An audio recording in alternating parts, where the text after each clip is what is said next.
Let's go. Another stream. Another day of GameStop.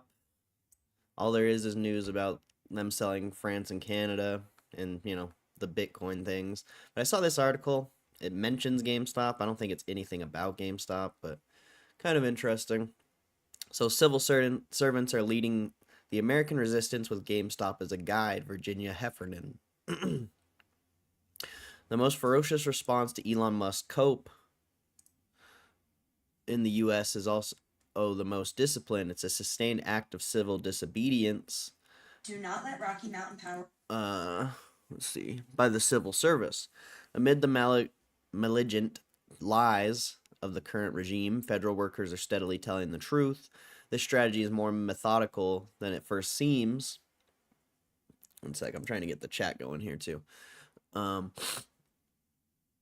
Yes, the distress and anger among federal workers is palpable, but the more anarchy Donald Trump's executive orders and Musk's so-called Doge operation loose upon the world, the firmer the federal employees are standing. Their protest might even be seen as a political short squeeze. Starting on 28th of January, federal employees refused to leave their posts in spite of Musk's campaign to bully them out.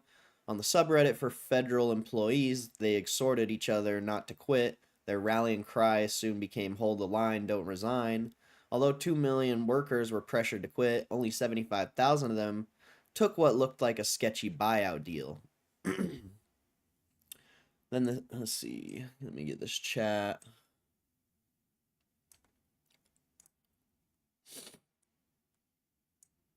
There we go. Okay, then this past week, when the job mass firing started, staying at work became impossible. Thousands of employees, many of them with excellent performance reviews, were terminated on the hollow pretext that their performance has not been adequate to justify further employment. What's up, Muma? How you doing? I don't think so. I don't think GameStop's gonna do anything with crypto for now, but we'll see, I guess.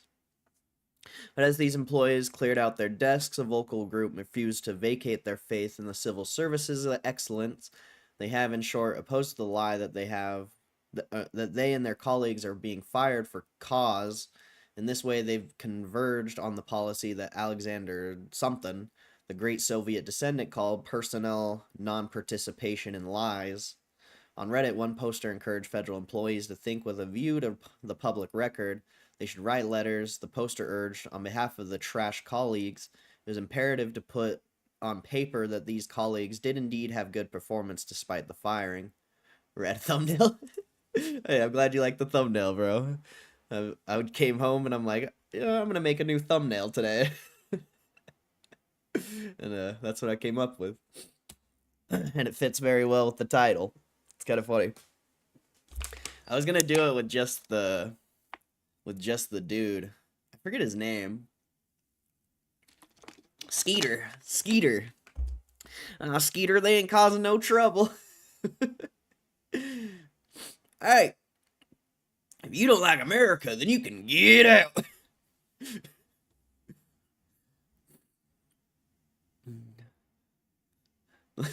Skeeter.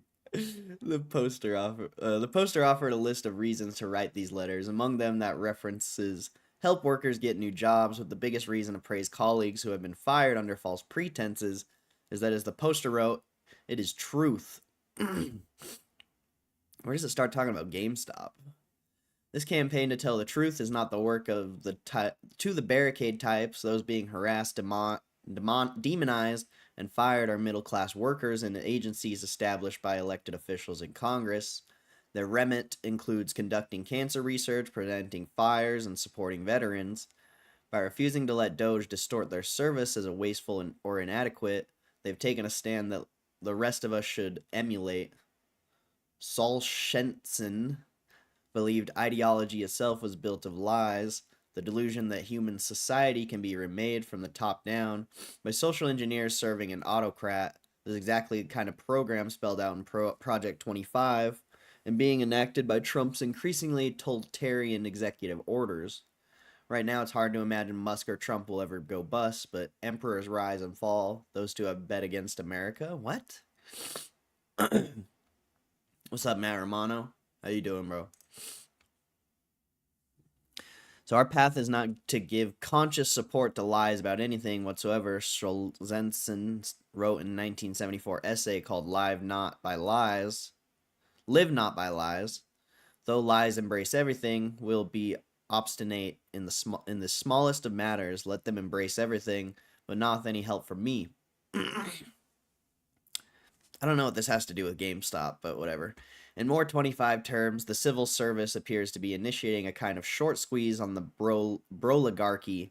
This is a maneuver akin to the so-called GameStop affair in 21, in which tiny dollar investors banded together to put the screws to major hedge funds. During the pandemic, funds like Melvin and White Square were selling GameStop short, betting on it to fail. Keith Gill, a young financial educator, believed they were wrong, and he put his money on the company. Others wanted in. Not only was the video game store a fan favorite, but in bleak COVID days, there was something inspiring about being believers in solidarity as opposed to friendless fatalists. So, okay. How does this compare to GameStop, bro? But whatever. Sound familiar? To stand with the U.S. civil service today, to continue to believe in a government of by and for the people, is a risk. Not only will your wise guy friends sneer at you, but you can miss out. If the big payouts are in nihilistic plays like crypto or MAGA or Project 25, you'll feel like a jerk for putting your chips on dippy stuff like making roads and helping poor. What? But keeping faith is not a stogie, a project as you might think. With the GameStop short squeeze, every man investors developed a boisterous lexicon of populist solidarity and above all tenacity. They enjoined one another to hodl the GameStop stonk with diamond hands. Ah, that's appropriate. And GameStop's going up too for once. Diamond hands, baby. Diamond hands. If you don't got diamond hands, then you can get out. If you don't like America, then you can get out.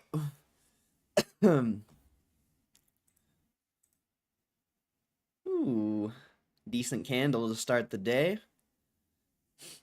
Decent candle. We'll see if it keeps going.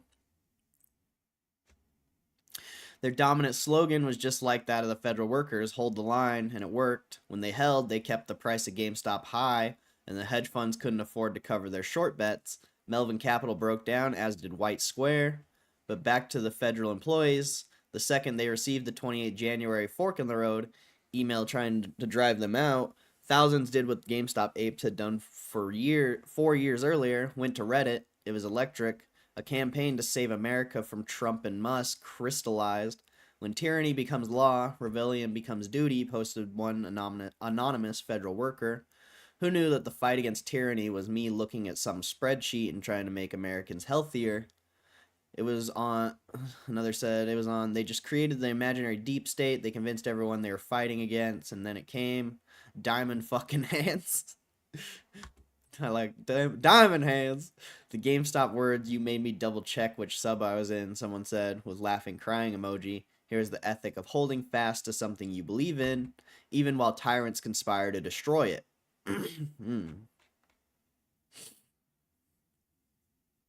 The feds held on, and even now, even among the jobless, they are refusing to lose faith in the American project, take up space, put a face to the stories, said a recent poster to the Fed News subreddit, make it uncomfortable for them, let them know the human toll it takes. Right now, it's hard to imagine Musk or Trump will ever go bust, but emperors rise and fall. Those two have now bet against America. If the rest of us stay steadfast, they very well might, like those hedge funds, hit a bruising kind of margin call. I don't know. It's weird. It's weird how against people are of Trump and Musk. I don't know. I don't know enough to like speak on it, but we read so much news that's so negative about them and what they're doing. It's like, is it really that bad? I just have a hard time believing it. It doesn't seem like it's that bad. What's up, Hugh? Hey, you like the thumbnail, bro? America. Musk could have to answer for Tesla's recent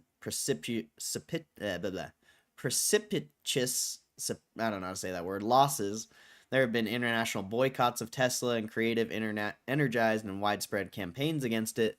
Steve Bannon, one of the marquee MAGA influencers, recently savaged Musk as an anti-MAGA, calling him a parasitic illegal immigrant who wants to impose his freak experiments and act as God without any respect for the country's history, values, or traditions. Trump, for his part, may have to face his 34 felonies one day and pay more than $500 million he owes. Axios recently reported on a mounting revolt against Doge among Republicans in Congress. Yep, that's true. Then there are the people. In icy temperatures on Monday, thousands took to the streets shouting "No Kings" on President's Day. The goal of the organizers was to protest against anti-democratic and illegal actions of the Trump administration and its plutocratic allies, and the legal actions against the Trump administration are piling up. More than 75 opposing his executive orders, with more being filed every day. Even people without conscience can be brought up short by realities like the erosion of their fortunes. They're standing in their bases of support. The GameStop apes used to say, "I like the stock." When people ask them why they wouldn't sell, if you like the civil service, hold the line, keep the faith. The Trump-Musk administration wants the American people to shut up, pack up our desks, and resign our roles as citizens. Don't take the deal. I don't really know what that had to do with GameStop, but okay. Okay.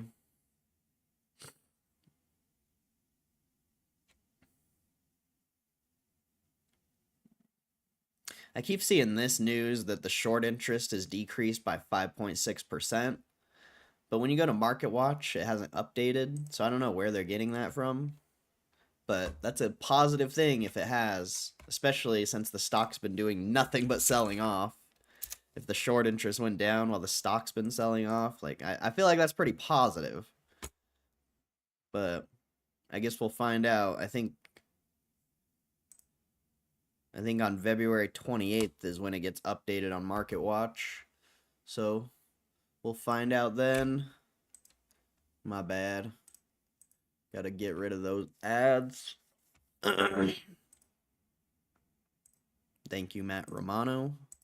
Appreciate it.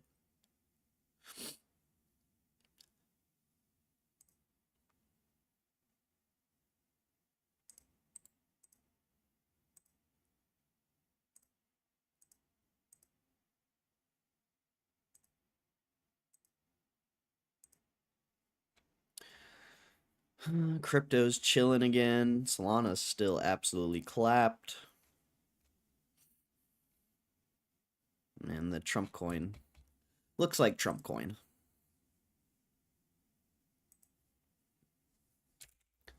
I don't think there's any filings besides that. Yeah, sell in France.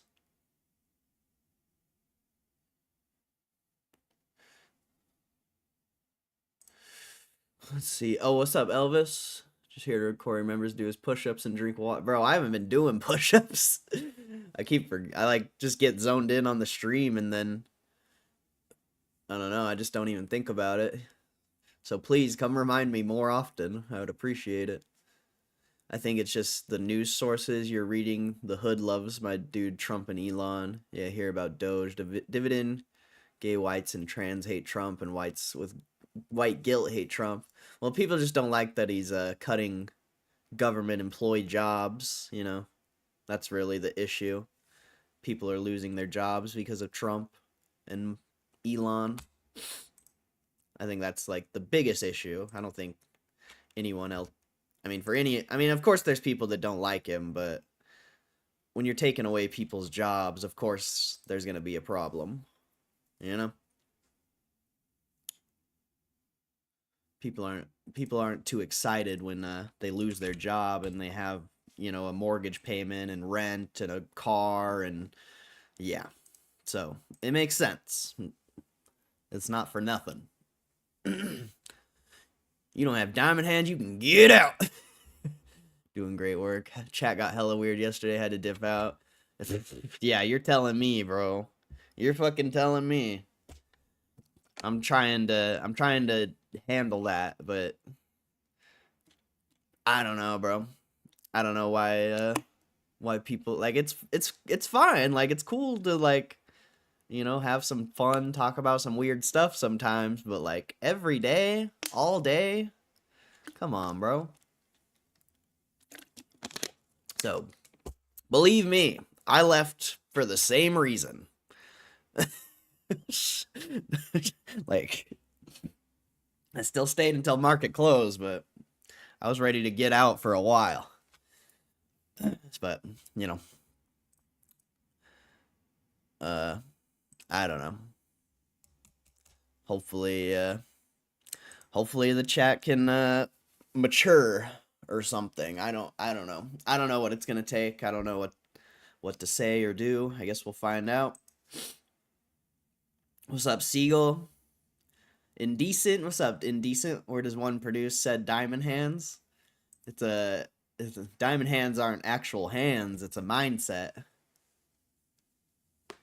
It's a mindset. Did Jimmy hit a milli yet? Nah. They took your job! They took your job! They took your jobs! Jimmy to 25. Maybe. I thought it was supposed to go to 23. That's what everyone was saying like a week ago. And it never went to 23.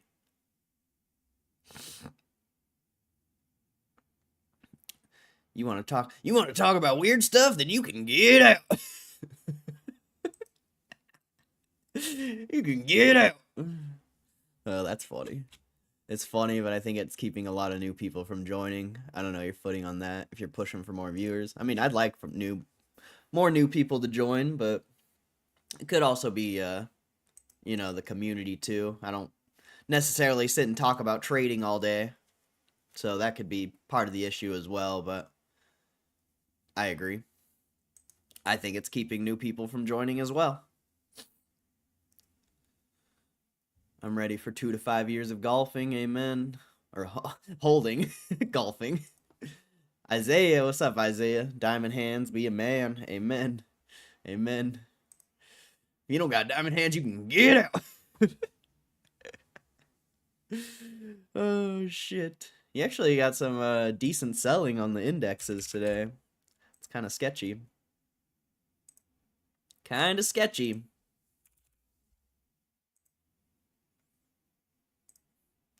Wally World sold off a little bit.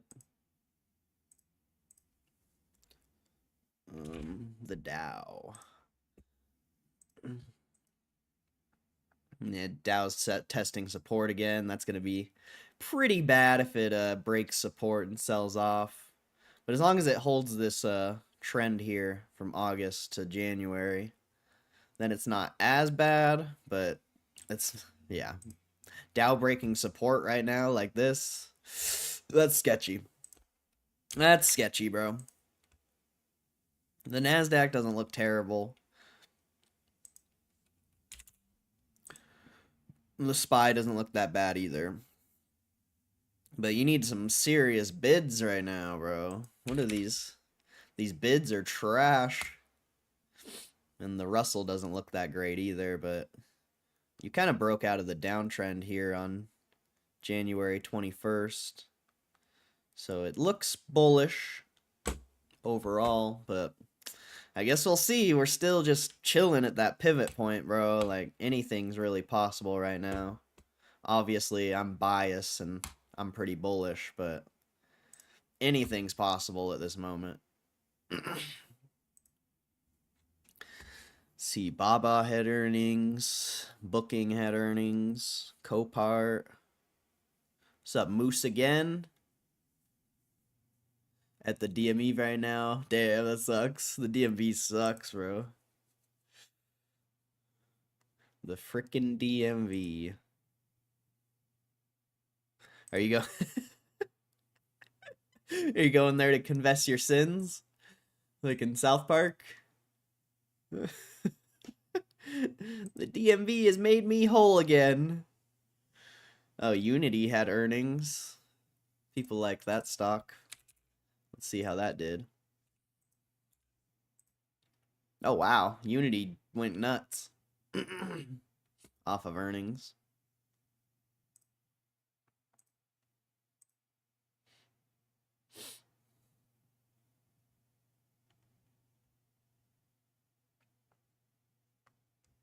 Dropbox. Billy. Hasbro, Sinclair. A lot of companies had earnings. I'm not going to go through all those.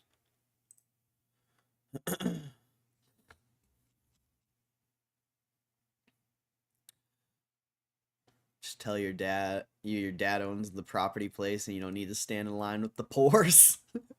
That'd be hilarious.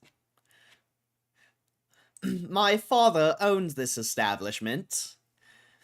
You must service me now. Hit 1100 share goal. Let's go. Let's fire. Planter getting smacked. Yeah, I guess the government are decreasing the defense budget or something like that by 8%. So I guess that's a big thing for Planter. It's not even down that much. It's still at $100. That's nothing. Corey's buys last night triggered this reversal. Nah, definitely not. I'm sure it'll go lower. This is a typical GameStop morning, you know, have some solid bids, and then usually sells off into the rest of the day. But we'll see. I mean, hopefully it doesn't, but that's just what I come to expect every time I come here. I don't expect anything else.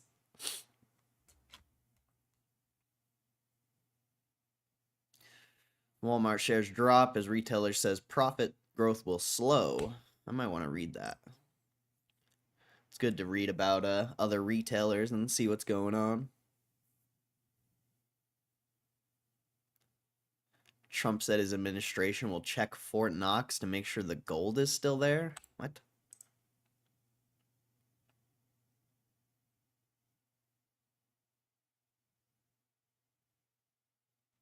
That's weird. OpenAI tops 400 million users despite DeepSeek's emergence.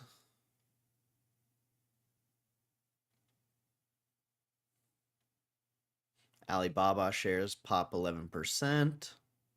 Oh yeah, 6ix9ine will love that. I think he just bought Alibaba or something.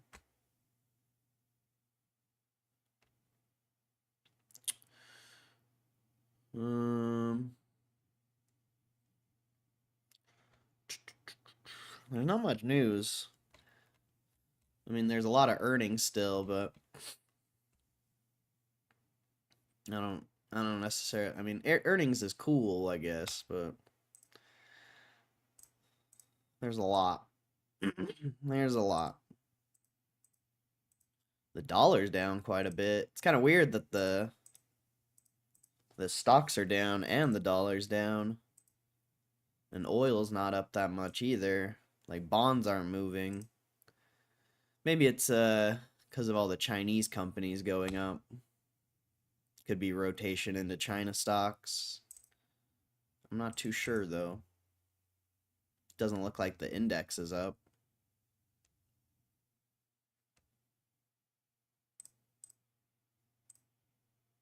Very weird though. And crypto's not up either.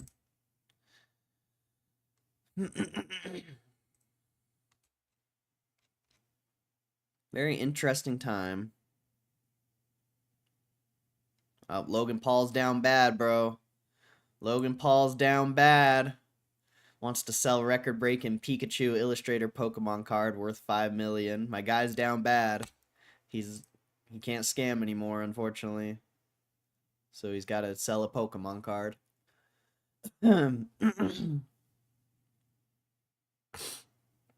Twitch streamers outraged over kick in the face change that will delete content. I want to check that out.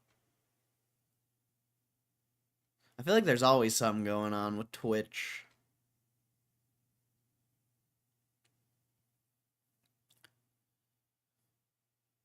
Anybody from Philly?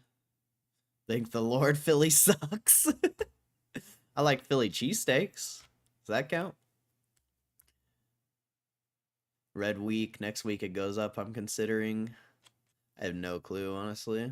$5 million for a pocket monster card. Good lord. Good lord have mercy. Yeah, I don't know. I don't even.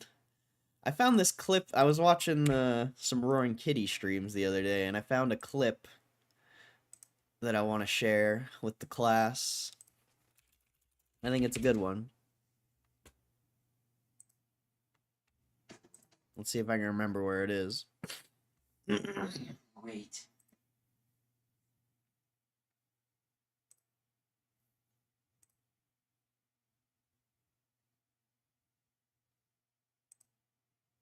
Overbought can stay overbought, remain overbought. And I've said this a number of times at this point, but I'm so excited to see what is ahead for this company, right? And now what you're seeing is the rest of the market, right? They're getting real excited for what lies ahead, and that's cool to see. That's real cool to see. So yeah, smart run up though, right? What was this? That was last Wednesday, right? So it's tripled. It's tripled in like 10 days, right? That's absurd. That's a huge, huge move. You could see it overbought. And we were saying the other day, right? It was crazy overbought. This is why that short-term price action is so difficult to break. It was crazy overbought, right? And you say, well, I'll come up with a short-term bear thesis, right? That it will just come back down. But this is the thing. Overbought can stay overbought, remain overbought, even get more overbought. So it's so difficult to predict that I encourage you, educational channel, right? I encourage you to, as an individual investor, it's arguably not worth the effort to try to forecast those short-term moves. It's so tough. It's so much, in my opinion, easier to look over that longer-term, like the longer-term future of the business. I think that's an easier analysis for an individual investor. I mean, and then you factor in like the level of short interest and all that stuff. It's even more difficult to try to forecast these moves, right? Up, down, whatever. It's just so challenging to do that. But all else equal, as we always say, all else equal, if you're bullish, if you're long, it's nice to see it, right? Nice to see it go up, right? All else equal, you like to see that, of course. And there it is, rising back up on the overbought. So just a cool looking chart, a very bullish looking chart. Just huge price. So 4.5 billion and crazy volume. What was the volume? That's incredible. This is volume, right? How many times have you seen me pull up that volume and be like, yo, there's just not that much volume for a stock like this. A stock with the characteristics like this could have substantially more volume. Remember, we're talking about like 5 million, 6 million, 7 million. That's not that much. This is like, does that go without saying? This right there? Can I get it? That's a lot of volume. And it's the market going back and forth, like trying to figure out where to price. It can be challenging to the market to try to go back and forth. What is the fair value for this? It's challenging to get to. And so you see a lot of volatility in this stuff, right? So yeah, so so that's what I got. The chart I got. Oh, this was some solid DD. So yeah, there you go. I thought that was a good little clip. I bought the big whale. Oh, did you buy more, Matt? I must have missed it. Oh yeah, 20 more shares yesterday when I did. Nice. No expectations leads to no disappointment. Amen. Let me check if the gold's still there. I'll be good, I promise. Let's see. Did you see Illa vacate his belt? And Diego Lopez gonna fight Volk? Wait, what? Ilya? What? No way. That's sad. Ilya's the best champion right now. Besides maybe like Islam. Dana White explains Ilya Taporier's decision to vacate UFC featherweight. He was gonna. I thought Ilya was trying to be two-time, whatever it's called, where you hold two belts at the same time. Once the referee signals for action to begin in the main event of UFC 314, the featherweight title, currently held by Ilya Taporier, will officially be vacated. UFC CEO Dana White announced a slew of big fights for upcoming cards, including massive news involving the featherweight title. Topuria 16-0 MMA, 8-0 UFC will leave his crown behind as he moves up to the lightweight division. No, what? Why can't he hold both? That makes no sense. Making way for a vacant title fight at UFC 314 between former champ Alexander Volk and red hot contender Diego Lopez. I mean, I think Volk has that fight. I don't think Diego Lopez is that good. Like, he's good, but is he Alexander Volkanovski good? I don't know. That's up for debate. That's up for debate. That's highly up for debate. Topuria has felt like he's done all he can in that division, and he feels like he's cemented his legacy, and his body cannot make the weight anymore. That makes sense. White said on Instagram Live Wednesday evening, so Topuria will be moving up to 155 pounds, and will be vacating the featherweight title. As soon as the first punch is thrown in Volkanovski versus Lopez, the title is vacated. We'll announce what Topuria's next fight will be when we get it done. The undefeated Topuria will leave the featherweight title after a banner 24 year, in which he won the belt by knocking out Volkanovski at UFC 298, and then recorded his first title defense by knocking out Max Holloway at UFC 308. Ah, that hurts. That hurts, bro. I bet on Max Holloway, and he got knocked the fuck out. Topuria recently aimed at current lightweight champion Islam Makhachev. Dude, that would be a crazy fight. I feel like Makhachev would fuck him up, though. I don't know. That's a good fight. That's actually a really good fight.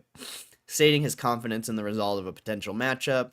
I really believe that I can beat the current champion Islam, Topuria said on the Full Send podcast. He was on Full Send. I really think that he's a great champion. You can't be a world champion by chance. You have to do great things. He's a beast. I don't like to be bully and fight with people that I know 100% that I'm going to whoop his ass, you know. I like to fight with people that the fans think that it's going to be a very competitive, that kind of expectation I like to create. With Islam, I'm going to have to do that. Doing again the rematch with people that I already fought, I don't think I'm going to have the same kind of expectations for the fans. He was on Full Send, like recently. Oh yeah, Adam22 did a pump and dump. I don't know if anyone saw that. Oh, 6 days ago. Okay. I would love to see Topuria versus Islam. That'd be a good fight.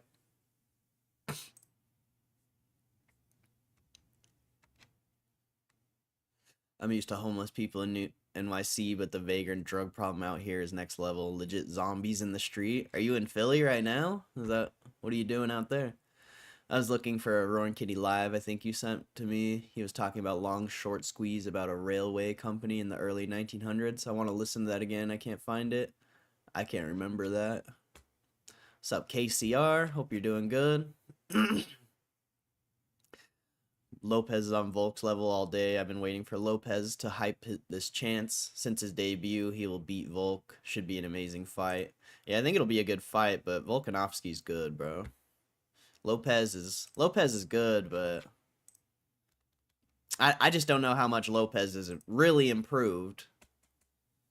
So I just don't know. It'll be a good fight, though. Seems China is waking up. What's up, 6ix9ine? Yeah, China's crushing, it seems like. Kurt, what's up? What's up, Kurt?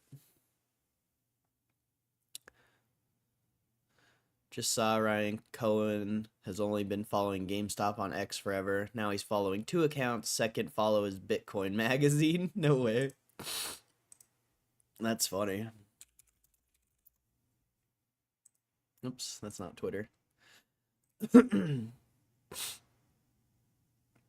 Probably won't let me view his followers. Yeah, I figured. It won't let me look at it. But that's hilarious. So I guess it is a Bitcoin it is then. Bitcoin it is then. Your nightmare, I know. It's whatever, I guess. At least I've accepted it.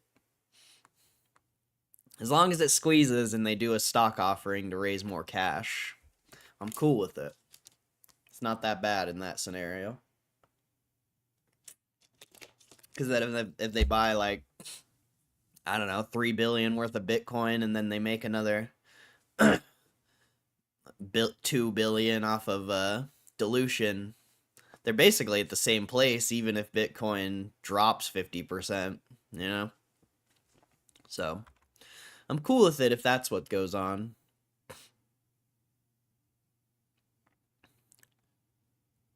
I'm not sure if that means he will invest in it with GameStop money, though. We'll see. I think that's kind of the idea. I don't think Ryan Cohen would buy Bitcoin when he can, you know, if he wants to buy Bitcoin personally, it'd be better off for him to just buy it with GameStop, because then GameStop's just going to be attached to crypto.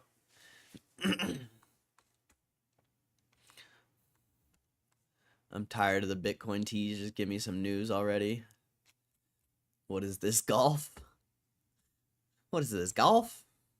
I mean, kind of.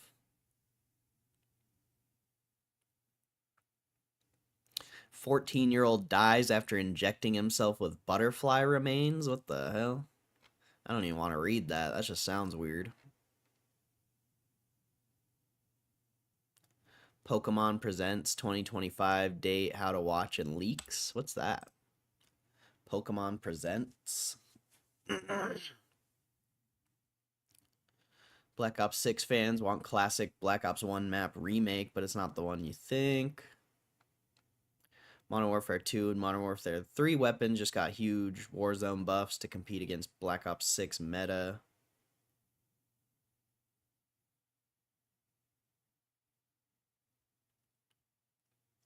PGA Tour 2K25.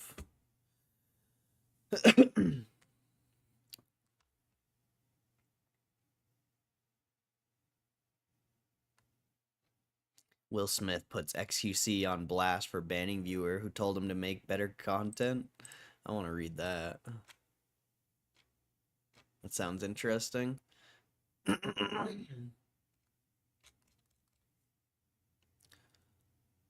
Sub Zach Tate. Now you got people putting me in timeout. I don't control what the mods do, bruh. I guess they didn't like you, they didn't like you talking shit on GameStop. That's not my problem. But I don't control what the mods do. The only mod I control is this one. This is the only mod I control. The rest of them are not me. And you only got timed out for like 600 seconds. It wasn't that bad. It's in bonds or obligations. At least he should have bought Broadcom. What?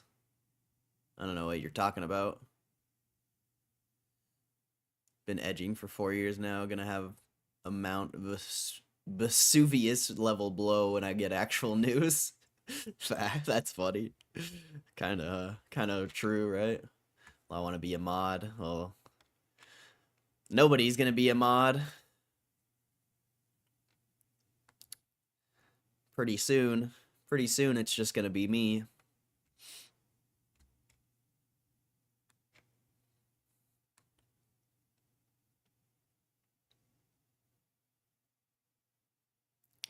Online weekly podium vehicle. How to beat the lucky wheel every time. You can do that.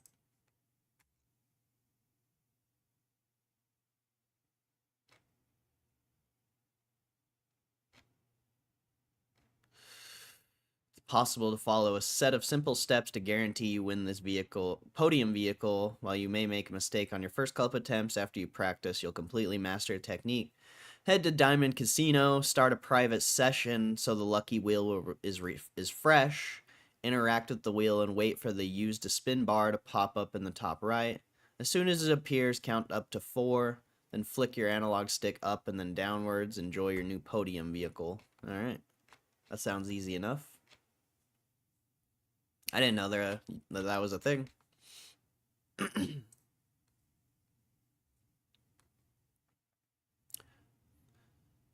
Corey made everyone mod for 10 minutes. I forgot about that. That's funny. That's hilarious.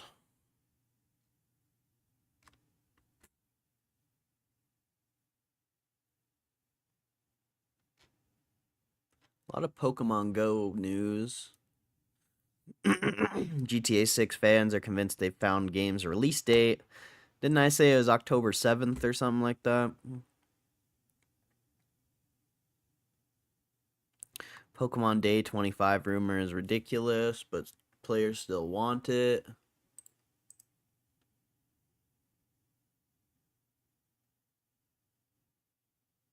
Charlie bit my finger.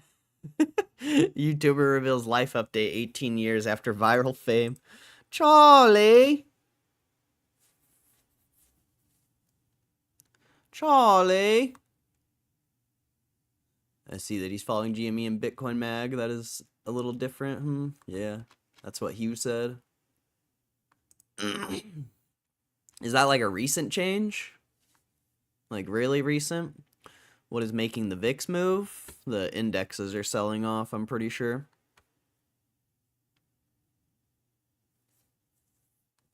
I think Ryan Cohen will not reveal anything before the Q4 earnings. I agree.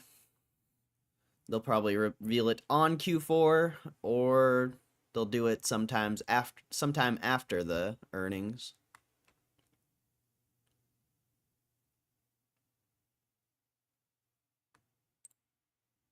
What's that? Twitch reveals big changes to ban system and more severe penalties. Oh, that dude who scammed the CS2 knives got banned. Slicker banned on Twitch mere hours after 2-year ban was lifted. He got unbanned, scammed, and got banned again. Crazy.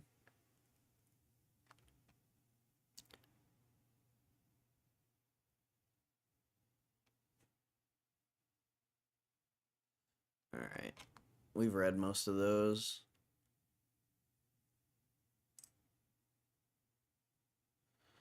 Sorry, I'm stacking up articles here.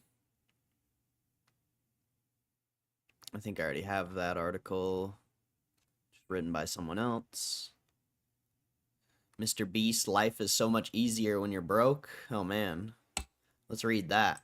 Let's see what the richest YouTuber has to say about being broke. Oh man. That could be a good one.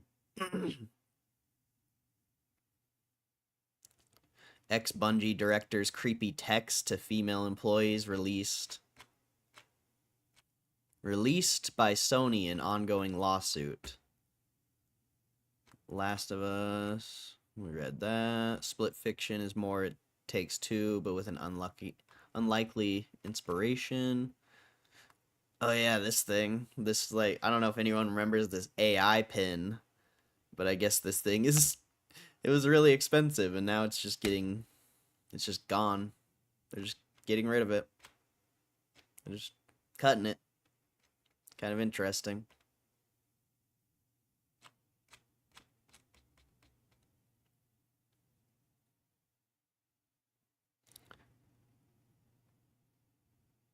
Did we read this one? I know I had it up, but I might have deleted it.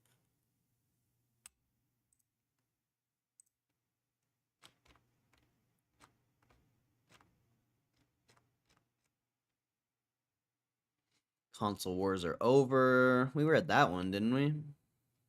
I can't even remember what articles we've read these days. I read so many.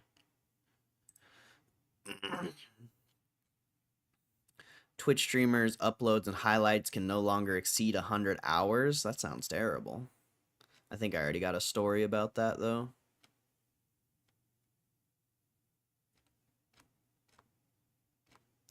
Sorry, I'm getting all these articles, so we're good to go. Italian media groups file criminal complaint over the WhatsApp hack on journalists.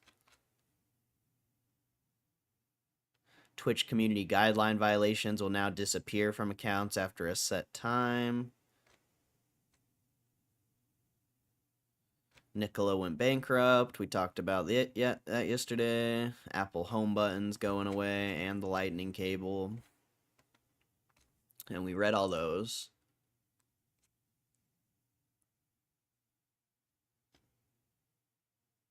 every card revealed in MTG Final Fantasy. So that's what I was looking for yesterday. I wanted to see what cards were in there.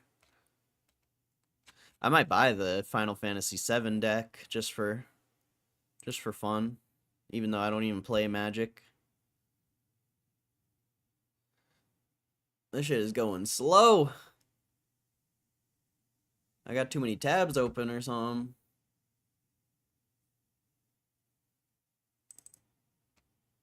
Okay.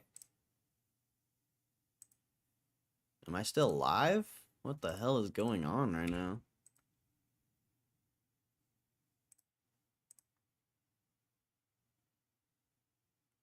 Oh yeah, we're chilling. We're chilling. I don't know what's going on. It's being super slow.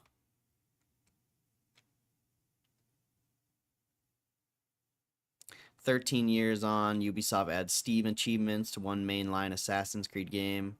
You can't actually buy, but what the heck?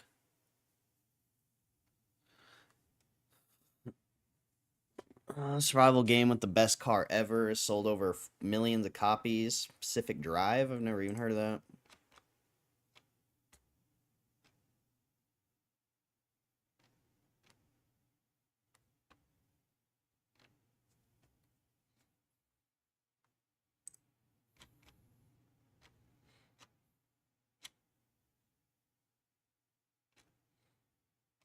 Okay, we read those. Fortnite's releasing like Mortal Kombat stuff. Kind of interesting.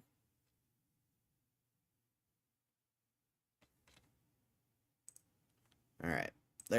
Now I got a bunch of articles. I want to read the Pokemon Day one, I think. Wasn't there another Pokemon one? Oh yeah, this one. This one's old. So we'll read this one first. Alright. When is that? Q4? End of March sometime. Really recent, yesterday. Oh, okay. That's weird also. That's what the people on X are saying. They watch Ryan Cohen's account with Hawkeyes, so probably correct about it having happened yesterday. Yeah. I mean, that's one good thing about like Twitter and Reddit. They pay attention, but a lot of the stuff, like 95, probably like 98% of the stuff they post is nonsense. But then like something like that, it can actually be good.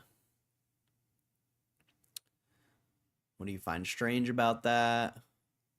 Who told my spy to go south? My calls are bursting into flames. I mean, you're at all-time highs and the stock's barely even going up. So it's kind of to be expected.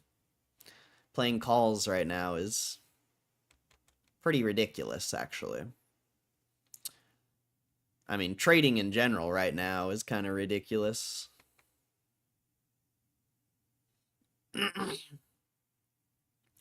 Unless you're day trading, I guess. Pokemon Day 25 rumor is ridiculous, but players still want it. Pokemon Day 25 rumors continue to spiral as February 27th gets closer, and a new classic port theory is fueling nostalgic fires. Every Pokemon Day presents live stream comes with a slew of rumors. One of the most popular in recent years has been the possibility of a classic game collection port. For many, access to games like Ruby, Sapphire, Heart Gold, Soul Silver, and many other pre-3DS titles has become difficult. Despite the interest, the Nintendo Switch has yet to see a classic port. While players have been burned by classic games, game port rumors year after year, the Pokemon Day 25 presents leaks have resurrected the idea, and fans are just hopeful this year as they were in 2020. A rumor shared on social media by an account called Hidden Power Podcast has compiled information about a rumor they stated suggests upcoming classic Pokemon port collection. This is the same account that covered a leak about Pokemon Legends ZA, including a new evolution called Saurion. Okay. According to the account, the collection would contain Gen 1 to 3, and each of the gens would get a collection name like Pokemon Memories for Red, Gold, Fire Red, or Pokemon Remnants for Blue, Silver, Sapphire, and Leaf Green. The rumor even suggests an alleged March 13th release date for this speculated content. Players in the comments were immediately on board with the rumor. One stated need on Switch, holy. Another added, would I buy this knowing I have an emulator in the ROMs? Yes, I would. Prices were discussed as well, though it seems many had no issue with the cost going up over $100. One stated, make it $200 and I would buy it anyway. Damn, that's crazy. Pokemon fans are crazy, bro. Well, the chance to play classic Pokemon games on the Nintendo Switch has been a wish for the fan base for years. It doesn't seem likely to happen during the 25 year. With Nintendo Switch 2 releasing in 25, porting a collection of beloved classic games wouldn't make sense. I disagree. You release the Switch 2 and a bunch of classic games, people would go nuts. And make it Switch 2 like Switch 2 exclusive, people would buy the fuck out of that. A few players echoed this thought in the comments, but for the most part, players wanted to believe this collection might see the light of day, allowing them to access games firmly locked behind decades of console evolution.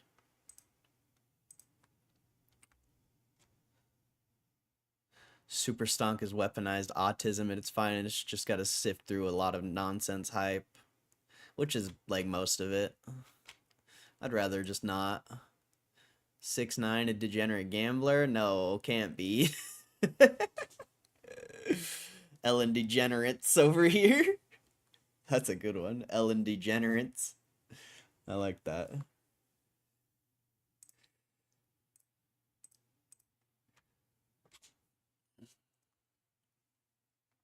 Pokemon Presents 25, date, how to watch, and leaks. After countless leaks and speculation, Pokemon Presents has finally been confirmed and fans don't have to wait long. It may come as a shock to very few people considering the event and its dates were leaked a while back, but Pokemon Presents is now officially happening and it's pretty soon.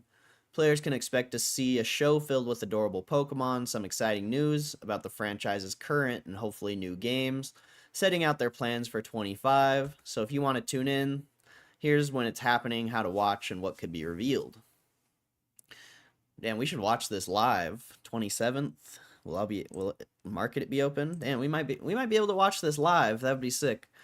As announced on X by the Pokemon Company, Pokemon Presents will take place on the same day as Pokemon Day, Thursday, February 27th at 2 p.m. GMT, which is 6 a.m. PST. I don't know. Oh, General Mountain Time. So I think that's my time, right?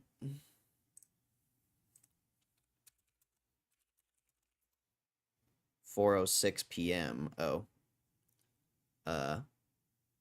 Greenwich Mean Time. I don't know what the hell that is.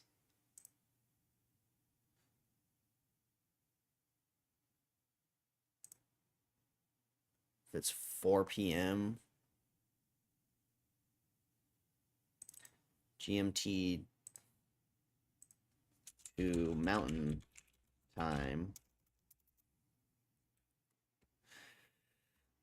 That doesn't help actually. So 2 p.m. would be 7 a.m., right? I think.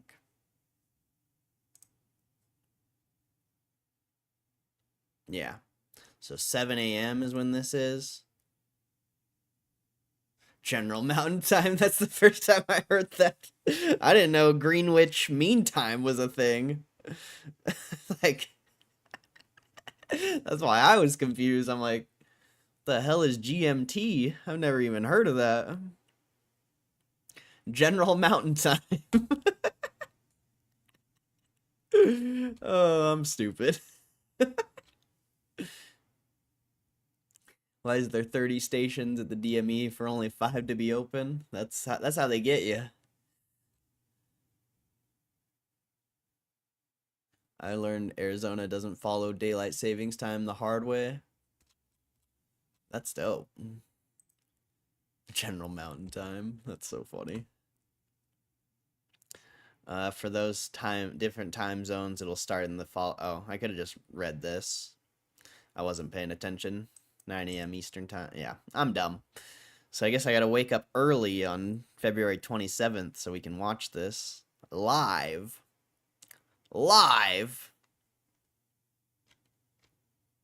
How to watch. To watch Pokemon Presents, you can tune in on the Pokemon YouTube channel, which will host the stream when it goes live. You can also check out the Pokemon Twitch channel, as they'll likely be streaming the show too.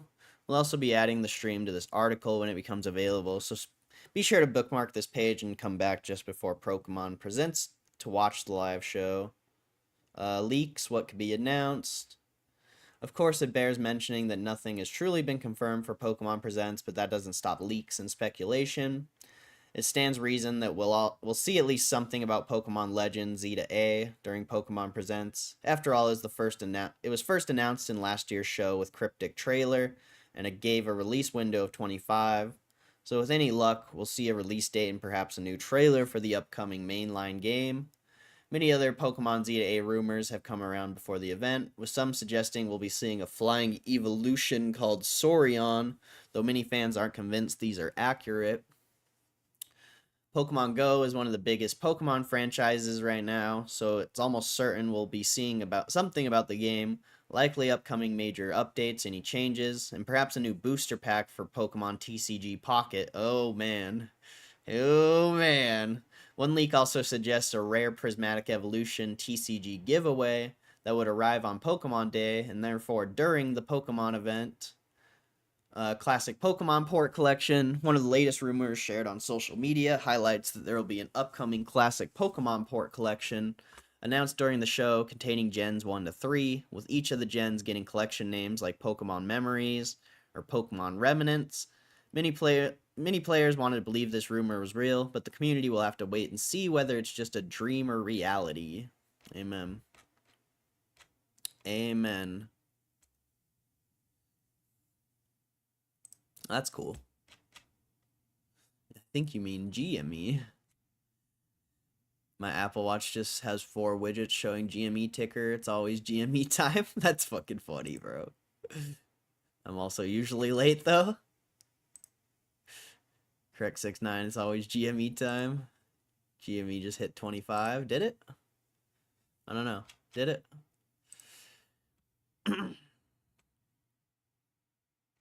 Don't mind Elvis, bro. Elvis is just a troll, bro. Don't mind Elvis. He's been here since 21. He just likes trolling.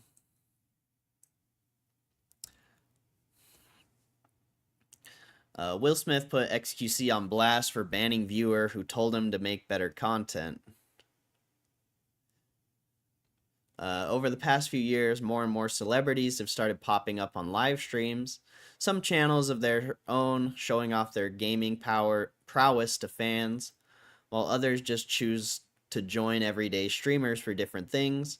We've seen the likes of Drake, Kevin Hart, Nicki Minaj, Drewski, and other hop-on with different streamers across both Twitch and Kick. While XQC typically keeps himself to himself, he has collaborated with Drake before. However, on February 19th, he was joined by Will Smith, who revealed that his son Jaden is a big fan of former Overwatch League star. I didn't know XQC was like a pro Overwatch player. That makes sense. XQC surprised Will Smith with a viewer ban. The I Am Legend star was immediately taken aback by everything that was going on, telling XQC that it was a new world for him, yet he was thrown in at the deep end when Canadian went over some ban reviews. In one such appeal, a viewer had been banned for telling the juicer to make better content, which surprised Smith. Make better content? You trash. That's what he said. And he got banned for that, the actor asked. Man, you're supposed to eat that and become the best in the world. You're supposed to thank him for that foolishness. Oh, man. Will Smith is dropping bombs right now? Will Smith is dropping bombs? The streamer saw the funny side of things, joking that viewers had gotten better content, seeing as he was joined by Smith for a bit. Even the actor laughed along with that one. While we probably won't see Will join XQC on another stream anytime soon, it was certainly a successful crossover. His son Jaden joined them on the phone later in the stream, but seeing as he's such a big fan, it'd be nice to get him in person. That's just All right, man. Listen. make better content. Make better content. You trash. Make better content. Really? You trash. That's what he said. Okay. And he got banned for that. He got banned for that.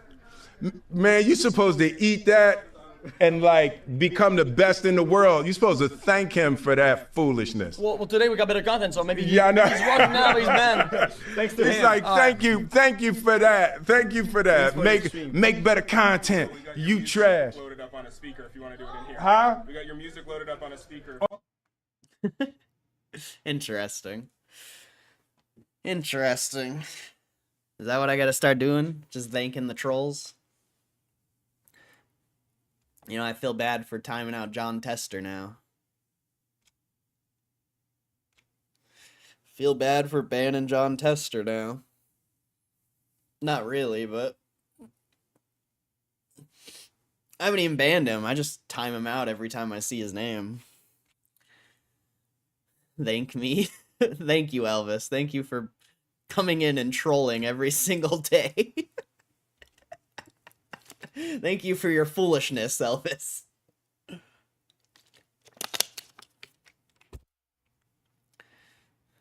Alright, GTA 6 fans convinced they found the game's release date in the most unlikely place. Rockstar Games finally unveiled the first trailer for Grand Theft Auto 6 back in December 23, but the studio has remained mum ever since, leaving fans anxious and concerned about a possible delay. While the boss of Rockstar's parent company, Take-Two, has reassured fans that the game is on pace to release in fall, a firm date has yet to be announced. However, fans have now made an interesting discovery in a 12-year-old game that they believe could contain GTA 6's release date. What? Javier Malay? I have no clue who that is, bro. Fans think they know when GTA 6 will come out. In a post on social media, a user pointed out a poster in Max Payne 3 from 2013 contains a series of dates that coincide with games released by Rockstar. The poster, which is also a shirt for sale on the Rockstar website, contains dates for the fictional heavy metal band Love Fist and their Dogs of Heat tour. Love Fist! That's sick. 10/29, bro? Bro. No way. This is a badass shirt, dude. Fucking Love Fist shirt? Bro, I would buy this. I might buy this. This is a sick ass shirt. Fucking Love Fist, bro. Love Fist.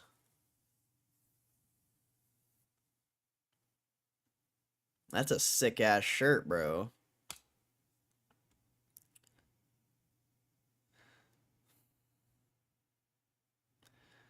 And it's the same, that's wild. That's the same poster in Max Payne 3 as the shirt. Of note, the poster references October 4th, May 18th, September 17th, and October 26th, which lines up with GTA 4, Red Dead Redemption, GTA 5, and RDR 2 came out. The user also noted how the poster contained the date October 29th, which is suspected to be around the time GTA 6 will finally launch. However, there's also a January 4th, which doesn't quite match. Still, fans were quick to jump on the theory and brainstorm if Rockstar was really planning GTA 6 so far in advance. I mean, it's possible. Schizophrenia aside, the fact that those dates match up with perfectly is insane, one said. There's no way the dates actually match, remarked another. You might actually be onto something. Vice City was released on October 29th, 2002. However, that's just one big problem. Some of the dates actually overlap. For instance, while Red Dead Redemption came out October 26, so did GTA San Andreas. Furthermore, the suspected GTA 6 release of October 29th is also when GTA Vice City came out in 2002. Although it's unlikely this was planned all ahead, there's no denying the strange series of coincidence. We'll have to wait and see if anything comes up to this, if the history ends up repeating itself. Bro, I'm buying that Love Fish shirt. That shit's sick. I don't really like buying $20 shirts, but might be worth it.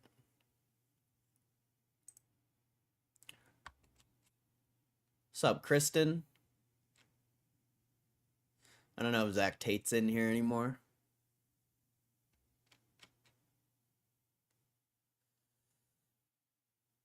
Love fist. Can't use those words around here. It'll summon the freaks in the chat. Nah, I think the freaks are... The freaks are lurking today. Which is... good, I think. He's the president of Argentina. Just did a rug pull on crypto. Sounds like he might get arrested. Oh. I know about that guy then. I forgot his name. But I don't think that has anything to do with Ryan Cohen. That's why I didn't realize who you're talking about. You know who loves getting fisted? People see patterns and hype dates and everything. That's partly because of how the human brain works. I think that's just how Twitter and Reddit work. I don't know if it's a normal thing to be a tinfoiler all the time. You know? I really don't think that's a normal thing. I think it's a Twitter and Reddit trained fucking thing. It's like you're trained to be a tinfoiler all the time.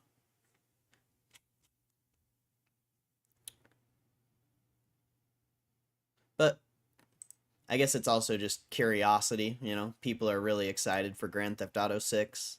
So any small details they see, they're going to dive into it.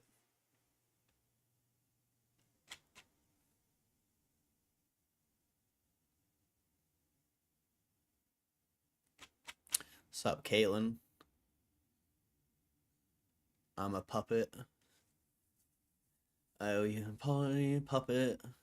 Should have known. Love fish. Zach Tate's big mad.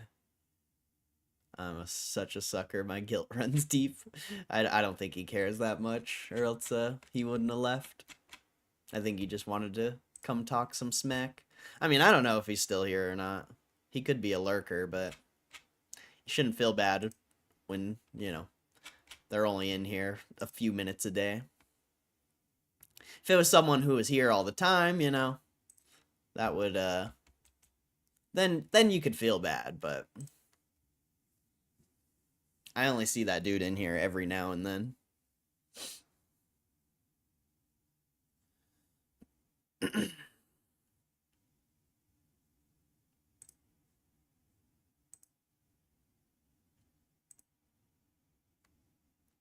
Do I even want to read this one?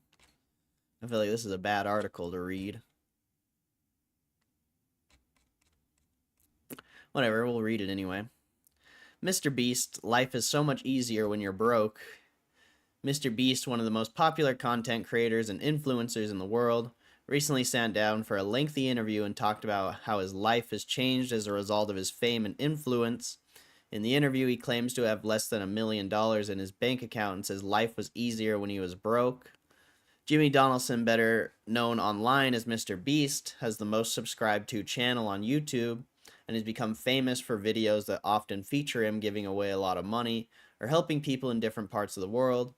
And while he might have done a lot of good, his nice guy empire started to collapse a bit, and not all of his charity work is helpful. Okay. In a new interview published on the YouTube channel Diary of a CEO, Mr. Beast responded to his many critics and haters. The more good you do, the more people think you are secretly evil. Yep. Mr. Beast further explained that he has received over 5,000 comments and messages telling him to kill himself. Jesus. Mr. Beast reveals health issues and that he's a workaholic. If my mental health was a priority, I wouldn't be as successful as I am, said Mr. Beast. Getting a big picture about the human condition, he added, we were not meant to receive this kind of feedback from basically anyone, anywhere in the world. Elsewhere in the conversation, Mr. Beast claimed his job was killing him because he doesn't ever stop working. I work every hour my eyes are awake, said the creator. The average person does not want to live this life. In my head, just working all the time. What the hell?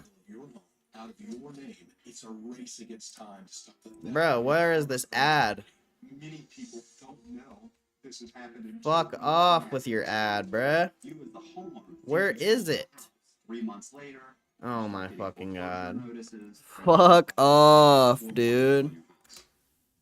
fucking ad just starts playing randomly. That's so annoying. I'm trying to read here, and you're just gonna fucking play an ad, bruh? That's ridiculous, bro. I can't even pause it. I literally can't even pause it. That's actually ridiculous, bro. What's up, Muma? Dying today, so I'm just listening. Well, hopefully you get feeling better. Out breaking stuff to cool himself down. He's doing, oh, what's that movie? Footloose. He's out dancing. Dancing in a parking garage. I'm here most of the time, Corey. Don't doubt that about me. I just don't have much to say most of the time. Oh, I wasn't talking about you. I was talking about, Zach Tate. I can't believe you guys thought I might be a guy. Triple D, not double. That's the smallest they get. Alright, well, we didn't need to know that. It's been a chill, nice, non-sexualized chat today so far, so let's keep it that way. Sound good? I think it sounds great. I think it sounds amazing, actually. I slowly learned Corey pulls all the ladies. all the freaky ladies. About to get clapped by a ghost dad. You buy any Series 4 Cardsmith cards? I snagged 10 mega boxes of them. I'm gonna just sit on them. Do you have any trouble selling yours? Nah, I didn't. I'm not buying any more Cardsmith series. I still have so many boxes. It's not an easy thing to sell. Not an easy thing to sell at all. Because at this point, you know, people already know. When I bought it, Series 2, even then, that was kind of risky, I guess. Series 1 was the box to make money on. And Cardsmiths is losing its popularity, it seems like, because crypto hasn't been going up and nobody's pulled any cards. At least I don't think. Once someone pulls a Bitcoin or something, you know, you'll see the hype come back a little bit. Maybe if crypto goes up too, but yeah, I'm not touching Cardsmiths anymore.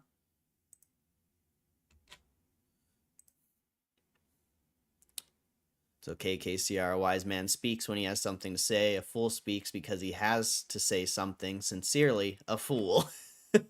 that was a banger. That was really good, though. A wise man speaks when he has something to say. A fool speaks because he has to say something. Whew. Damn, that's a heater, bro. That's an actual heater.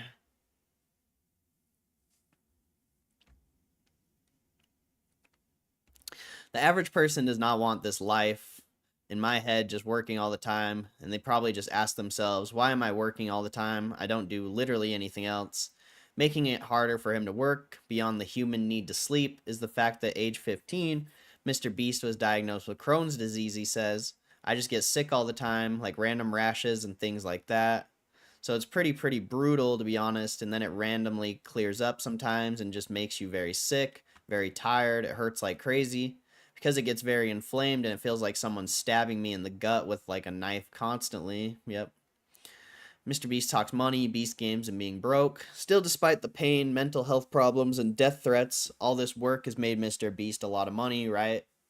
Well, probably. But the star creator claims that he has less than $1 million in his bank account, which, yeah, that's less than I expected, though. Though there are really some big numbers out there, between 1 and 999,000. But while it's clear that Mr. Beast has money and a lot of it, if you ask him about it, it seems like he doesn't like being rich. It was so much easier. It was like so much easier when you're broke if you don't travel constantly, said Mr. Beast. Life is so easy when you just wake up in your own bed and work 15 hours compared with all the fucking bullshit where I'm like, I don't know the time zone I'm in. I don't know what place on it. Some days I'm going to 10 a.m., other days I'm going to 5 p.m. I'm not sure life is easier when you are poor. It really just sounds like maybe Mr. Beast needs to take a vacation and travel a bit less. Speaking of money, the famous YouTuber says he lost tens of millions of dollars producing his reality game show with Amazon. Yet he has no regrets about doing it, adding, I can't let the YouTube community down. If I fail, it is over, or no streaming platforms will ever touch a creator again. Finally, I leave you with a statistic that seems wild and hard to believe, however also totally within the realm of possibilities. Mr. Beast claims, based on data, that his videos sometimes reach 3% of humans currently alive.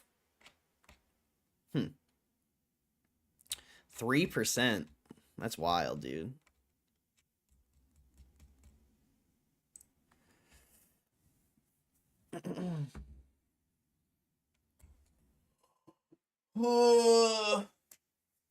Kristen, stop. God, bro.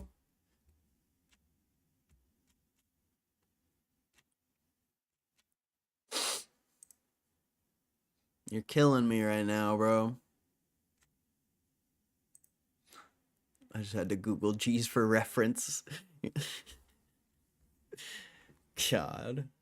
I'm joking. Well, just don't joke. It's just gonna make it. You're literally just igniting the fire, you know? Like, I understand you're joking, but you're just lighting the fire.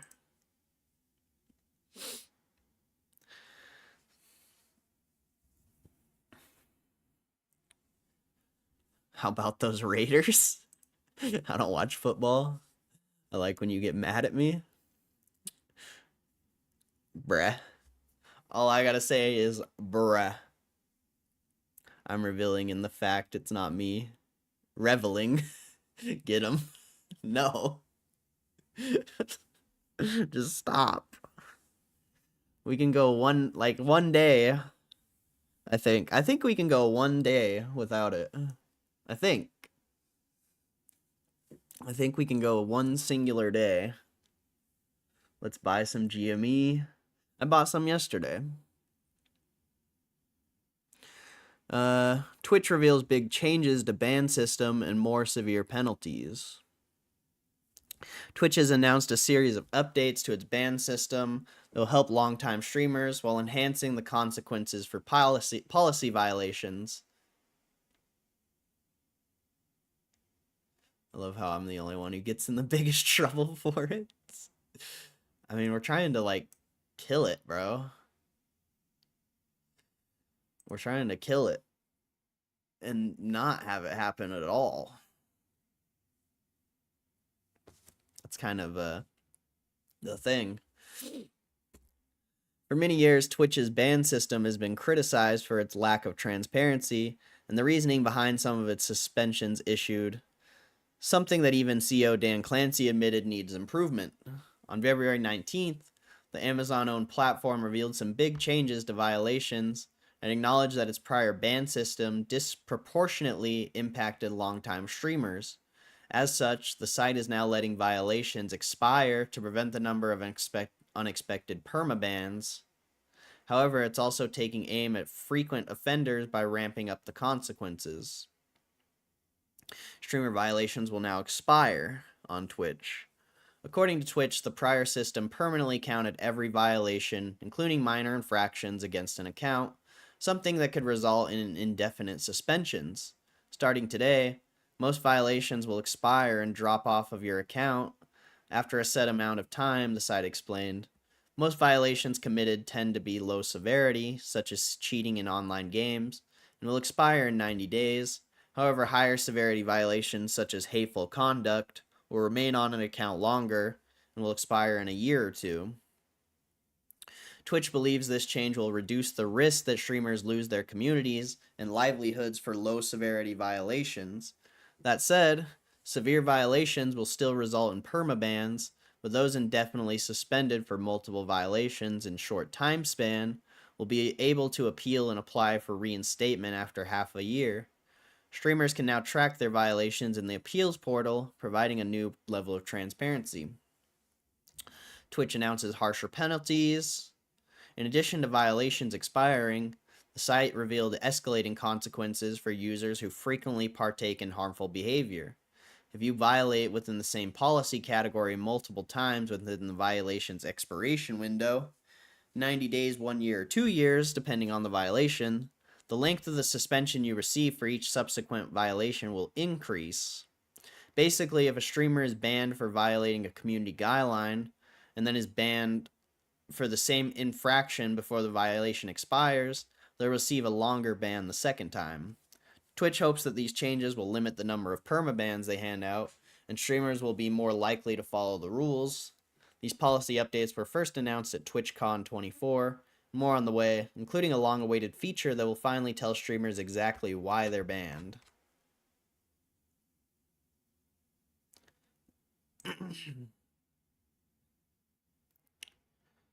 Didn't I have another Twitch article up here? Yeah.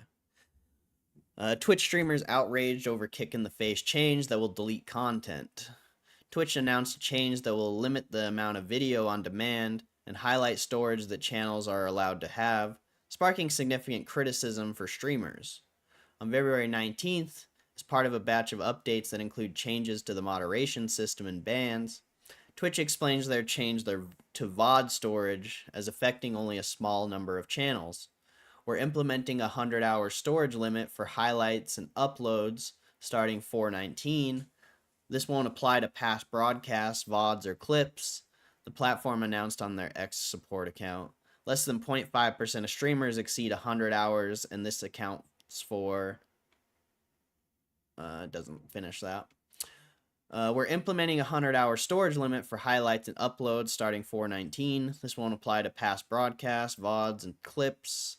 Less than 0.5% of streamers exceed 100 hours, and this content accounts for Twitch support February 19th, 25. Wait. Oh, okay. Why did they write that twice and not finish the sentence? Whatever.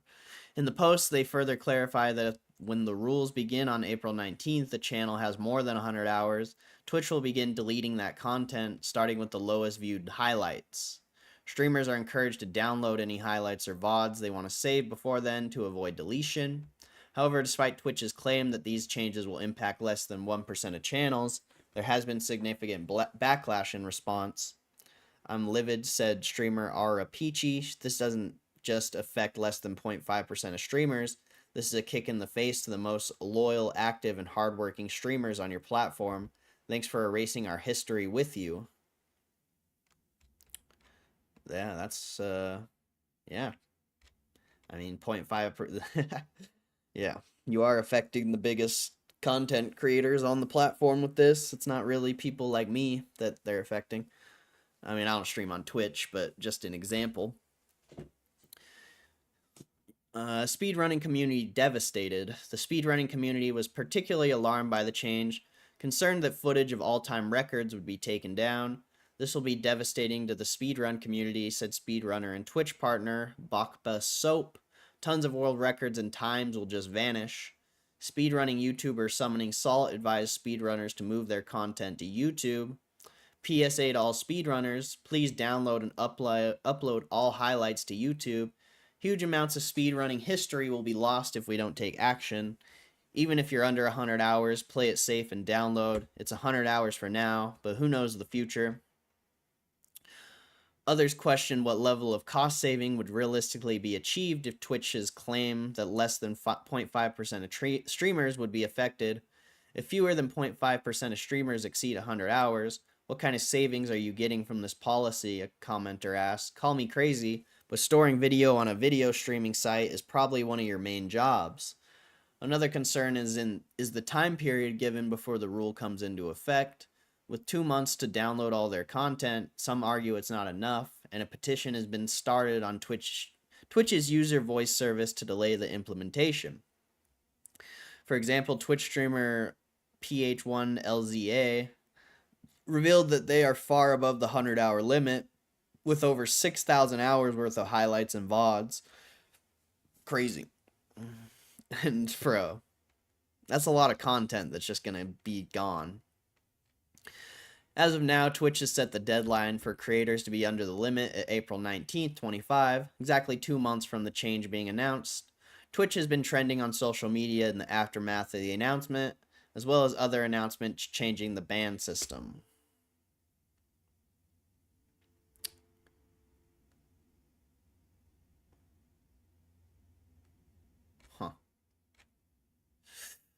I want to read this article. I saw this a while ago and never read it.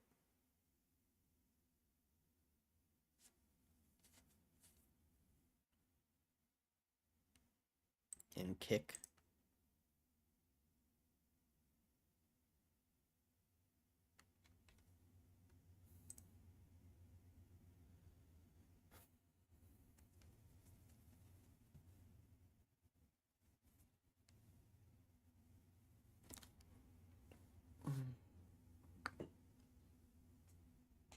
Ugh. One of us is in trouble. He lets the other go rogue. We just gotta plan this stuff. Nah, I'm not letting anyone go rogue. Dictator is back.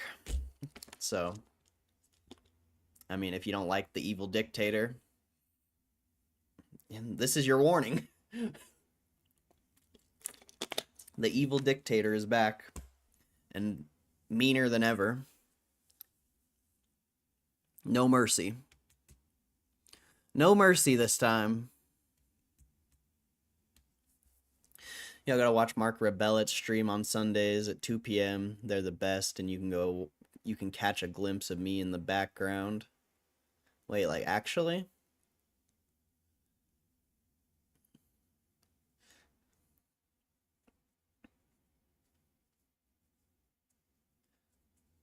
Isn't Mark Rebellet the singer dude? The dude who makes music?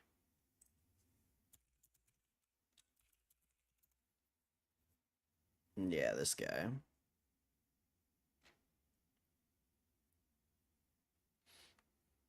What does he even do? Oh, he just makes music out in public? That's kind of cool. You go to these live? Are you in this one? Where's Hugh? I feel like this guy's Hugh. I feel like this guy in the trench coat's Hugh. I don't know why. That's you, huh? You're the guy in the trench coat. That's 100% Hugh right there.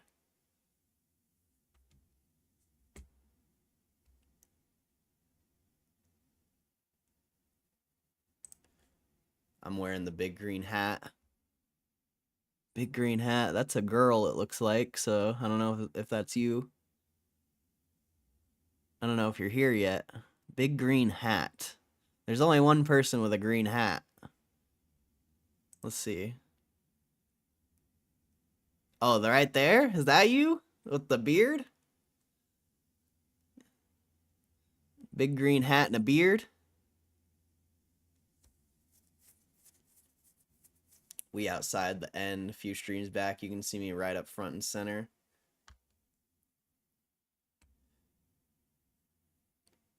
That's you? Oh, let's go! Bro, Hugh's got an epic fucking beard, bro. Epic beard.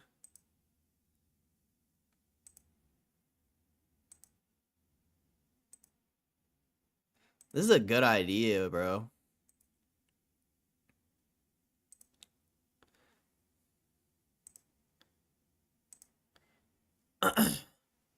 The end. Oops. Live. The end.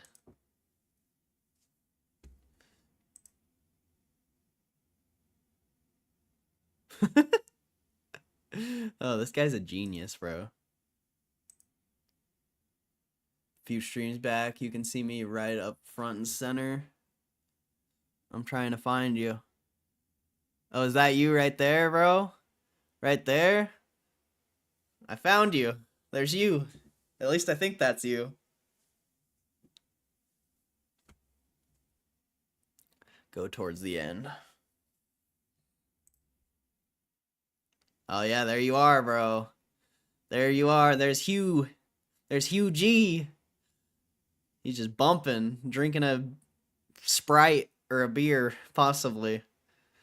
Hell yeah. Is that your girl? Is that your girl right there?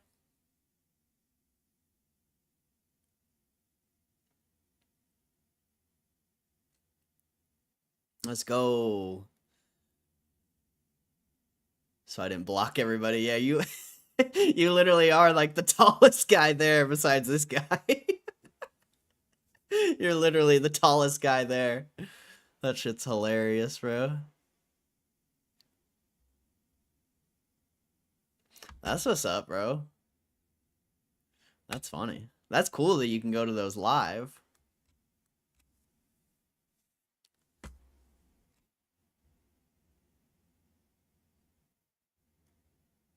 If you don't like the evil dictator, then you can get out. Dictate this shit. He sets his own music gear, sidewalk, and does a 2-hour set. I actually have no urge to talk about all that on the stream IRL. Wait, I actually have no urge to talk about all that on the stream IRL. Wait, what? I'm confused by that. Now I'm wearing big green. Okay, zoom enhance turns. If you go to the okay, I did that. Out Hugh is a woman. We cool. I'm too sick to be crazy. Good. You know, I never thought I'd be glad that someone got sick.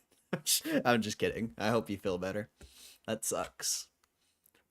I want to hear Hugh. No, I can't play the music. Unfortunately. Thanks, I grew it myself. So sick that one got shut down by cops. So funny. That's hilarious. Go towards the end. Oh. Oh shit. I just clapped the chat. Whoops. I always do that.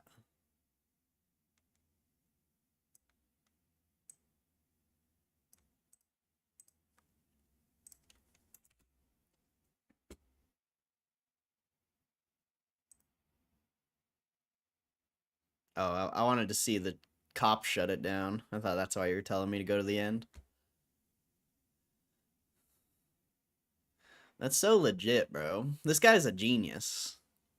This is so smart. So smart.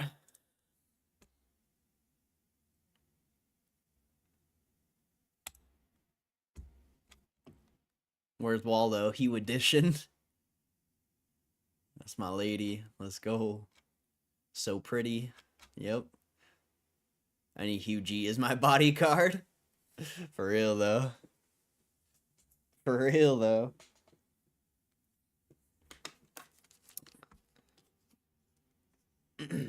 Alright.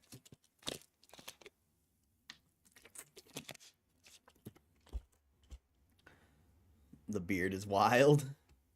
That shit's sick. Twitch under fire after malicious chargeback puts streamer in debt. Twitch streamer Vicky and others slammed the platform after a user who gifted her subs issued a chargeback with his bank that put her in debt. Oh, that sounds like her problem. The streamer appeared on the front page of Twitch back in January 25 and said that during the broadcast, someone came in and gifted her a handful of subs. However, after allegedly forgetting that they had other bills to pay and will need the money back, Vicky claimed the user did a chargeback on nearly $250 worth of subs. I mean, if you went dead off of $250 worth of subs, I don't know why you're mad. You shouldn't be streaming. You should be, I mean, you should probably, like, go and work somewhere. On social media, she called out Twitch for its lack of protection from chargebacks like this, mentioning that it makes her not trust subs or bits given to her on the platform. Okay. Like, isn't it more fucked up that she's complaining about it? Like, my guy needed the money. Whatever. Whatever, bro. A reminder that Twitch does not, in fact, have any protection. Whilst I was on their front page of Twitch a month ago, I had someone come in and hang out for 6+ hours, boast about their money, donate subs/bits that I was very grateful for. He has then proceeded to harass my community talent agency because he forgot he has other bills to pay, so will need the money back, she said. I feel like this is so malicious and my fun. Why does this chick have a talent agency? Hugh something. I don't know that last name, but what's up, Hugh? We got 2 Hughs. 2 Hughs, bro. That's crazy. Double up. Double up on the Hugh. Hello, other Hugh. Oh yeah, I was gonna tell you guys. I made this thumbnail yesterday.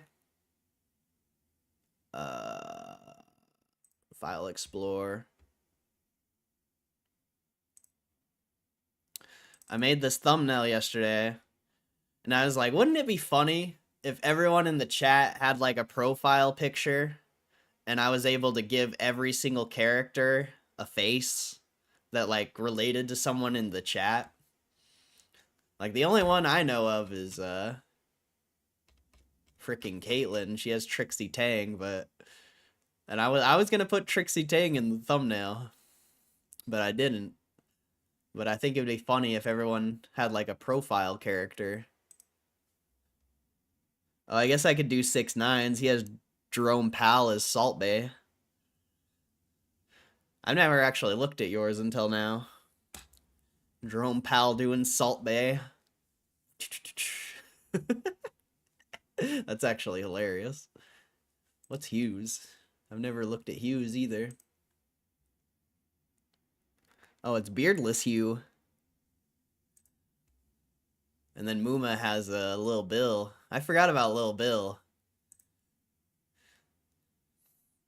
I completely forgot your profile picture was Lil Bill. See, so maybe I could have done it. I just wasn't thinking straight. I never realized how many people actually had profile pictures. So I should have made this better. I could have put like J Pow over here. I didn't want to replace Skeeter's face though. You can't replace Skeeter. You don't like America, then you can get out.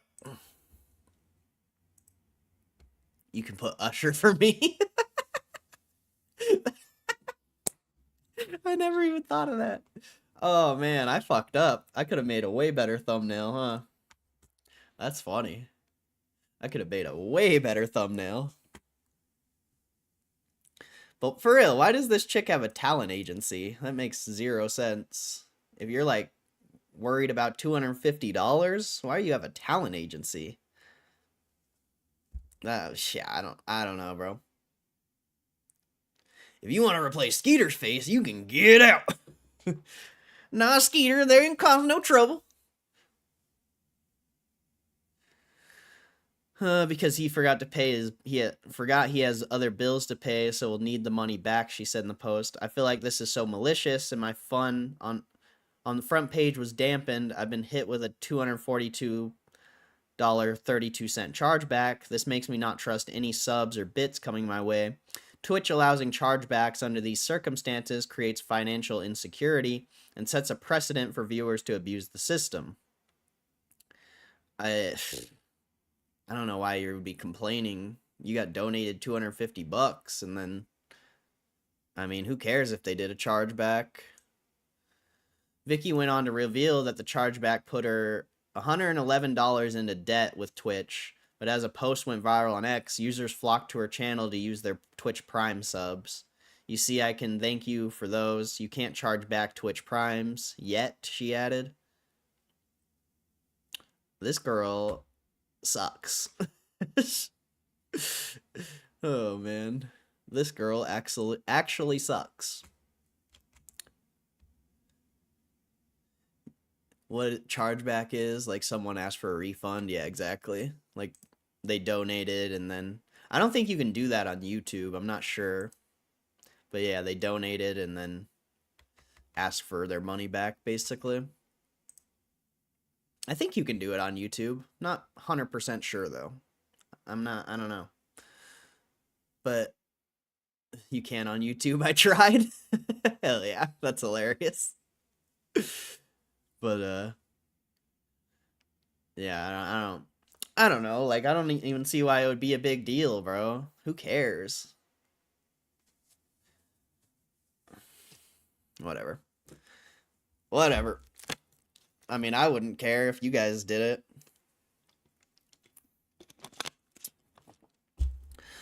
Luckily, with the help of her followers, Vicky was able to cover the $111 in debt and announced she was actually owed money from the influx of subs. Just a few... Oh, so this is just a marketing. It's just a marketing thing. That makes more sense. Just a marketing thing to get more subs. Gotcha. Man. Man. If only I could do that. If only I could be a pretty girl for a day. Just a few hours later, she revealed an email from Twitch and called them out for ignoring the context of the situation. Update is that nothing is going to be done. We all know that the viewer is a fraud and wanted attention from a front page slot. And I feel like a hero, but Twitch is ignoring the context from his chat logs, emails, tweets. Bleed purple more like bleed dry, trying to pay them back. What? Do you... in a front page slot. What does that mean? Do you get like a front page slot? What does that mean? Front page slot Twitch. Front page promotion.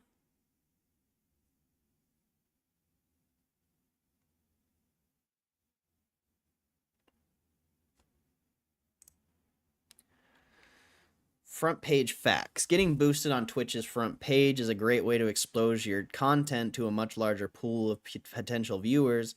Being on the front page of Twitch is undoubtedly great if you're looking to raise funds for an important cause, or if you'd like to shoot your shot at higher visibility on the platform. What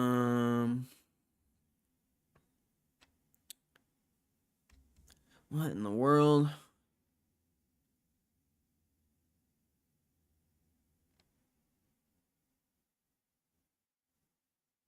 Anyway, I'm not going to read this to you guys. I'm just going to skim through it, I guess.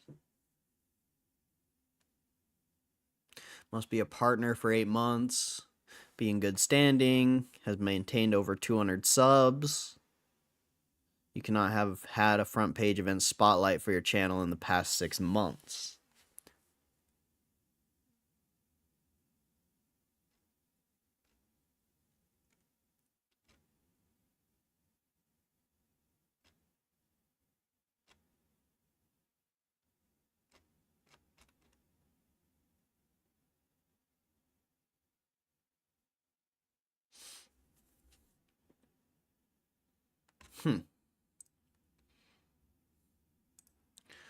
Twitch will rotate your stream onto one of the front page carousel slots for some of the viewers who have selected the same language as your broadcast language.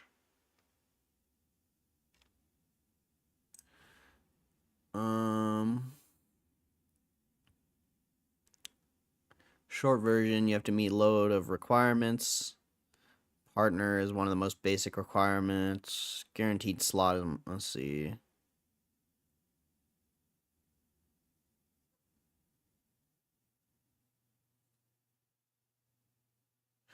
Time to time, you are getting email that you can sign up your candidature to appear on front page. For example, a few days ago, I received this email again.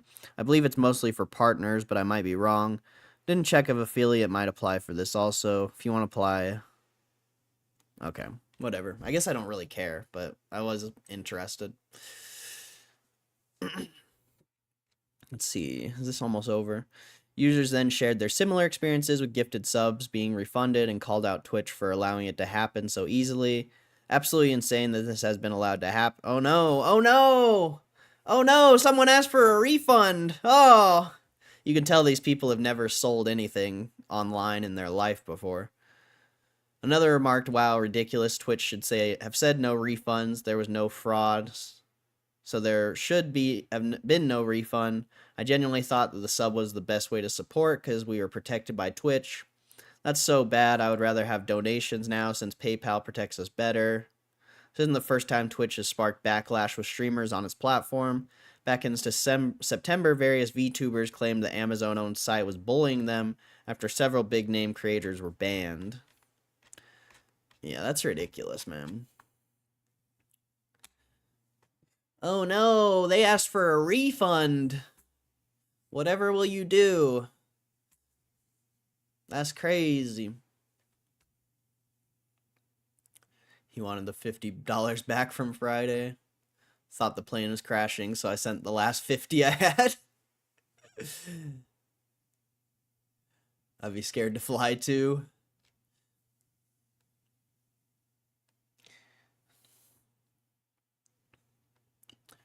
Been having to travel a lot for work, and they always book the cheapest flights. But being 6'4" is not fun on a plane.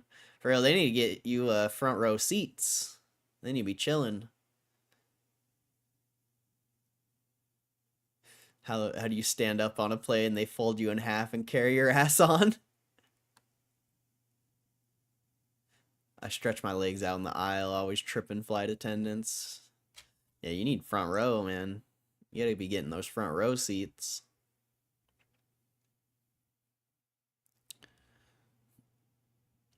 Alright, Kick unveils new feature that Twitch still doesn't have. It's been over 2 years since Kick first launched as the new kid on the block in streaming world, as the stake-backed platform signed a number of top streamers away from the likes of Twitch and YouTube. Despite undergoing some changes since, the similarities with Twitch in terms of directory, channel layout, clips, chat, and other features are still there, though Kick is planned to make more changes. Aiden Ross revealed that they've been planning a Kick currency that would allow viewers to get paid for watching their favorite channels. That has yet to go live. Kick currency, interesting. However, one change that now... Kick streamers can now be rewound. Okay, one change that has now gone live is something Twitch still doesn't have just yet. The ability to rewind a stream while watching it and not have to load up a VOD. It was revealed by Kick on January 27th, showing that if a stream lags or having an interruption, you can easily just rewind to the part you missed in real time. Yes, it is similar to how YouTube streams work. The platform also noted the feature will be available soon for mobile users, but is live on the desktop version right away. Actually ahead of the curve, hold on now, Kick and Twitch star XQC posted on X. A lot of things still to fix, but W. Other streamers chimed in with suggestions too, including the ability to see thumbnails while rewinding so that viewers can pick out the exact moment they have missed. Further creators urged Kick to push the ads with this feature to drive more eyes to the streaming platform, seeing as it isn't something Twitch has just yet. Okay.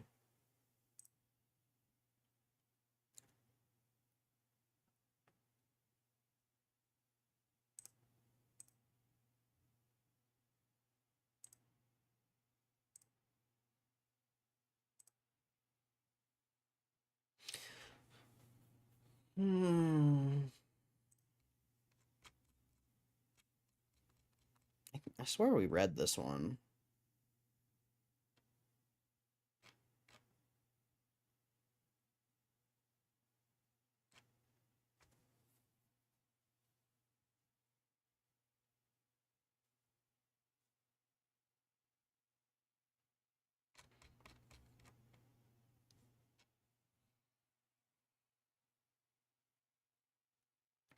Leg reduction surgery. No way is work paying front row. They don't even pay for a carry-on. I'm out there wearing 5 layers of shirts and pants, bruh. That's... Your work sucks. They should be paying for everything. That's insane.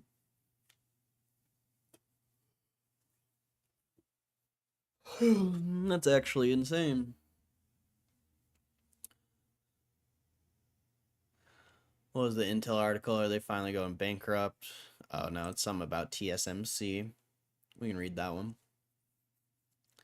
Work definitely sucks, but pays well. Guess I'd rather them cheap out on expenses than my paycheck. True, but I mean, if you have to pay for it, that's part of your paycheck in a way. I don't know. That just sounds lame. But as long as they pay you good, I guess it doesn't matter that much. Life is but a box of chocolates, you know? My mama said my life's like a box of chocolates. You never know what you're gonna get.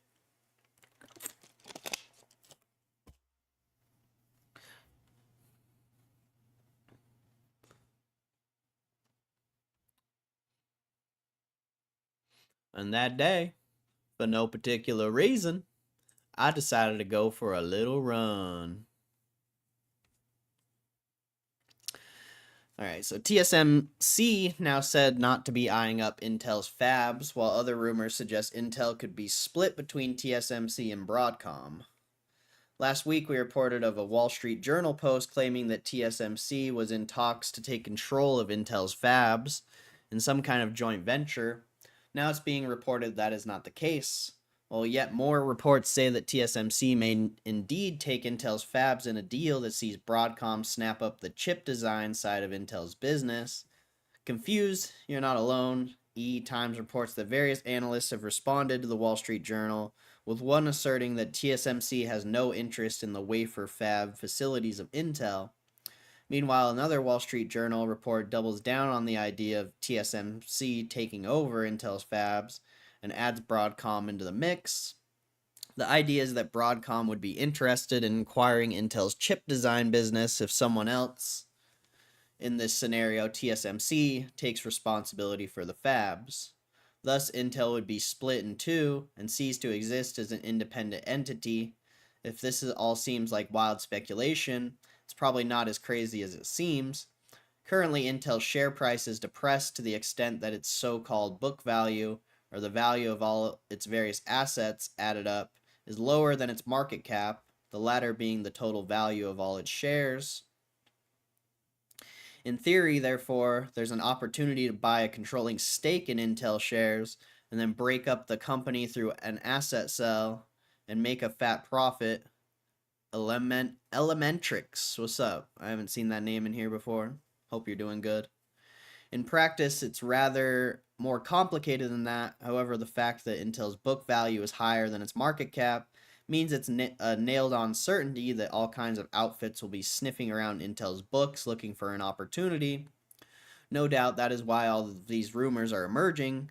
Very likely, numerous players are indeed taking a look at a possible deal, either with or without Intel's direct involvement at this stage. For instance, TSMC is said to be in talks with Intel regarding an injection of engineering into Intel's fabs, while Broadcom allegedly has yet to submit any proposals to Intel itself. That makes sense given the complexity of running chip fabs. Intel and TSMC would certainly need to work together on that. Meanwhile, Broadcom may be able to take ownership of Intel's chip design business with minimal intervention. Watch some of the delivery videos. Very cool. Hey, I appreciate it, bro. Thank you. Still, there's virtually nothing certain in all of this, save for the fact that Intel is clearly in a precarious position after years of struggle and the apparent failure of now departed CEO Pat Gelsinger turnaround plan. For now, all seems to hinge on Intel's upcoming 18A process node. If that's a corker, not only will Intel's own chip design benefit from a competitive node, but Intel's customer foundry business could finally get some decent clients, in which case maybe Intel will be reborn.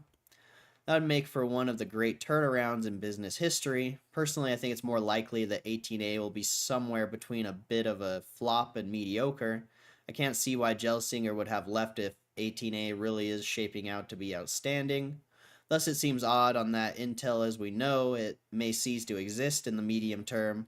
Whether it's split in two, who ends up buying bits of it, really any of the details are impossible to say. But the momentum right now is all in one direction, and it's not Intel as we know is carrying on. Interesting. Own a Romeo? I don't know what a Romeo is. A Romeo e-bike? Romeo and Juliet? Haro Romeo 2, this thing? That's pretty sick. That looks nice.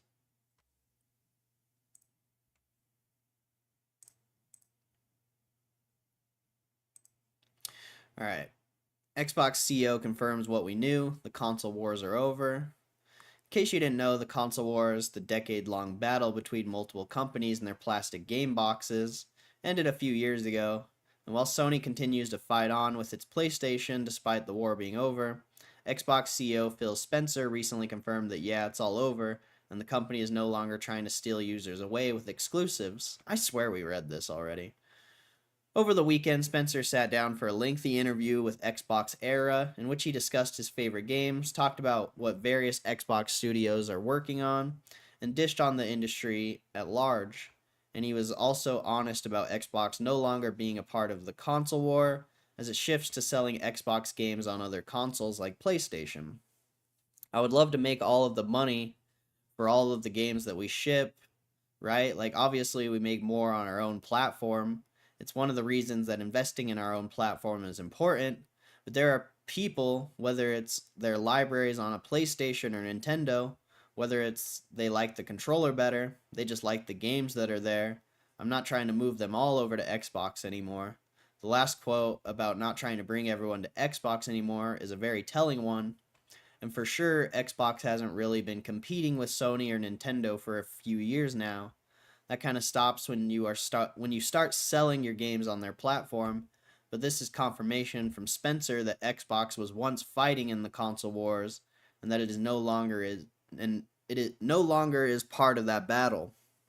As the entire point of the console wars was to sell more boxes and steal away other players with exclusives. Elsewhere in the interview, Spencer further explained that Asia is one of Xbox's fastest growing regions, and it thanks in large part to cloud gaming via Game Pass and PC. And according to Spencer, the users driving this are players who were never going to buy an Xbox. We were never going to catch that person with our console, said Spencer. So let's find them in a way that works, and it's better for Indiana Jones, it's better for Xbox. If it wasn't obvious before, this is the ultimate confirmation that the console wars have indeed ended. Nintendo doesn't care anymore and just releases consoles whenever it works best for itself, rather than trying to directly compete with the other big players in the space via powerful hardware. Xbox is happy to sell you a game on PS5 or Switch, or even just let you stream it via the cloud. No console needed, though it still plans on making and selling some in the future. The only one still fighting in the war is Sony. So I guess they won, but I'm not sure it really matters in 25.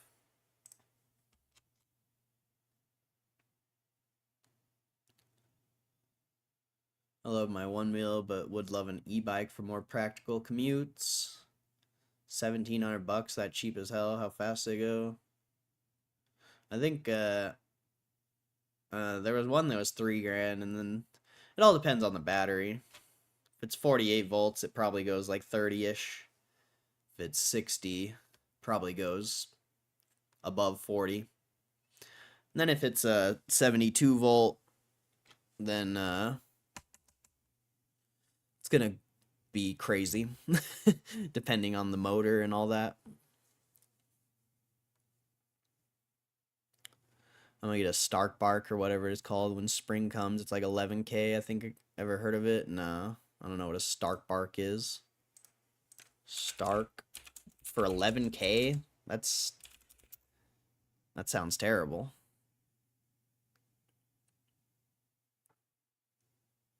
Oh, this is that thing Danny Duncan's giving away. I have seen this, actually. 11,000 for this? That's ridiculous.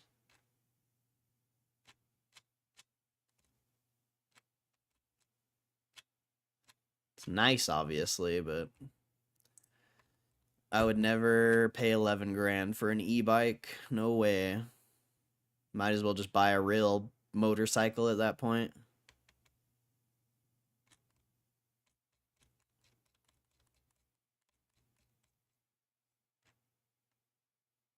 Doesn't even have like really info on it. That's ridiculous. I would never buy that. That's crazy.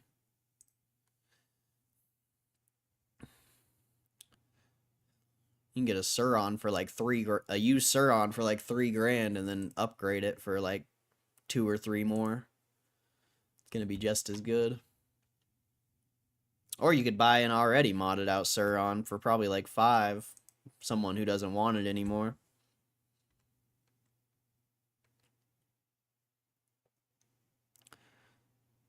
I bought it for food delivery. I get 0 orders on Uber Eats, but only DoorDash works. Yep, that's why I stopped doing it. You don't get orders. Nobody orders from those apps anymore, and there's too many drivers.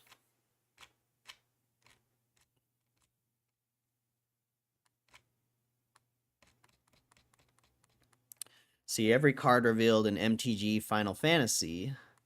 Now that the official Magic the Gathering Final Fantasy crossover is set up for pre-order, Wizards of the Coast has begun to reveal some of the cards from the set ahead of its June 13th, 25 release date.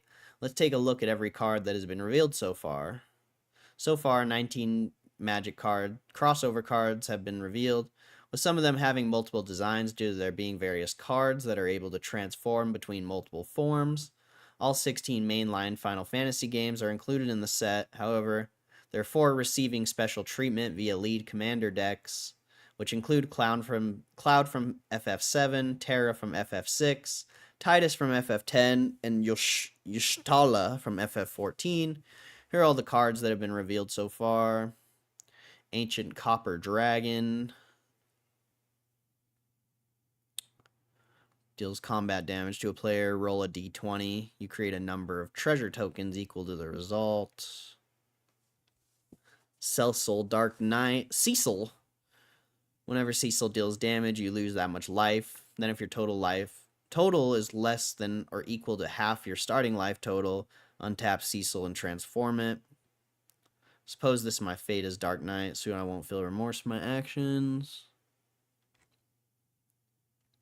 Cloud X Soldier. When Cloud enters, attach up to 1 target equipment you control to it.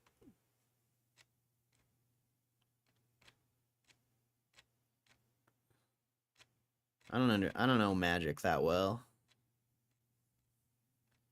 Oh, it's a Chocobo. Chocobo. Sephiroth. Bruh, I might get this.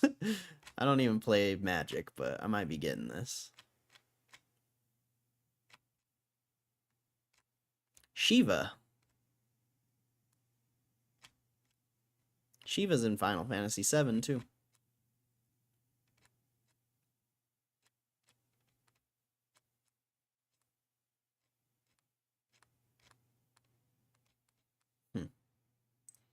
Very interesting.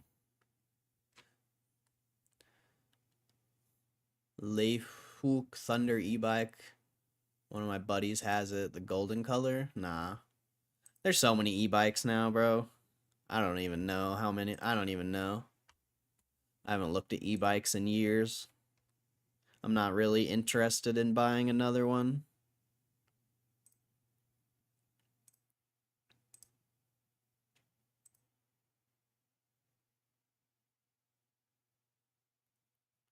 Sup, Rex? How you been, my friend? Been a while. You into GME Elementrix or just bikes?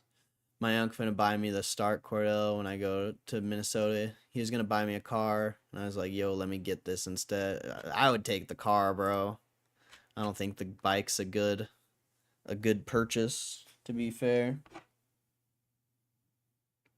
Oh shit. I got a package at my door, bruh. Hold up. Ugh.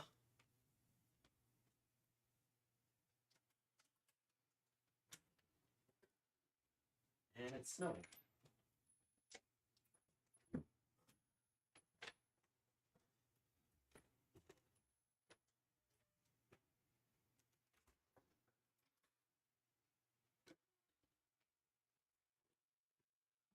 It's snowing outside. I got some delicious goods from GameStop. We're about to unbox this live. Hopefully I didn't leak my address right there.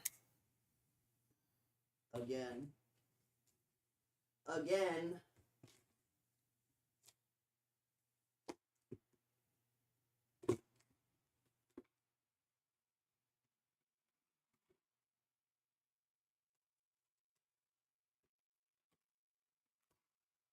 Ah. GameStop unboxing. You guys aren't even ready for this. Oh, I got some. Oh, these will actually fit, I think. Nice. They look kind of small, but some socks. Ah, check it. Check it. Another prop. Oh, man. This is actually a lot better quality than I thought it was going to be. GameStop exclusive, bro. GameStop exclusive hat. Oh shit! I almost fell. And I got a Waluigi one. I like this one. Waluigi.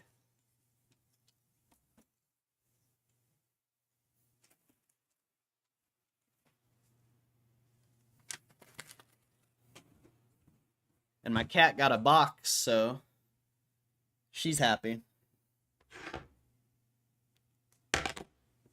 The cat's happy. She got a box. So everything's good. Everything's great. Now we need some glasses to go with my Waluigi. There you go. Looking good. Looking good. How long was shipping? 2 or 3 days. Wasn't that long. I ordered them on Saturday night, I think.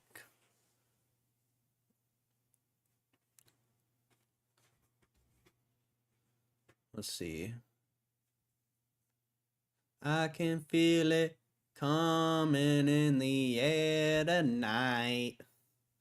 Oh, Lord. Love the thumbnail. Hey, thank you. Thank you. If, I'm gonna add more people into the thumbnail. So if you want to be added into the thumbnail, I mean, I'm gonna add Lil Bill, Trixie Tang, and Jay Pow. So if you want to be added into the thumbnail, make sure you have a profile picture of a character that I can clip.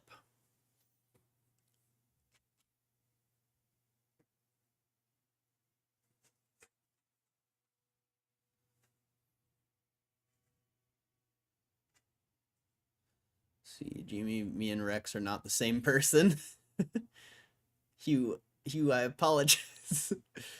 I heard you live a couple weeks. You sound like a young Barry White. Unboxing stream. Let's go. I also got some socks. Some Dragon Ball Z socks because it was like spend $10 more or pay $10 for shipping, and I was like, fuck it. I'll spend $10 more for some socks. Why not? Why not?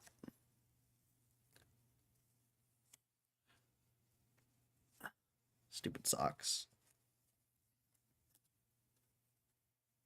I can't undo them.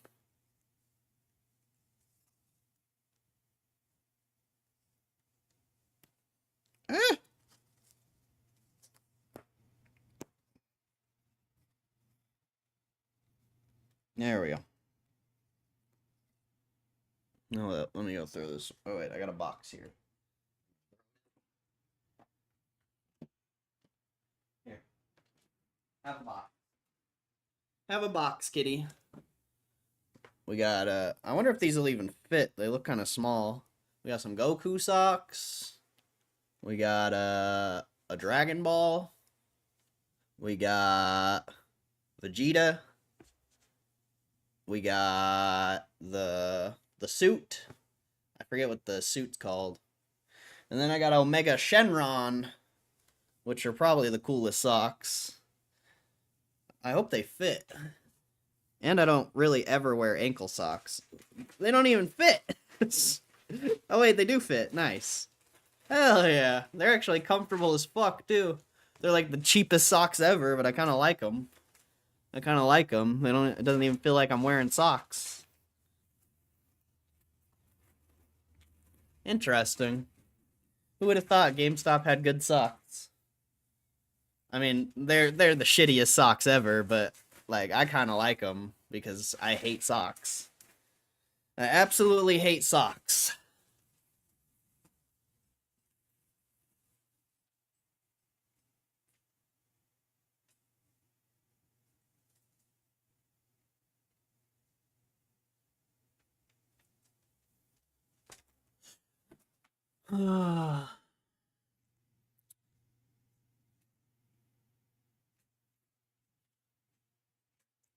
I hear if GME touched the 200 SMA, it's gonna fly.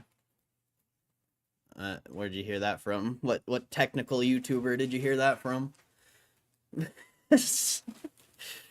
I think people have been saying that for a while.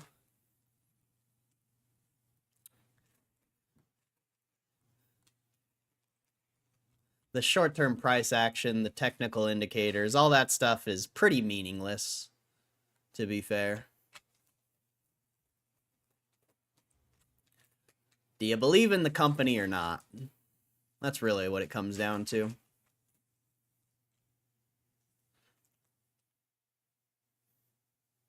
More comfortable than Pikachu? Oh yeah, for sure. This thing's chill. Except it completely messed my hair up. Oh, what's up, RL? What's up, RL? Well, my hair was messed up before, but...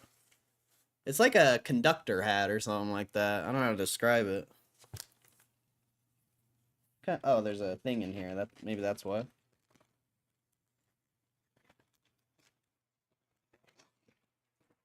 There we go. Perfect. I don't know, I like the Waluigi hat more than Wario. Like, the Wario one's cool, but Waluigi's way cooler. Yeah, we gotta stick with the Waluigi hat for today. Waluigi. It's a Waluigi.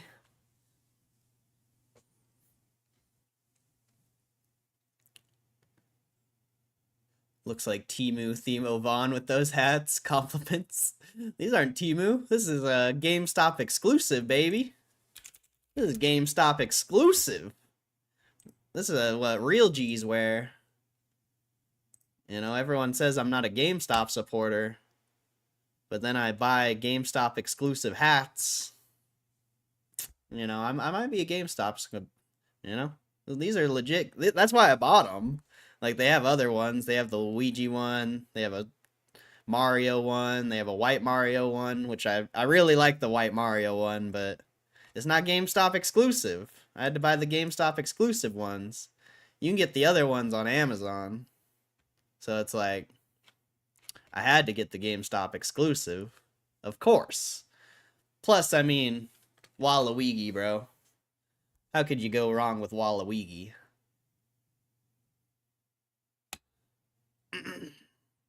Waluigi. Supporting the company, fuck yeah. Hey, bro, you should see all the Cardsmith currency. Have I ever showed how many Cardsmith currency cards I have? Oh man, I've got like at least like $2 grand worth of Cardsmith currencies. It's ridiculous. Well, maybe like 1,000 now. I don't know how much I have now. I have so many boxes of that shit though. How long was shipping time? Like 2-3 days. Shabby, but not too shabby. Oh, that reminds me. I gotta get my my mug too, bro. Hold up. Hold up. Hold up.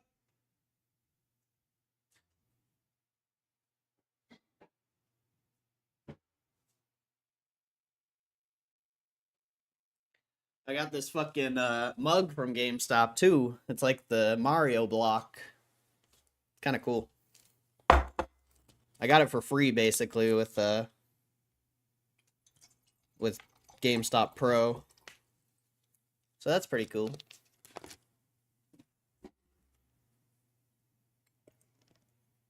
It's a weird cup, but kind of cool.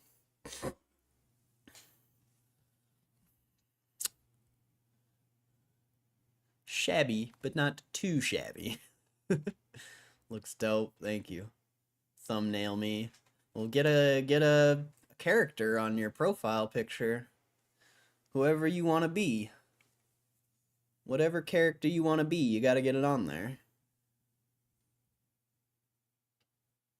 Game sock. They should have GameStop socks. This is what I'm saying, bro. If GameStop had like shirts, hoodies, sweatpants, socks, like GameStop logo stuff, I would buy all of it. Like, that's all I would wear. I wouldn't wear anything else except GameStop shit. But no.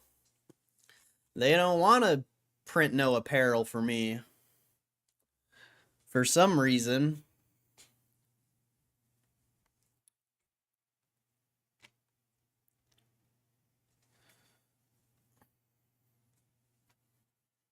Let's see.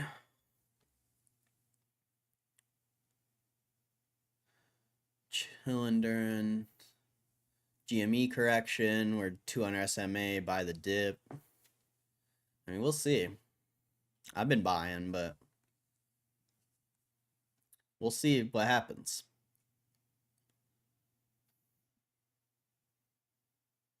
To be fair. So, Corey, thank you, bro. Thank you. Sent my 13-year-old son $500 to buy GME when it was in the 24s the other week. Gave him another 100 to add today. Also, what are these rumors? Moomaber and I are catfish comrades? Wait, what? I didn't know that was a rumor. That's new to me. Catfish comrades? I never heard that. Supporting the company. Fuck yeah. Amen, bro. Bro. GameStop has so much cool stuff to buy. Like, so much cool stuff. Like, I mean, we can go through the website for a little bit. Like, look at all this bedroom stuff they have. Just cool random things. Like a Kirby throw blanket. That's awesome. I mean, we'll go through this. Let me catch up with the chat first, though. Cardsmith. Oh, yeah, I was going to show you all my Cardsmith cards. I'll be right back. This shit's ridiculous.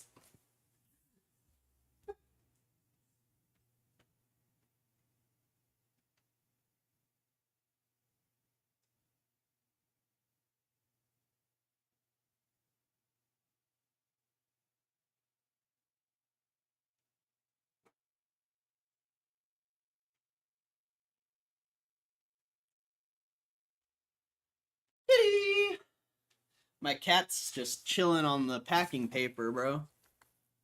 It's kind of fun. Let's see. This whole box is fucking Cardsmith currencies, bro. You ready? You ready for this shit? That's how many fucking Cardsmith currencies I have. That's actually ridiculous, bro. It's actually ridiculous. I don't even get it. I don't even understand why I have this many. It doesn't even make sense. I kind of regret dumping them all out.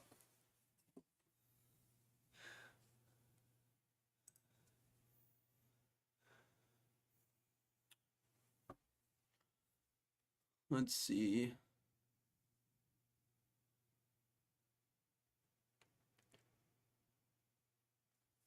Wait, what? Where am I in this chat? Oh yeah, supporting the company. Accuse me of being you. No, not the hat core. You look like Theo Von's brother. Okay. You do be looking like Theo Von right now. That's funny. That's awesome. Let's see. Wait, me and Rex are catfishers? I don't even know what's going on there.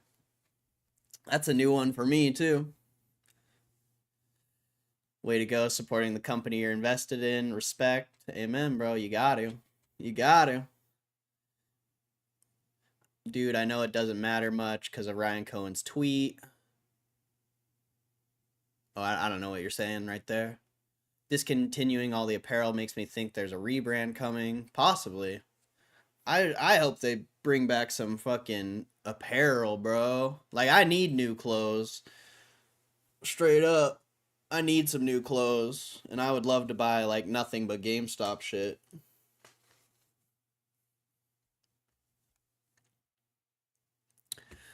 I have some GameStop shorts and sweatpants. Had a GameStop hoodie, but my girlfriend stole it. Damn, bro. I wish. I want all that stuff.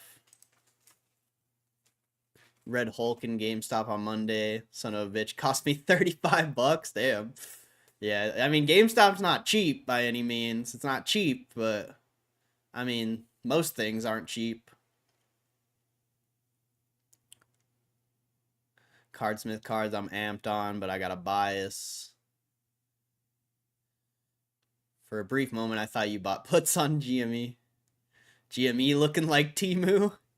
For real, though. Kind of. Corey about to break out the stack. Holy fuck. Shorts are very cheeky clothing choice for GameStop to sell. They got a rocket on the pocket. Damn, bro. I'm jealous, bro. You gotta get the mega box, though. Nah, I'm not buying any more Cardsmiths. How much to rip a pack live? I'm gonna rip packs live one of these days. I'm gonna stack up some more cards. I got some Pokemon and stuff. Then I'm just gonna do a big ass live opening one of these days. I probably won't open all of those, but they don't even sell anymore, so it's like I almost have no choice but to open them soon. Be a degenerate, weigh them, and keep the heavier packs, sell the lighter ones. I could do that. I don't really care about the cards, though, to be fair. I just got to take 10 mega boxes in the mail from GME, gonna hold them. Want to see if there's a Bitcoin in there, though, real bad. I was playing Rocket League the other day. I have my team set to GME, and I played against someone with the same tag. He messaged me saying, wait, GME, Ape? And we've been best friends ever since. Got a friend request of the match regarded Ape. Bro, that's awesome. That's so funny. So, yeah, that's 1, 2, 3, 4, 5, 6, 7. I don't know how to count. That's 9 right there. Why do I have so many of these cards, dude? This is ridiculous.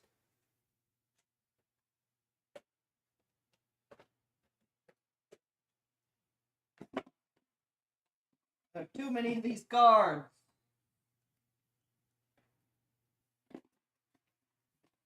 Actually ridiculous, son.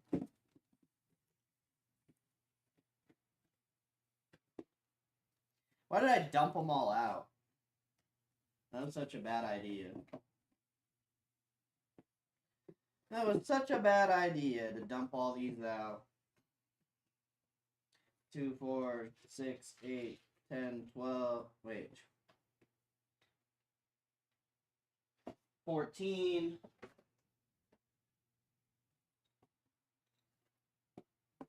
15, 16.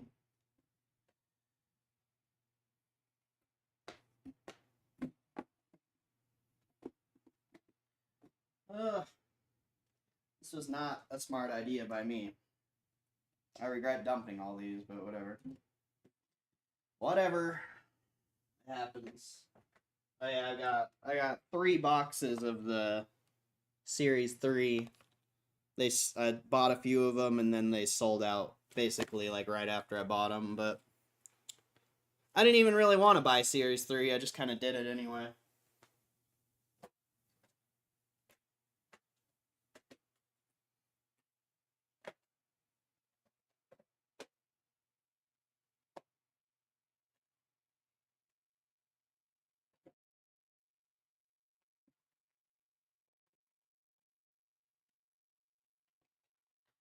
Ridiculous, bro. Why do I have so many of these fucking cards?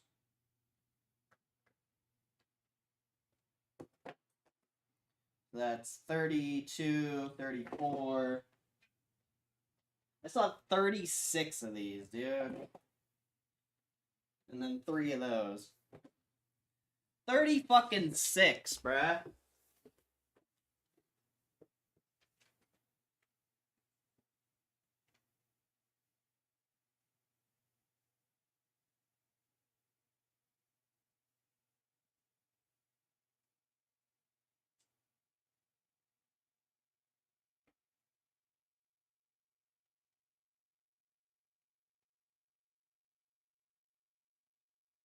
Pretty ridiculous. Pretty ridiculous. So what, I've got... They're probably about like, I don't know, anywhere from 40 to 60 bucks right now. So 36 times 40. Yeah, that's still 1,500 bucks worth of cards on the low end. On the high end, it's like 2 or 3 grand. And I've sold a lot of them too. I'm pretty sure I've made my money back already. So that's cool. But they don't sell anymore on eBay. Nobody cares about Cardsmith currency right now. Crypto needs to go up and someone needs to pull a fucking Bitcoin or an Ethereum, and then it'll get a little bit of hype again.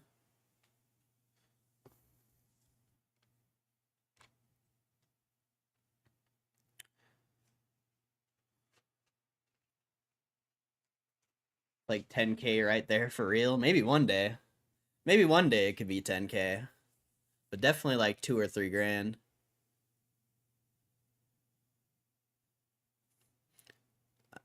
I think they track series to series, and you can see if there are any redemption cards left in the series you have. That way you can see if it's worth still having. I don't know how to do that. You most def have a coin in one of those packs, as does Muma. I tried buying 5 packs and took a loss, sold 2 cards on eBay for 200 bucks. Damn. There's a dude on eBay who's selling packs for like cheap, bro. He kind of came and undercut the whole market, and it's really annoying. This fucking guy, he's selling them for 35 bucks a piece. But lightweight, no gem or redemptions. That's what it says on here. But yeah, I don't know. This guy sucks, honestly. Like the cards were selling like consistently for like $60-ish around there, and then this fucking idiot comes in and makes an ad for like $40 and ruins everything. Fucking loser, bro. Fucking loser. He doesn't know how to make money. Oh well, it's whatever. I don't really care about selling those right now. It's nice that I got to sell a few because I had like over 50, I think.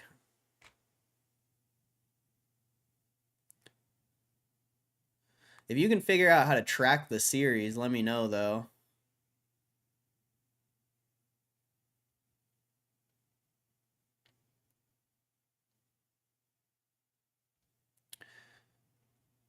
Corey is smart not opening his stack though. Turn around and sell them for 500 a pack in 5 years. Maybe. I guess it depends how popular Cardsmiths gets. And if crypto keeps going up, if 100K is the top, you know, it's that sucks. But if crypto starts going up again, it might be okay. What I was saying was I saw an anti-GameStop thread on Reddit because of Ryan Cohen's tweet. Not a big deal, surprising in general. Ooh, I want to see that. What is it under? Do you know what the subreddit is? I'd like to check that out. That's the plan, Rex. If I can not open them, Series 4 has a GME Roaring Kitty card in it? No way, really? That's sick. I might have to buy a couple packs just for that. What's subreddit RL? Yeah, I want to know. Nobody's pulling a Bitcoin because you got it sitting in that box. Shh. Don't tell anyone. I sure hope so. I sure hope so. Cartel, what's up, Cartel? I feel like I've seen that name in here before, but I don't remember. Hopefully you're doing good, my friend. Hopefully you're doing good.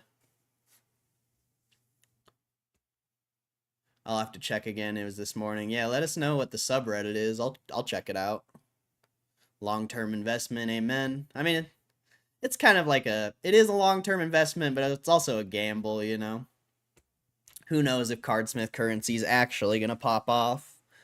Like, it was popping off for a little bit there, but then the hype died really quick. So we'll see what the future brings for that. How much do boxes cost to buy normally? Like the boxes I have, Series 2 was like 32, I think. Series 3 is 35, and now I think Series 4 is 36 a box, I believe. They keep raising the prices, obviously.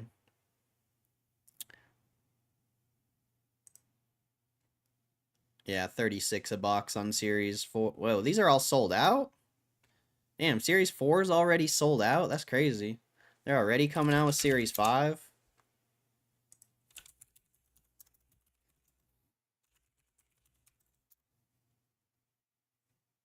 Oh no, they got some on GameStop, it looks like.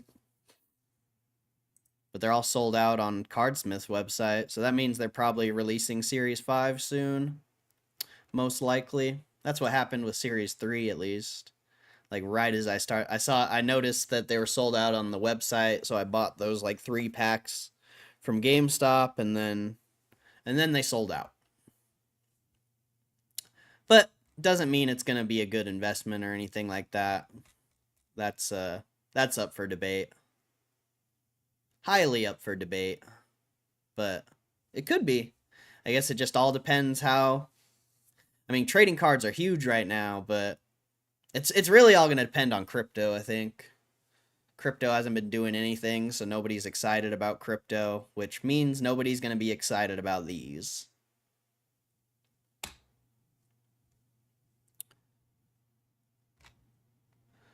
Means the pack is weighted. Weighed. There ain't nothing in it worthless unlike yours. Yeah, I don't know how that works, honestly. I don't know how the weighing and stuff works. GameStop broke out to highs. That's cool. That's cool. Decent candle.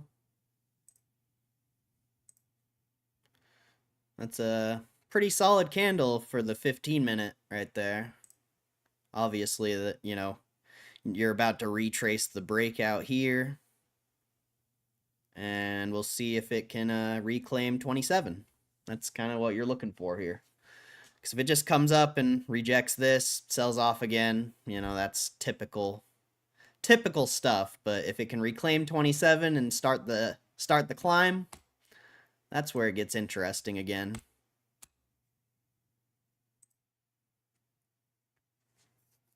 Pretty big volume candle too, though. It's probably just stopping out shorts from in the morning, though. Unless there's like news of some sort that just came out, which you can check on Twitter. Just type in $Gme in the search and go to the like most recent posts, and you can see if there's any news. I don't have Twitter, so I can't do it, but you guys can. They have a Reddit. I know you're asking about it. The Cardsmiths one?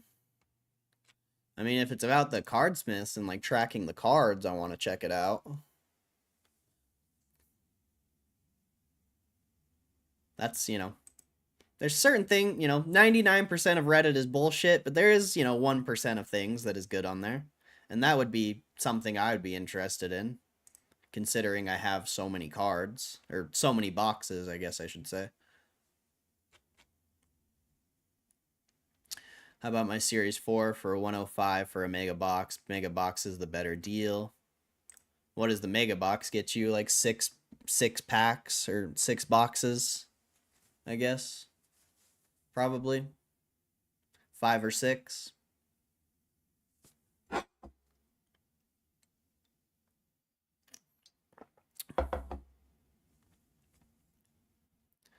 Ryan Cohen following Bitcoin Magazine on Twitter. Yeah, we already talked about that. But welcome, Huss. Haven't seen that name in here before. Isn't it funny, bro? Isn't it funny how when GameStop starts to go up a little bit, we start to get new names in here? It's very interesting. Why do people only care about GameStop when it's going up? It just doesn't make sense to me, bro. It just doesn't make sense to me. I love GameStop forever and always. Forever and always.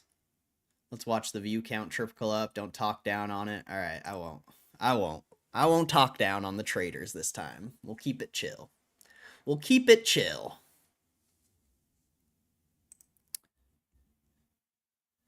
Has like guaranteed refractors and stuff. I believe 5 packs in Series 4. Series 3 was just one huge ass pack. Okay.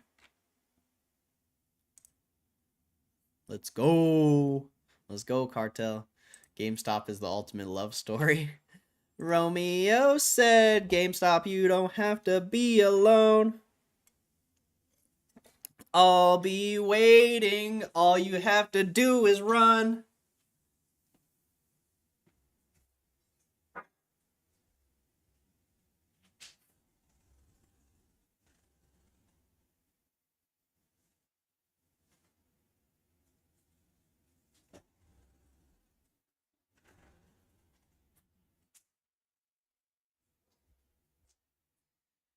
GameStop will be the prince.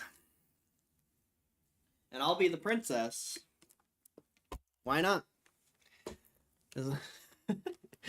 GameStop said, baby, you don't gotta be alone.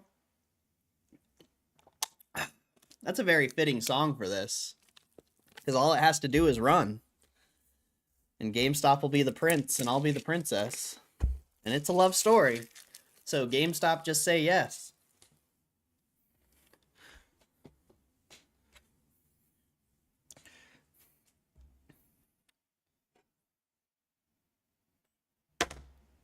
Marry me, GameStop, you'll never have to be alone. I love you, and that's all I really know. I talked to Ryan Cohen, he said go buy a white dress. It's a love story. GameStop, just say yes. Ah, beautiful. Beautiful song right there.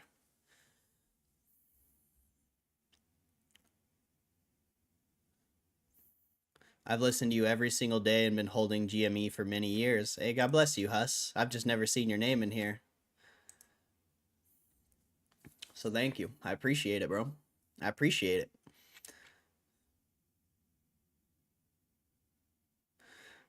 it. Oh yeah, what I was gonna do with these hats, I was gonna buy the Mario and Luigi one. And then on red days, I was gonna wear the Mario one because it's red. And then on green days, I was gonna wear the Luigi one.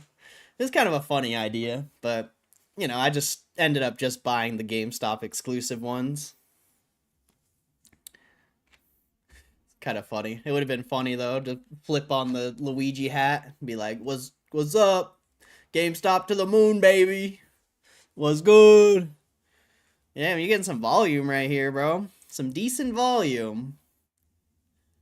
Decent volume. What is the volume today? Any Hoosers. 3.2 million right now. It's pretty okay. It's okay. Nothing crazy, but okay. Is there any news or something? Or is this just a big buyer coming in? Have you guys seen any news on Twitter or anything?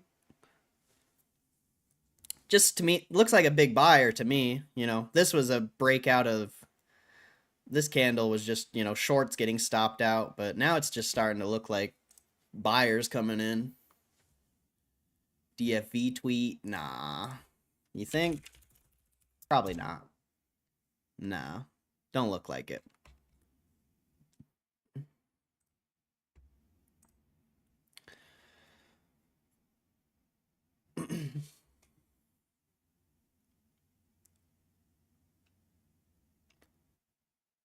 Could have spent 800 on cable for the last 4 years. Instead, I spent 26K on GameStop for a more entertaining storyline. Amen.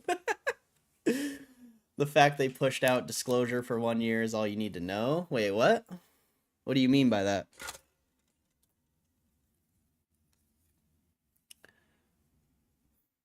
Ugh. I need some better glasses here. All these glasses suck. They're so uncomfortable. Let's get this pair. It's me, Waluigi.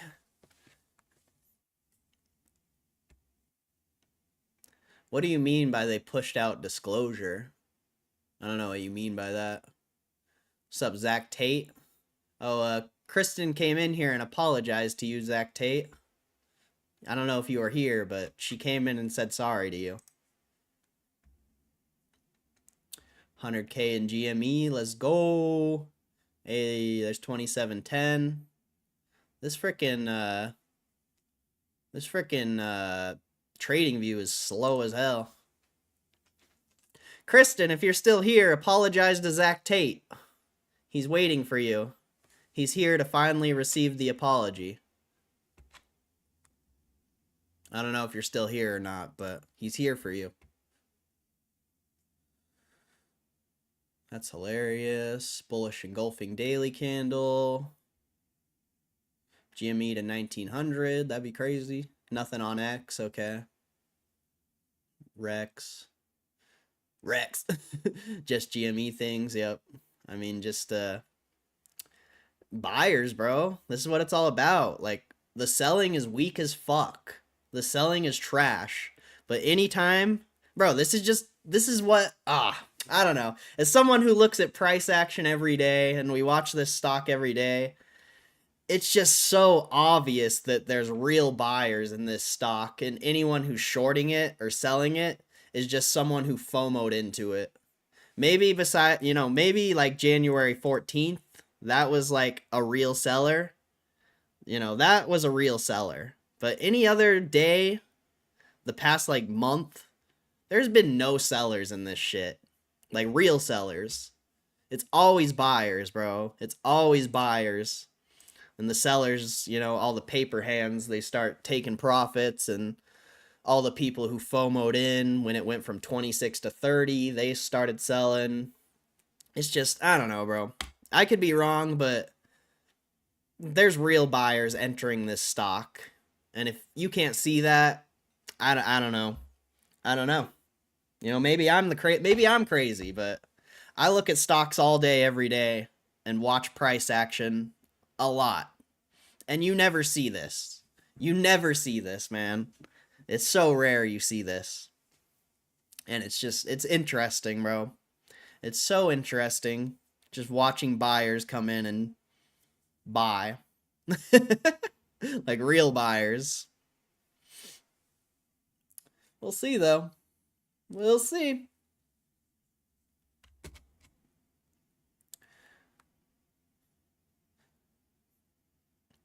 DFV tweet, I don't think so.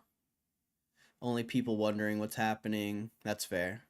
Yeah, it's just a buyer then. Maybe shorts closing. Mix of both.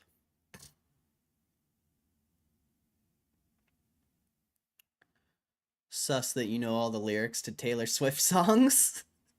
I only know that one and what's the other one? God, what's the other one? There's another one that I know, but I can't think of it. Whatever. Maybe I only know that one. It's like the girl next door or something. Something like that. I can picture the music video in my head, but for some reason I can't think of the song. No news that I can see. All right, for sure. That's what I was thinking. I should have bought more calls. I mean, it'll probably sell off, let's be real. We see this all the time. But if it can reclaim 27, I would say that's very positive.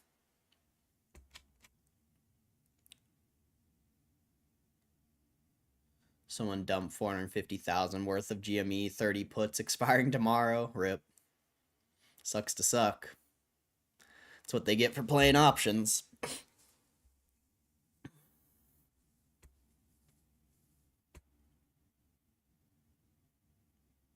Unity's up 26%. Yeah, they just had earnings. Apparently they crushed it. I didn't. Let's see if their 10K's up or 10Q, whatever it is. Unity. Nah, just the 8. Oh, wait. Oh no, their 10K, their 10Q's not up yet, or 10K. It's gonna be a 10K. It's not out on SEC yet. You could look up Unity Software Investor Relations though, and you can go view their website, and it should be on there.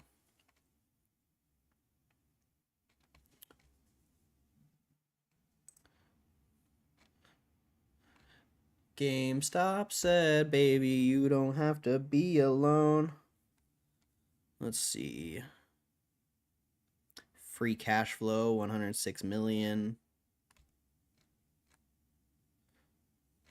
Where's their balance sheet?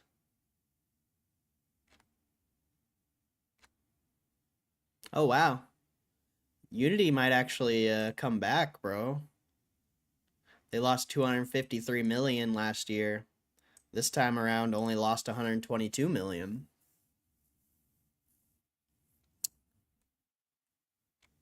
Or wait, I don't know if that's accurate, actually. That's 3 months ended. Oh, that's for the quarter. Never mind. They lost 664 million on the year, it looks like.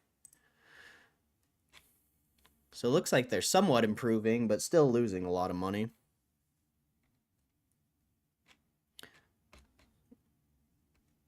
At least that's what it seems like here. And their revenues are going down as well, which is odd.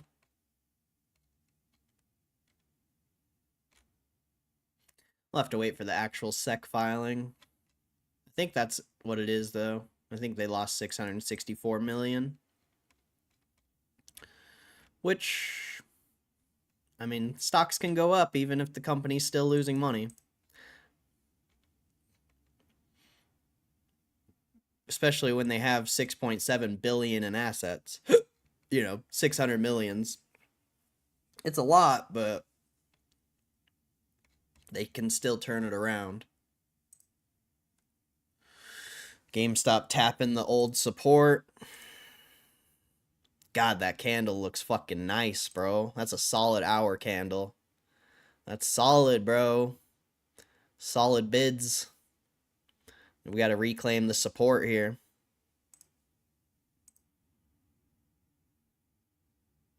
Because as of right now, you're just retracing the breakout.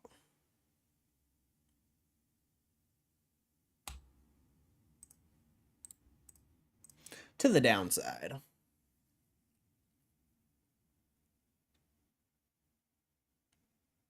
So Reese on X said 2 minutes ago. Not sure if it's related. Probably not. I wouldn't focus too much on like the dark pool stuff and all of that. A lot of that stuff is pretty meaningless.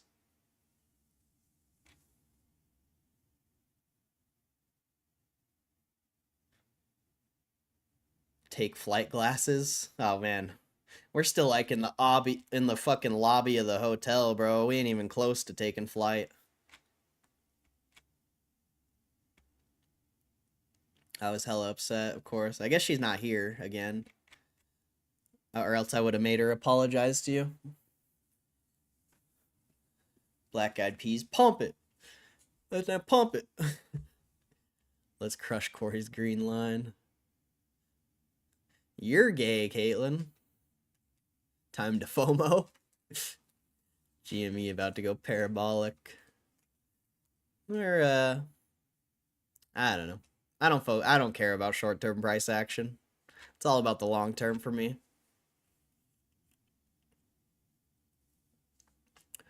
We can see how much volume that was, though. That little few minutes. That was about 800,000 volume added in like less than 10 minutes. So that's pretty good. Pretty good. Solid buyers, bro. That's what we want. That's what you want to be seeing. Real buyers. Real boys. So many lines on that chart. I know, they're all, a lot of them are old support and resistance. Like these are all, most of them are old. If, you know, looking at this probably doesn't make sense to you, but it makes sense to me because, you know, I'm the one who made the lines.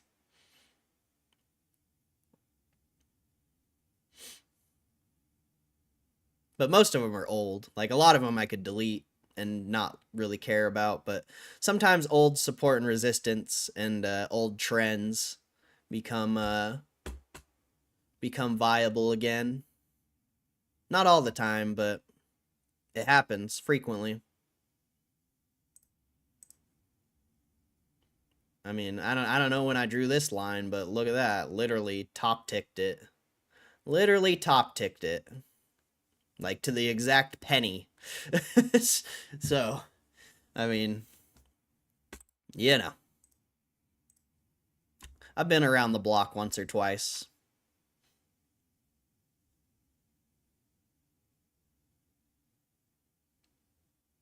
Once or twice before. Corey's doing serious TA in a Wario hat. This is hilarious. Waluigi. I mean, it's not even that serious. It's pretty simple, I feel like.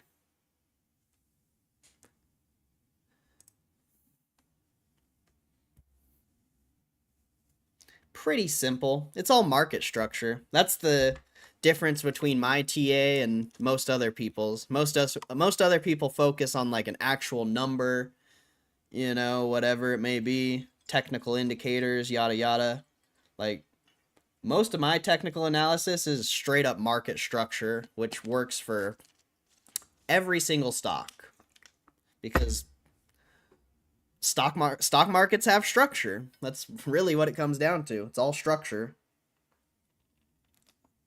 Unless it's some volatile piece of garbage, you know, then it probably won't have structure, but something like GameStop right now, structure is key.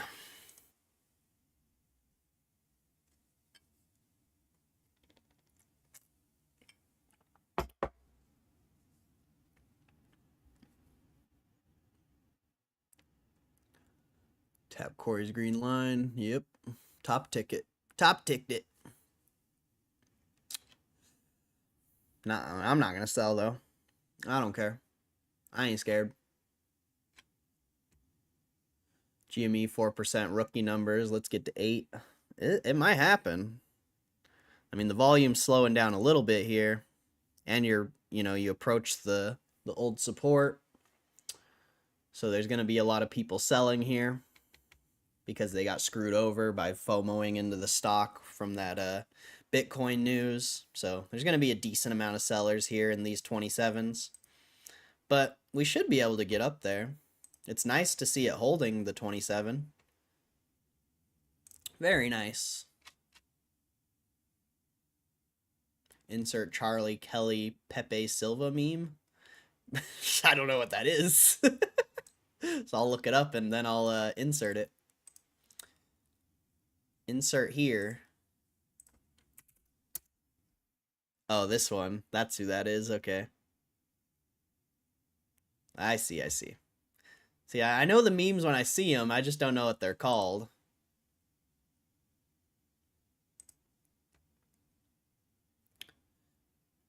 Don't FOMO me. What's up, Shadow?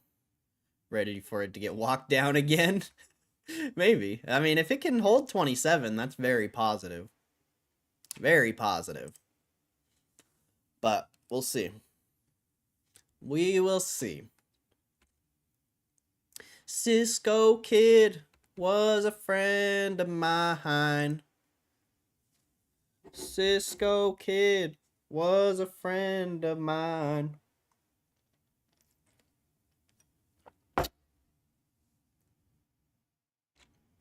I hate that name. You have your own theme song. I don't know if you're aware of this. It's by Cypress Hill. I wish I could listen to it on stream because it's actually a banger.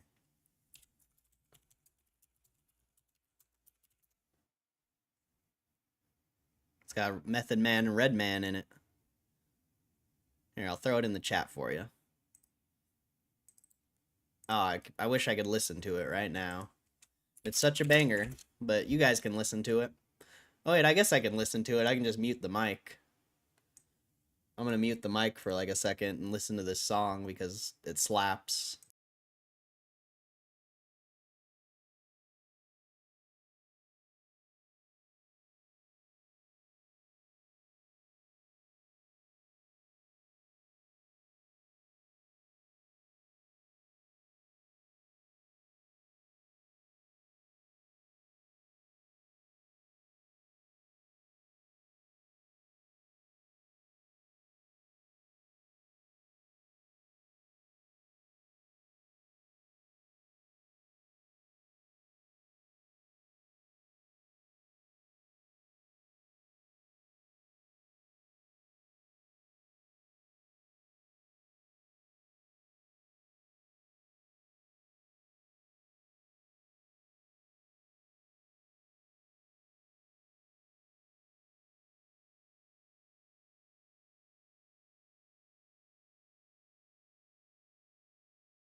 There's something up with that, up with this mug, bro. It smells weird.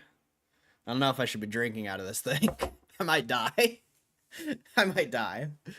Oh, if I get sick or something, I mean, you know why. I don't know what's up with this thing. It smells fucking bad, dude. I don't know if I can drink out of that anymore.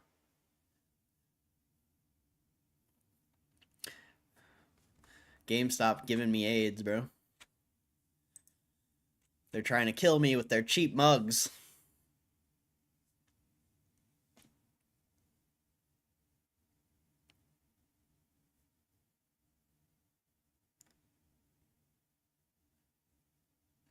Remind me the next time I think it's a good idea to do a bit that it's not a good idea to do a bit. Wait, what?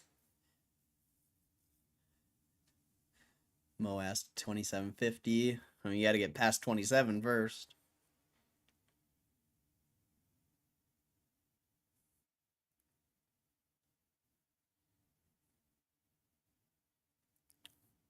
Gotta be 30.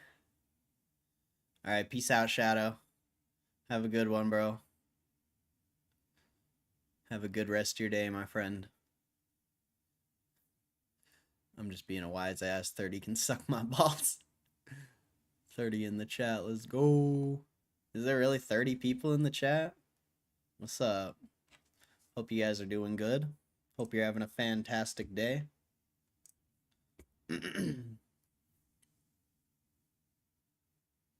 Oh, the silly goofy props are back. Yeah, I actually just got this. It came in the mail literally an hour ago.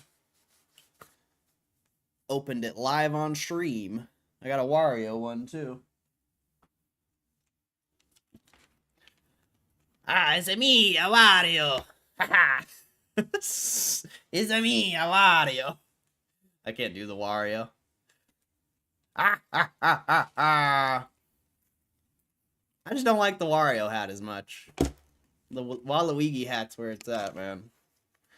It's where it's at. Ah, ah, ah, ah.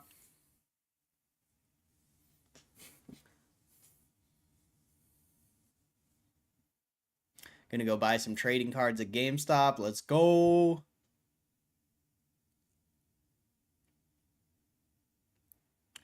$30 or zero. I'll take zero. You know, I don't even want 30. I want way more than that.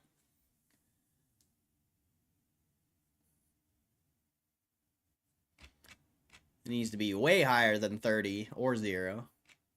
Slap the chat with one lyric of Tendy Town. We're not going to Tendy Town, though. I would love to, but there's no Tendy Town coming. Kristen, you gotta apologize to Zach Tate. He's here for you. He's here for you to apologize to.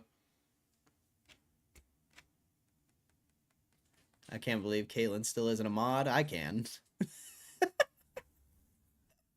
I can believe it. Oh shit. Bro. Mitch, check out this fucking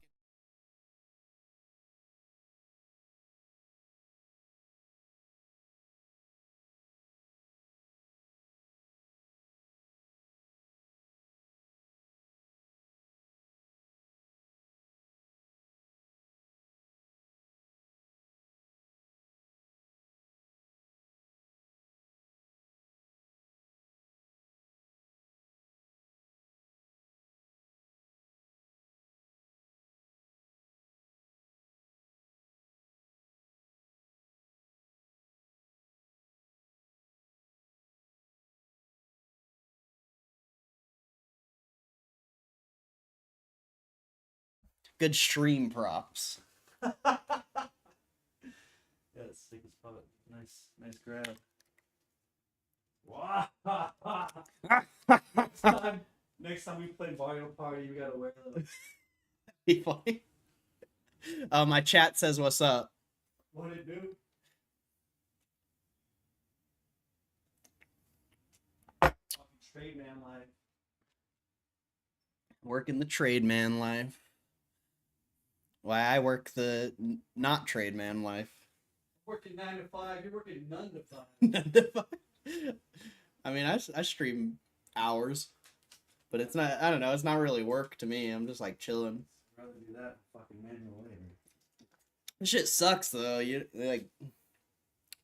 don't make money doing this. I don't think a lot of people would stream for fucking 7-8 hours a day and make like $5. You know, it's kind of a sacrifice for like the long term potential. Like slave wages, but it's better than nothing. Yeah, and people donate sometimes, which is nice. Yeah. I don't even get tips anymore. That's why I steal copper wire. Hey, that shit's fire though. That copper wire is worth a fuck ton. Copper wire fire, boy.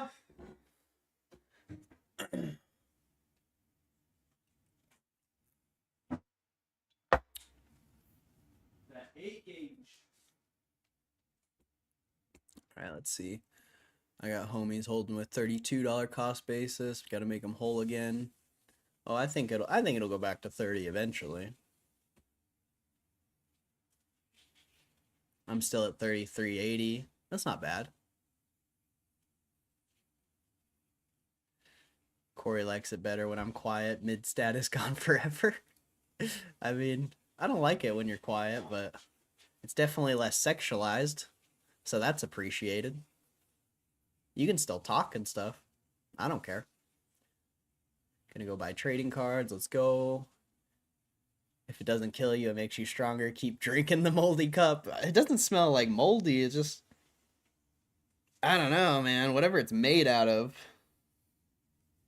Obviously, like the cheapest Chinese porcelain ever or something. Straight from Alibaba.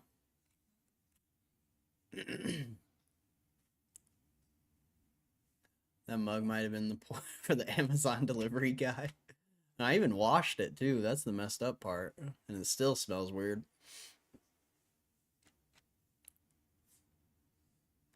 The yellow hats are always ridiculous. You like the yellow, bro? Yeah, I'll put on the Wario one for you, my friend. I'll sack the Luigi. Just because you like yellow hats.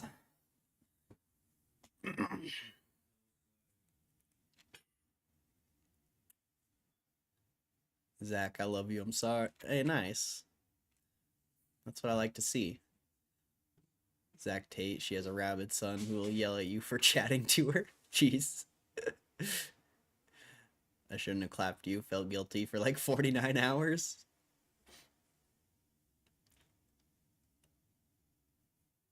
I mean, I'm only trying to get that Snapchat. I don't think Kristen has Snapchat. Roommate reveal. Yeah, that was my roommate. No fucking way, dude.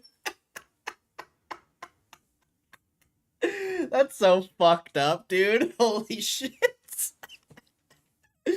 Mitch, this rich dude in my chat named 6ix9ine. He's just like this old dude who gambles all day. He's retired, I'm pretty sure. He just donated me $100 and he said, "Tell your roommate he is poor. Thanks for the hat switch."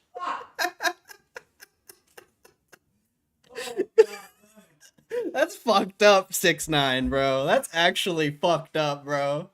Hilarious, but fucked up.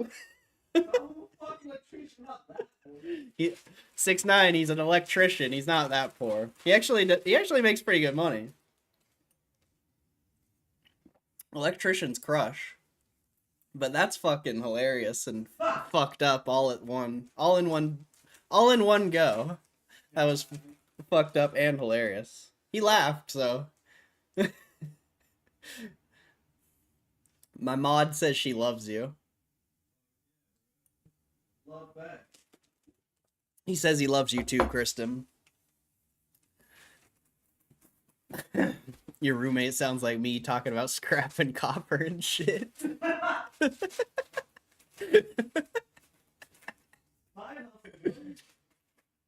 Oh man. So funny, dude. I can't believe you just did that, 6ix9ine. That's fucked. Oh man, that's hilarious. The only one trying to get Snapchat. 49 full hour. Mother clucking back to 6ix9ine. That's wild, but I'm glad you felt bad. Better treat with my mom with respect, Zach. I'm known for feeling guilty. You're welcome.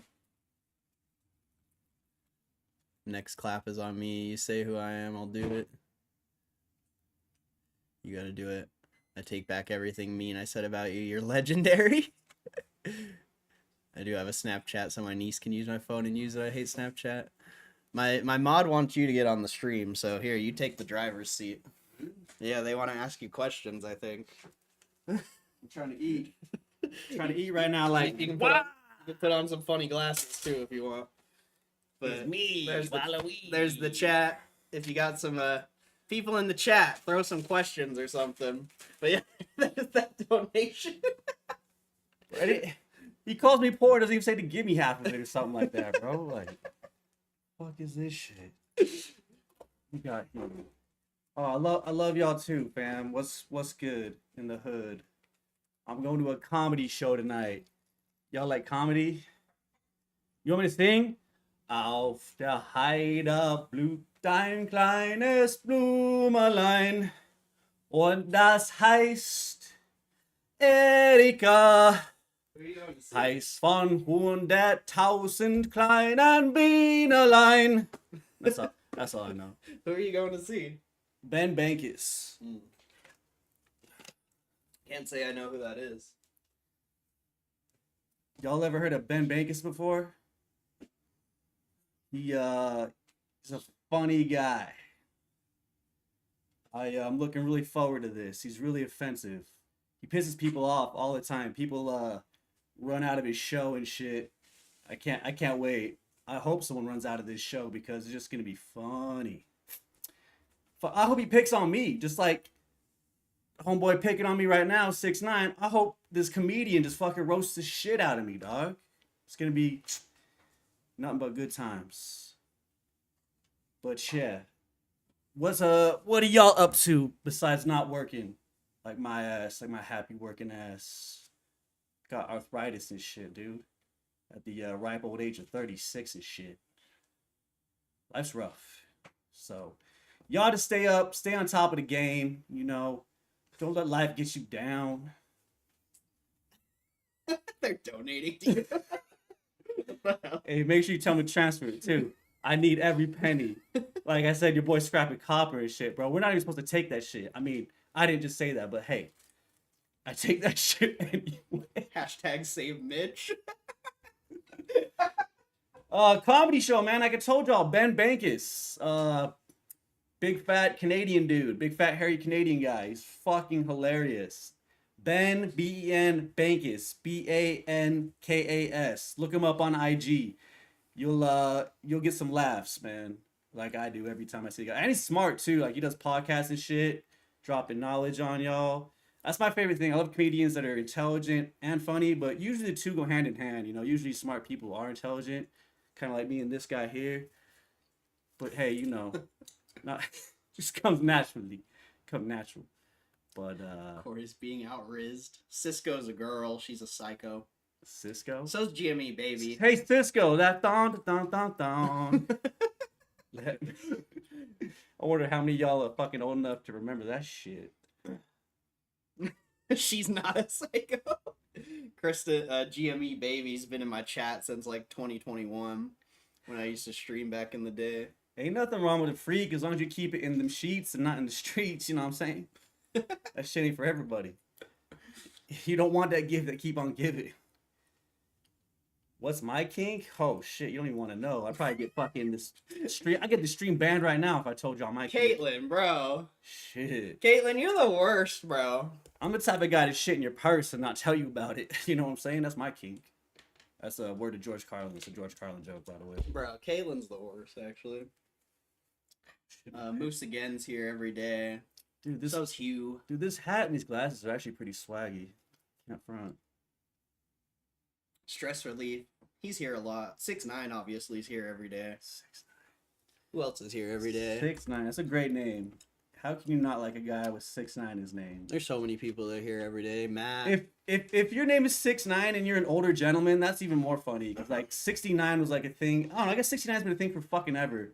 My fucking dad has 69 painted on his toolbox from forever ago. So I guess that's always been a thing. You know, like fucking new generation just comes in and tries to steal some old people's swag. Be like, ha, we made this shit. It's like, Oh yeah. nah, fam. KCR's here literally every day. Steamy poo and purse. I mean, I eat a lot of hot stuff, so it probably would be steamy. You know, get the tummy rumbles like I got today. Ugh. That's the other thing about working trades, dude. I got a shit in a shitter. Y'all get a shit in the fucking toilet. Don't take that shit for granted, bro.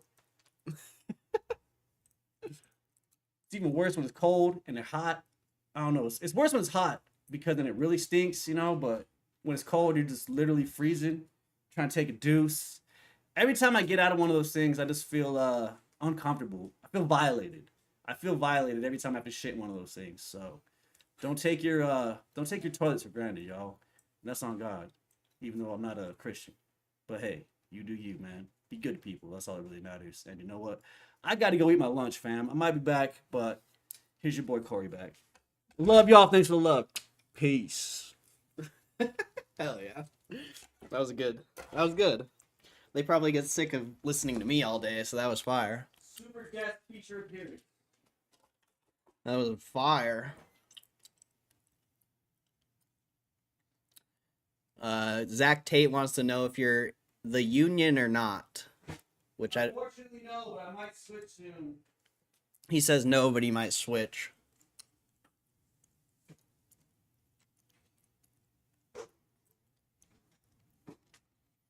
What do I miss in the chat here? You guys were going crazy over that. That was interesting.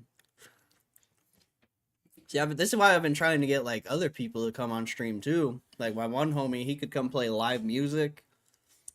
That should be fun as fuck. That'd be dope. You should do that one of these days. Bring up the piano and play some tunes. I'll be streaming. We might have a live music appearance tomorrow. That could be fun.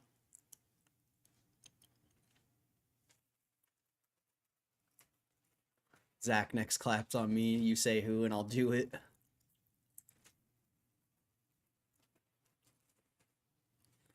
Pick a good one soon. Might not be today, but soon. Is he eating hot dogs for lunch? What?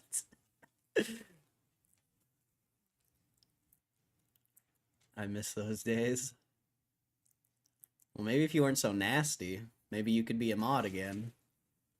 Asking my roommates what his fucking kinks are, you weirdo. Union electrician. No, he's not union. Also somewhat electrician myself, not licensed, but work on cell sites doing electrical work. How bad does it suck living with Corey? I want to know that answer. Does it suck living with Corey? Yeah, come and tell them how bad it sucks living with me. It don't suck. He says it doesn't suck. I mean, like any situation that ain't ideal, it's got its ups and downs, but I'm happy to be here, yo. There you go. See, I'm not that bad. I might be very angry all the time, but that's whatever. Can't control that.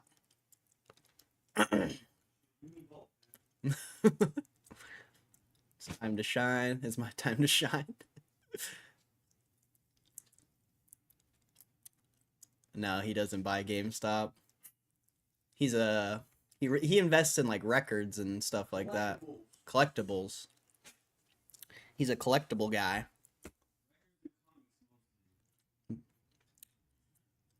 They were trying to get you to sing. That's funny.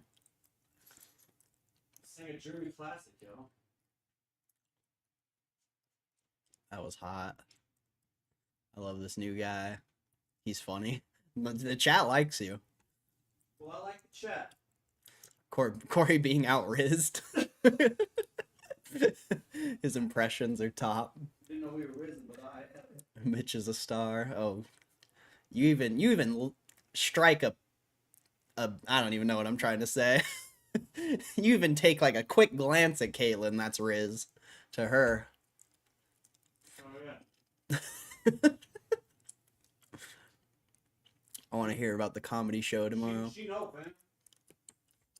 Mitch, where you been all my life?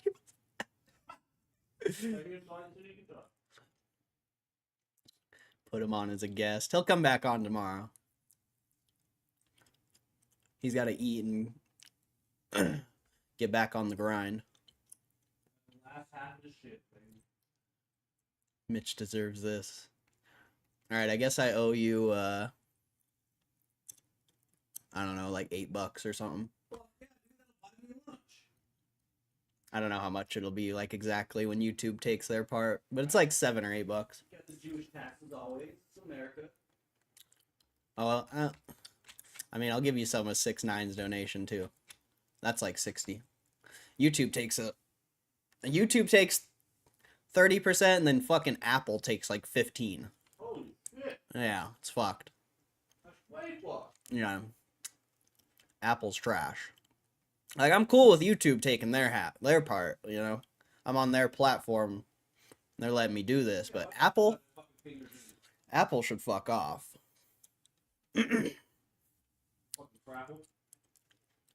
She's not a psycho, she's a freak. I'm his biggest fan. You know what you're saying? The thong song. Mitch for Moass. This guy knows his comedy. Steamy poo in verses. What? That's a different kind of kink, my guy. Learn to 6ix9ine. Mafia is a boss. Amen. Mitch like them 2 girls, 1 cup shit. Never seen it.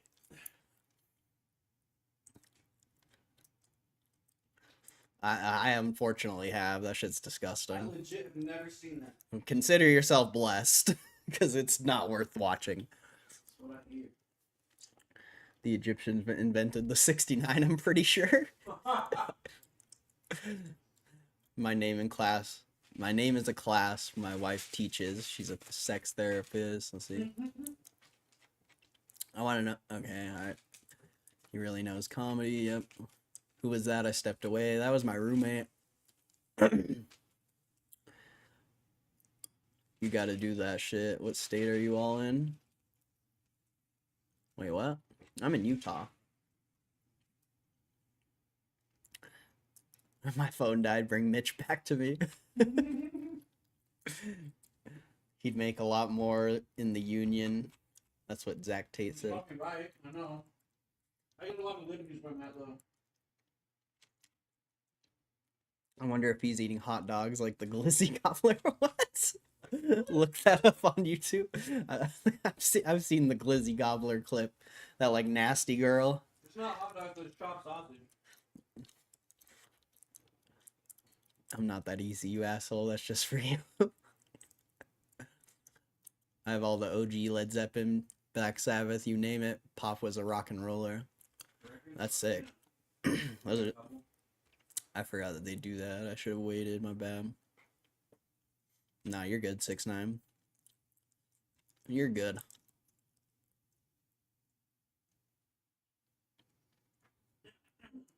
It's a dude take them things whole.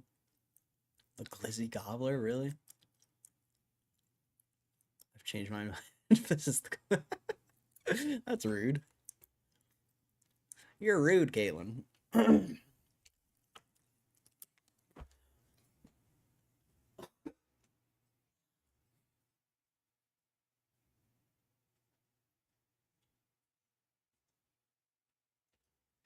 It's nice to have a guest appearance. It's a good time. We need to do more of those.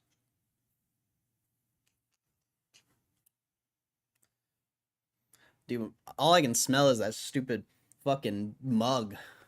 I might have to throw that thing away. That's disgusting.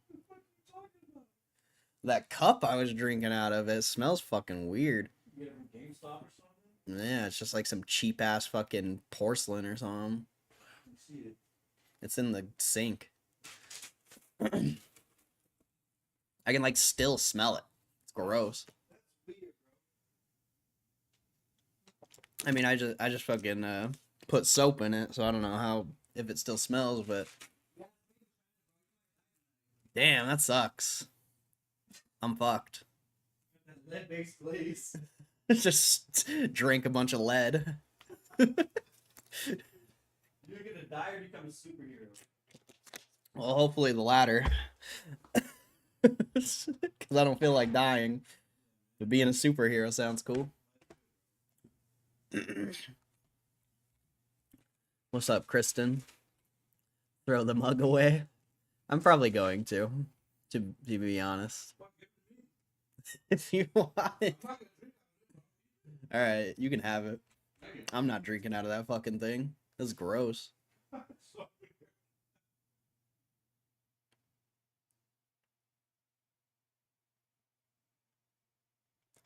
Throw it away and throw it away and tell Mitch I love him. Kristen says she loves you.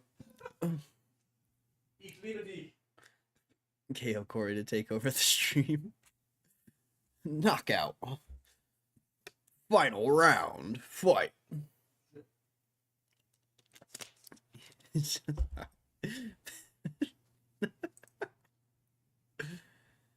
Oh. GameStop trying to hit more highs on the day. That would be cool. That'd be a good thing to see. Because that sell-off off of that old support really wasn't that crazy. And you're getting decent volume again. It really could start breaking up into 28. Just going to be a lot of resistance going through 27. Considering what's happened the past while. I mean, you're getting a lot of volume. That's another, almost another million of volume since last time we checked. Or, wait, it was at 3.9, so, like, another 700,000 of volume in, I don't know, when we checked, like, 20 minutes ago, something like that.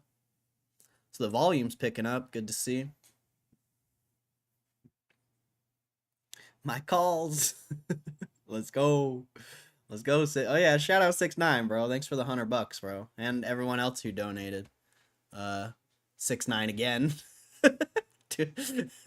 $5 by Hugh. God bless you, Hugh. And Kristen, $4. God bless you. I'll say thanks too. Mitch says thanks as well, because I'm gonna give him like $10 or $20. He thanks you for your guys' kindness. Thanks for showing love.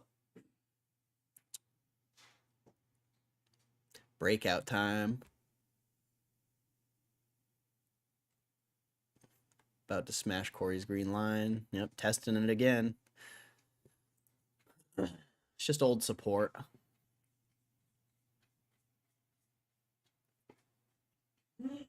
And it's not even... I think it was only support for like a week or so. Nothing crazy.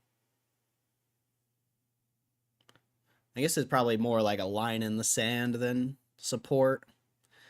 Because every time it's sold through it, it sells off.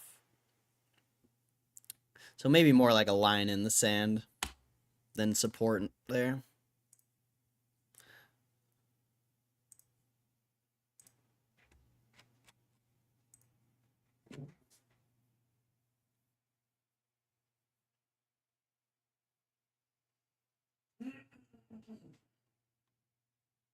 In the arms of an angel.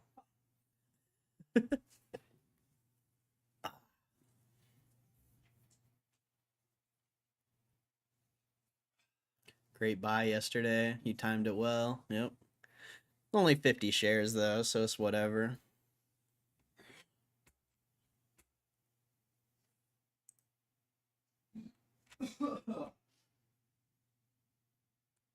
Would have been better if it would have been 50 options.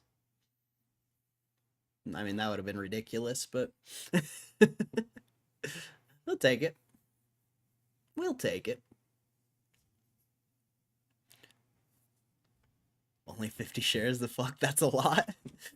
I don't know. To me, it's not a lot. This dollar move was only $50 profit. So it's like, it's a decent amount of money to put up for 50 shares, but the profit on this move is, you know, nothing.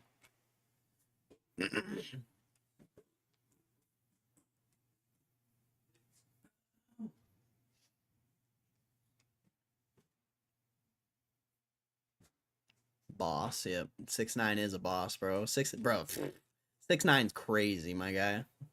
That guy's a G. I want him to stop donating and just save up every dollar so I can come to Vegas and do some spins, but he just keeps donating, so I guess that's not gonna happen. I'd rather go do some spins, bro. Any day of the week.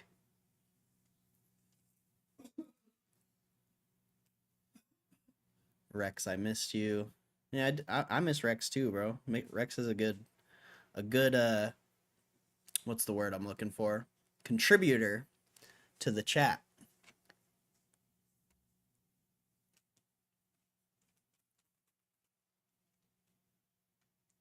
Maybe tomorrow I'll throw $5 at Mitch. Maybe. Do it. Do it. Maybe we all need to do a big video chat. I think that's the play. I just don't have Discord right now. And I don't know if I want to get it back or not. We'll see though.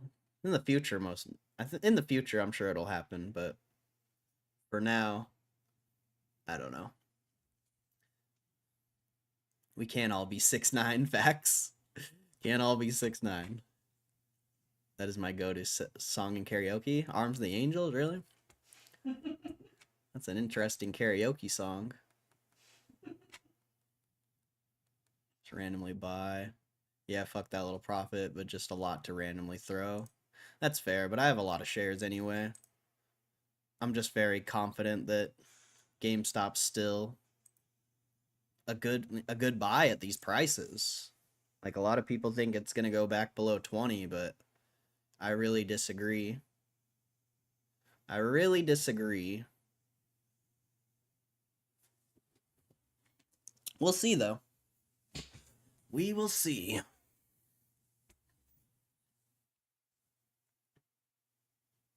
And I bought a lot of shares at like 25 to 26. Like I've been buying shares here and there for a while at these higher prices. I'm just confident in the play, man. I don't know what else I can say about it. I'm not confident enough to buy options, but I am confident enough to continue adding on the position.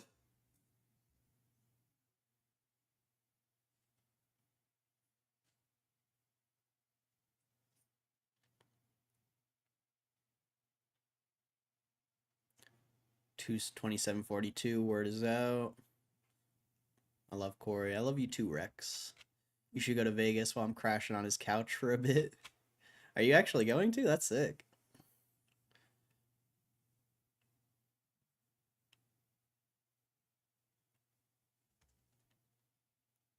You ain't lying and start itching if you don't hit some spins every once in a while. No, I'm not a gambling addict. I just love doing spins.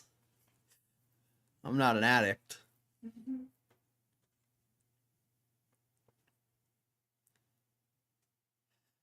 Beat that, 27. What about Lips of an Angel? I really gonna hear your voice. Corey's a little bitch though, shoots down all my ideas. I'm sorry, bro. I don't wanna do a GameStop trivia.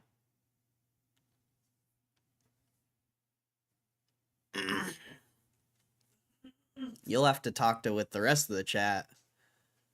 If that's like, you know, if you truly want to do that, you got to talk with the rest of the chat.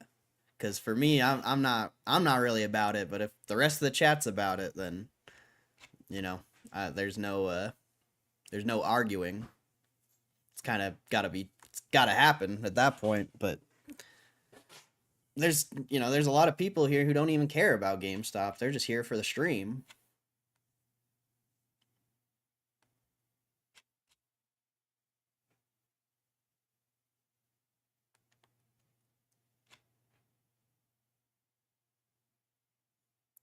So yeah, see what the chat thinks. Matthew, what's up, Matthew? How was camping, my friend? I thought you died, bro. I straight up thought you died. I was like, bro, where's Matthew? I'm glad you're okay, bro. Glad you survived out there.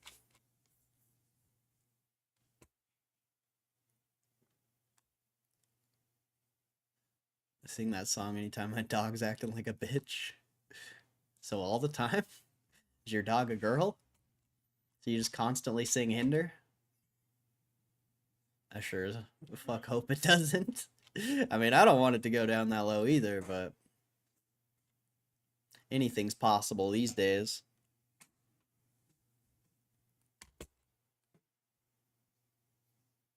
These earnings will matter. Yep. Wait. Argus says fair value's 28. Who's Argus? I don't know who Argus is. I want China Corey to sing Arms of the Angels song. I don't even know the lyrics of Arms of the Angels. I only know that one little part. In the arms, I don't even know how I do a Chinese accent doing that. Oh, you got Arms of Angel. Very nice. That's more like Borat than Chinese.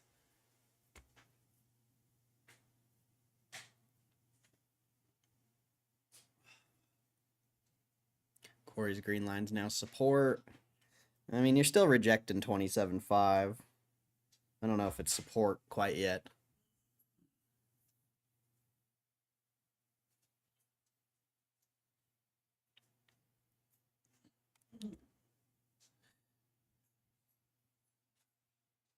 Is Mitch a gamer? He plays like classic games. Like, he has a bunch of old school systems and a lot of old games. Like Fallout, I need to know. No, nobody likes Fallout. Rex, you'd be correct. Yeah, me either. Sent you a clip. A clip? A clip! I can't even see.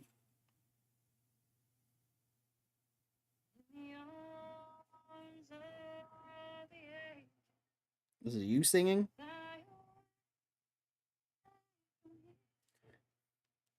Hey, you guys want to hear Kristen sing Arms of the Angels?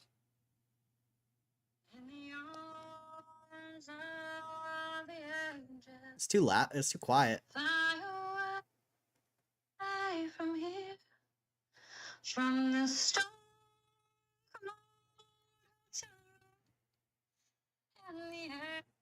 It's too quiet. The mic's not picking it up, I don't feel like. You got a good ass voice, bro. That literally makes no sense.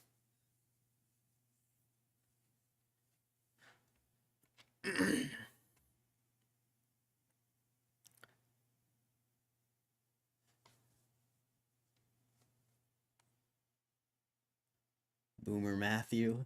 Don't die camping was nice. My sister only stayed for the campfire. My brother did a runner once. It started snowing and he woke up cold.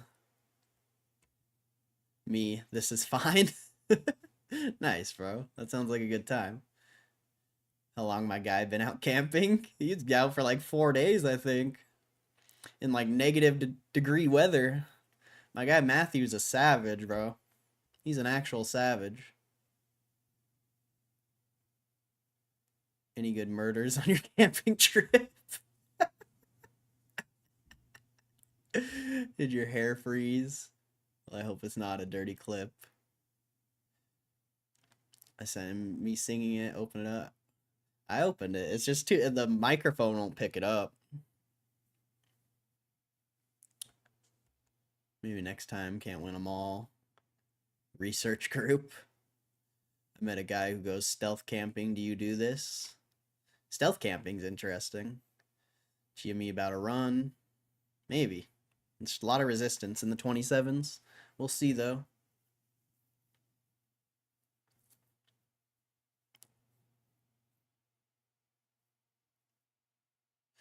Is there anything making GME move, or is this just regular movement? Yeah, nothing new, no news or anything like that. I think it's just a big buyer, you know, maybe shorts closing.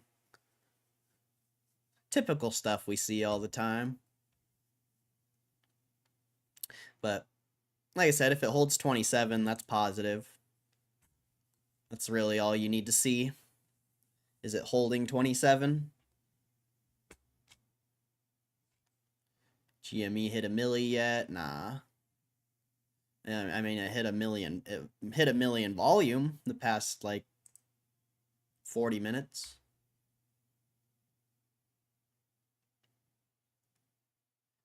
GME things, yep. Fallout is a masterpiece. You're all just haters. I just like talking smack on Fallout because you like it so much. Twin Dad, the chart tells the tale. All of this was on my bingo card for the week. I don't know about the chart telling the tale, but it did fill that gap, and now it's going. But we'll see what the... I mean, I don't really care about short-term price action because this thing's gonna be at like $25 next week, and then we're all gonna be upset. You know, I don't want that to happen, but it's just a very consistent thing that happens. That's me just now. I'm sick. Never played Fallout, but it's solid. And Matthew likes Fallout. It's been 17 days since Cam said GameStop to $22 in days. You're keeping track? That's funny. I'll take your moderate compliment. Sounds like shit. Post the Tendy Town clip in the disc. I don't have Discord. No Discord anymore. Got deleted. At least I hope I deleted it. Shouldn't be active anymore. I don't think. I don't know how long it's been. Too talented to be in this chat. She got a voice of an angel. Go hit up the boy. Any levels you watching or support TA? I haven't seen Kevlar in here before. I don't know what you're looking for, but this isn't the place for it. Tried out for American Idol twice. Really? I didn't know that. I was camping by the river and there's like 7 to 8 kayakers coming down the mountain. So much to enjoy outside. Damn, kayaking in -degree weather? That's wild. Outside camping, that's for white people. That's for white people. Oh, that's funny, bro. That's actually hilarious. My man says that's for white people.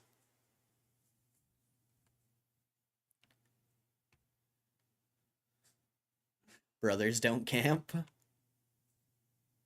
Only white is the snow. That's racist. Seymour Moas is coming soon. I'm usually alone in the mountains. No one likes camping, apparently. Probably it's me. I mean, I think nobody likes camping in -degree weather. I'm sure people love going camping with you, but then they look at the weather and they're like, oh, maybe I don't want to go outside. Just not your kind of camping. The dog isn't going to be waiting much longer for Seymour Moas. This Rex guy sees the vision. What a guy. I told my black roommate in college on a hike once. It was hilarious. Wait, what? You told him? What'd you tell him? I got 4 DRS shares to the moon. Gonna buy a farm with it, boys. Let's go, Kevlar. I don't know. You're not gonna do a lot with 4 shares, I don't think, but I mean, God bless you, my friend.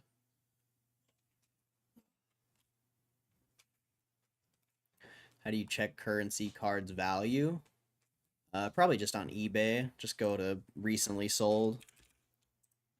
Just type in Cardsmith's currency. And then you can sort by, you go down here and you can sort by sold items. And then it gives you, you know, just the sold items. You would just go off of that. Like this card, $80, whatever that is. You know, 10. You just pretty much go off of this. Because, you know, if nothing's recently sold, then you're probably not going to be able to sell it. But if you come in here and there's a card you have and it's recently sold, that's the way to do it. That is the way to do it. A lot of these aren't even graded and they're selling for a decent amount. It's kind of crazy.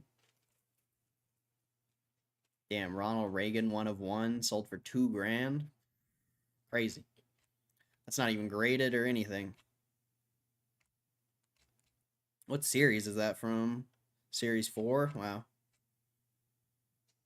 That's pretty crazy. Some of the individual cards are worth a lot.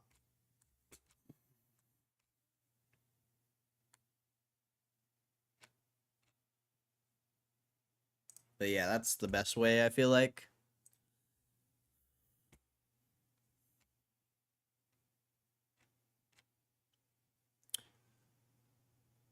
You took him at night, right? There's no such thing as bad weather, just bad prep. True. Very true. He was pissed off. He got his Timbs dirty. Oh, okay, okay. I see. I was so confused. I love camping, just not in the cold. What mountain range?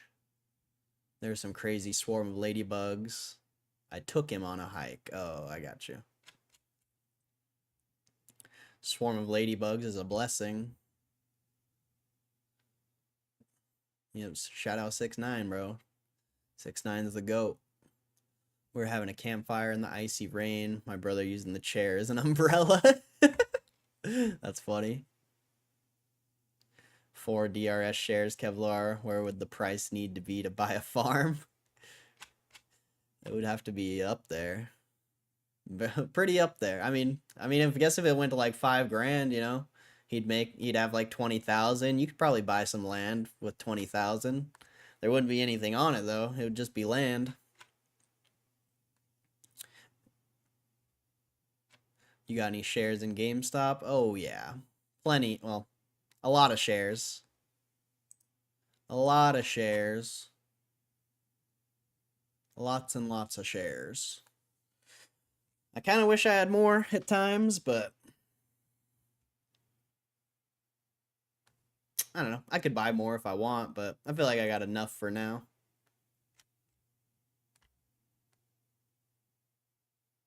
You ruined a homie's Tim's because you wanted to walk. He probably wanted to beat your ass. Thanks, Muma. I saw a short video of some black guys skiing and the WJ like tome. Wait, he was like, "What am I doing? This is a white people shit." We wanted to see what all the hype was about, but he never came out again. Kevlar, I have 4, same as you. I'll buy a house and a Lambo with it. Let's go. Let's go. I mean, if you get a Lambo off 4 shares, man, God bless you, bro. God bless you. God bless GameStop if that happens. For real. Rocky Mountains, Monashi, and Coast Mountains in Canada. Corey killed his Discord. Where's the gang gonna hang out? That's why I killed it, though. The gang can hang out here on live.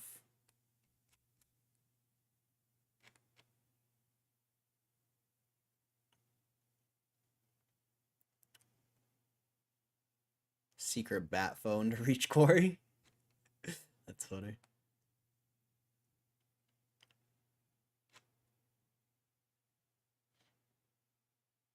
I mean, Kristen's been here forever, bro. Same with Matthew. I don't have Matthew's number, though. Me and Matthew don't, like, talk like that, but Kristen's been here just as long as Matthew. Sounds like he ain't got enough homies to hang out with, or he was trying to impress the hoes. We all know GME will close red. I really doubt that, but thank you, Cam. Thank you for bringing your negativity here again. Thank you, I appreciate it.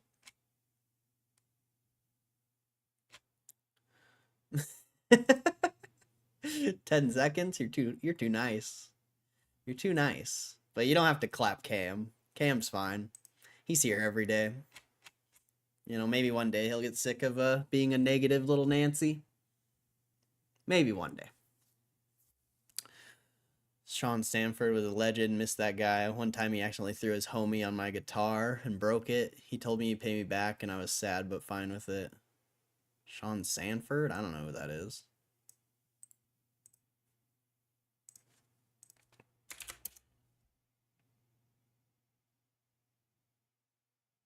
This guy?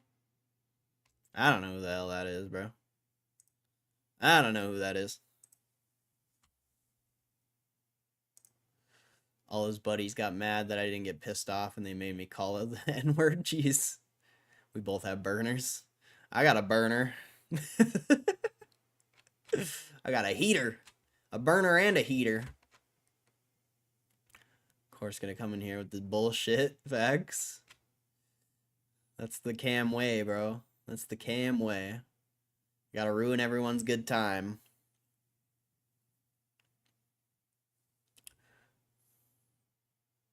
I only got Discord for Corey. No point now. No one is hanging out anymore.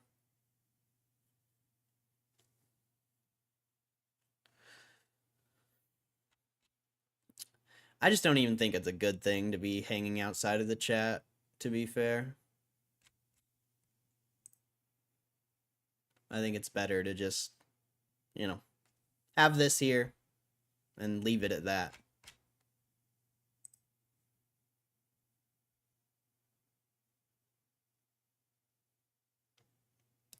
I made a deal with myself not to buy any more shares in the coming 6 months. I have plenty grow into a big amount of money and still want to be somewhat responsible with the rest of my cash. Hey, there's nothing wrong with that, bro. Cash is king, my friend.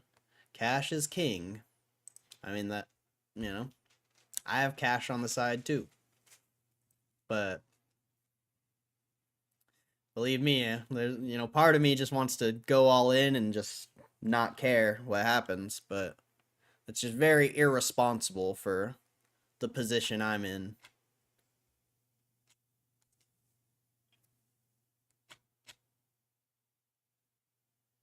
I mean, even the position I have now is pretty irresponsible.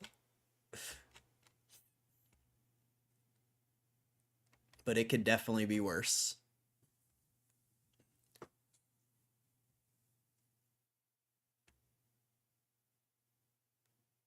KCR into his house. Into his owl.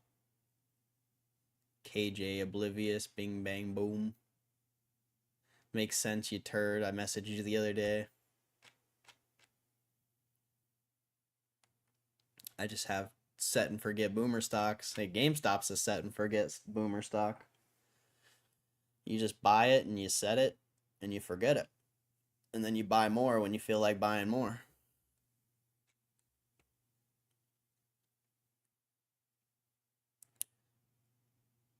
Corey purges me every 6 months. I'm a cute turd. You are, so you're forgiven. We need some tinfoil in here to enrage you. Ryan Cohen followed Bitcoin Magazine. I already know that. What's that Reddit page you guys were talking about? What's that Reddit page of people having like a meltdown about Ryan Cohen? What is that? Nah, don't give me more. No. No. He's chill, bro. 6ix9ine donates enough, bro. He don't need to do nothing. That guy's insane, bro.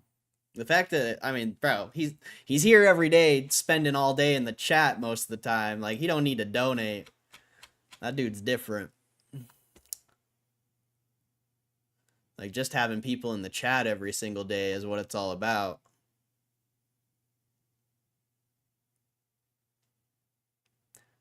Son of a bitch, this stock. Bro, it's an investment. This is investing, Zach Tate. Welcome. Welcome to investing.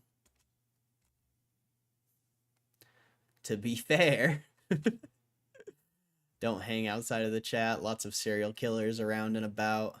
I think people just get tired of each other. I mean, I get tired of people, so like I can only imagine. Like if you guys want to communicate outside of the chat, you know, I'm not stopping you, but I personally don't want to be a part of it.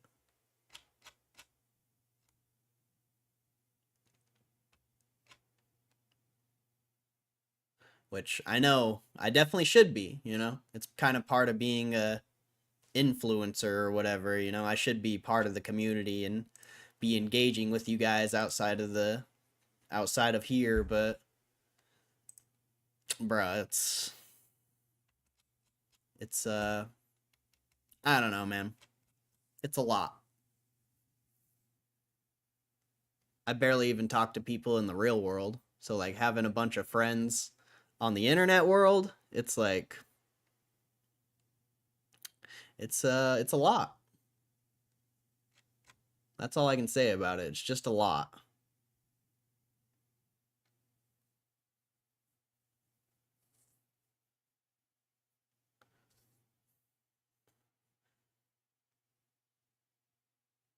Others knew they would call me crazy.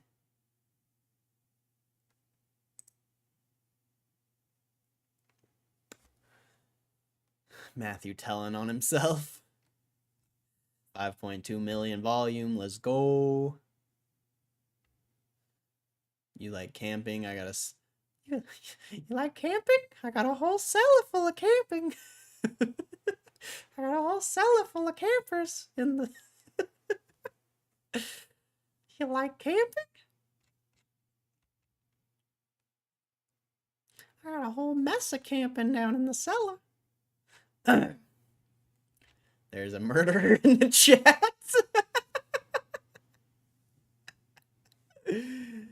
Oh, clap this Corey dude until GME hits 2750. Is that allowed?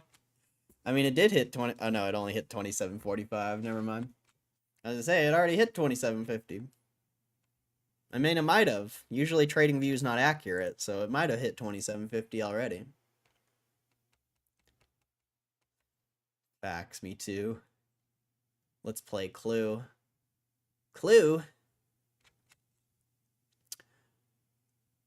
I got a raging Clue. Out on the trail with the tent pike.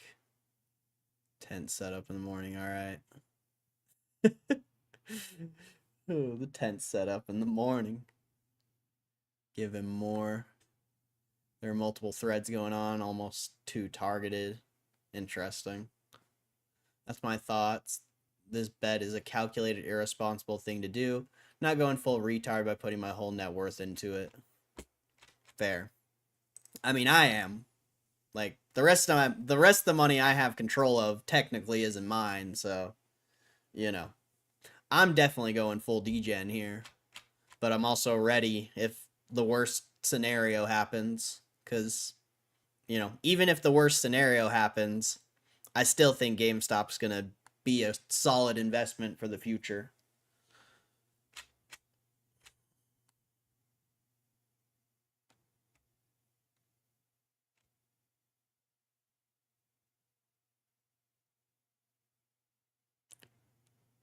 And with the fork from dinner? Wait. You know I'm just trolling when I say this chat sucks or son of a bitch, this stock. No, I mean, I do now, but... Bro, people come in here and talk shit all the time, so it's kind of hard to tell who's trolling and who's not, you know?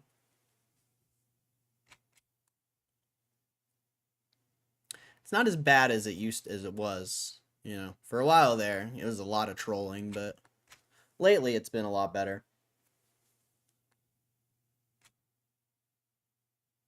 GME like a bouncy ball will go back to the green line. Yeah, the green line's just reference, you know.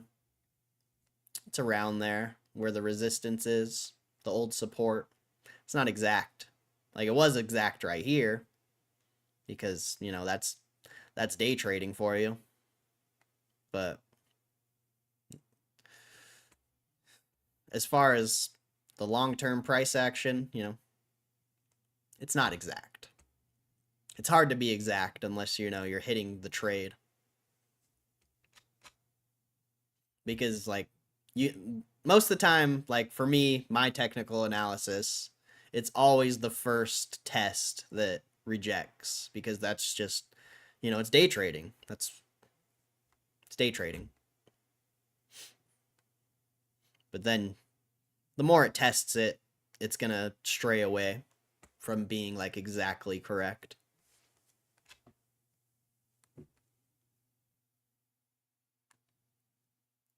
I never wanted to talk to you outside of the stream, but having people be able to call in during stream is cool. Yeah, you're right. You know, I'll consider it. I'll consider it, but I don't know. Maybe there's another way. Zoom. I don't know if you can do free video calls on Zoom anymore. You used to be able to. I haven't used Zoom in a long time. Gme go burr burr. It's trying. It's trying to go burr burr. Let me call in. I just don't have Discord right now.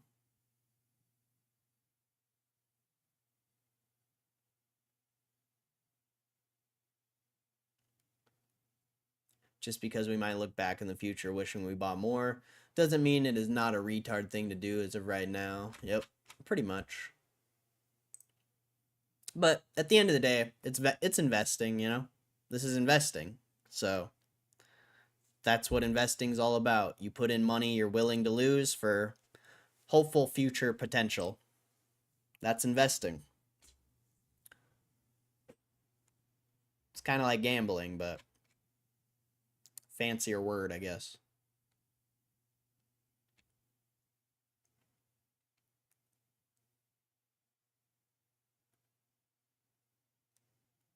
We don't want to engage with you, Corey, the community. Yeah, I know. That's like also the issue is I don't want you guys getting tired of each other. Like if you're talking all day, every day,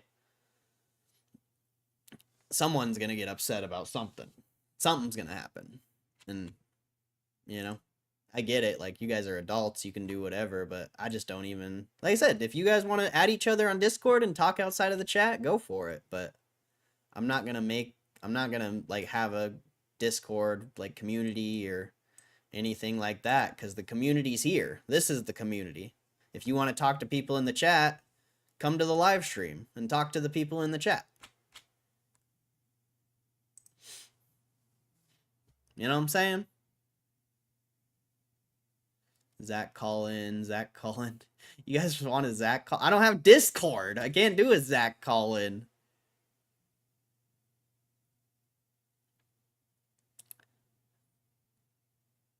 GME is an inflatable beach ball filled with helium that they keep trying to push underwater. That's a good analogy, actually. Really good. We can chat it up. We'll have to do it a different day, I think. I don't want to even download Discord.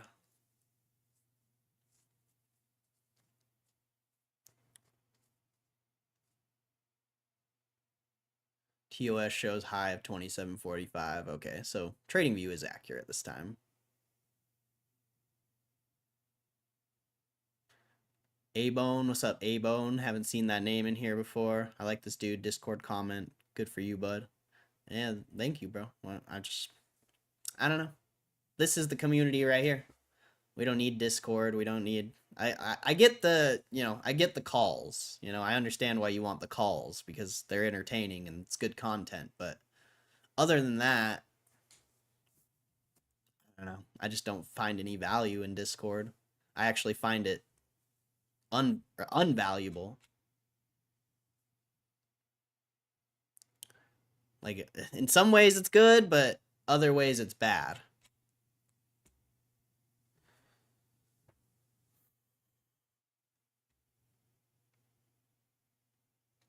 Who's the murderer? My vote is Kev. Do a poll. No, I think it was someone else. I don't think it was Kev. Boomer Matthew and Morning Tents. Quite a vibe. It's like you asked for me to respond with nasty comments. No, I don't actually. I actually don't ask you. No, it's Def Matthew. Kev is undercover teddy bear. Everyone wants money with Discord. Yep, that too. That's mostly why most people have Discord, is because they're trying to sell you something. Matthew's a sweetheart. Yep, facts. Till he jams a fork in your temple. A murderer poll? For what? Matthew's so funny. He's right behind Hugh G. Do you want a fork? You want a fork? I got a whole cellar full of forks. Hughie is quip as fuck. Tempting. I like rusty forks. No one will get that reference. I like rusty spoons. Is that what you're talking about? Fucking salad fingers, bro? I like rusty spoons on my salad fingers. Oh, I like to touch them. I like to touch them. That's funny, bro. Hubert Cumberdale. Fucking Hubert Cumberdale. Zoom has a 30-minute cutoff, yeah. Can do a lot in 30 minutes. Oh! Oh! Jack and Jill went up the hill both with $1.25. Jill came down with $2.50. Fucking whore! Oh!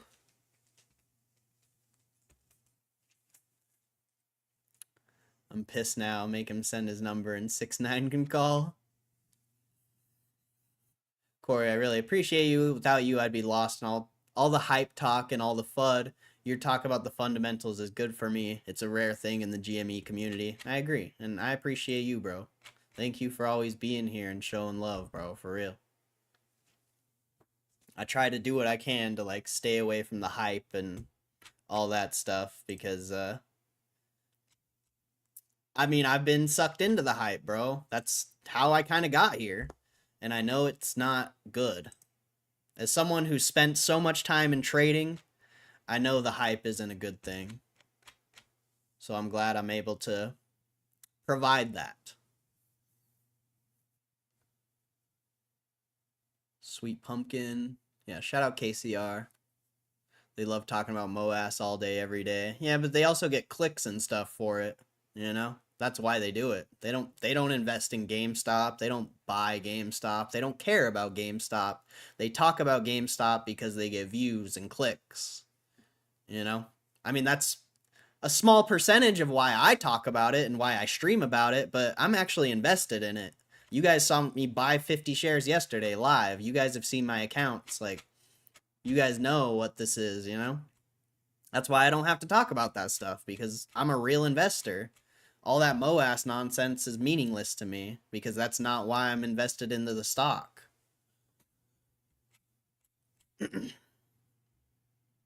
Back to the green line. I'll call in again after my nap. Everyone wants money with Discord, yep.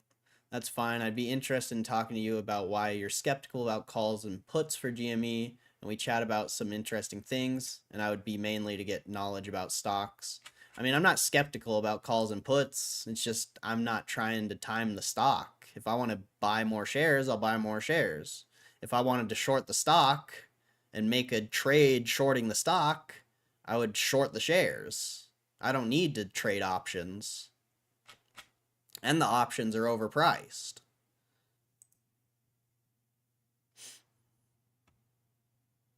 I have no issue with calls and puts. I've made a lot of money trading options, but I'm not timing the stock. That's not, you know. The best time to buy options was back at $24, $25. Buying options now, it's whatever, but I'd buy shares now if I already bought shares yesterday, but I would buy shares today if I wanted, but I wouldn't buy options, no way.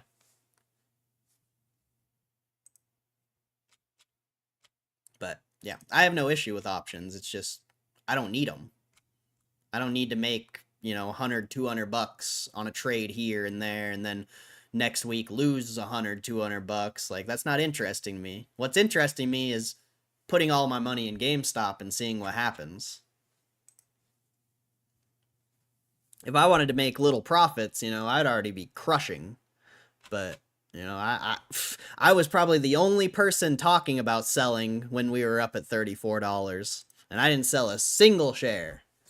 You know, I knew the time to sell. I knew what was gonna happen. I didn't know it was gonna be like this, but I know this stock market game, bro. I know how to do this shit, but trading is not in my strategy right now. Buy and hold, and that's it. If I lose money holding, whatever. You know, I've from the highs, I've lost like 20, 30 grand. And like, yeah, it sucks, but the play is long term. I'm not worried about 20, 30 grand because I'm going to make 6 figures on this. Maybe even more.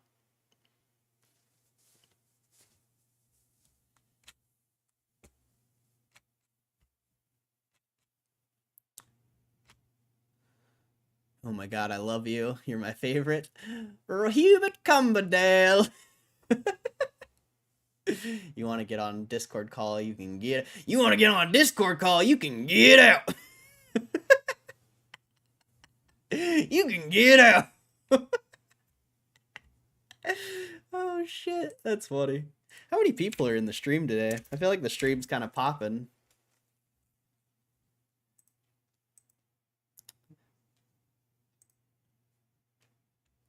"24 beautiful people."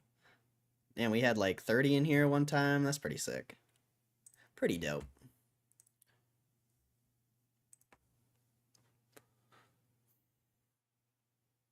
I mean, yeah, I don't know. Really, the best thing to do on GameStop would have been selling puts this whole time. Not even holding the shares, but it is what it is. Everyone has their own thing. Like, you know, I'm well aware of the risks of what I'm doing. But ultimately, I don't care because I believe in the company. And even at these higher prices, I think the stock's undervalued. So I'm not going to sell. I have no desire to sell. I've even a small, 50, 100 shares. What? I make a few $100 profit. What am I going to do with that? Buy more hats? I can already buy hats. So I'm not too worried about it. Maybe I could buy a whip. Don't really want a whip. Don't want to buy a car. Don't want to buy a house. I literally don't want to buy anything. So selling for me, it's just not even, it's not even an option. I have no desire to buy anything else but GameStop shares.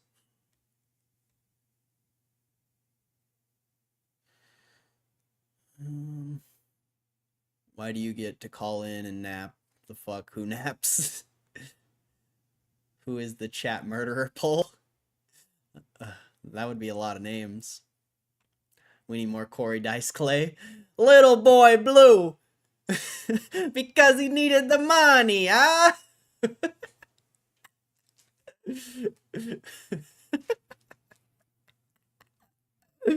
Hickory dickory dock. This chick is sucking my cock. I don't know that joke. Before I knew, she's covered in goo. And then I sent that bitch round the block. Oh! Something like that. I don't know that one. Oh! Little Miss Muffet sat on a tuffet, eating her curds and whey.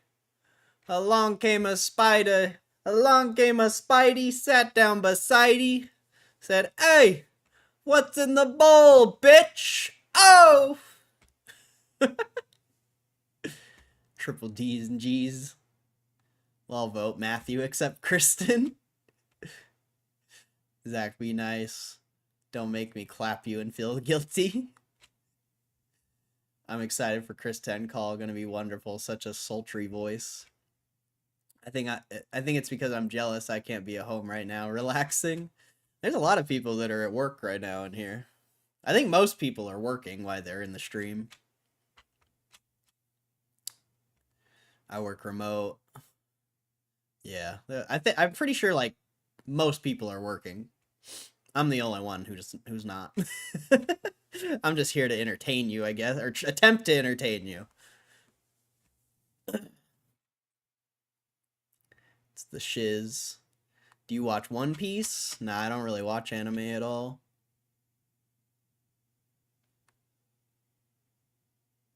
I'm sitting on my love sack beanbag chair. It feels like I'm sitting on a cloud. That sounds amazing. I need a love sack.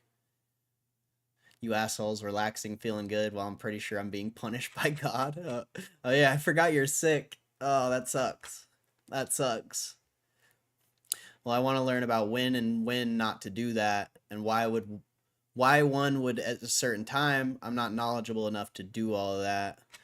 I mean, that's the hard part about options, but it's all about, for a lot of it, it's, you know, the implied volatility. For some, especially a stock like GameStop, you want to buy options when the implied volatility is low, because if you're buying options when the implied volatility is high, the stock can go up in your favor and you won't even make any money. And then if it sells off and the implied volatility goes down, you know, say you bought options right now, it went up to 28 bucks, you know, you were up like 10-20%, and then it sells off, the IV goes down. The next time it goes to 28 bucks, you might not even make a profit. You might actually be down on the option. So implied volatility is very important when it comes to options, but it's also timing too. Just, you know, you want to buy at the best price, because if you buy at 26 and it goes to 27, you don't make that much. But if you bought it like 24, 25 with IV going up and the stock going up, you might make, you know, a few 100%. Whereas, you know, 26 to 27, you probably only make like 10-20%. So that's why options, and you know, options are just a losing game. So you want to be buying at the best possible time. And it's different with I mean, the idea is the same for every stock, but every stock has its, you know, own price action, I guess I can say. But that's why I don't trade options. It's hard, bro. It's not easy. And you have to time it, you know? There was some homie in here who came in and said he bought a shitload of options down at 24, 25, and I was like, I wasn't even, you know, thinking about options like being a good buy down there. And then lo and behold, it happens. But yeah, options aren't easy. It's trading in general is not easy. Trading's gambling, you know? That's all trading is. It's gambling. So when you you know, just buying and selling shares and trading is gambling. So now you're going to put options that have an expiration date and a bunch of thetas that control the price. You're making the losing game even harder, if that makes sense.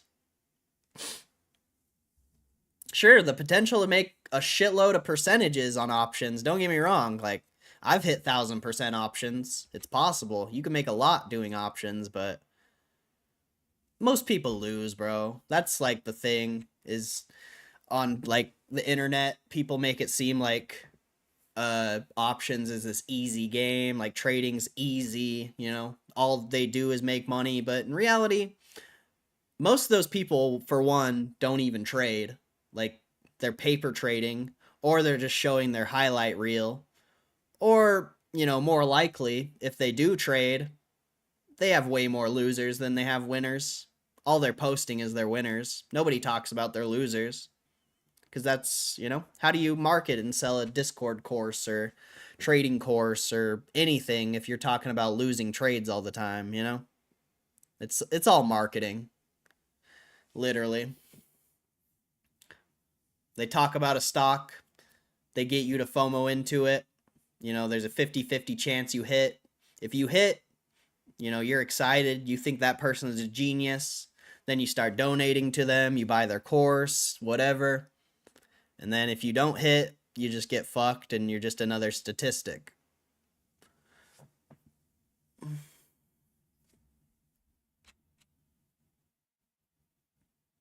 But even if you hit, you're going to be a statistic eventually if you continue.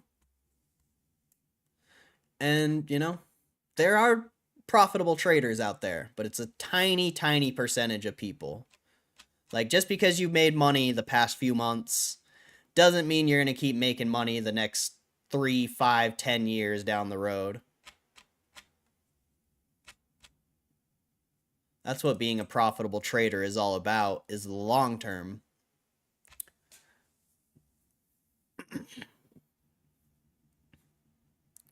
Sup, Rush? How you doing, bro? Prince Myshkin. Can't say I've seen that name in here. As someone who doesn't believe in MOAS, how do you justify the 130 PE ratio? Shouldn't you sell at current price and rebuy at around 1921? I don't focus on that, and I don't care about MOAS either.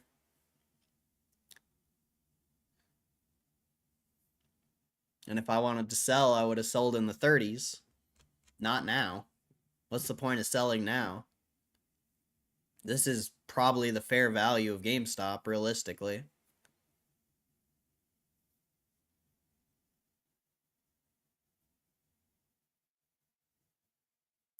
I'd prefer if it just rips, so that's not going to happen. So sit back and enjoy your investment for what it is. A real investment, not a short squeeze.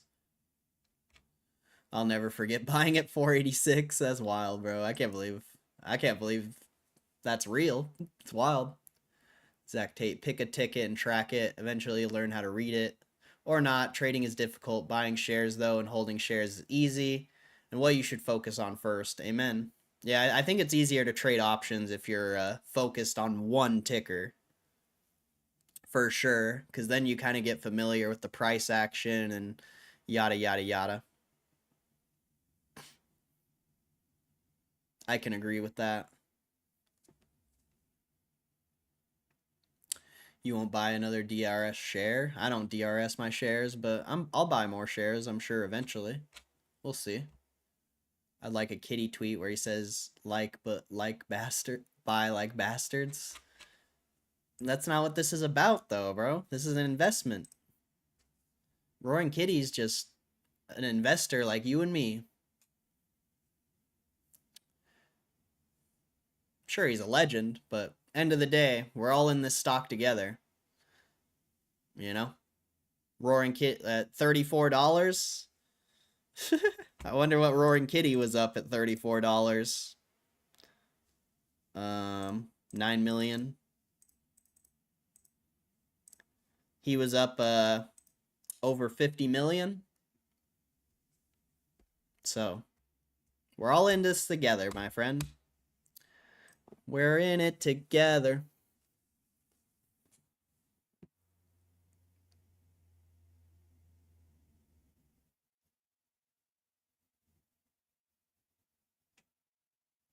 Ticker, not ticker. Ticket, yeah. Yeah, definitely focusing on one ticker is the best move. For sure. I feel like you just get familiar with price action and how stocks move rather than just looking at a bunch of different stocks. But everyone has their own ways to trade as well. You know, I'm more of a day, like, if I was trading, I'm a day trader. Like, I don't hold positions overnight. I don't swing trade. So, price action's really important to me when it comes to, like, daily price moves. But for what I'm doing right now, just investing in GameStop, the future potential of it, this daily price action, weekly price action means nothing to me.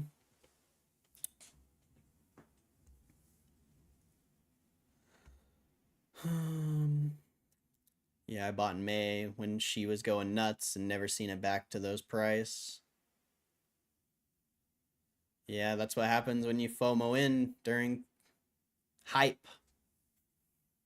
But I think it'll go back to 30s. Just when? I don't know.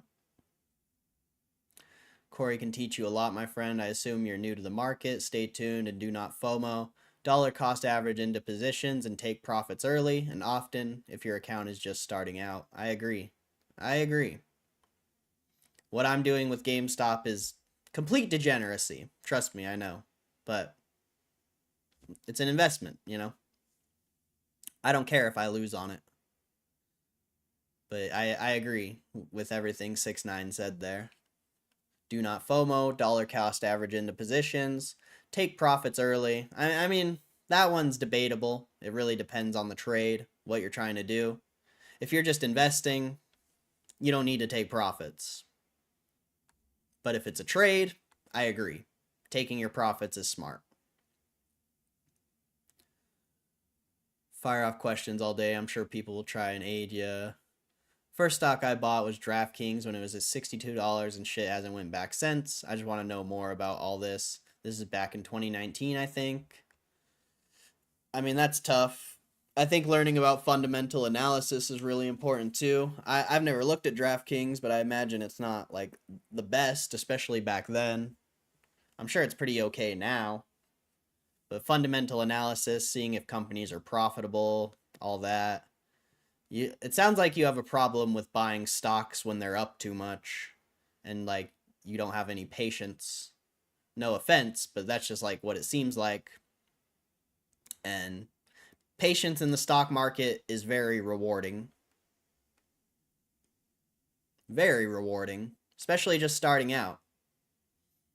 Like, man, you don't know, $5,000-$10,000 account, you can do a lot in like a year or two, just buying and holding certain stocks. But it also depends on market conditions, you know? If you invest in the wrong time, you know, you're buying SPY and the top stocks during like 2022, you lost money for a whole year, but then, you know, 2 years later, everything's at all-time highs again. So, timing is kind of important, but time in the market, that's why, you know, dollar cost average into positions. If you have $5,000, don't put all $5,000 in at once, you know, put in a couple hundred, maybe 1,000, see how it performs. If you still like it, you know, if it goes down, buy more.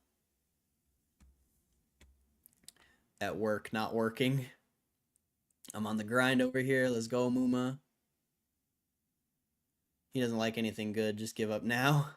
Wait, what?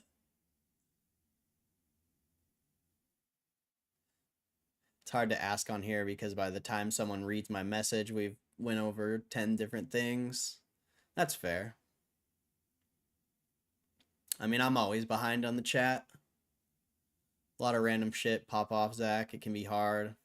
Yeah, you just gotta not focus on the hype stocks and what every YouTuber's talking about. Because sure, you know, things like SMCI happen. A lot of people were talking about that last week, but most of the time, these stocks don't hit that people talk about. So you got to be able to find your own plays and come up with your own conviction and do your own research, because that's where, you know, you're just going to have a lot more potential, because you're not going to be feeling all these emotions and shit just because your favorite YouTuber's talking about a stock. Or maybe it's not even your favorite YouTuber. Maybe it's just a trader YouTuber that you listen to. Like, you're not going to feel anything because you can do the research and come up with your own conclusions. And, you know, that's like my biggest thing, is be able to think for yourself, really.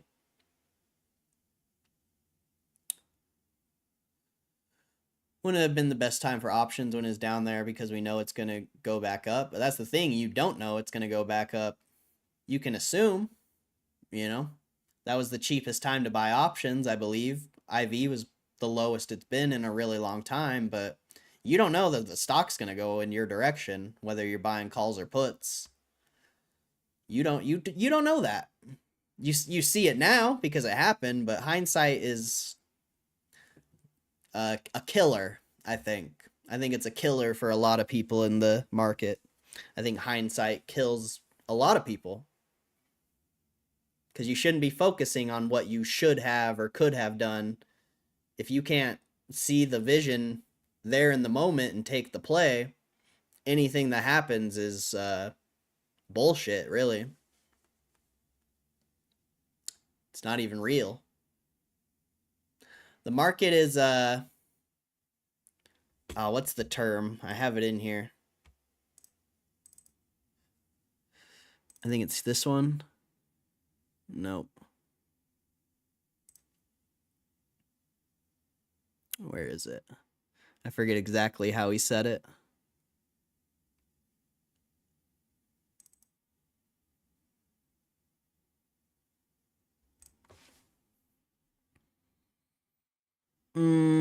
I don't know. I could find it, but I'm not going to sit and find it. But the market is efficient at making people act. God, I got to find that. He says it so much better than me.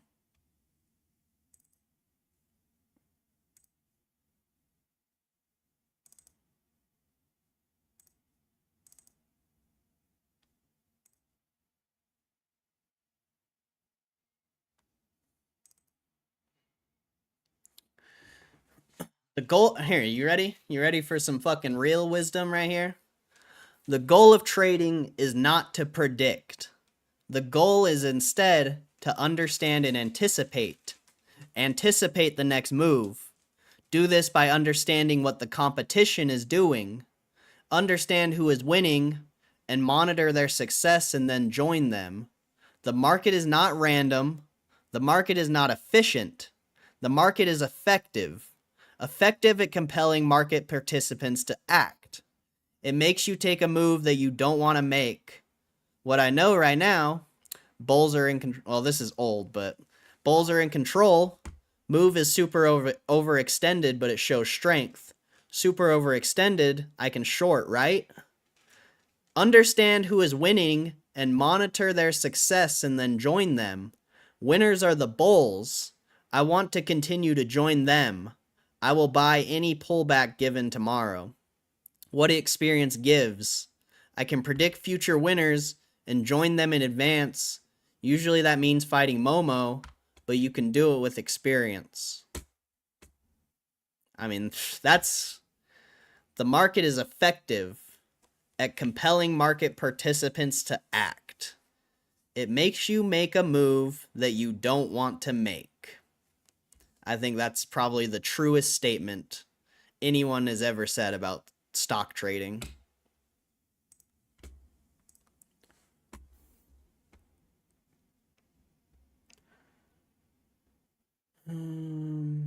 I see expiration dates. That's a whole different thing I wasn't thinking of. Yeah. Then with expiration dates comes theta, and theta kills your options. I need to call in. I have so much shit to ask, but again, I'm down for a different time. Yeah, we'll do it one of these days. I'll re-download Discord, I guess. I don't know. I don't want to, but it seems like a lot of people want that. So I'm here for you guys, so I'll do it. Sup, Rush? That means the day is like halfway over. Oh, it's almost over. It's close. No mo ass, just my ass. I'm doing great, Rush. Thank you. If GME stacks up, I'll feel like a genius. I hope I won't try to act like one, because feeling like you're a genius and actually being a genius is a very different thing. Amen. I mean, the stock shouldn't make you feel any type of way, really. Like, people make and lose money on stocks every single second of every day, so don't let it get to your head. Who has the most expensive share of GME in the chat? Probably RL, honestly. I've never seen anyone else say they bought that high. I'm down 20K the last 2 days. Damn, bro. That's crazy. That's wild, bro. That's quick. Buy from GameStop is the answer to all the problems. Hell yeah. GameStop exclusive Wario hat. That's what it's all about. I had the most expensive. I sold them for $330. Offloaded it to some ape. Nice. Where's 6ix9ine Mafia? Taking profits is what I find hard. Taking profits shouldn't be hard. It should be part of the plan before you even put in the trade. Like, you should already know what price you're going to take profits at. It shouldn't be like the stock is going up and you're like, oh man, it's going up in my face. Like, when you take a trade, you should know exactly what you're doing before you take the trade. Like, I know what I'm doing with GameStop. You know, I'm going to be upset if it goes down, but I already have my scenarios of what I'm going to do, whatever happens. But with every trade, you should already know what you're going to do. Wife is barking at me. Just an average day, yep. Well, to be honest, back then was when all the states started to become legal for sports betting and online casinos, and they were the biggest sports book out at the time. Probably still are the biggest sports book. I mean, that's you're investing in hype, though. Look at every EV company besides Tesla. They're all shit. Every EV company is in the shitter. And EV was all the hype, all the rage, 2-3 years ago. You don't invest in hype. And just because a lot of that stuff the market already has priced in, If you think you're ahead of the game, you're not. You're not ahead of the game.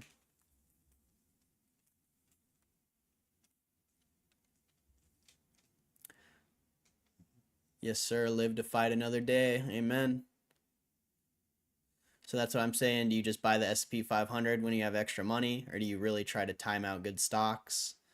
I mean, I put all my money in GameStop, but if it wasn't GameStop, it would be the S&P 500 for sure.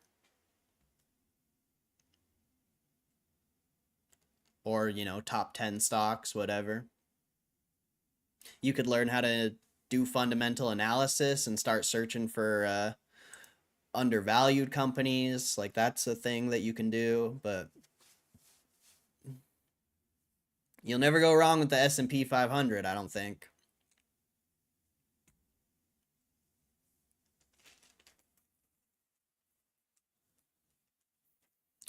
Unless a 2022 type thing happens again, you might be down for a little bit, but historically the S&P 500 has done nothing but go up. And I don't really see that trend ending anytime soon. I'm one of those motherfuckers, if I lose money from a stock or crypto, whatever you want to call it, I won't take out until I die. I hate taking losses. Well, sometimes you got to take losses. It sounds like you shouldn't trade. It sounds like you should stick to investing. Trading's not for everyone. It's a very small, it's like 10-15% of people make money trading, and then it's literally less than 1%. Like, it make any significant amount trading. So, like, it's not an easy game. No matter how, like, people want to talk and pretend and act like it's easy. Most of these people lose, bro. Most of these people lose. If they, I'd be skeptical. I am skeptical if anyone talks about being a winning trader. Because statistically, most people aren't. So I'm very skeptical when people say they're winning traders. But it sounds like you need to just stick with investing and maybe learn fundamental analysis. That might be the best move for you. It doesn't seem like charts and stuff. Like, anyone can learn that. Anyone can learn charts, technical analysis, and all that. But it seems like to me you need to learn fundamental analysis and try to be less involved with the chart.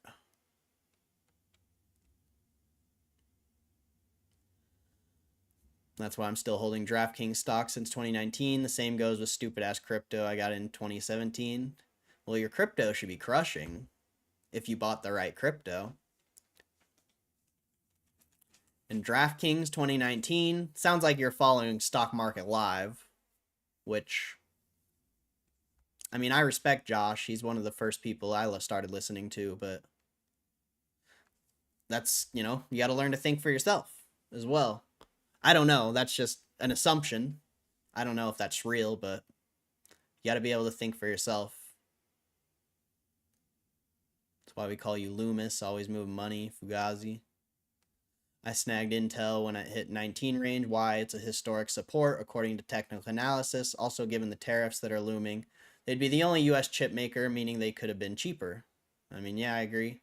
The historical support is probably the most key factor there. I think any outside factor is kind of pointless on Intel. I mean, you can go past 30 years, it's bounced off $19 at what, like 6 times? I can't remember exactly, but as far as a trade goes, you know, the historic support is what is important. Everything else doesn't really matter, I don't think. If you're investing in it, then yeah, that stuff matters, but as trading, nah. Fugazi. It's a wazi. It's a woozy. It's fairy dust. It doesn't exist. It's never landed. It is no matter. It's not on the elemental chart. It's not fucking real. Wait, what? What? You really think that Nvidia would not have a footprint in the US if the tariff happened? Oh, Nvidia is going to be around forever, but Nvidia and Intel aren't even close to the same realm, you know? Nvidia's in a game of its own, really. I don't even think AMD compares to Nvidia.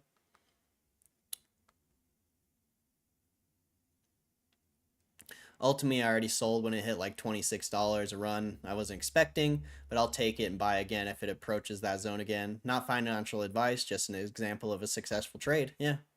And, you know, he got lucky. He didn't know it was going to go to 26 bucks. He probably thought maybe it could go 20, 21, 22. But then it went $26 the next like week. So sometimes that happens, but sometimes it happens on the downside too, you know?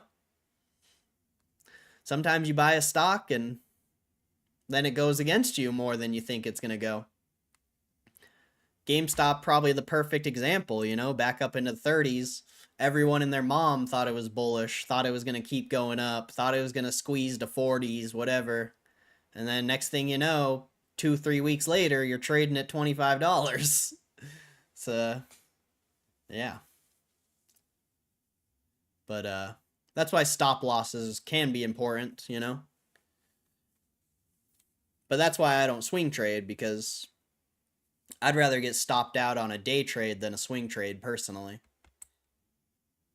What did I just... Hey, what's up, Squigs? Been a while, bro. I haven't seen you in here. Is that Roaring Corey? Haven't heard the roar yet. Well, GameStop's got to start roaring, and then maybe I will. Check out Rob Bailey, battle tested. Loomis. What does Loomis mean? I don't even know. The only good thing I've ever done was bought Nvidia when that stupid Chinese company tried to scare everybody, and I could kick myself in the ass I didn't put in more. I mean, that's the stock market, my friend. You're going to miss out on a ton of trades. That's why it's pointless to even have that thought or even have FOMO, because you're going to miss... You've already missed a bunch of trades, and you're going to miss more. So you got to build that mindset. 3 books. 3 books I can recommend. Trading in the Zone by Mark Douglas. One Up on Wall Street by Peter Lynch. And then read the Candlestick Trading Bible by Munhisa Hioso or something like that.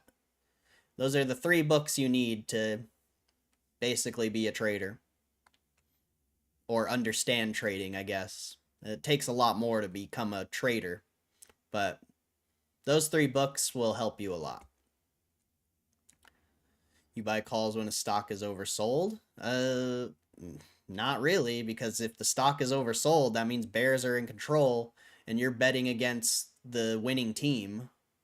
So that's not... If if it sells off after a solid bullish run, then maybe. But if you're just buying calls on a stock that's doing nothing but selling, that's what I'm saying. Like, people can talk like the stock market's easy, but it's not that easy.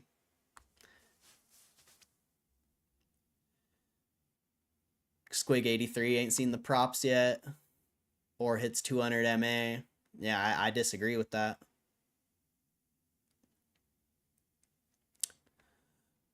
I mean, I guess that makes the trading easier. It makes it easier to enter if you just have something that simple, but it doesn't mean you're going to be profitable long term. I was looking for a plushy peach and a plushy eggplant to send my boy Roaring Corey. A plushy peach? That'd be dope. Don't forget I sold Tesla for GME. Ah, rip. Show me the money. Taking profits should be a breath of fresh air and a payday. I agree. It depends on what you're doing, though. You don't need to take profits if you're investing, unless you want to, try to lower your cost basis by trading, but that's the thing. You can't time this shit. You can think you can time it. You can think you know what you're doing, but at the end of the day, the stock market, you go find a coin, flip the coin. That's the stock market, whether you want to admit it or not. Made 30K on Tesla, sold it for GME at 486, DACA to 80 pre-split. Yeah, RL's definitely got the highest share buy in here for sure. Loomis are the armored tanks that pick up cash and gold from banks. That is fucking accurate to the T. Tesla's going down the shitter. I mean, Tesla's still crushing. At least the stock. And sometimes stocks and companies don't correlate, Stocks can go up even if the company's shit. And stocks can go down even if the company's pretty good.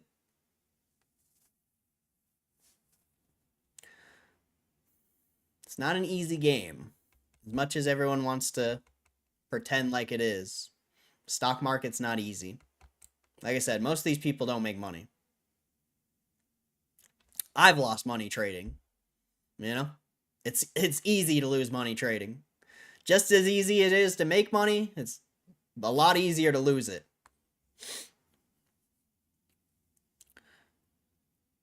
It's a damn shame, bro. Hopefully it hits. Oh, it's gonna hit. It's just when? Who knows?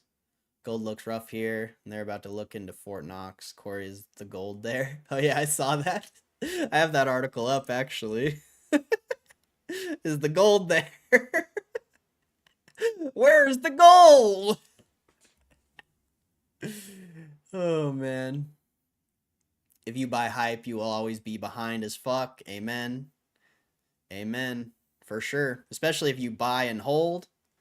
Like, you can make some quick flips on hype, but it's flip the coin. That's what you're doing. You seem like you know shit.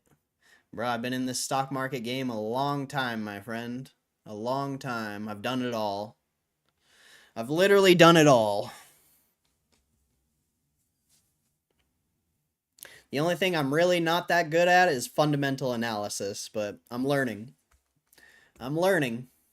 But as far as trading, charts, I've been doing this shit, bro. I've been in the game a while. I've seen it all. I feel like I've seen it all.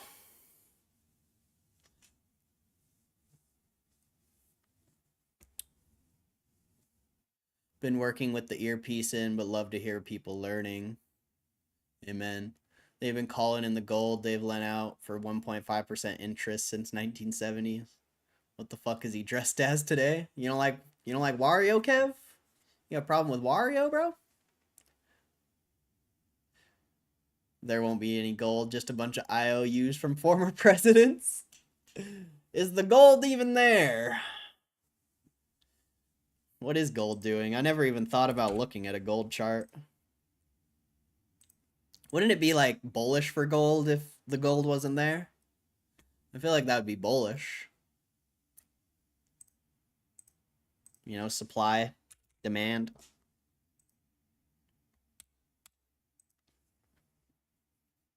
Probably doesn't matter though. There won't, see, I don't know, Kev, but his hat has a W and that stands for a win to me. Oh yeah, it does. W. That's hilarious. If you can't take a loss, you literally can't be trading. Every single person has had to take a loss. It's part of the game. Yep, I agree. If you can't take a loss, you shouldn't be trading. You can invest, that's chill, but you got to be able to take a loss. That's how you know your theory is wrong at whatever you're trying to trade. It's cyclical. Jobs and industries come back. 35 years from now, jobs and industries due abroad. I mean, is it really part of the job if you don't pull your money out of a loss? Technically, you didn't lose anything yet. All it has to do go back up, right? Nope. That's a lie. That's a thing a lot of people like to talk about, but if you lose, if you're down on a stock, you're losing. And you don't know if it's going to come back. You can hope and pray and do all that stuff, but that's not trading. It's not how it works.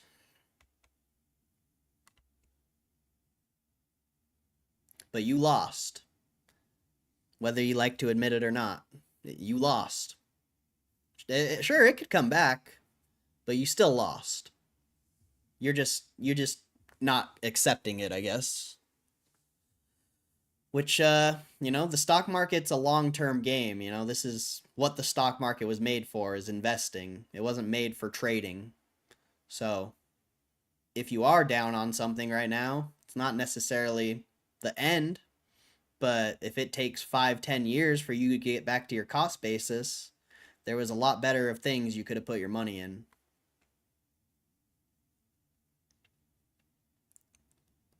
Thing is, Corey said, have a plan. Do you have a plan for if you have to take a loss? Small loss is better than a big one. Yep. Plan, plan, plan. A plan is key before you enter any trade. A trade, you know. Investing and trading is pretty different. Still kind, you know, a lot of the rules apply. A lot of the same rules apply, but investing and trading are very different in a lot of ways. What's up, Amari? Litecoin. I don't know. I bet Kev has Litecoin. I don't know, though. I made about 20K, so I lost 10K profit, but the original buy in was about 7K in Tesla, so I was happy with 20. Yeah, that's fire. I can't even sleep right now. Damn. What do you like about coins and digital currencies? Throwing up, cough, body aches, headache. Pretty much everybody in the house is sick. Damn, that sucks, dude. That sucks. That really sucks.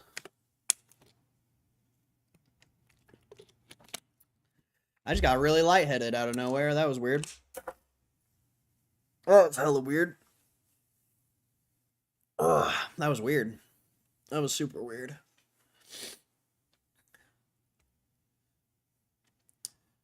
No, I have no idea who Josh is. If you're talking about, this was just strictly off of me and my buddy talking one day and gambling becoming legal state by state. Oh, okay.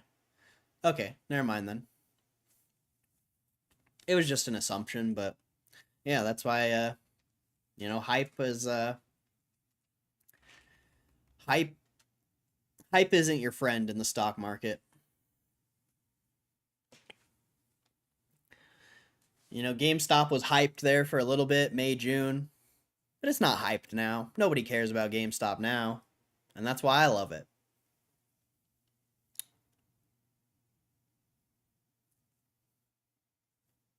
But we all make mistakes too, you know? You learn. You learn from your mistakes in the stock market, and then you build new rules from those mistakes. This is a forever game, you know? The stock market should be here forever. It's a forever game. So losing isn't a bad thing.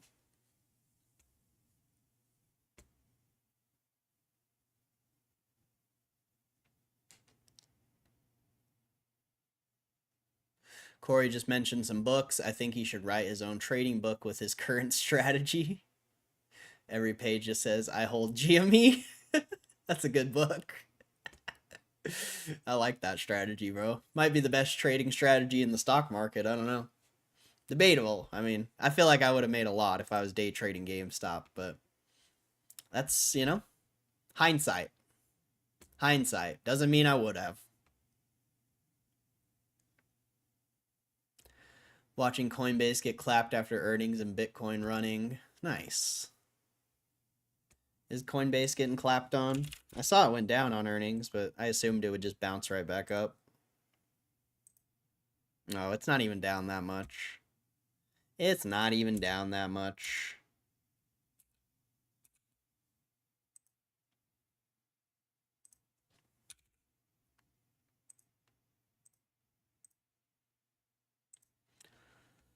Let's see.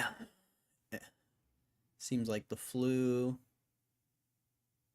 Did you eat something bad? Food poison?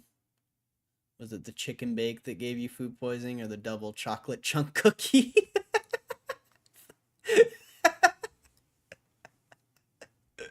Or the hot dogs?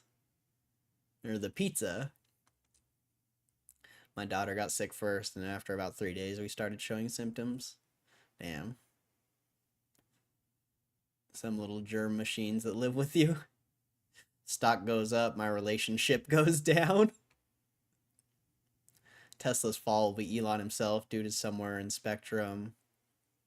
I don't know. I think Tesla will be here for a long time. People have been saying Tesla is going to go away for pretty much ever since I got into the stock market, and it's done nothing but go up, except in 2022. So that's what I'm talking about when I bought into 33 and it went down to 20, between May and now. I didn't sell anything. I'll die. I mean, that one's tough because you lost, basically half your value. But you also bought in on hype. That wouldn't have happened if you didn't buy in on hype. If you would have waited, you could have been buying in the 20s. And then it would have been chill. I mean, I started buying in the 30s, but I was day trading the fuck out of this stock, and I was able to lower my cost basis down to the 20s. So, not a recommendation, but believe me, I bought during the hype too, but it's never going to work. You should just take the lesson now and not repeat that.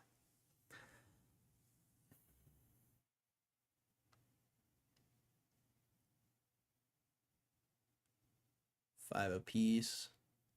JK, I love them. Well, then let's try and figure out a way to time it together. Let's make something happen. I don't need to time it. I don't want to time it. I bought shares yesterday at $26. I'm not worried. I don't care if it goes to 20. I don't care if it goes to 15. I don't care if it goes to 30. I don't care if it goes to 40. This is an investment for me. I don't need to time it because I'm looking 3 to 5 years down the road, maybe even longer. I'm not trading this. And I have no desire to time it because it doesn't work. You can get lucky.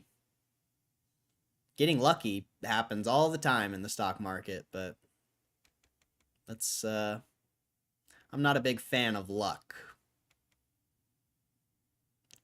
Breaching the green line at power hour. What a time to be alive. What's the volume? The volume should be decent right now. 6.2 million. Slowed down a little bit, but still pretty solid volume on the day.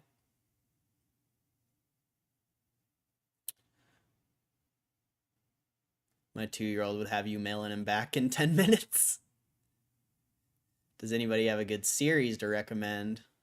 I mean, Peaky Blinders, Stranger Things, Better Call Saul.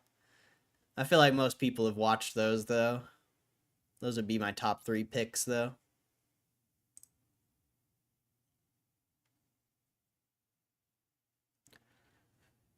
I believe that if Ryan Cohen were to purchase Bitcoin, it could negatively impact short sellers holding substantial Bitcoin positions. This action could counteract their investment strategy. What's up, Martin? I don't know exactly what you're saying there. They'll have to close their shorts. I don't know what you're saying there.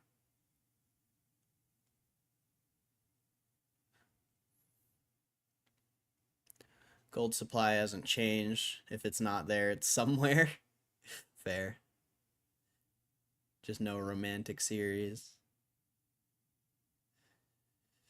Zach Tate, if you're invested in the S&P 500, then probably, but I assume people want to get rich quick. Options, theta, you hold those losers, it's going to all be gone. Yep, I agree.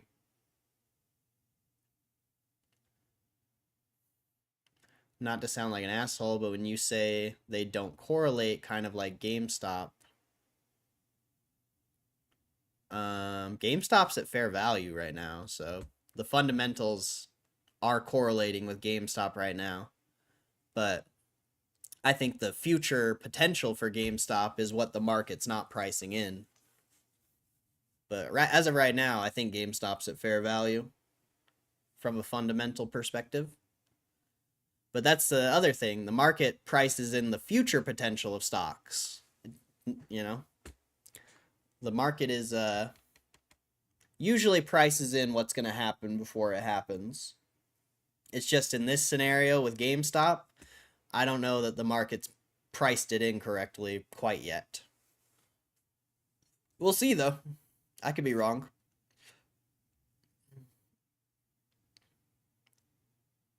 Is that the one with the stalker that puts a guy in a glass cage in a bookstore? What? I've never heard that. Them who say you haven't lost until you sell are dumb. That's like getting on the wrong bus and saying it doesn't matter as long as I don't get off. Yep. I agree. That's a common thing that people say, though. You don't lose until you sell. It's like, nah. You lost.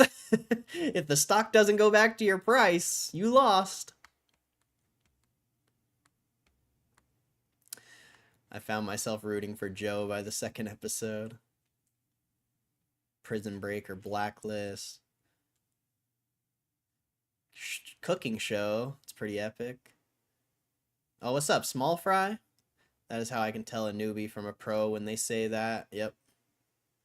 Blacklist is good. I've never heard of that. Hype is temporary. Tendies are forever. Amen. Peaky Blinders good. I like Peaky Blinders. It's pretty good. Cillian Murphy's amazing. Lots of nudity, but who's complaining seeing Cillian Murphy's ass? We're all talking financial advice from a dude wearing a Wario hat. Yep. Who else are you going to get your financial advice from? A bunch of kids who don't even put their camera on because they're too scared to show their face? Or a bunch of kids who make YouTube videos about MOAS when MOAS is never going to happen? They've been talking about MOAS for the past 8 months and it hasn't happened and it probably never will. Is that who you're going to get your financial advice from? Bunch of people who just want clicks and aren't even invested in the company, who don't even know anything about trading? Corey, I'm not going to lie. If you made that book and put it up for sale for $10, I bet money Jack LaFake would push that for you. That'd be a funny book, bro. The ultimate trading guide. I hold GameStop. It'll be page 1, diamond. Page 2, hands. Page 3, GameStop. Zach Tate, Kev, that bus will eventually get me back to where I need to go. That's how I think about it. It doesn't matter if it gets you back where you got on. You want to go forward. And yeah, that's the thing with the stock market. Everyone thinks they're a genius and thinks that, they, I mean, not saying you, this is just average person in the stock market. They think they are never going to be wrong and think that losing doesn't exist, but it does. It does. Every single person in here, if they've traded or invested, they've all lost money. Every single one of them. I've lost money. I've sold for losses. Like, it's part of the game. If you buy a shit stock, what makes you think it's going to go up? Or maybe it might not even be a shit stock. It might not even be a shit company. You just bought it at a bad time.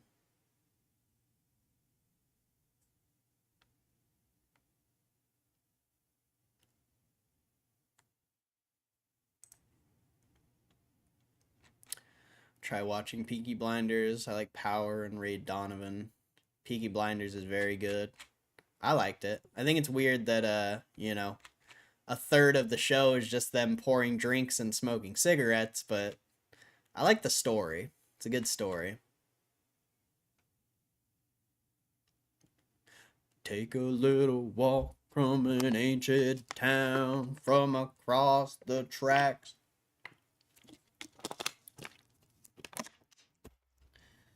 In the middle of a room, there's a tall, handsome man with a big black coat and a red, white hand. Or dusty black coat. Never seen him. Cash Patel got confirmed if anyone here cares. Can't say I know who that is.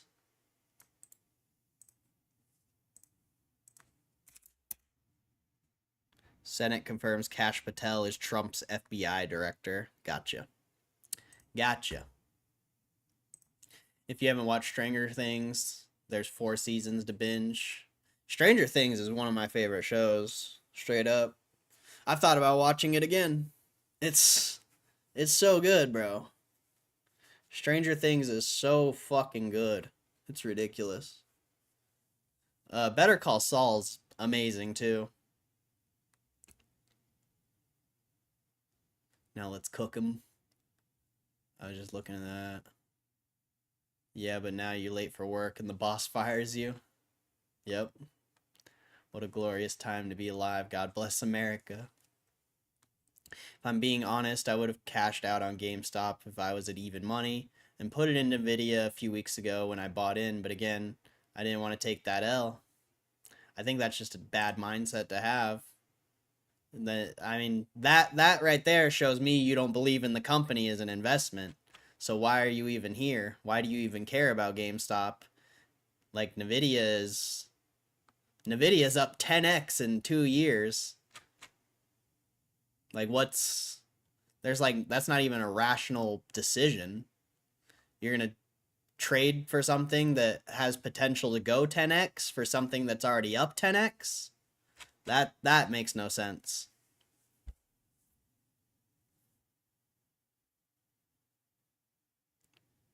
That makes no sense.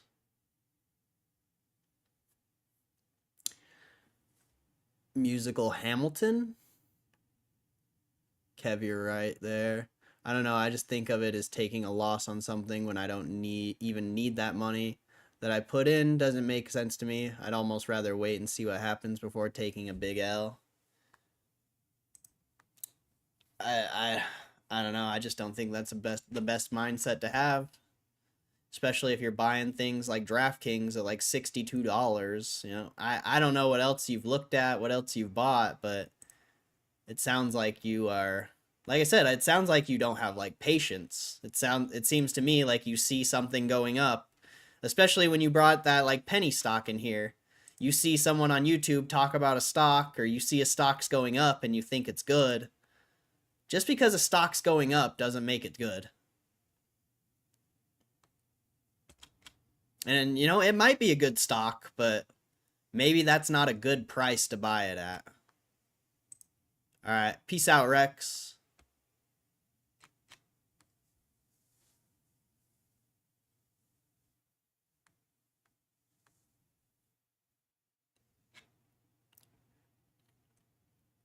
Like, you should be buying these companies because you believe in the future. You shouldn't be buying them because you think you're going to make all this money. Because you won't.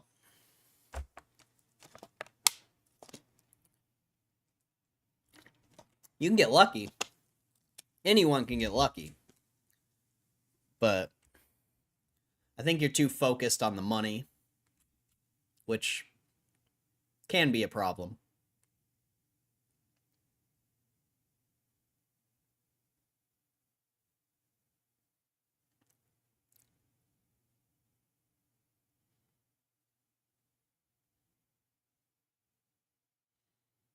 But being down on something, you know, it's not the end of the world. I just think you need to have better reasons for buying stuff, it seems like. It seems like that's just what it seems like to me. It seems like you buy things because someone talks about it or it's going up, instead of actually believing in what you're putting your money in.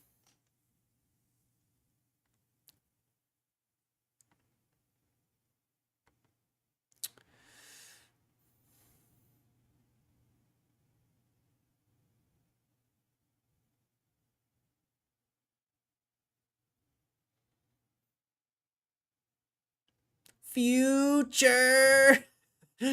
Future. Done with work. Got my Venezuelan driving me back now. Hello, Hugh's Venezuelan girlfriend. I saw you in a video today. You looked very lovely. Clean stream, yep. This is my coworker, not my sex worker. Not time GameStop, time something else that's gonna balloon. I don't care about any other companies or stocks right now. I care about GameStop. I have a whole spreadsheet full of companies that I think are good and have potential. 261 to be exact for right now. But those are for later. Those are for later.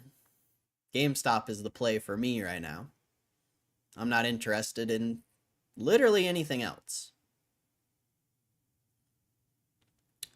I'm a genius. Had to take 10% loss on Apple trade 2 weeks ago. Okay, maybe not, but thank you, JPM. I agree. I mean, and Apple's up now, isn't it? That's the downfall of options. He had to take his loss, but Apple's up now. Hard to lose on Apple though, from a investment standpoint. Trading, you can lose on anything trading for any reason.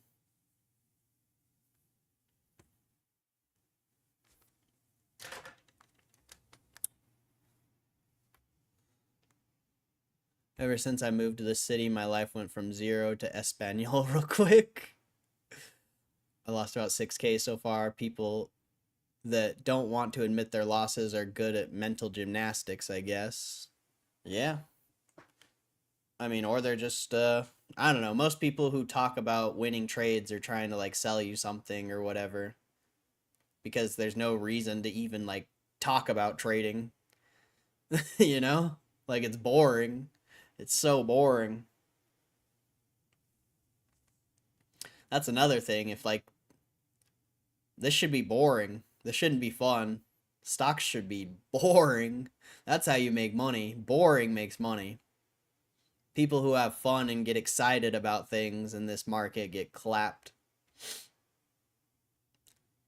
Clap yourself, 6ix9ine. Gotta watch Severance.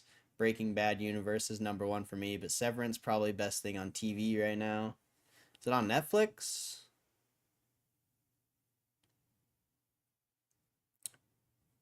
I think we already looked this up. I don't think it's on Netflix. Peaky Blinders theme song, so good. I'm gonna rewatch it tonight. Let's go. I love Peaky Blinders. I didn't want to upset Costco. I'm gonna run. Alright, peace out, Rex. Could never get into Breaking Bad. What? That's the first time I've ever heard anyone say that. That's crazy. I've never heard anyone say they couldn't get into Breaking Bad or don't like Breaking Bad. Like anyone I talk to, that's the #1 show. TWD? What's TWD? I'm modding even without the wrench. Calm down, you're not getting it back. I invested into ETH at 1600, sold after 2 years at 3500 and transferred it to GME. Let's go. Focusing on money is bad. Focusing on the opportunity and plan is good. The question is, how do you figure out what an opportunity is? Once you solve that question for yourself, you have a chance. I agree. But end of the day, you know, stock market, go grab a coin, flip it. That's every trade you go into. Whether you want to admit it or not. But that's why you set up rules to be able to make profit in a 50-50 game. It's not easy, but it can be done. Quite a bit in SoFi. That's fire. I like SoFi. Chance doesn't mean success. Got to prove yourself with consistency after that, in my opinion. Yep. It's a long game, bro. It's the long game.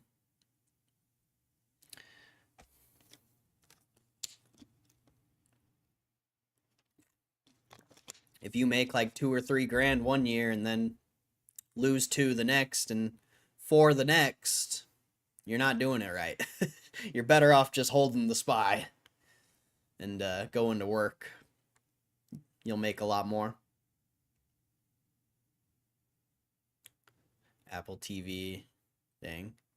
Game of Thrones, greatest show of all time. Really? Great Game of Thrones. I've never watched Game of Thrones, actually.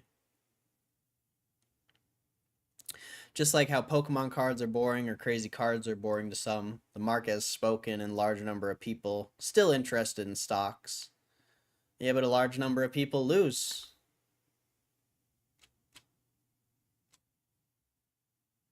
There's nothing, there's nothing wrong. Like, I love stocks. But if you want to make money and truly make money, it's got to be boring. Most people lose because this is their form of gambling. This is their dopamine hit.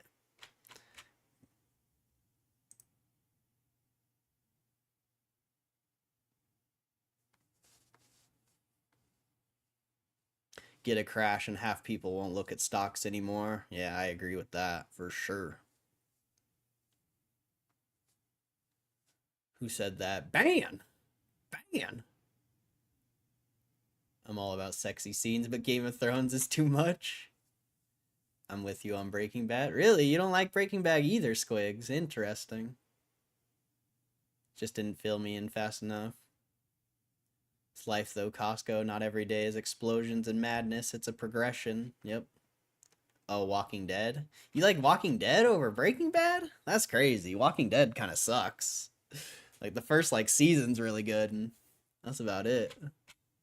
I was not a fan of I mean, I love zombie shit, but Walking Dead, funny, really went downhill. No, that penny stock that I bought in here is actually an all-time low. However, in the past, I think it was 4 years, it hit like over 1,000% spike 3 times. Trying to get your thoughts. I mean, that's my thought. It already went up a ton. So it's not interesting. And penny stocks and normal stocks, it's a complete different game. Complete different game. Yes, but I don't like the actor who plans the main anyway. That's too far. Bryan Cranston's king. He's a goof with no real opinions. Which is funny, Corey. A crash would make retail probably hate stocks. That's the exact time they should probably be getting those discounts. Yep. That's why I started this spreadsheet, bro. That's what I'm waiting for. Stock crash, bro. Pfft, I'm gonna be crushing. Especially if GameStop hits before the stock crash. Man. I'll be the next Roaring Kitty, bro. I'll be the next Roaring Kitty if GameStop hits and then a stock crash happens. Man. I'll be rich. I'll be actually rich.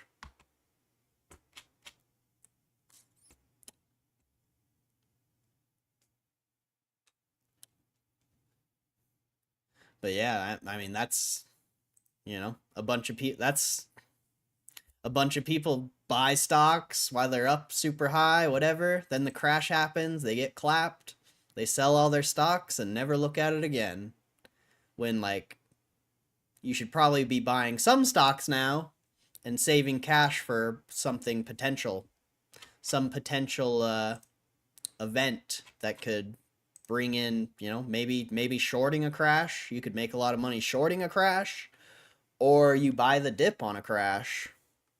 Either way, it's a good outcome.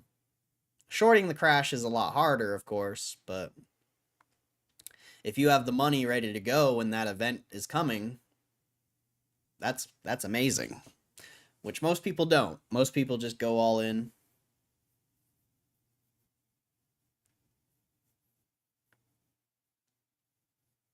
We're friends off for now, Cisco. TV is lame. Read a book and stop rotting your mind. As you're in this chat every day. This chat's probably the biggest mind rot. Trip D. I understand how it's a good show. I'm not saying I don't like it at all. I'm saying for whatever reason I'm just not interested. Probably just not my cup of tea.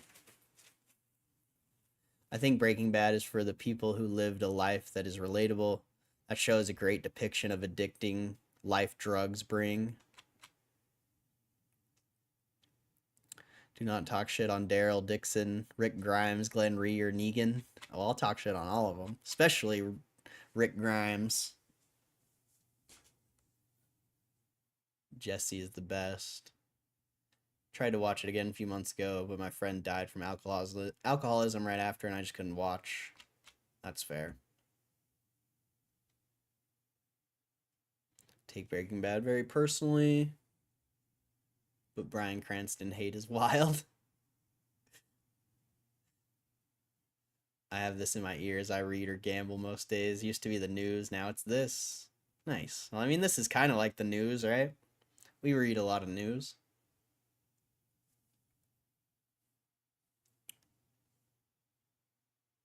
My Rick didn't go through the shit he went through just for you to smack talk. Well, he shouldn't, maybe he should have been better. I don't know. I'll be right back.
Ugh.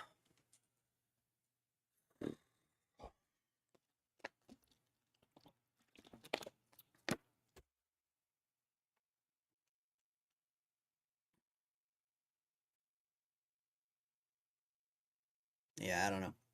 Trading's crazy, you know? Because I can sit here and talk about trading for days, but I can't, like, inject my 7 years of experience into your brain, you know? I've sat here for years staring at 1 minute charts, you know? Understanding price action, market structure, when the best time to take a trade is, you know? Like, I can't inject all of that in you. A lot of it just is experience and screen time. Screen time is pretty key.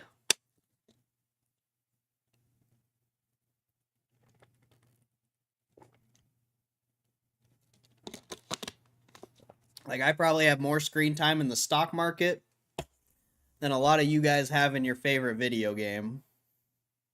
You know? I can't put that into your brain.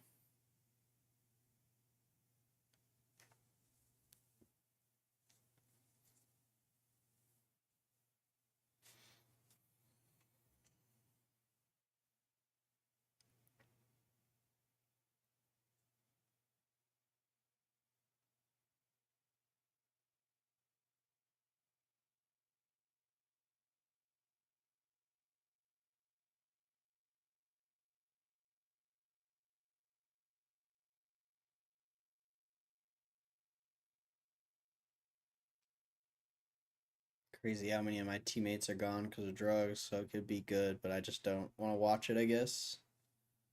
I feel that. Rick Grimes is a bitch. I live when he says bitch. Saying all the time when I watch that show. Are you calling in still? Gotta stop myself or I'm not gonna be able to stop talking about Breaking Bad.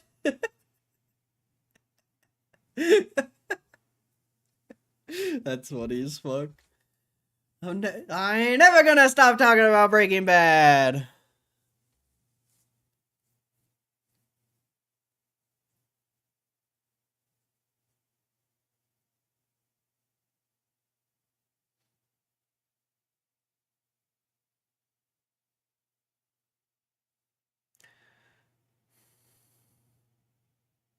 Drug odor and addiction ain't no joke. Amen.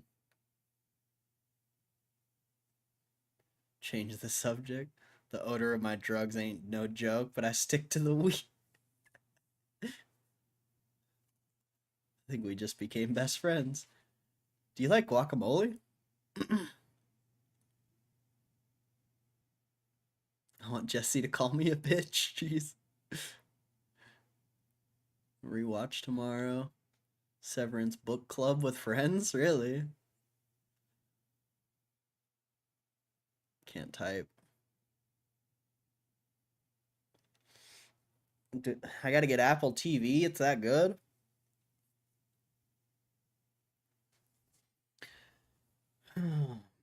Alright, well, let's stop staring at a GameStop chart. Let's go back to what we were doing hours ago and looking at GameStop stuff. I got a lot of blankets. Like this Yu-Gi-Oh blanket. This is sick.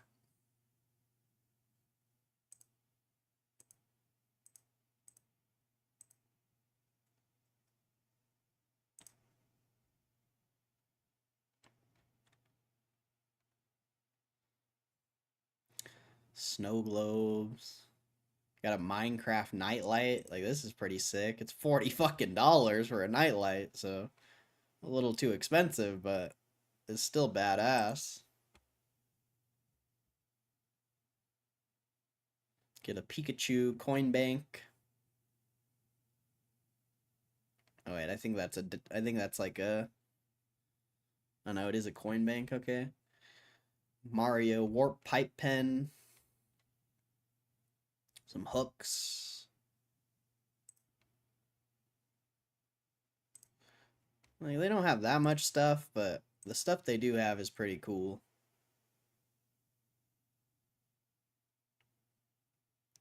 Went up 3 different times, all roughly a year apart. Who's to say it's not going to do it again? Just look back from 22 until now. The 3 spikes I'm talking about. Hollow takes 2 minutes.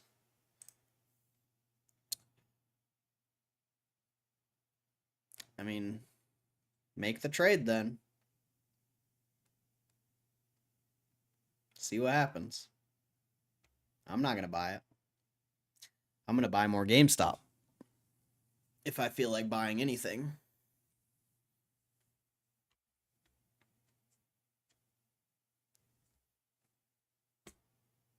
Are you even going to put enough money in it to like make it significant?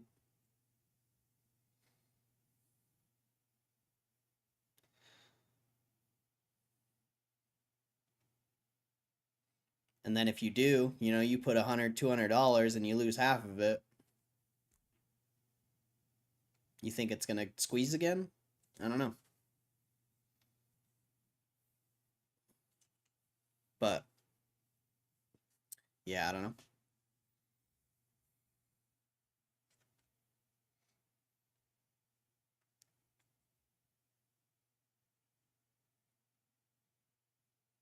You'll figure it out. But from the sounds of it, it doesn't seem like trading should be your focus. You should just invest and call it good. Invest and go work. That's gonna be the best choice for 99% of people. Is just invest and go to work. It's probably even the best move for me.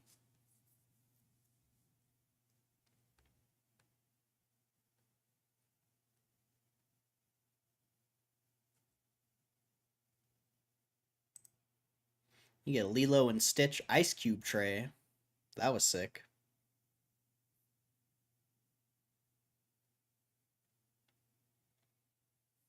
Bro, a Sailor Moon teapot? That has to be the coolest thing I've ever seen. I don't think I would pay fucking $50 for it, but still pretty sick. I guess that's the biggest issue with a lot of these things from GameStop is they're expensive as fuck. But they are cool. They're cool like gifts. Really cool gifts.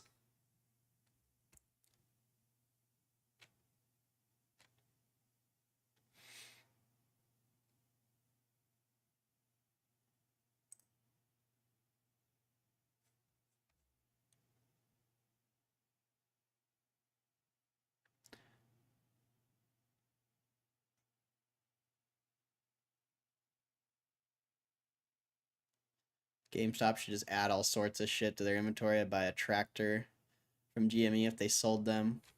Nah, you still want it to be like gaming exclusive. Technically, GME's an Amazon competitor. Yep. So's Chewy. Since we all keep talking about TV shows or series, I'll just throw it out here. Sons of Anarchy is by far one of the best series out there. Interesting. I've never seen Sons of Anarchy, actually. I bet it is really good. E-commerce behemoth. Nah, you want it to stay in, like, the gaming category, I feel like.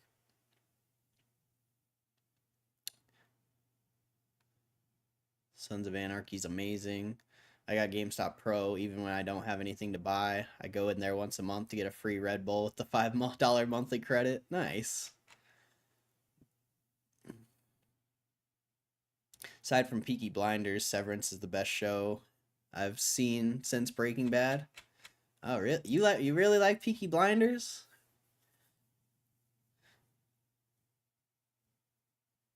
I don't know about the best, but it's good. Movie nights with DFV got to be the best. All his May Twitter rampage content was right up my alley. Kitty's the only reason I fucking watch Stranger Things, honestly. He had so many Stranger Things in his Twitter. I was like, damn, maybe I need to watch that. And then it turns out to be one of the best shows I've ever watched in my life.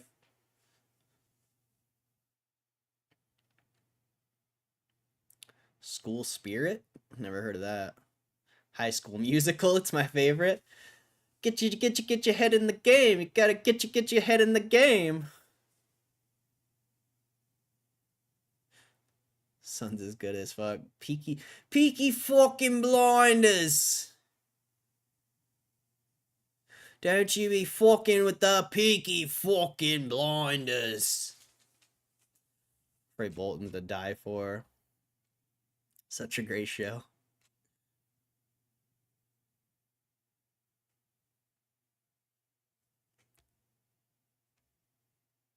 No fucking fighting. No fighting. No fighting. That's like towards the end of Peaky Blinders.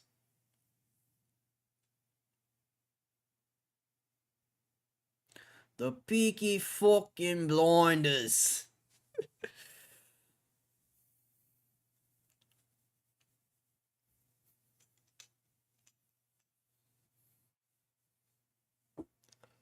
Ugh.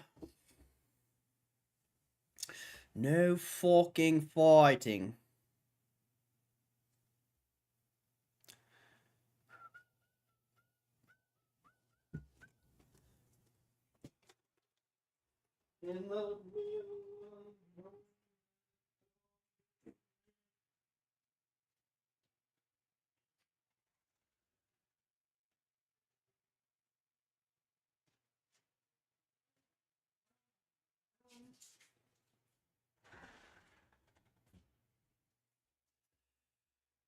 In the middle of the room, there's a tall, handsome man. Snowfall. It's snowing where I live right now. Shawshank Redemption, also 2-3 movies for me, so the DFV meme slapped super hard for me. I think that was my favorite post he did. I haven't seen the Shawshank Redemption, so I don't know which one that was. The Shawshank Redemption. They're really good. Guns don't kill people. I kill people with guns. Pow. Nobody's gonna get that. That's something nobody's gonna get. You gotta be like an OG YouTube fucking fanboy to know that. Guns don't kill people. I kill people with guns.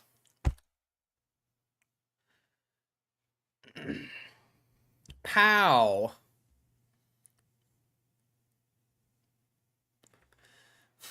That was the first YouTube comedian. Do you know his name, though? Do you know his name? When a guy fucks with me, I shoot him with my load. All over his chest and face and down his throat. 'Cause I don't give a fuck. I'm crazy, like Mel Gibson. Oh no, that would just make me sound racist.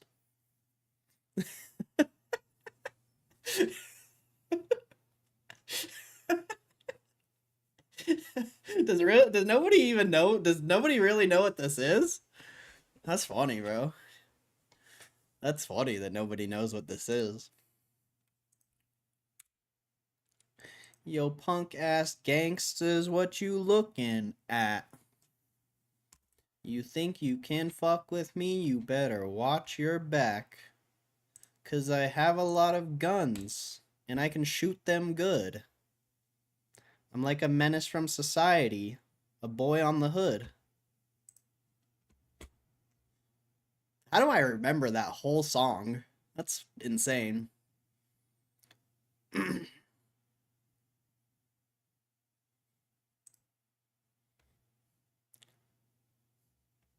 actually pretty sure she dies in that episode or like the next one. No, I haven't seen Shawshank. Does anyone know the Unforgivable guy from like 18 years ago on YouTube? Unforgivable guy? Nah. Unforgivable guy?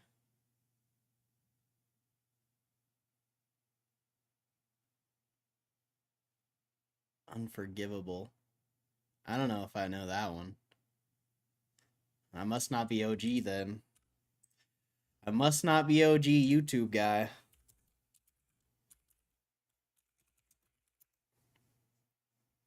Oh, this? Nah, I've never seen this. I must not be OG enough. I'm old Greg. Isn't old Greg off of oh, what's that one show?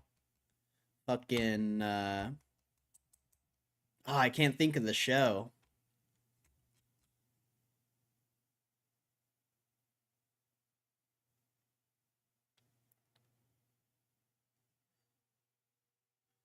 Your hat game lately? Oh, thank you. Thank you, Siegel. Much love, bro. See, you ain't OG. I remember. Said, bitch, give me a chicken sandwich and some waffle fries for free. I've never watched this. Apparently I need to. This guy still uploads. He doesn't get, like, any views. He must have sold his channel or something. Or something.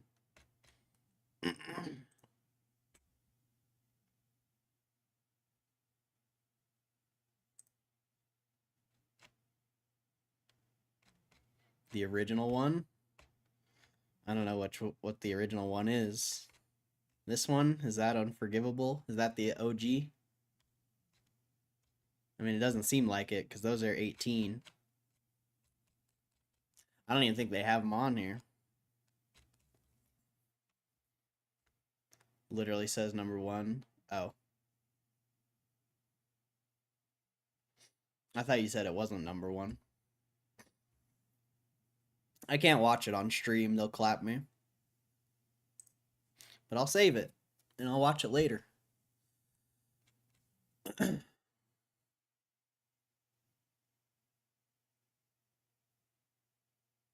How about the Tourette's guy in a neck brace? Piss! Oh wait, that's South Park. Piss in my ass! Drinking out of cups, anyone? Pure Tourette's guy, pure gold. Y'all are too old for my brand of old YouTube.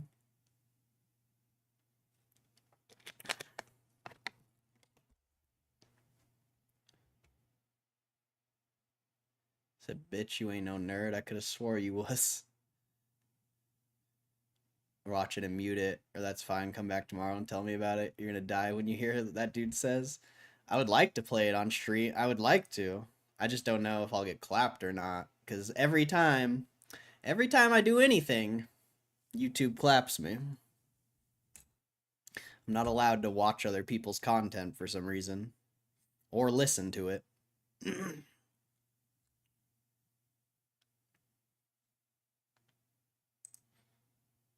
But I'll check it. Ryan Cohen buying Alibaba? What? Like shares? I could see him buying shares, but the company? I don't think he can afford the company. Plus, I don't know why Ryan Cohen would do that. He doesn't like foreign countries, it seems like. Where do you see that, though?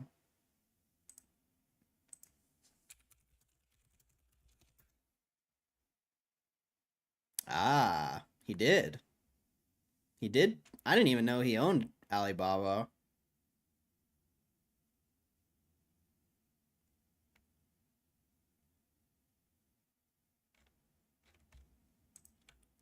Sec. Ryan Cohen.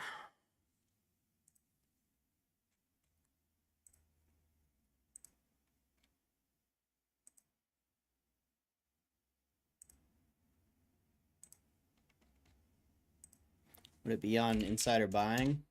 Who's buying Baba? I guess Ryan Cohen bought Baba.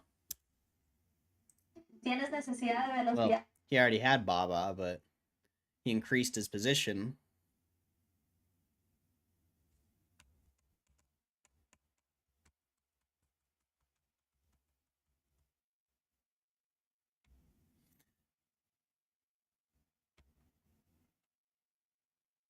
Once this ad finishes, we'll see if it's on Open Insider.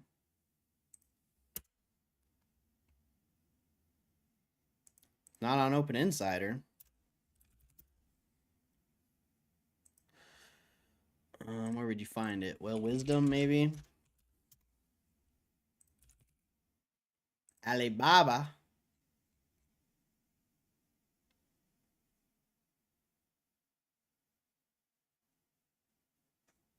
How come he's not on Well Wisdom?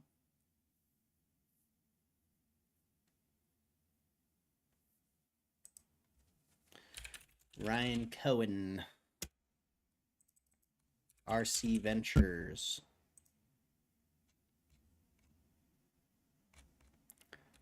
Where would it be? Maybe it's on Baba's SEC filing.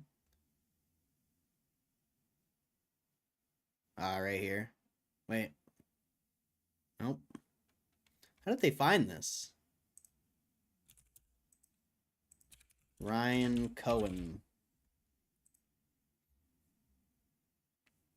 I don't get where they found this info.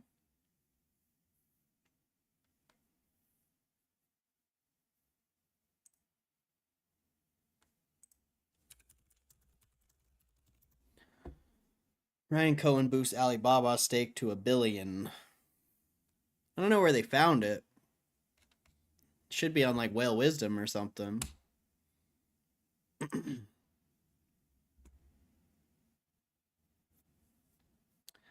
See, Ryan Cohen boosts Alibaba stake to $1 billion. The meme stock king and investor still has his sights set on the Chinese e-commerce behemoth. Oh. I gotta find something that I don't have to pay for to read. Yahoo, maybe? That's a...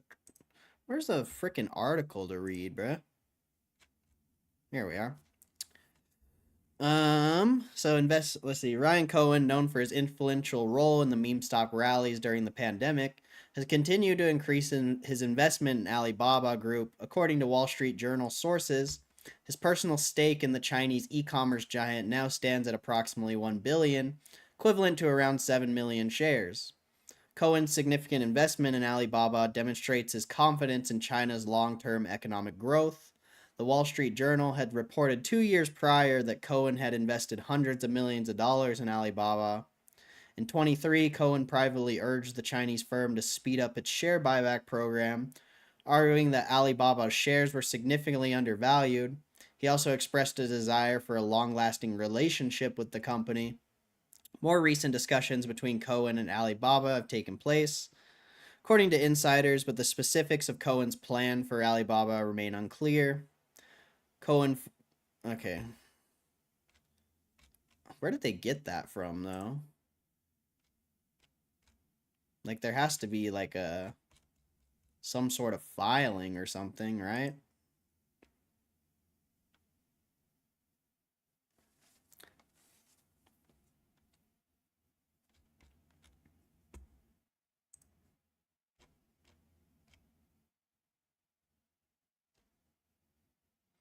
You would think it'd be on Whale Wisdom or something.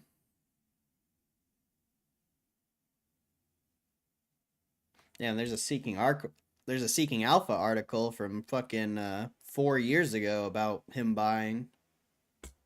Wonder why nobody talks about that.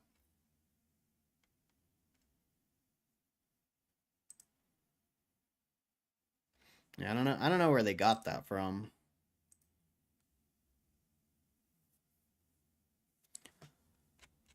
Let's see. Maybe he bought more GameStop too. Who knows? At least it's talked about. China. China P ratio is much better than the US stock. Everyone knows that you must buy China stocks. Await the sleeping giant. Probably his stock drawer. Where did he get $1 billion to invest in that company without selling his GameStop shares? Ryan Cohen's a billionaire, my friend. He's been a billionaire for a long time. It's only been announced for about 15 minutes, so it should start popping up soon. Sells his GME position after the transfer to buy Baba. I'd laugh my ass off. That'd be funny. I doubt it, though. Gina. Like liquid cash billionaire? Pretty sure. Chewy made him a billionaire.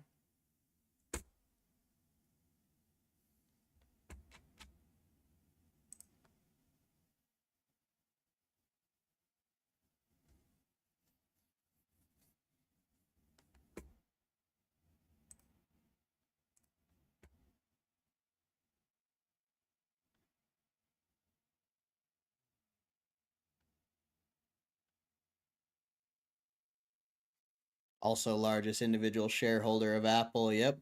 And Wells Fargo.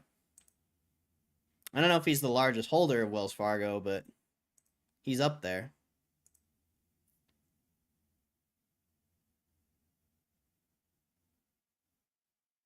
When you have money, it's easy to deploy it and have the money make you money, especially if you invest in China. Are you serious? So this dude just has stupid money all over the place? Yeah, bro, he's a billionaire. You didn't know Ryan Cohen was a billionaire? My guy crushes.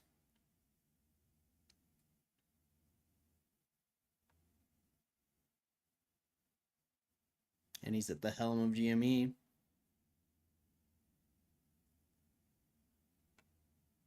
Yep, and he doesn't take a single dollar from GameStop. Doesn't even take a salary. He's just turning GameStop around as one of the largest shareholders in the company. Kind of crazy, right? Kind of crazy. Literally takes no salary. He works for free at GameStop.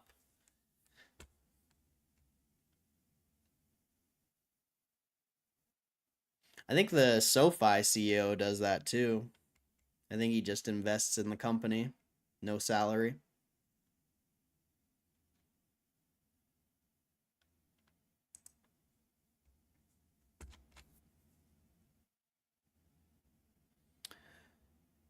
mean, I knew he had money and I knew that his net worth was way up there, but I didn't realize he had a bunch of liquid cash, billions of dollars. Maybe a doofus, maybe not. Perhaps he sold Apple. I know I did fuck Apple. I mean, it's not... I mean, just because the Wall Street Journal came out with a story on it. Sure, it's probably true, but I can't even find a filing or anything, so... Is it actually true? I don't know. You get $1 billion, what's the first thing you do? Put it all into bonds and make, what? $50 million?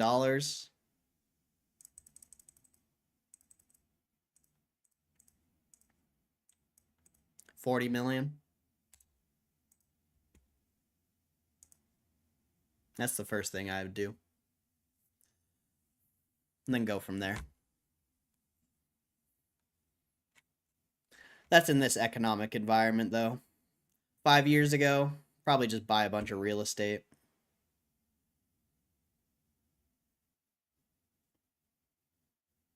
Is Baba pumping? I have no clue. Probably not.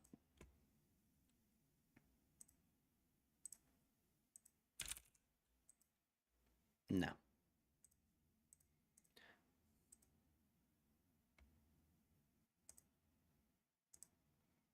But Bava's up a fuck ton, so he could have been buying this whole time, you know?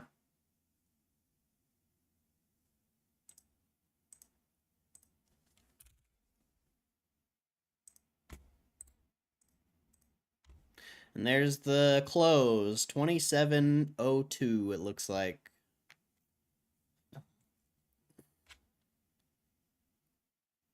Two chicks at the same time. 1 billion, I'm probably doing what Ryan Cohen did and buying my way into a company. That's a beautiful move. Give it a few, like I said, all the sources, the few I've seen have only been out for 15 minutes. Now, it would have reacted the second that news came out if it was going to react.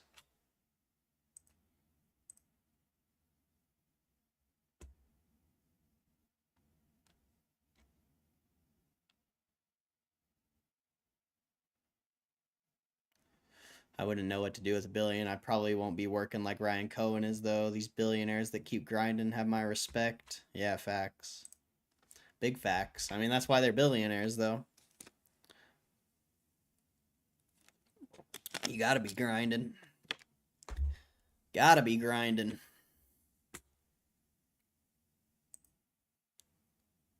It's been pumping since 5... It's been pumping the past 2 weeks.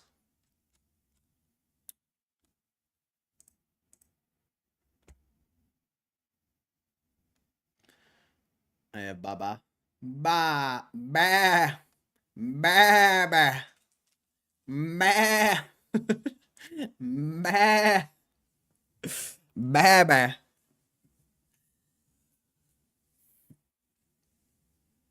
Ugh. Stock is awesome. Held 27, nice, yep. We'll see what tomorrow brings. Another beautiful Friday, but holding 27 is pretty solid.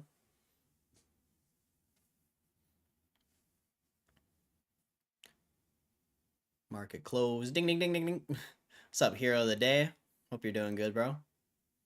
You're right. Shit, actually, the last 4 weeks it's been up like crazy. Yeah, Baba's... I mean, Baba used to be an expensive stock. It used to be like in the 200-300s, wasn't it? Yeah. Used to be in 200-300s. So, there's a reason Ryan Cohen's buying it, I guess. Or been buying.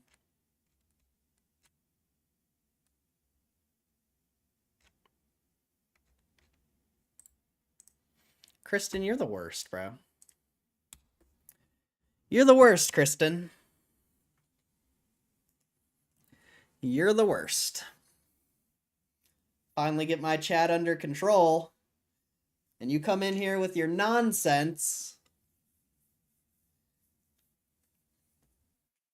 Clean stream, little lady. I know, I'm about to unmod Kristen, too.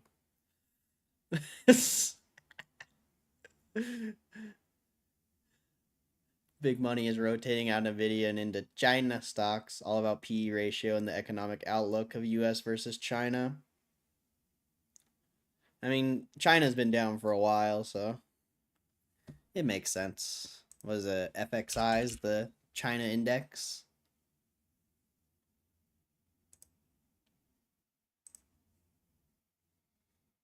China's been clapped for a while.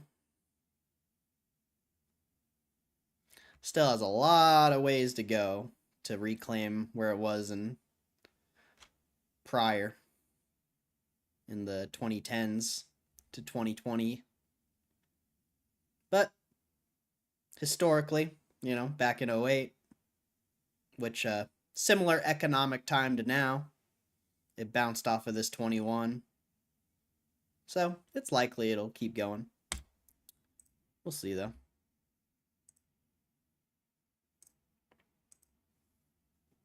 We'll see.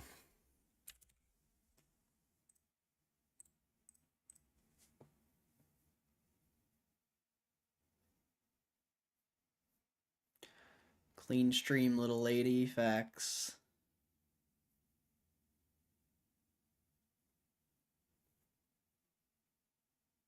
It's a guarding store. I don't care, bro. I don't care. Like, I'm trying to get this fucking chat under control, bro, and you just come in here with that?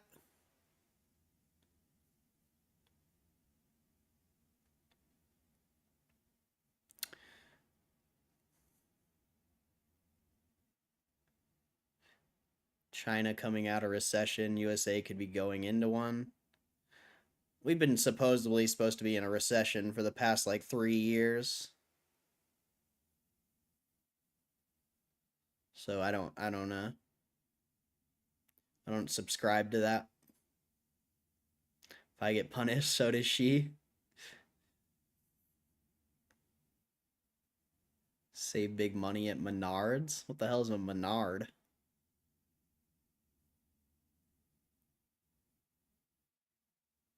This chat's a gardening store with all these hoes. For real though. That's funny. I legit know John Menard. Wait, this is an actual store? This is a real store? I don't care if it's a store. Why did you have to talk about boobies to talk about a store? That doesn't make any sense. The hell's a Menards?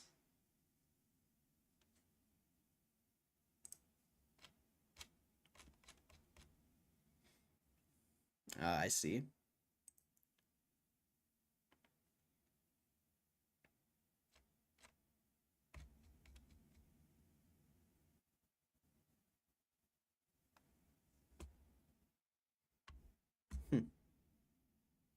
Menards.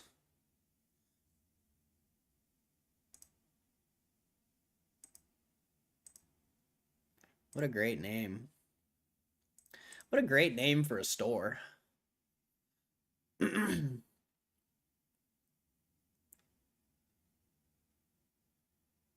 G, that's a great comeback.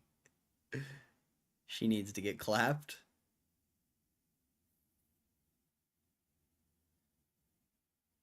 I got you on in the background. These delinquents acting up again. I mean, they're trying. I'm trying to keep it under control. I think the Wario hat helps, Keeps everyone nice and dry.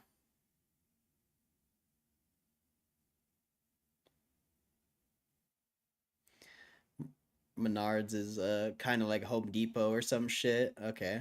Is it like East Coast thing or what? I don't think we have those out here.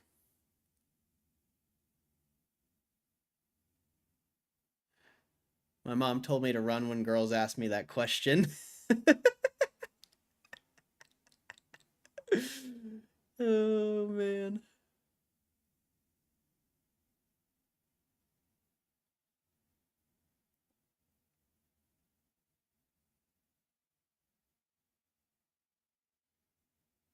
Are you Aquarius? It's not a better name than GameStop, though. Facts. We only talk about sweet things and stocks here, yes. It's a very Christian chat. Very Christian. You know what? For that, I think I got something for you guys. I mean...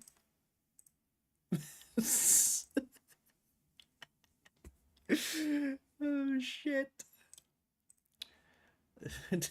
Do we need it? Is this what you guys need in your life right now?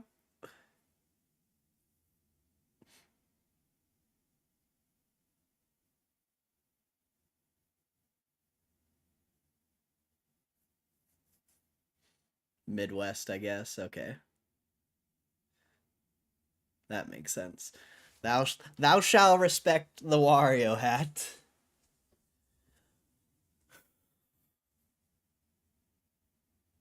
Clapper.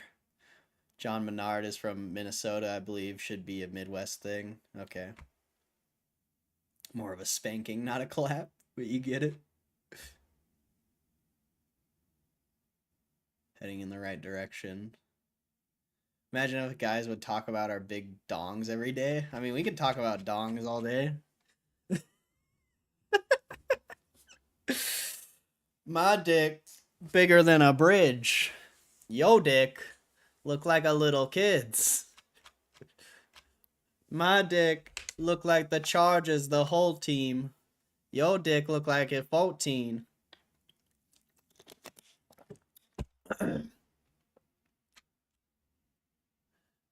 About to get on Christian Mingle. Yeah, bro, that's where I gotta be at, is Christian Mingle. Gotta find my wife.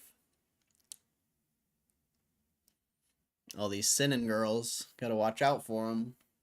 Gotta get on Christian Mingle, bro. Christian Mingle. Old bag of dirt, I met him through business. Will be good. Tried to be a guy for a day, it's weird. I mention it to someone daily. Cisco, tell me more. My neck, my back. I will never tell. Way to go. Way to stand your ground, Hugh. Way to stand it, bro. Well, my name's not Cisco, but I suck as a guy. It's Costco. It's Costco. Alright, Kev. Peace out, bro. Have a good day, Kev. Or good night, I guess. Over there in the UK. Hugh G's and Aries, 100%. He just doesn't talk about... I don't want to talk about anything like that. So, like, new people will actually join the chat and, like, participate instead of thinking there's a bunch of fucking weirdos in the chat, which there definitely is, but, you know?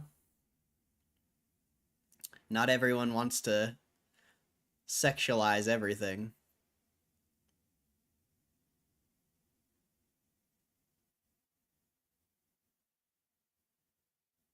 How's your mom doing, Kev? I think he already left. Get on this weak-ass Fortnite bullshit. Fortnite! Did I succeed in making someone forget me? Maybe I should keep the name.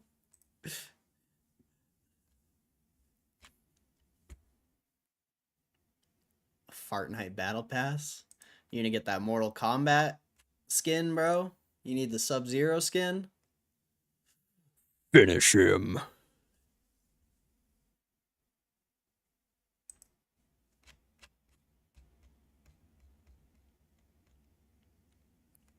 Finish him.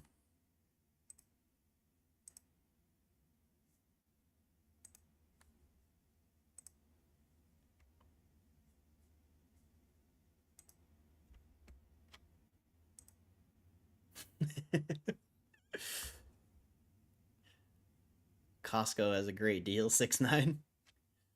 I've been normal today. That's true. This is The most normal you've been, I feel like. I'm kind of proud of you. I'm kind of proud of you.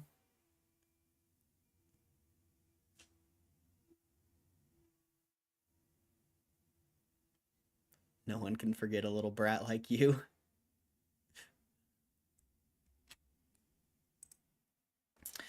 What the hell, Kristen? Why are you being so weird?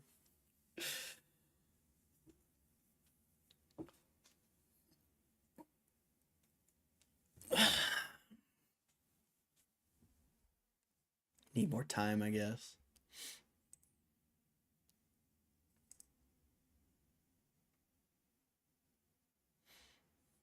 I didn't even get to read any of these. I've got all these fucking articles open and I didn't even read any of them.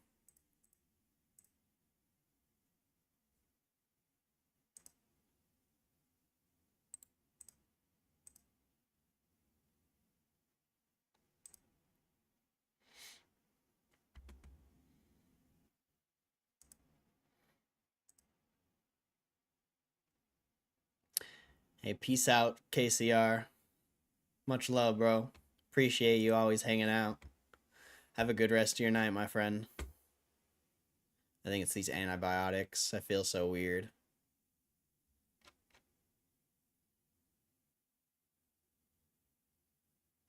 Alright, well, do yourself a favor. Watch The Unforgivable, dude. Yeah, I'm gonna check it out.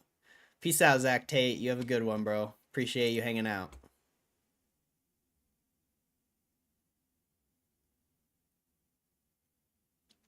You made my self-esteem go up, JK. JK? It was supposed to... Whatever. You know what? No more compliments for you, alright?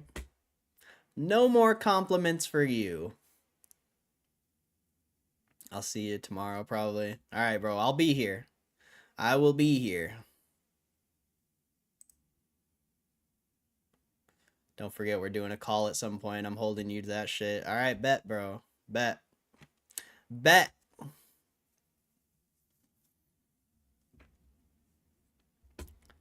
We're not clapping Costco. Because their self-esteem is on the rise. We can't have that. Oh, man. An Xbox toaster, bro? That's sick. Bruh. An Xbox toaster? For 40 bucks? Does it actually, like... Is that Photoshop, or does it really toast the Xbox logo into your bread? Because that's fucking cool.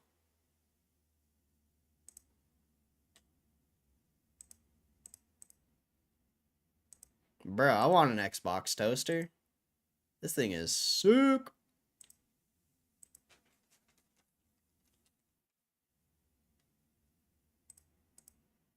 The hell? Why does GameStop have the coolest stuff? You get a Charmander mini waffle maker. There's that disgusting cup I bought. I'm never buying another cup from GameStop, unfortunately.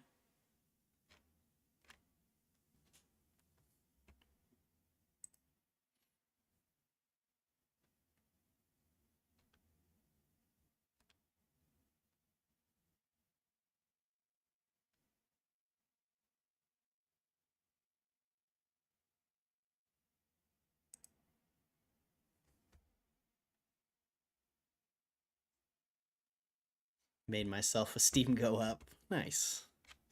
Nice.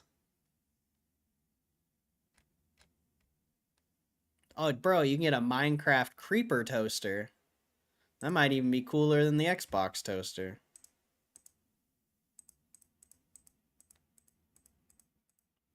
That's pretty sick.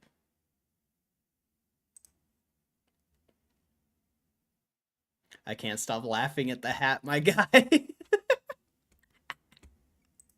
Well, I'm glad you enjoy the hat, bro. I'll have to get more. I'll have to get more props.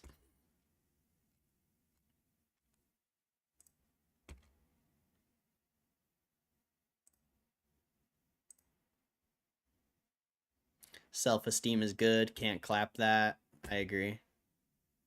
I agree.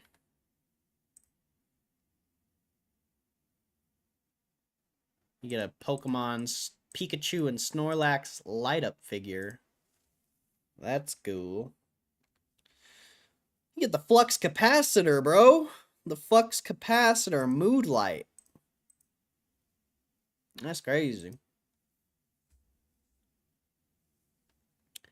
That's pretty cool. Minecraft potion. Why do they have so much cool stuff?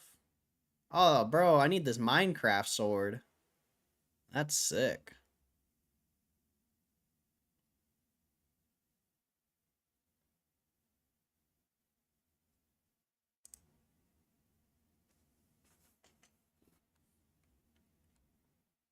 I don't know how entertaining this is, but they just got so much cool stuff on GameStop.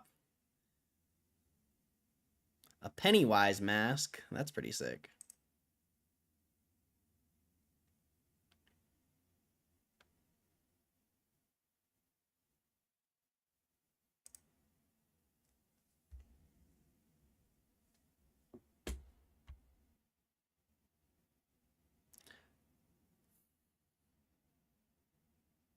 Oh. No, I didn't. I actually didn't notice that. Are you saying you want me to read the Bible? Is that what you're saying? I'll think about it. I'll think about it. If antibiotics cause schizophrenia? I don't know about all that.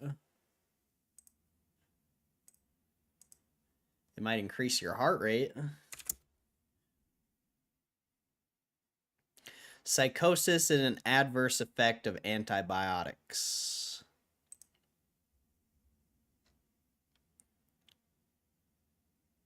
Adverse neurophysiatric effects of antibiotic medications have been well documented. There is evidence suggesting a direct relationship between acute psychosis and antibiotic exposure. Conversely, the tetracycline antibiotic minocycline,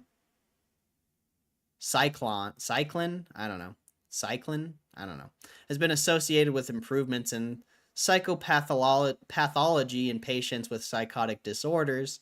The purpose of the present study was to investigate the prevalence of spontaneously reported adverse drug reactions of psychotic symptoms in adults for antibiotics and the odds of psychosis compared to minocycline for individual antibiotics and antibiotic classes. Highlights: antibiotics have been associated with neuropsychiatric adverse effects. The prevalence of psychosis associated with these antibiotics was 0.3 to 3.8%. 15 antibiotics had increased odds of psychosis. Psychosis is a potential adverse effect of antibiotic treatment, but risks vary by agent.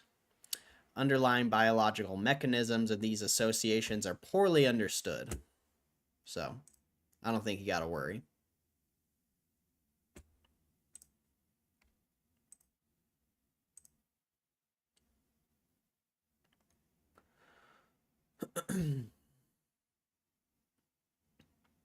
Kids and teens are gonna buy all this crap up quite the inventory.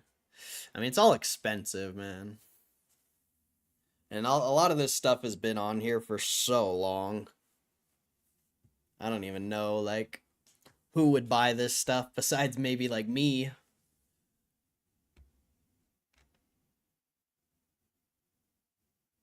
Kristen's going loony. Talk through all this. Therapy hotline stream. Probably got the bird flu. That's funny. The bird flu. Yeah, I don't know. You get the point, though. GameStop has a lot of cool stuff. I don't really want to sit and go through this store right now. I got a lot of toys and so much stuff. So much stuff.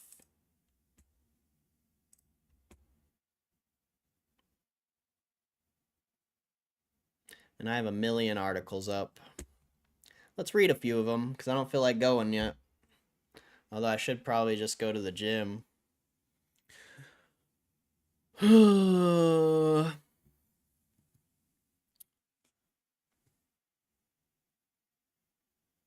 to talk about stuff. I'm a good therapist.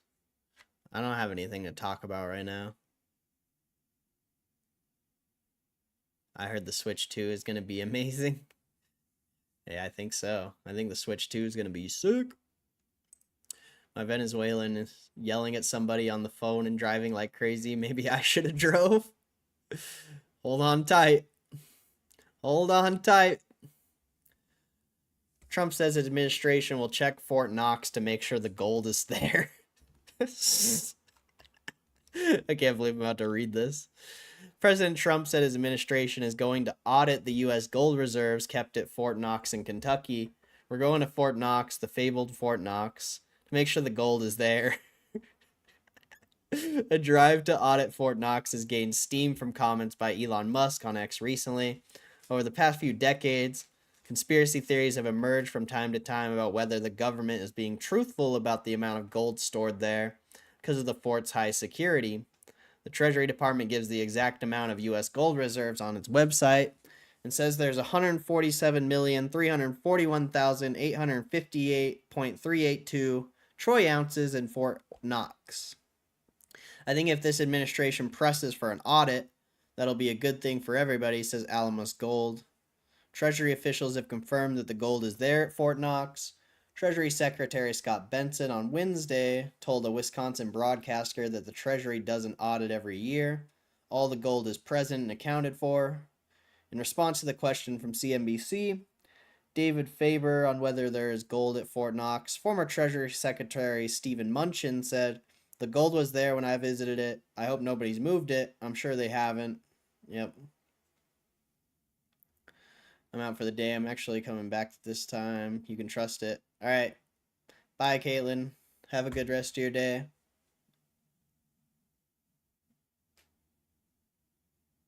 Just IOUs and dust bunnies. I love gold. I hope no one's moved it. Benson's comments from earlier this month to monetize the asset side of U.S. balance sheet for the American people also added to recent investors' speculation that the U.S. government should audit its gold reserves and perhaps revalue them.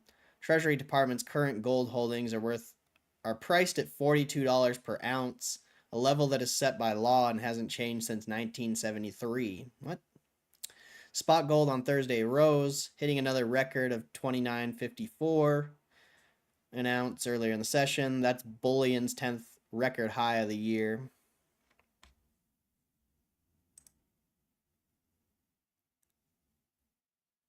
Charlie bit my finger.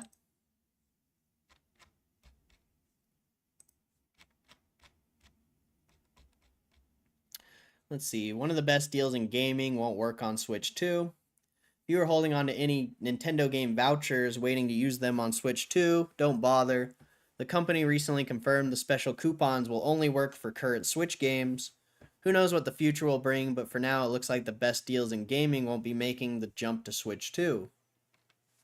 Nintendo Switch game vouchers cannot be redeemed for games exclusive to Nintendo Switch 2 system.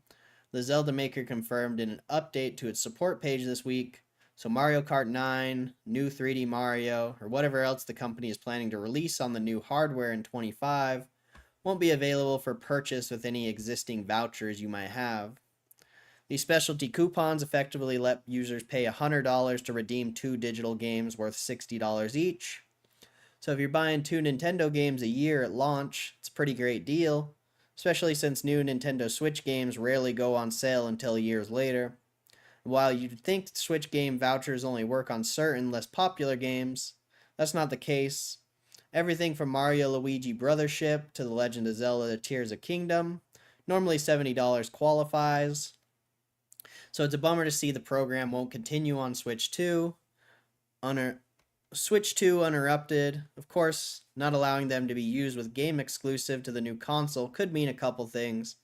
That in conjunction with getting rid of gold discount points, could simply mean a bigger revamp of the eShop is coming and the new storefront will be getting its own version of these existing programs. Or it could signal that Switch 2 games will be priced higher and a new voucher program rolled out for it. It would be more expensive, say $110 per pair instead of $100.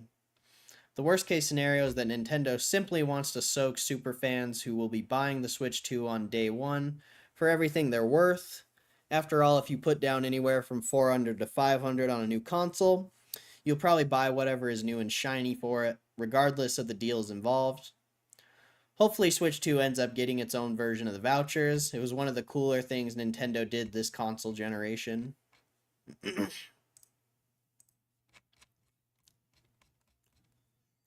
I'm just trying to bang out some of these shorter ones real quick.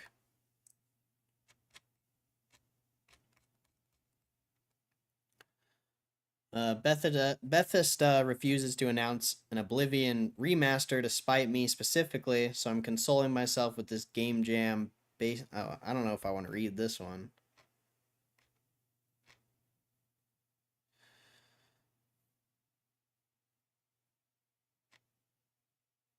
Yeah, I'm not reading that one.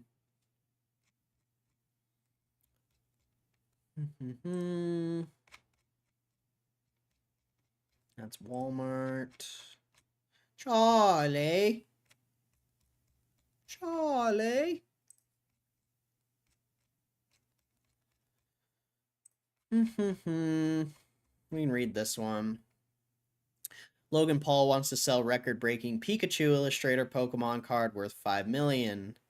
It's no secret that YouTuber Logan Paul has been a fan of Pokemon TCG for years, and he owns some of the most expensive cards in the world. He wore a diamond-encrusted base set Charizard to his boxing match against Floyd Mayweather, worth well over $1 million, and he made his WWE WrestleMania debut wearing a Pikachu Illustrator that holds the record for the world's most expensive Pokemon card. That record-breaking card may hit the market yet again, as Logan Paul revealed he's considering selling it to another collector. I'm considering selling one of my PSA 10 Pikachu Illustrators, the best Pokemon card in the world. I bought it for $5.275 million. I set the Guinness World Record for most expensive Pokemon card in history. I walked out with it on my WrestleMania debut, and I'm thinking about letting it go to the right person. If that buyer is watching, reach out to me. Pokemon is the highest grossing franchise in the world. And just like me, there's something out there with a lot of money and wants to be the best. Who wants to be the very best like no one ever was. Whatever. Pikachu Illustrator card was released back in 1998 as a prize for those who won a Koro comic contest that offered fans the chance to illustrate their own Pokemon card. Only 39 of these cards exist, and Logan Paul has the only card that has been graded PSA 10, meaning it's in perfect condition. Shortly after buying it, Logan revealed the lengths he went to acquire the card. After 5 months of negotiation, he and his team flew out to Dubai to make the purchase. It wasn't an all-cash deal, however, as Logan Paul traded a PSA 9 Pikachu Illustrator to the seller on top of $4 million cash. Okay. I remember when Pocket Monsters came out, it was much like today, people fighting over cards, no stock, some things never change. True. Very true. And whenever they stop printing, what is it? They're on Scarlet and Violet now? Yeah, Scarlet and Violet. Whenever they stop printing Scarlet and Violet, like, that Umbreon will be valuable, the Pikachu from Surging Sparks, like, there's gonna be a lot of valuable cards whenever they stop printing Scarlet Violet. And I think they already stopped printing Sword and Shield, so a lot of those cards should be worth quite a bit in the future. Maybe. It's possible.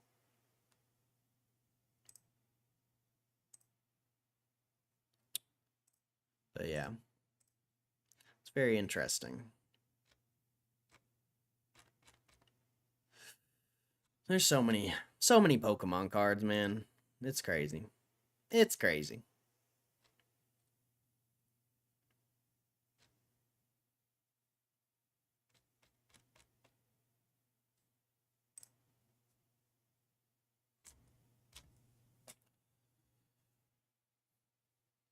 So many Pokemon cards, kept them in good shape. Then I think I threw them all away when I was in college moving around FML. I'm a doofus. Do you really think Hugh G is a doofus?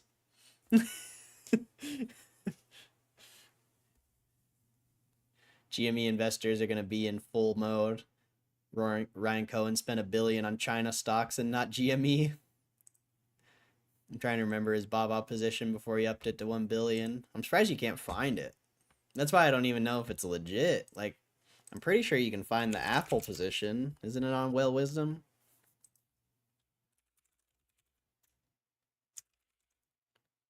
Cohen Ryan. How come? I wonder why he doesn't show up on Whale Wisdom. He should be on here. He's one of the biggest Apple holders. And he's not even on here. So, I don't know. I don't even know where you'd find like a legitimate source for that. You're just gonna have to trust Wall Street Journal, I guess.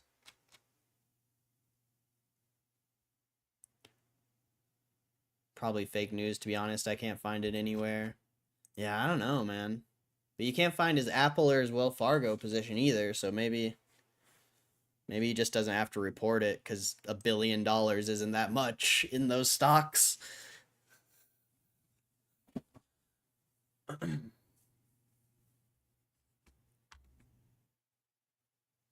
Also remember hearing about Ryan Cohen Nordstrom position a while back. I wish you could just find him. Find a legit source for all that stuff. It would be nice. But maybe it's just because he's an individual investor. Maybe he just doesn't have to report it unless he wants to.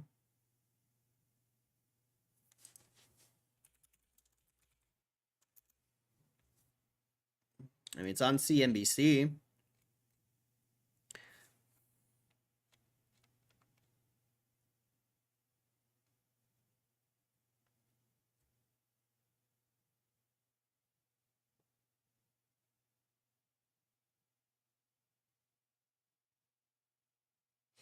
News came after Chinese Titan posted a sharp profit hike in the December quarter amid strength in its cloud intelligence unit and e-commerce segment.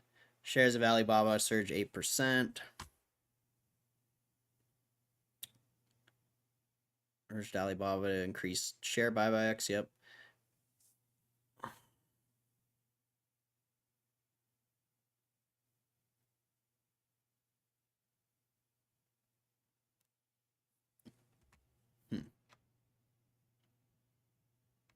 Yeah, I don't know.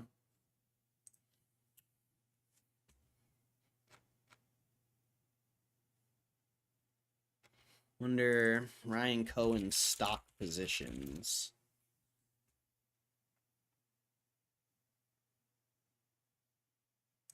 Guru Focus. So this one's not accurate. Insider Trader Tracker. See, it only shows his Bed Bath & Beyond, GameStop. Doesn't show Apple. Doesn't show anything.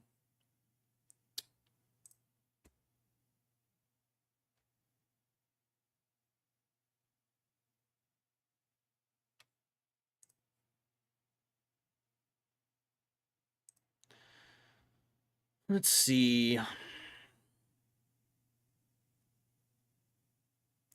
Ryan Cohen made $2.5 billion fortune selling Chewy.com and betting on the rise of GameStop. Vast majority of his net worth is invested in roughly 10 stocks. His approach to investing combines the strategies of two great investors, value investor Warren Buffett and Carl Icahn. I'm not reading that.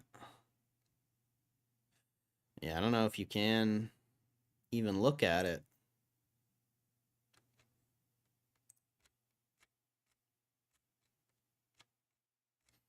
And anywhere that talks about his portfolio only talks about GameStop and Bed Bath & Beyond. They don't talk about Apple. They don't talk about Wells Fargo. I mean, this is why people fucking... there's just no good information out there these days, man. You don't even know if what you're reading is real.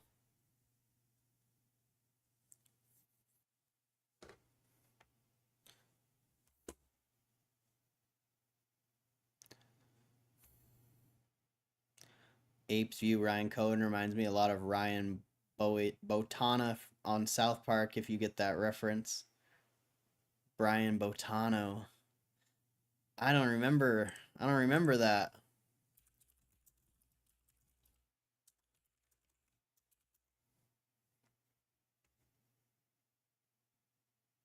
What would Brian Botano do? Oh shit, I do remember this actually.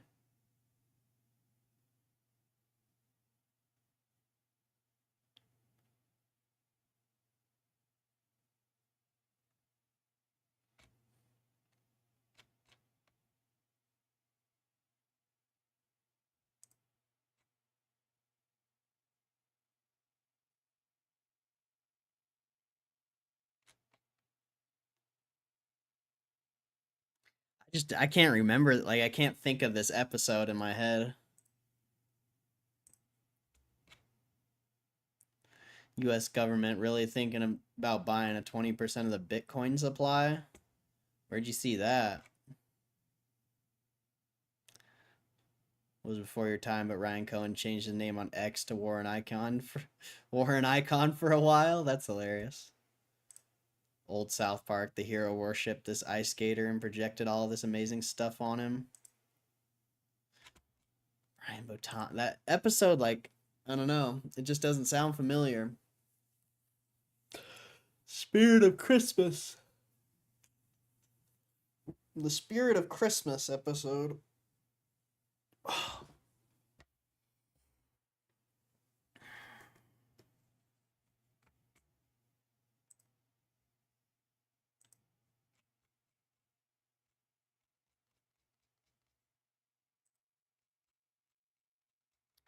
Let's see. Wait, didn't we just read this?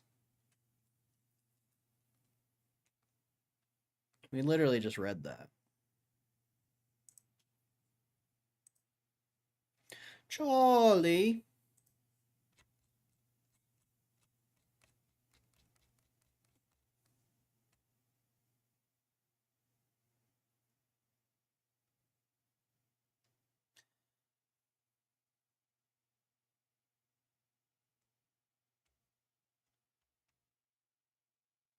What?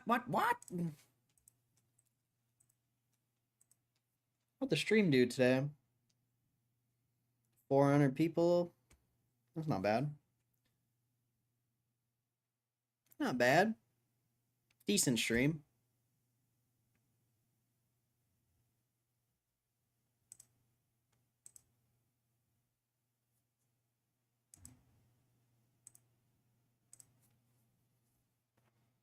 Some dumb thing in Super Stank. Oh. Yeah. Take that with a grain of salt. Company behind $700 AI device announces all of them will be bricked in 9 days. You remember the Humane AI pin? It was a small $700 device that was supposed to replace your phone, using AI to answer any question and solve all your problems. Well, guess what? It flopped, and now the company behind it is being bought by HP, and all the AI pins still out there will stop working in about a week. Tech startup Humane's small wearable AI pin launched in April 24. It was pitched to the world and investors as a Star Trek-like comm badge that could tell you the time, answer questions about any topic, translate language on the fly, and even play music. And all of this was done via a single tap on the device and voice command. If this sounds too good to be true, well, you are apparently smarter than a lot of people who invested money in this thing. The AI pin was a disaster. Reviews called it a bad and claimed it was often wrong, assuming it even worked at all.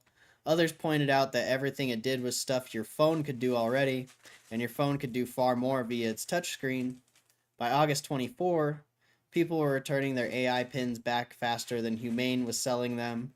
In October, the device's price was dropped to $400, and now anyone still using the AI pin will soon be screwed. On February 18th, Humane announced that the company had been acquired by printer magnet and computer maker HP for $116 million. Humane also announced that it was immediately stopping all sales of its AI pin, but that's not all. All remaining AI pins out in the world will stop working on February 28th. Technically, the device will still be sort of functional, but it'll only be able to do tasks that don't require the cloud or AI features. Humane mentions the ability for the device to tell how much battery charge has left as a feature that still works. Wonderful. Anyone who bought an AI pin in the last 90 days can return the device for a refund, but for everyone else who bought one early and held on to their tiny little AI box, they won't get their penny back. First and foremost, thank you for being an early adopter of the AI pin, posted Humane. Your support, feedback, and enthusiasm have been instrumental in shaping this technology. We are truly grateful to have had you on this journey with us. We are writing to inform you that effective immediately, we are winding down the consumer AI pin as our business priorities have shifted. That's crazy. They just did a real life crypto scam, a physical crypto scam with AI. That's crazy. I'm bricked right now. What's up, One Trade? End of the day, I usually browse whilst I'll poop. Nice. I'm gonna post some of your tin and super stank some days, 6ix9ine. If the post does well enough, you'll see it. I'll be doxxed. Then you can go through my post history and see my girl's NFTs. Nice. I browsed for years without making an account. What's up, Kristen? You can post on that site. Kristen. What? Pokemon TCG collector horrified by the anti-theft measure that cost players hundreds. Pokemon trading card game has been around for almost 30 years, and over that time, more than 200,000 cards have been released into the world. While most of them are common ones, there's some extremely expensive cards that any experienced collector would love to acquire, and their value can escalate to over $5 million. Of course, the value depends on the card's rarity, but also its condition, with gem mint being the ultimate grading. You have a question? Well, just ask. My account 10 years old. If only I had any money in 2020. On Reddit, of course. The expensive Charizard gets its corner clipped. A user from Pokemon TCG Reddit channel posted a picture of a Charizard holo card with its corners clipped. When my best friend was about 9, he used to clip the corner of his card so the other kids wouldn't steal them. We're at a loss for words, they explained. Although cutting the corners off a card is actually a good method to prevent theft or even a quick way to recognize your cards when playing, the painful part of the situation is that the author's friend clipped an important Charizard card, which is valued at over $600. Because Charizard is the most iconic Pokemon in the franchise, collectors are always after any cards featuring the Fire Dragon. This very same card, though first edition and shadowless, currently sits as one of the most expensive cards in the world, as it was sold in an auction for $420,000. Fellow collectors took on the comment section to share the pain, with one angry one writing, "Damn, just hammer and chisel your name on both sides, why don't ya?" However, others opted for more empathetic approach. Oof, at least it wasn't a first edition or a shadowless, though. Silver lining is that most took the post lightly with humor, as several players showed their support for the card cutter, saying that it's all about the fun and not the money, and that he was a smart kid because his technique ultimately worked. Is a game for kids and meant to be played. This is beautiful, one user said. While another added, "I kind of love this. This kid didn't care about the condition. It cared about having a Charizard and not losing it. That's dope." Others even shared their own experiences. "I did this to my favorite 2 cards at the time, that Charizard and a Mewtwo, except I cut all the yellow borders off. Oops." Someone wrote, to which another replied, "Nice, I got a couple cards still with my name on them, written by my mom, so no one would steal them." Despite many collectors taking cards very seriously, even causing fights when new sets are released in stores, Pokemon TCG is a game aimed at kids, and they can do whatever they want with their cards, as long as they have a good time, which is something older players could learn.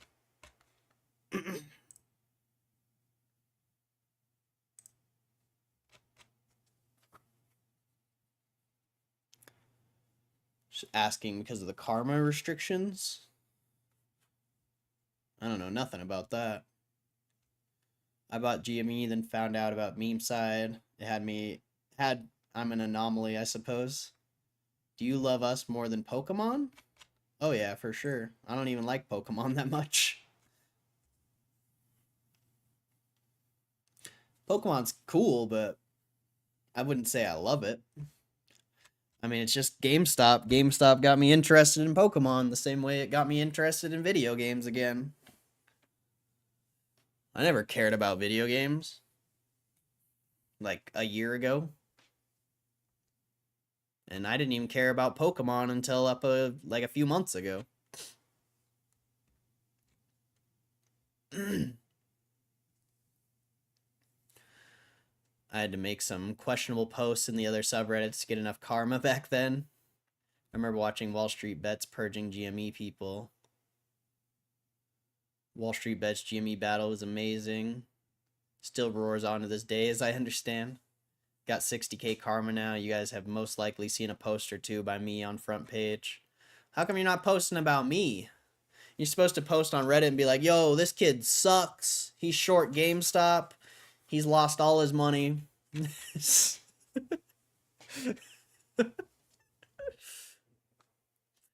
What's your name on Reddit? Are you region formal? That'd be rad. Can't dox myself unless you got the tin for me to force the dox. Respect the alter ego.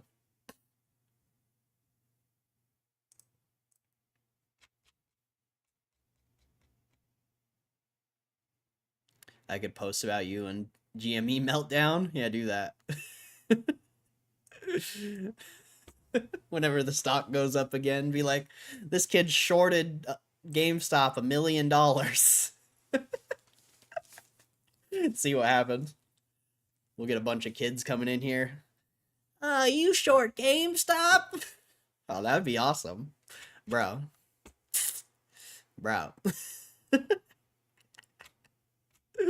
That'd be funny. That would be funny. I'll even have a meltdown, bro. I'll even pretend like I'm short GameStop, and you can screen record it and throw it on there. I'll be like, fuck! I'll have a true meltdown. Okay, I'm annoying my work and my friends and the chat. One common denominator. I mean, I'm just confused why you're being so weird. It's not a normal. It's really not normal. What is GME meltdown? You at one point accused me of being that. Antibiotics. Is it the antibiotics though? Those are supposed to make you feel better.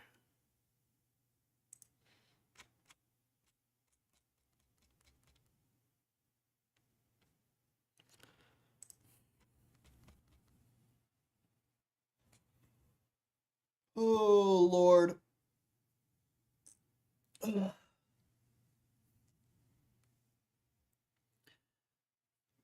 Feel wacky. Wacky?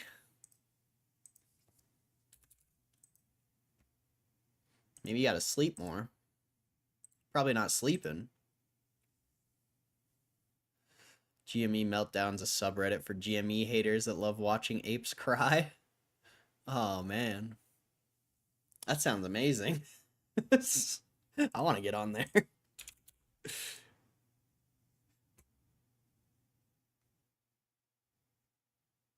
How do I, what would I type?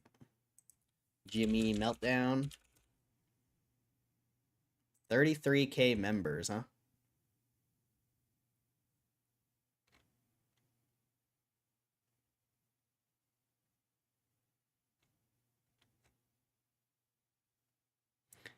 Translation, I can't run a company, I only grift.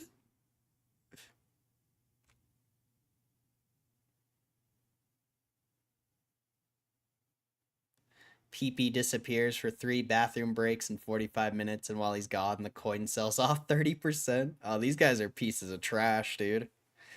These guys are pieces of fucking trash, bro.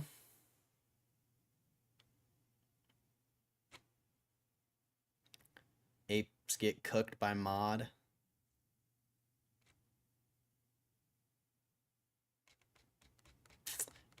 I don't know, like I just don't understand this shit because I don't know how you could like care about something that literally doesn't bet like it doesn't have any effect on you at all. You know? Isn't it weird? Like these people probably aren't short the stock or anything. They talk about it for whatever reason.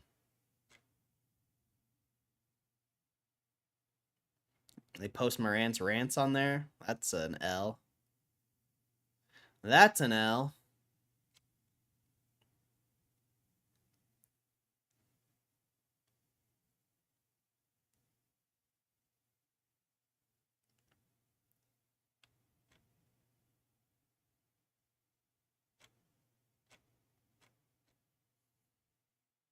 This is your CEO.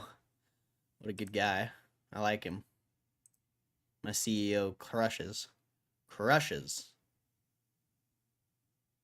Ape deletes hundreds of videos and disables comments. The burning of the Library of Alexandria continues. Why is this guy deleting his videos? What happened to him? I always thought this dude was kind of weird in this storyline. He shows up late in the game, and within days, he's elevated to god tier YouTube status, while all YouTubers are paid shills. You had entire threads defending him and who he was, all out of blue.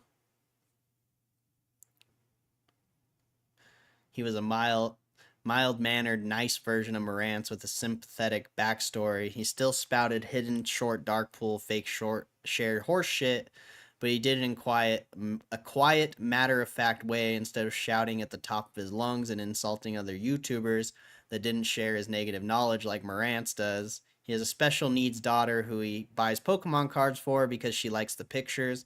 When he showed his position, he had close to 1 million on GameStop. Apes jumped on GME as an emotional investment, so he was sort of an emotional reinforcement that they had a good guy on their side and that cheering him on somehow made their investment more valid. 1 million? Frickin' Richard Newton doesn't look like a guy who has $1 million. Especially in games. I don't even think that guy has money in GameStop.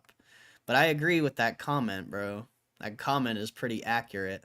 I might relate with these GME meltdown kids than people who are actually invested in GameStop. On God, I might relate with more of these kids. Straight up.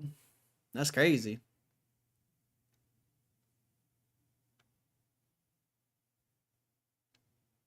Plus 550 videos deleted. That takes a lot of time.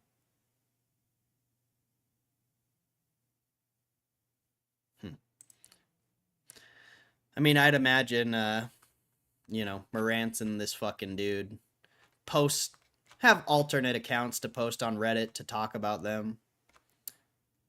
But it is weird, huh?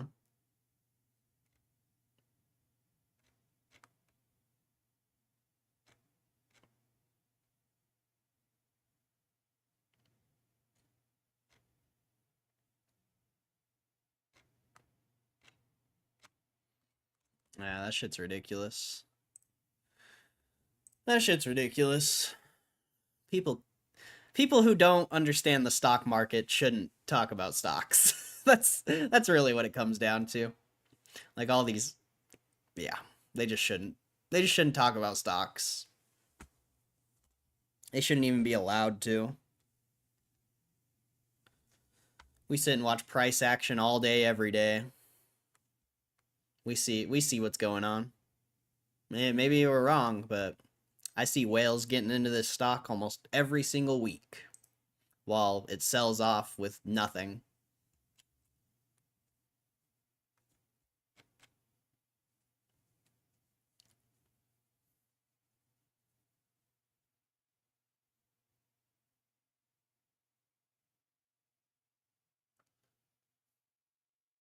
As much as I like cleavage, but I like it.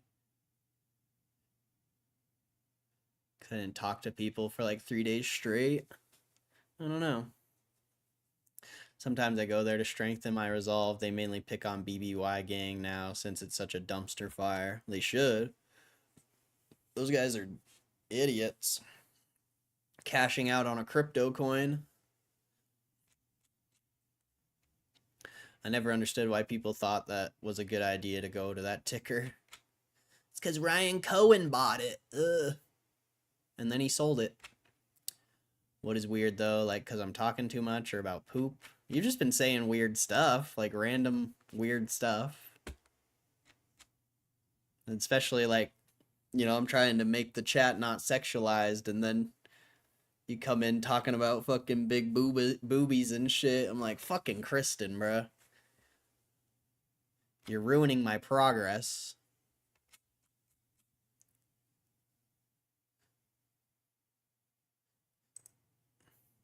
Corey is the only saying it's weird I've been lolling. You made a BFF today, Kristen. You're good.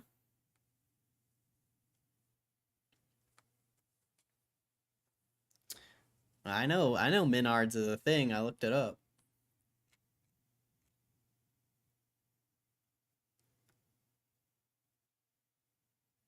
I thought so. Never mind. Damn, shutting him down. GME community is wild and has grown to become so different than it was what it was. Used to be a thing to buy to stick to the man. We've made memes and jokes along the way, and now it's like brain dead. For real. Nobody has diamond hands anymore. Everyone's a fucking pussy. Like, oh, the stock's going down. Whatever happened to diamond hands?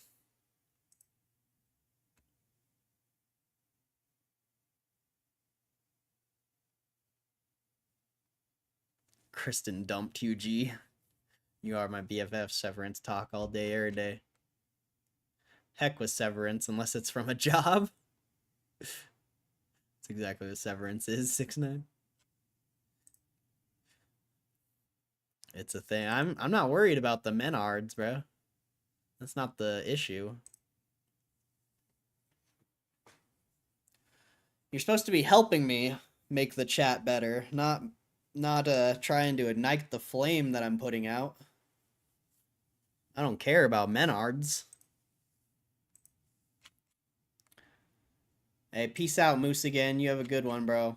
Enjoy the rest of your day. I did it once. You did it yesterday, too. You did it yesterday, too. I finally had it under control, and then you came in. I don't remember exactly what you said yesterday, but you said something. And then it got the chat going again. I think a lot of day one GME investors are just silent. They hold, but have moved on to focus on life. Could be wrong. I think a lot of people gave up. And the price action shows that.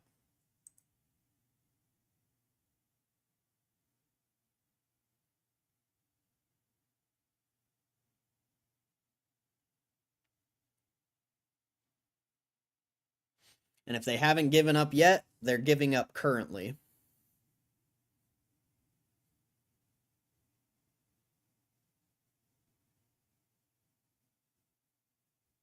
Yesterday was epic.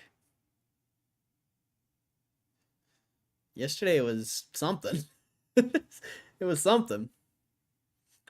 I actually was so annoyed with the chat yesterday. I'll be honest. I was so annoyed with the chat.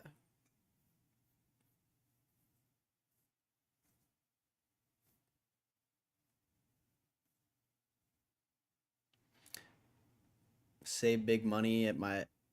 What? Save big money at my Nards. It's dumb. Oh, well, I don't know, dude. I don't know what it... They don't have Menards in Utah.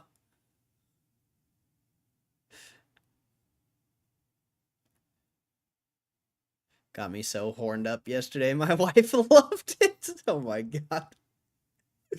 I got tired of it and went ultra dramatic. It backfired. Yeah, it doesn't work. You just got to ignore it. That's the thing. You just ignore it. You don't even acknowledge it. Talk about something else.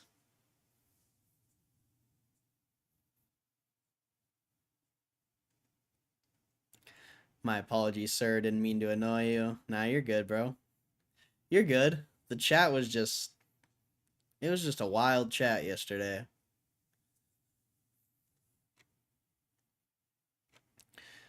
Got sick of hearing about cum and nutsacks, so I did it. So I overdid it and still brought all the freaks out. Yeah, of course. Of course it did. Because you're like, you know, I finally had it under control, and then you just came out of nowhere and just reignited it. Like, it's not, you know, talking about it more isn't going to help. Just ignoring it's what's going to help. I mean, the chat was pretty chill today. The chat was pretty chill today, and that's because I just ignored a lot of the stuff. Or tried to, at least.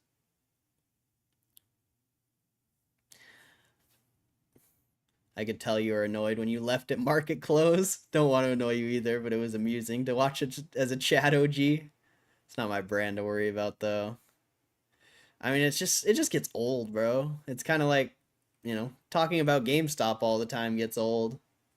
Talking about fucking and just weird stuff all the time gets old. I'd rather talk about other stuff, I guess. Like, I don't know. Like, there's a place for it. Like, talking about that stuff isn't bad, but when it's like every day, all day, it's kind of annoying.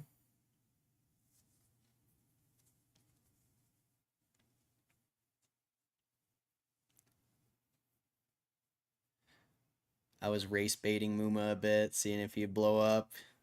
Yeah, that's not good, because I've pissed off Muma before. It's not cool to piss off people in the chat, bro. Like, you're supposed to, you know, make people feel like they're invited here, or I don't know what the word is, you know? Like, it's supposed to be a community, not really, like, you know. He was talking shit too, so I get it. But at the end of the day, it just shouldn't be like that, really. Blew up, lost my cool. I agree, it does get old. I like to talk about Lucid. Oh, poor Lucid. R.I.P. to Lucid. I like watching you walk the tightrope, 6ix9ine. First rule of GameStop is you always talk about GameStop. I can't always talk about GameStop. You cannot save this chat. Oh, you can. It's easy. It's easy to save the chat. It just takes a little help from other people in the chat, you know? Like if you're adding to it, you're just making it worse. Like, though it's funny, you're just making it worse, and you're making it more like accepting in their mind. Whereas if we ignore it or don't even acknowledge it, people are gonna stop. It's just, that's the only reason they do it, is because it's allowed. And it's like accepted, I guess. But I think the chat can be saved.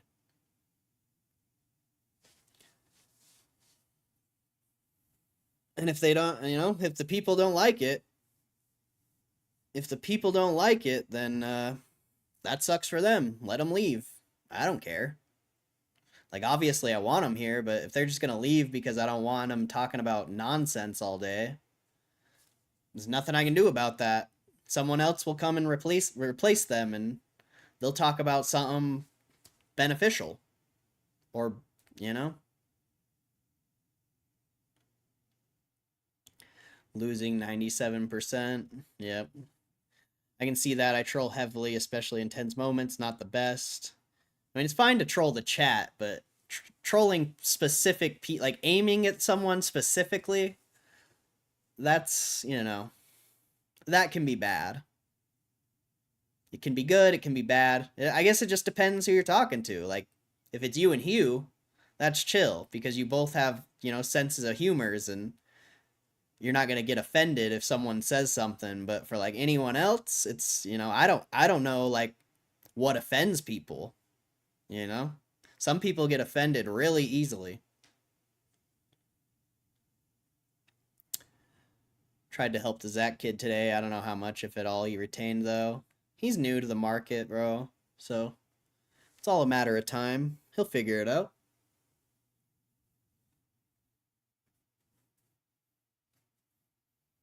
He'll figure it out.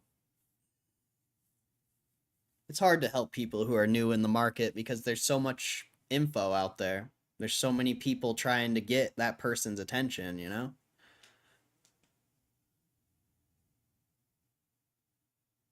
It's not easy to teach new players the game. 6 of us are in detention right now. We'll do better tomorrow. No, I thought today was fine, bro. I thought today was fine.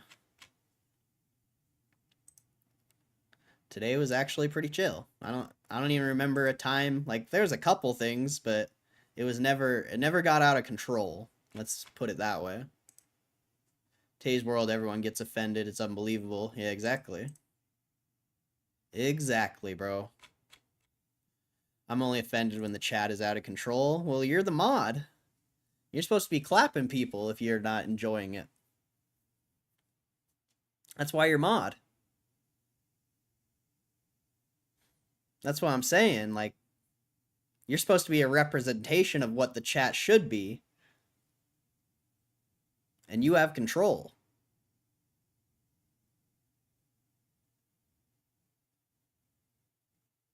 People that don't understand crude humor make me want to punt babies. I mean, it's not for everyone. I watch Kill Tony, bro. That's some of the crudest shit you can get. It's not for everyone. You got to be accepting of other people.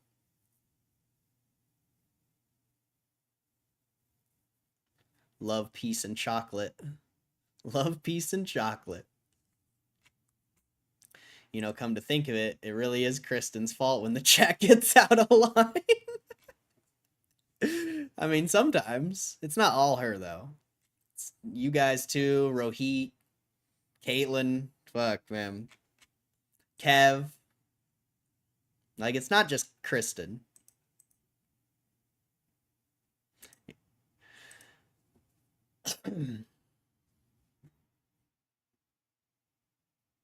I mean, I'm part of it too, you know?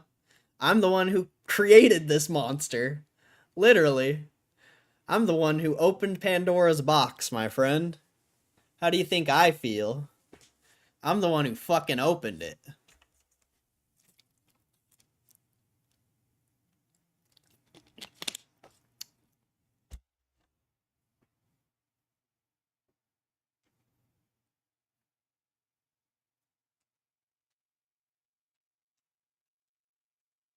You know, Kratos had to go back in time to make sure Pandora's box didn't get opened. That's crazy. He had to go back in time.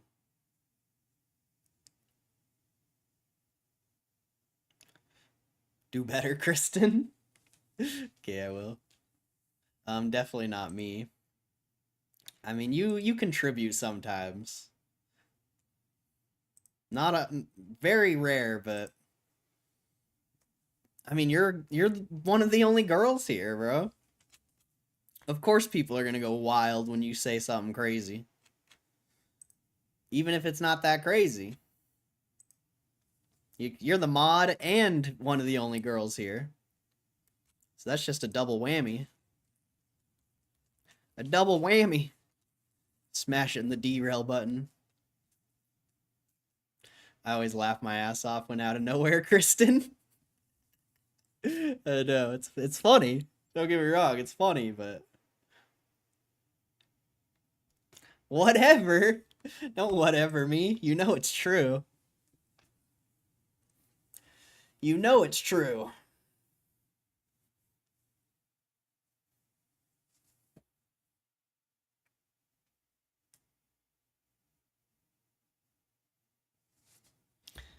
What to do, what to do. We got any GameStop news after hours? Just about Alibaba. Well, that's my cue. Aw, you're leaving? fine. Be like that. Be like that, Kristen. Not like this. Not like this. It wasn't supposed to be like this.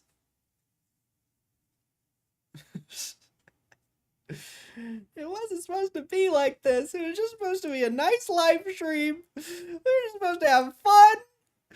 And you guys just can't even stop talking about penises.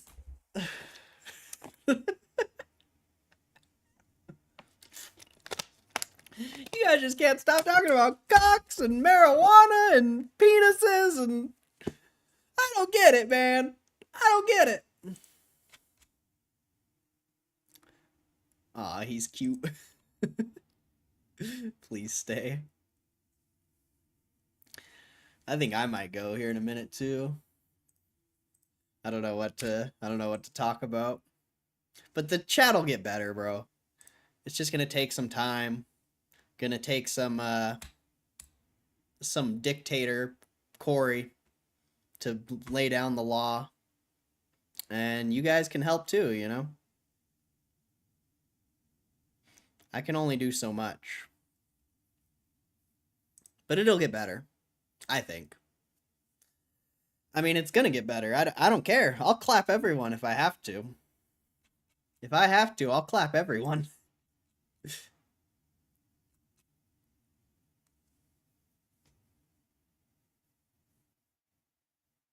My driver almost had me to my destination. Oh, what happened? I gotta work on my targeted trolling and derailment syndrome. You're good, bro. You're not even that bad, to be honest.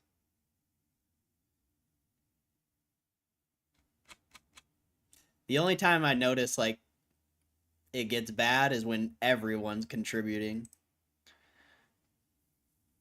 But just, I don't know, just be the better person, I guess. That's all I can say. It's fun to troll and have fun. But when it comes to, like, especially the sexualized stuff, that's where it's like, I don't know. It's just, I don't know, man. I don't know how to describe it because it's just so weird. It's just so weird to me.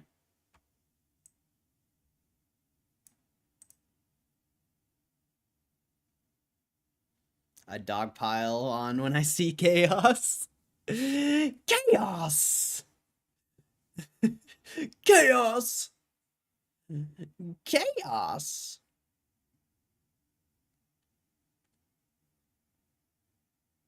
I love watching you at work. Weird, you loved it. I mean, you ain't no angel. I don't think I am. I'm the one who, I literally just said 10 minutes ago, I'm the one who allowed it. I'm the one who started it. Believe me, I know. Believe me, I know. I'm the one who opened the box, but I'm gonna be the one to close it, too. I'm gonna be the one to close it.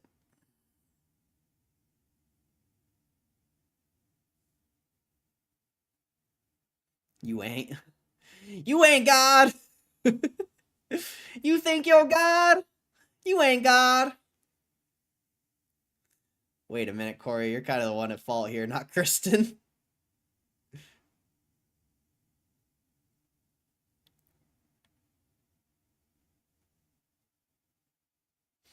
He's the one who knocks?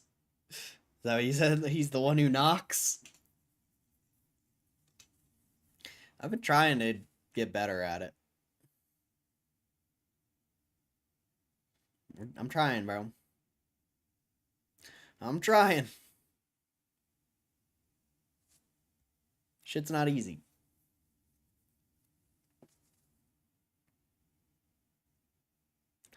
Let's get Matt Romano's opinion on all this. Matt Romano doesn't like the chat.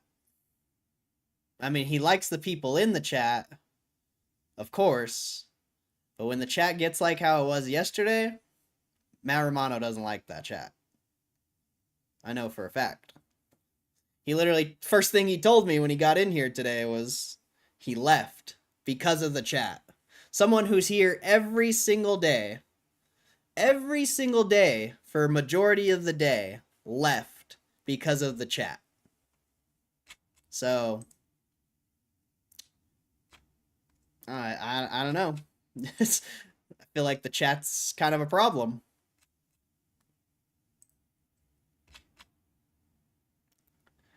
Full circle back to Breaking Bad. All is good.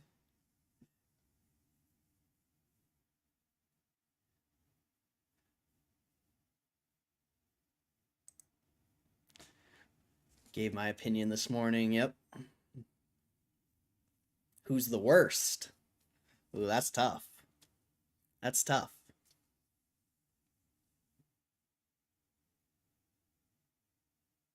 That's just about the worst question I could answer. Oh.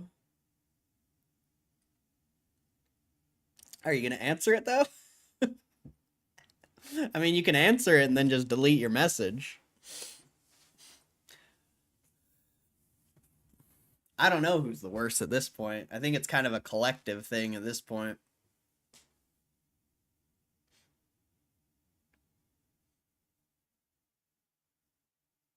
But it's definitely me and Caitlin at the beginning. In the beginning, it was me and Caitlin, and that's really where it went downhill. But Caitlin will listen to what I say. So, like, I don't know if she's the worst.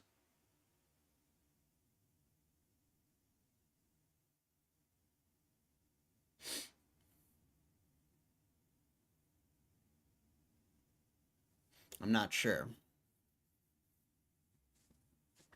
But for a while there, it definitely was. It definitely was. Don't be nervous. Who cares?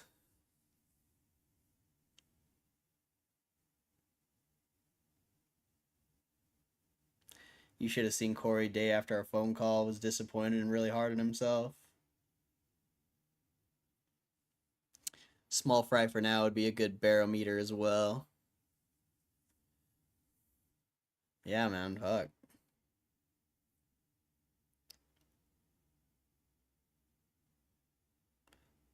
I don't really pay attention to the chat like that. That's fair.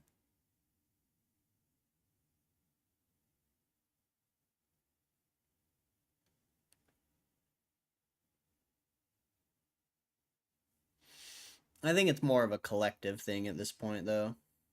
It's not necessarily one person. It's kind of like once one person starts it, everyone else follows.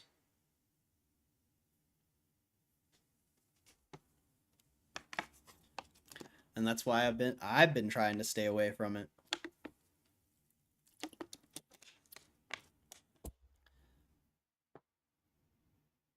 Because I'm learning still, man.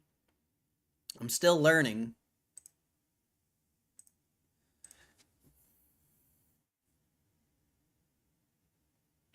I'm still, like, relatively new to this streaming shit. When we were doing back in 2021, all anyone wanted to talk about was stocks and crypto because that was hot. That's all anyone cared about. Nowadays, like, it's my fault, you know? Like I said, I opened the box. I let it come in here into the chat, and it's my fault.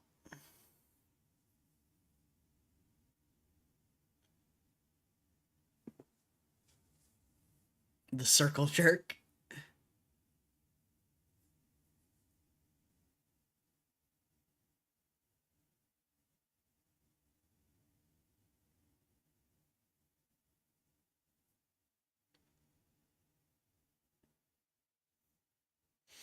Yeah, I don't know, man. It's it'll get better, I think, with time and when more people join. You know, more people who want to talk about GameStop and stocks and news and stuff. It'll get better.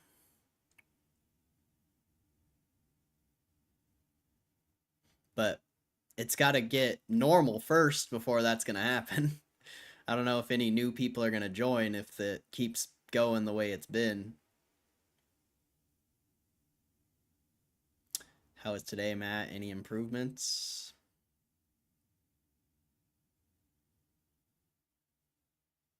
I feel like today was chill. But that's just me.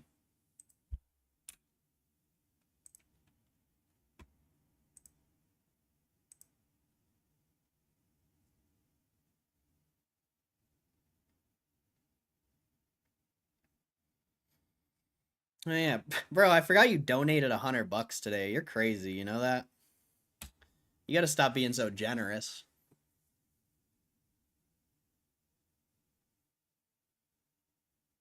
Very chill, but like I said, I don't really sit in the comments. I just listen to Corey. No homo. All right, see, then it is my fault because I'm reading the chat. Most of the time, I'm reading the chat, so it is my fault.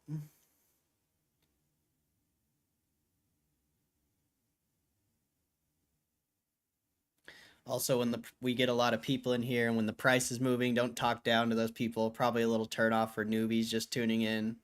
Oh yeah, hashtag save Mitch. I know, I need to stop talking shit on the part-timers, but it's just so funny, dude. It's so funny when the stock goes up 5-10% and everyone starts piling in here. Like, that shit just makes me laugh, bro.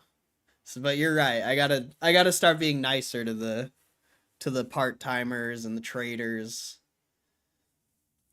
For sure. I've been aware of that for a while, but it's hard, bro. It's so hard because I love talking shit to those people so much. Also, the people that aren't going to stay, and you know that. Yeah, exactly. That's why I do it, because it's rare that someone's going to stay anyway. It is funny, but you got to take advantage of those moments if you want to grow the following. That's true. You're right. You right. I sent $100 today. That's rad. It is rad, but you're wild, bro. You're too nice. Like I said, I just want you to save your donations and I'll come to Vegas. We'll hit a hand pay together. That would be fun. We'll hit a handy. A nice little handy.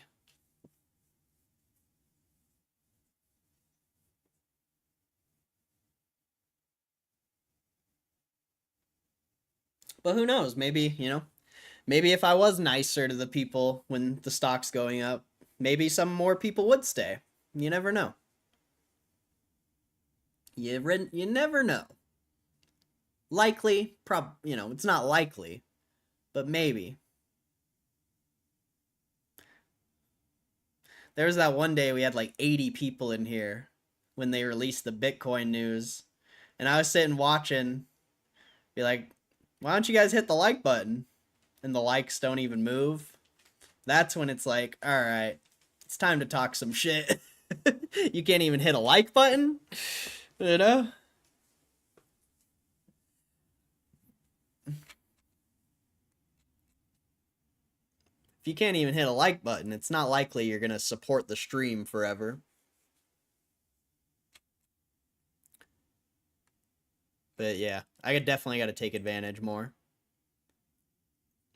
It's also this also is the first live stream I've ever watched over 10 minutes. Let's go. That's dope, bro. That's exciting. I like that. Missed the 80 people day, could only imagine. It was interesting.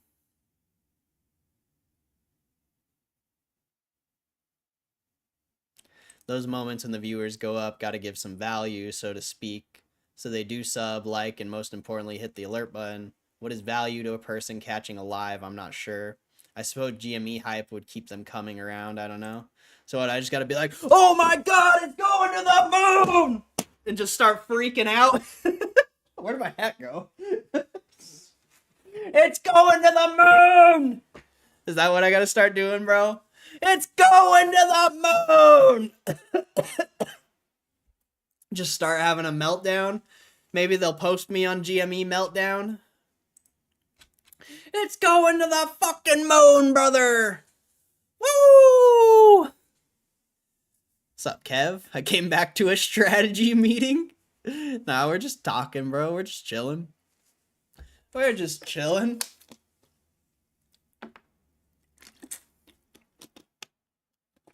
It's going to the moon! Moass is here, baby! Moass! Oh, man.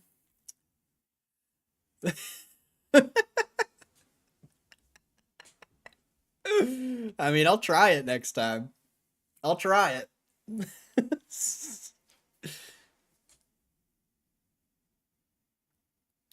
You walked into on Corey scaling the stream business meeting. Welcome.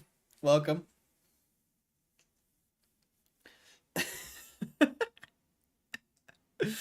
Oh, this shit's funny, bro. This is funny. What did Chewy do today? Chewy! Oh, it's below 37. That's an L.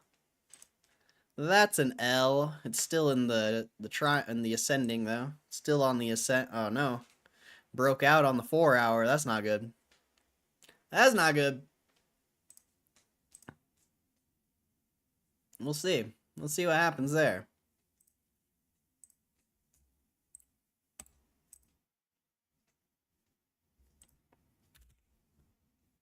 Oh yeah, XRT. What's XRT doing? 78. Walmart dropped a decent amount today, though.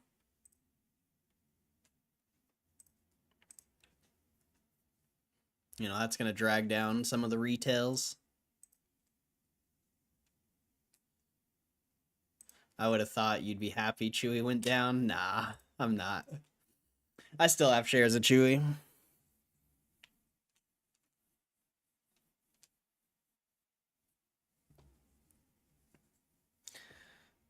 I was going to sell Chewy at like 38 to 40 and throw it in more GameStop, but I just decided against it. I like Chewy. I think Chewy's a solid company, and I think the stock can go to 100. I just don't know how long that's going to take, or if it's actually going to happen. $40 is what I estimated fair value would be for Chewy, for the little bit I know about fundamentals, but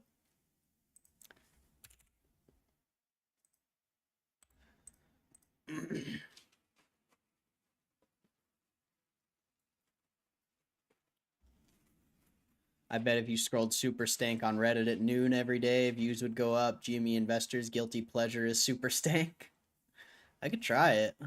It's hard to scroll through Reddit, though. It's so hard, bro. We could give it a try, though. I mean, I might start scrolling through that GME Meltdown one. That shit's funny, bro. It's funny how, like, serious people who aren't even invested in the stock take it. It's just wild. I say noon because that's lunch break time. That's fair.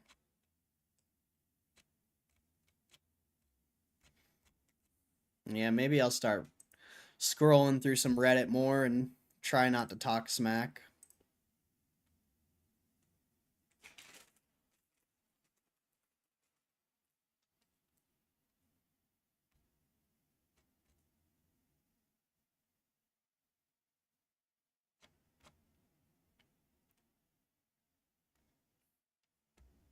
What's the verdict?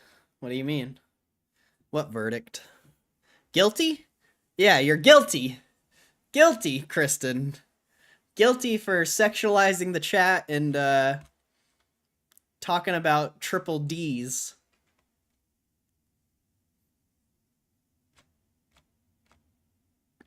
Ata. Ata.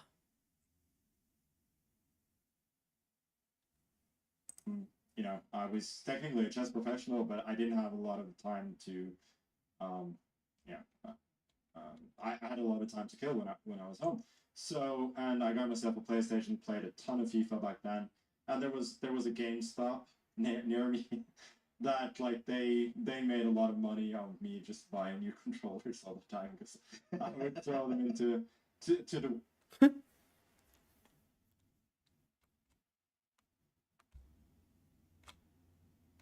I mean, maybe we could do that well, if there's good posts. I don't think you're the problem, Kristen. I'm just messing with you. I think what it comes down to is I'm the problem, you know? But I'll figure it out. We'll fix it. Might take some time, but might piss off some people. Nothing from normal. Nothing from normal.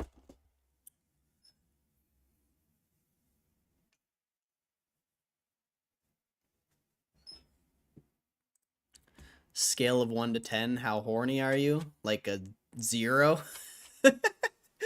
On God? Like I don't really, bro, I don't even like talk to girls, bro.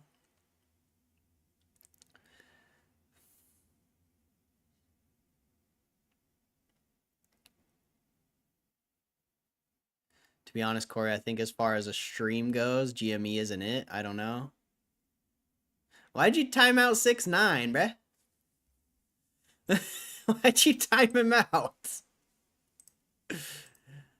Oh, man.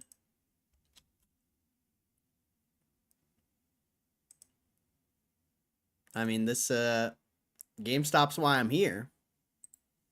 If I wasn't all in GameStop, I wouldn't be here. He said the H word. It's after hours. You know, anything goes after hours.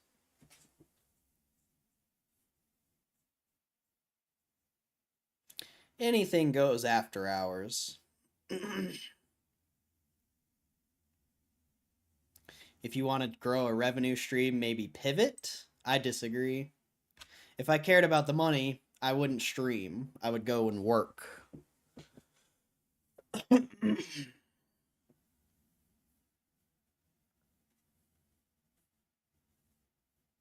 I'd go get a normal job.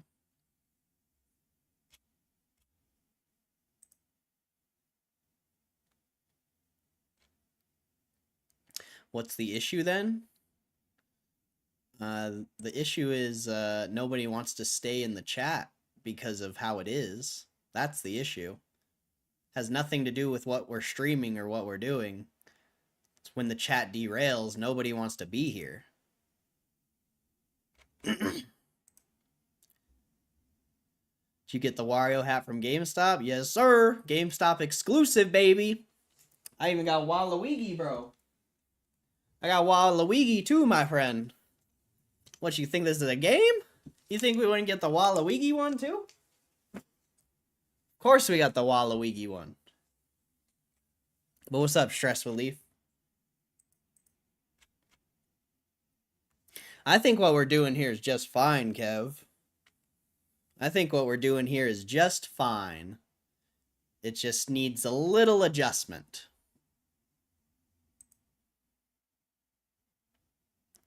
Why don't you ban everyone for a month, keep your mods, test the theory? Because I don't want to ban anyone. I like everyone here. It's just the subject matter needs to change. I like you. I like Caitlin. I like 6ix9ine. I like Hugh. I like Kristen. I like Matt. I like KCR, Siegel, Matt. I like everyone, bro. I literally like everyone. But the subject matter has to change. I don't, you know? It's not the people.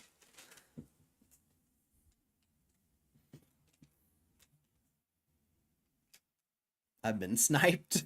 You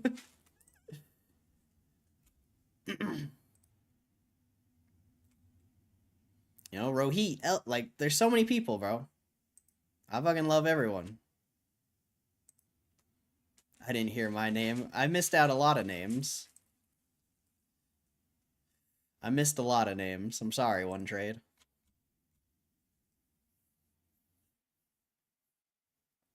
It's hard to remember everyone. We'd agree to the ban. It's a test to see if you get new followers. We'd come back. I don't need to ban anyone though. People are gonna leave if they don't like what I'm trying to turn this into.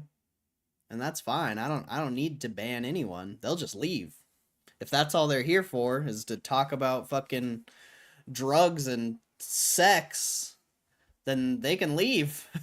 There's plenty of live streams to do that, bro. There's plenty of live streams.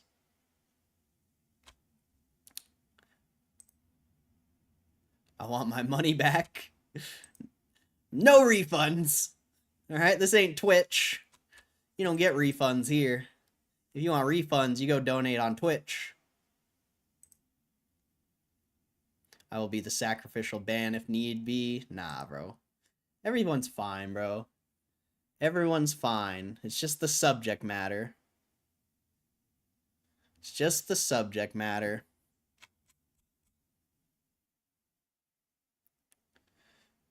I'm staying here until Mitch is made whole again. Who's a greater villain, Wario or Bowser? Yeah, it's gotta be Bowser, right? Gotta be Bowser. Big Bowser. You need stronger mods to stop the BS. I don't even feel like I need mods.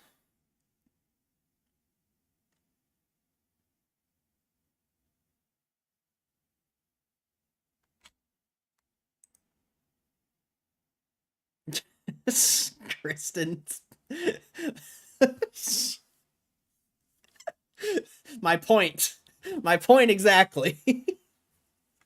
I don't even need mods, bro.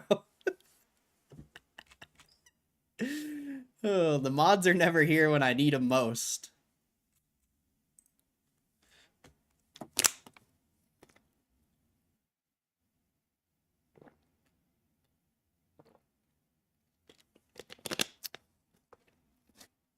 Kristen's high on fucking prescription medication right now.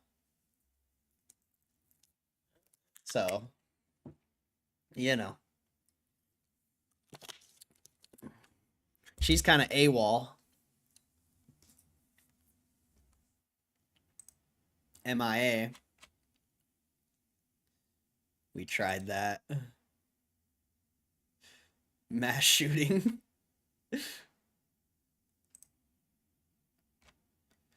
I'm a lady. I'm a fucking lady. I must have missed it. Well, I thought I'd be gone for the day, but there's jack shit happening. Well, welcome back.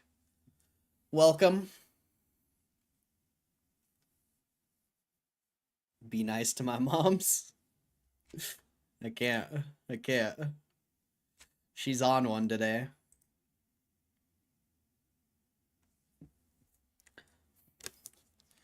She's got to go back to being normal.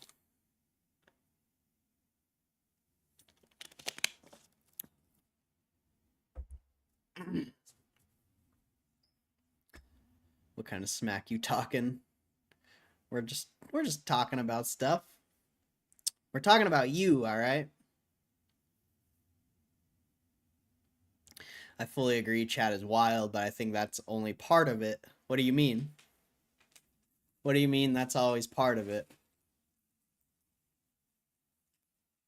Patty versus Michael Chandler, 315 should be exciting. Really?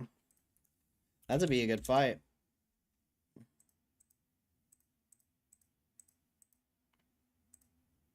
Oh, Patty the baddie. Is it? It's a 314. Oh, Patty the baddie. Patty's gonna win that fight.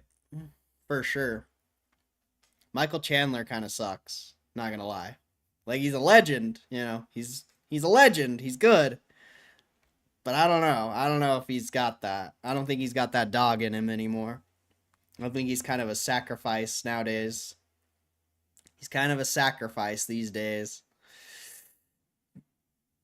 I mean, anyone can win Tony Ferguson, bro. Tony Ferguson's not the same Tony Ferguson he used to be.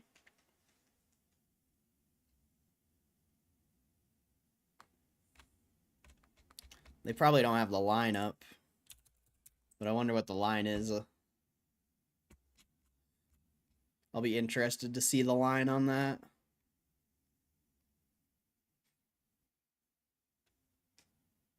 Oh, even?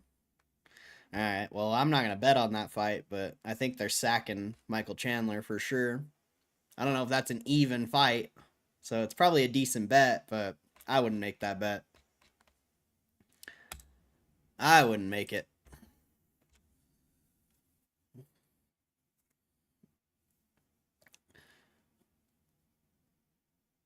That's only part of the not growing thing. Well, elaborate. What do you mean? Like, obviously, growing the channel takes time. And we have a lot of people that are new. They just don't hang out here all the time because I think it takes a special kind of person to sit in a live stream all day. You know? But what do you mean? Elaborate.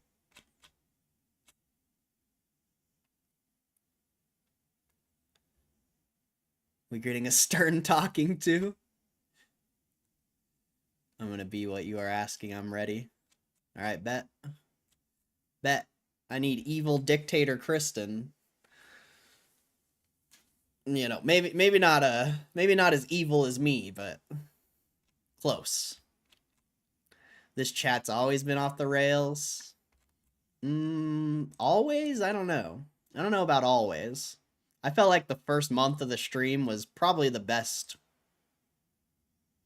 Yeah, literally. I think the first month of the stream was literally the best. I think there was a lot to talk about. It was hype. And then, I think January is more when it went downhill. I mean, that's why I deleted all the January streams. Because they were all trash. The only one I kept was January 14th because that was a huge day. And then I think another one. I think January 7th. Because I think that was all-time highs on GameStop. Or, 34.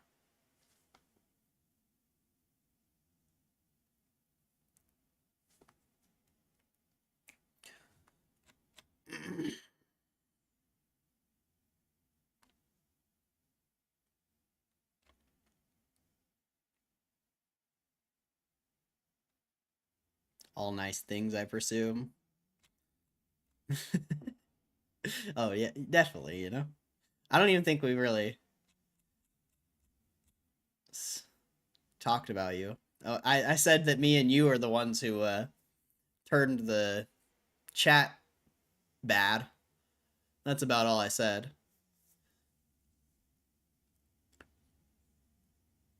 I knew what you was doing yesterday.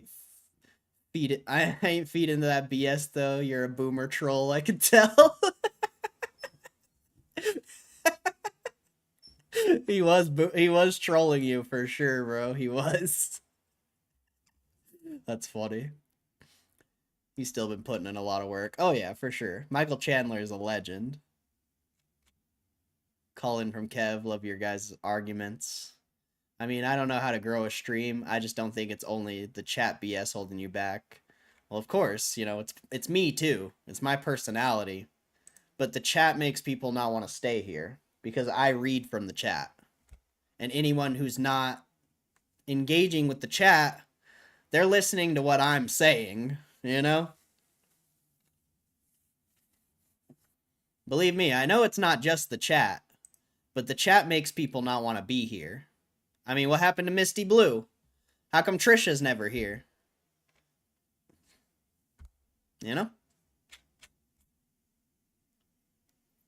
What happened to a lot of people?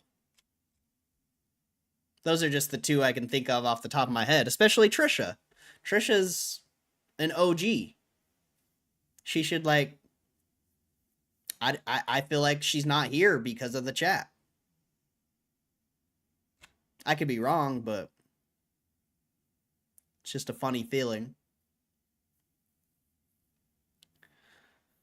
We used to always debate this or that, and then it got all orgy, got wild quick. For real, bro. For real. We used to just argue about crypto and the dollar. What happened to those streams? That was good times.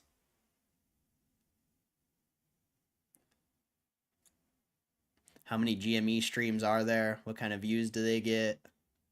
I mean, I don't know. There's a few. A lot of the people make videos, and they get thousands. Like, Jackie, I don't know. I don't know. I don't pay attention to the other streams, honestly. But I'm not worried about them. I'm worried about... I don't care. Like, the views don't matter. What matters is someone coming in here and staying here. Watch time, my friend. Views mean nothing. Subscribers mean nothing. It's all about watch time. It's all about watch time. I'd rather have 2 people, 3 people come in here and be a part of the community than get thousands of views. Anytime. Anytime. Having dedicated viewers, bro, is you can't put a price on that. My stream got clapped, but I enjoyed that call. What call? I don't remember what call. So you're trying to say I'm the problem, I get it, that checks? No, I'm not. I'm saying me and you are the problem. We're the ones who started this. It didn't get extremely bad until me and you started flirting all the time.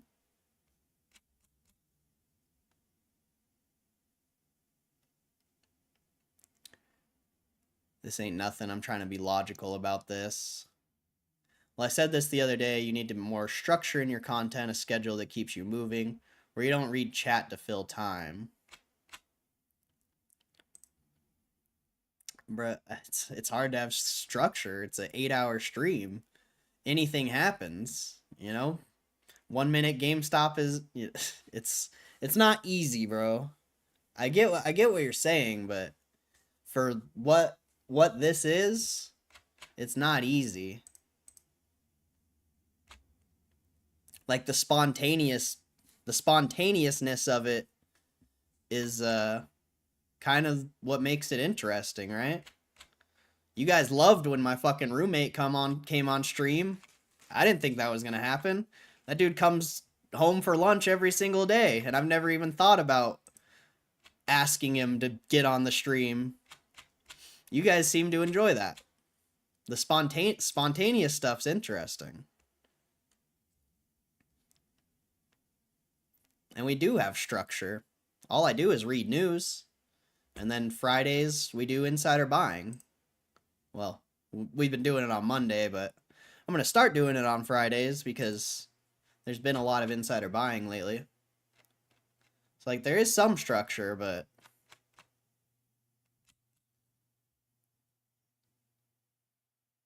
I don't like real trouble, I'm sorry. Nothing but normal, annoying Caitlyn who doesn't talk about sexy stuff.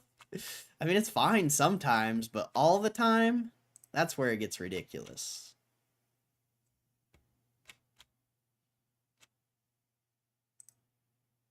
And it's not just you, you know? A lot of the boys in the chat encourage it. And so do I. You know, believe me, I've encouraged it more than anyone, which is my bad.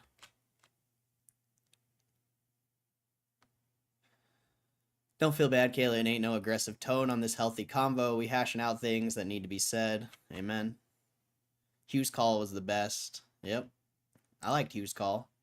You know what? I'll make another Discord just for you guys. I'll make another Discord, alright?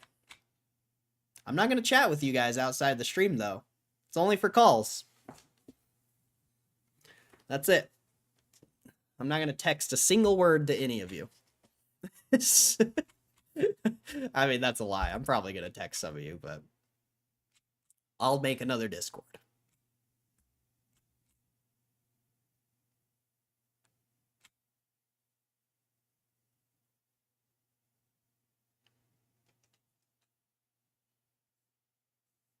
I flirted with you for 4 years and it was fine, lol. Now I get in trouble. I mean, even back then, I feel like it was never crazy, but we used to flirt a decent amount. And you're not even in trouble. What do you mean? You made me want to call in, and then I realized it ain't easy to be entertaining. I mean, it's fun, though. People enjoy the calls. 8 hours BS2, I mean, why? Why not? People hang out, bro. People hang out here for 8 hours. People are at work. They want to listen to something. That shows my dedication to this stream, if anything.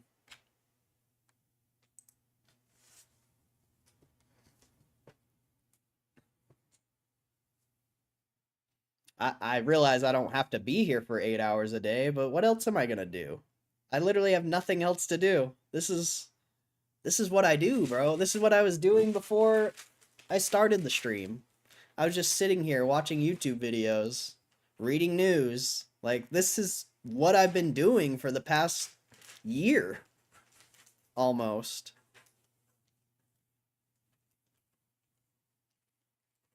Like, this is just me. Like, I'm not streaming for 8 hours a day because that's what I have to do. I do it because I like it. And this is what I would be doing anyway. Well, I mean, I'd be at the gym right now, but I can go to the gym anytime, you know? I could go at 6 in the morning. I can go at later tonight. But then what? I go to the gym and I come home and I do this.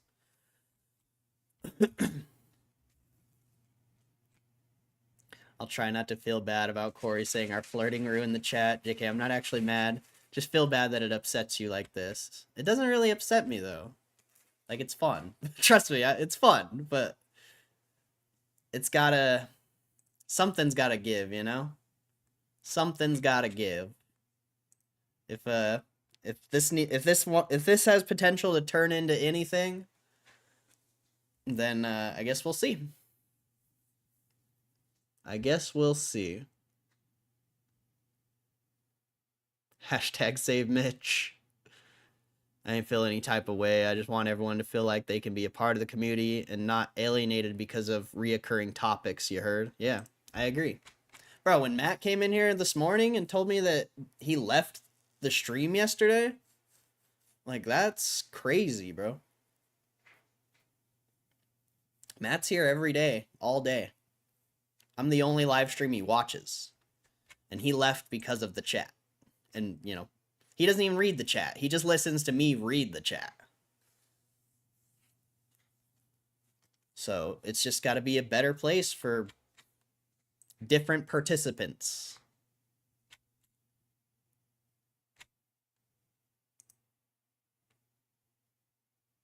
Nobody wants to text you either? Well, thank you. Thank you. Don't chat, just call. Save Mitch. Make chat safe for Matt. It's not even just Matt. Someone was in here yesterday. Just some random person. Geoff. And the whole time he's like, what is this chat, dude? What is this chat? It's not just Matt. Like, it's... Bruh. Yeah. We'll figure it out. Live and learn. You know, life goes on. The stream goes on. I'm not gonna quit doing this shit, so.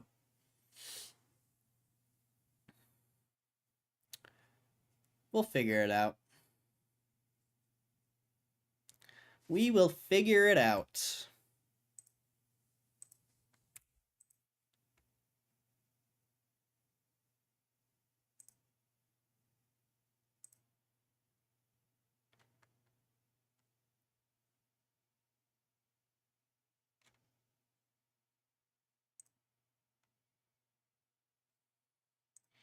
Gotta admit, there's a problem when you have a day where only 5 people in this bitch. Facts, dude. That's actual facts. I mean, it's still cool that there's 5 people fucking in here every day, all day. Like, that's a positive thing. That's a very positive thing.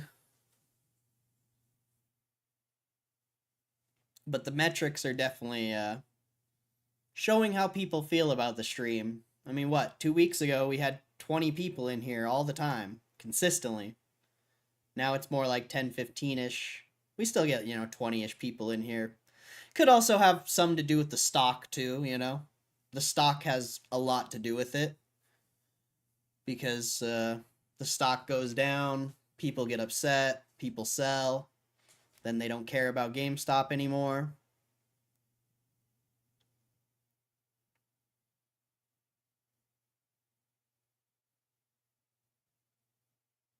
And all they talk about is prawn. For real, though. Straight up, bro.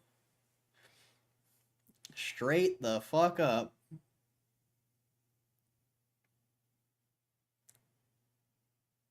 Stop reading chat, but what are you going to do for 8 hours? I pretty much ran out of GME questions. There's never any new GME shit to talk about. Look at the boom in viewers from one Bitcoin rumor. Yep.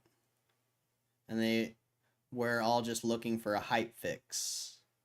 Yeah, well, I mean, hype fix, people get excited when stocks go up. That's the only time, that's your average stock market. I mean, you should know this too. You're in crypto. That's your average market participant. They don't give a shit about stocks when it's the best time to buy. People care about stocks when they're going up and it's the worst time to buy. That's just your average stock market participant.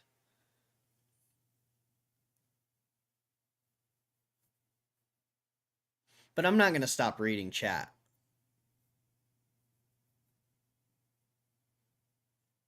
Bro, I have 1, 2, 3, 4, 5, 6, 7, 8 articles that I haven't even read today. And I guarantee there's like 10 more. Like, I have plenty of stuff to do for 8 hours.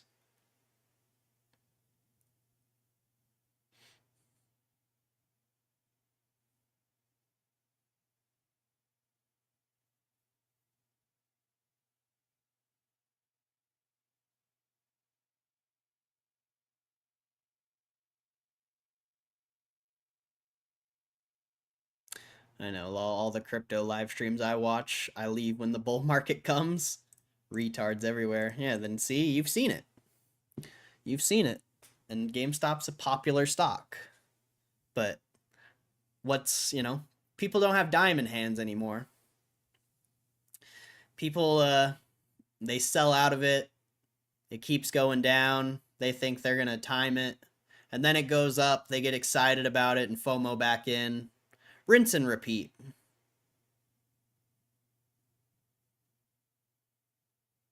Is it though? Wait, what what? What am I answering to? I gotta piss, dude. I'll be right back.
78 buy transactions, 0 sells. Diamond hands, baby.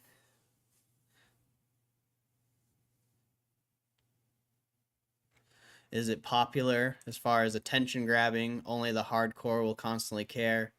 I've gotten a piss too. We'll probably miss your reply. Is it popular? I mean, is it popular? Is it popular?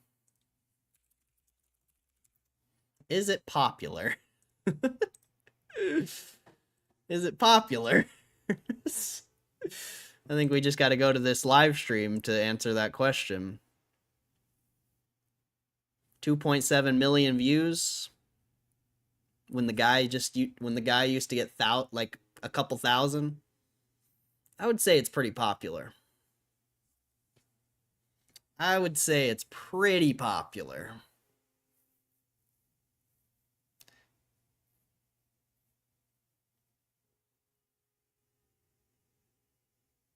Brother just put me out of my misery.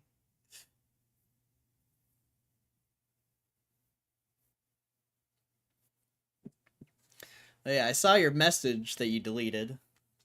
Or I think you deleted it. About how I'm the master of mixed signals. And I'm just myself. Straight up. I'm just myself. Like, I'm sorry.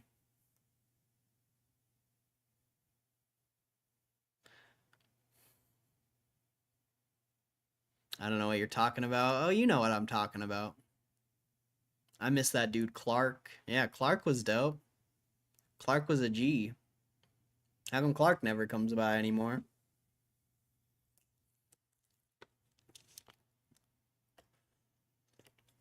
Couldn't be me. Couldn't be. Not Caitlin. She's such a nice, innocent little girl.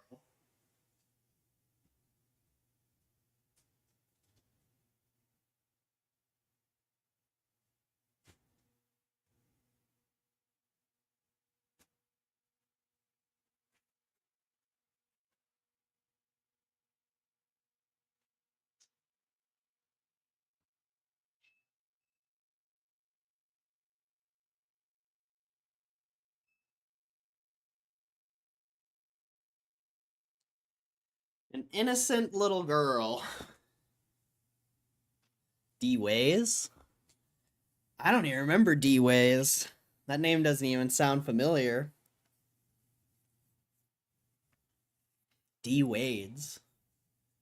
I don't even remember that name, straight up. I even changed my name to help keep chat clean. True. Very true.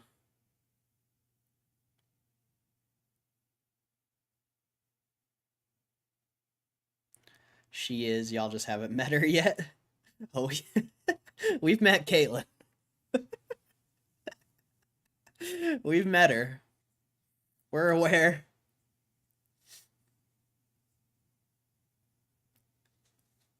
I don't know, bro.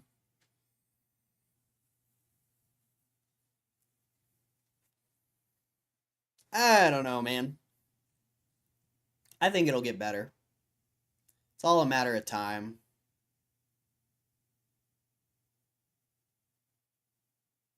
Give me 12 days and you'll meet sweet and kind Caitlin. Nice. I can't wait. I can't wait. I'm excited. I mean, since we're chilling here, I'm going to finish making that thumbnail. That's just funny.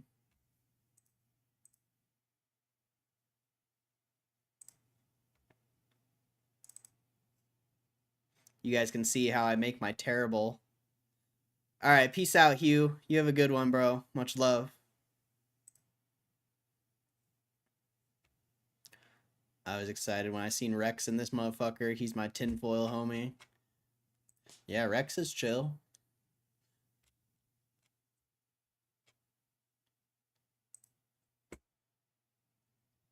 You guys can see how I make terrible thumbnails in Paint. Because it's hard to make thumbnails in Paint.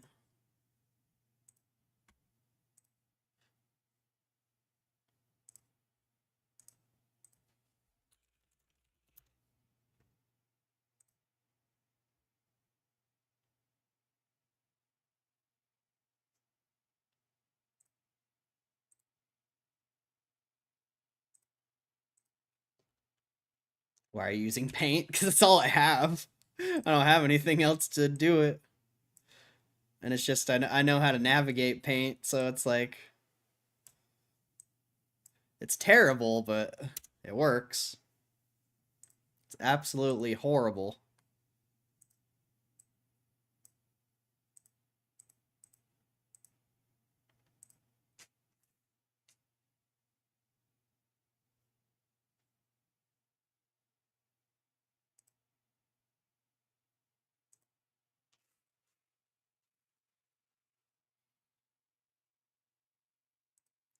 Let's see.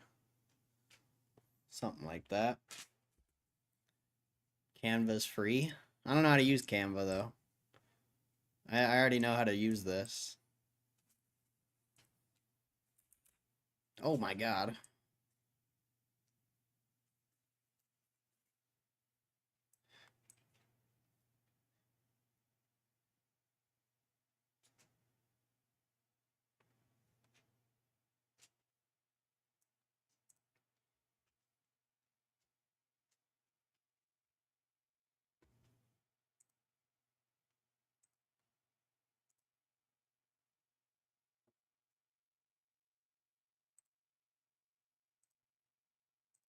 Oh, I didn't need to exit that. I could have just undo it.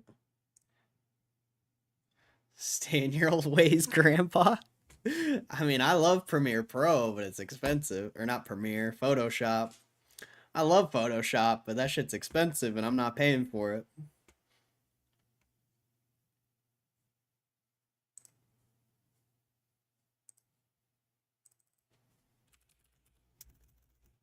Lil Bill. Lil Bill. Oh, I like this Lil Bill, bro. He's hood. This Lil Bill hood, bro. I like this one. This Lil Bill hood is hood AF.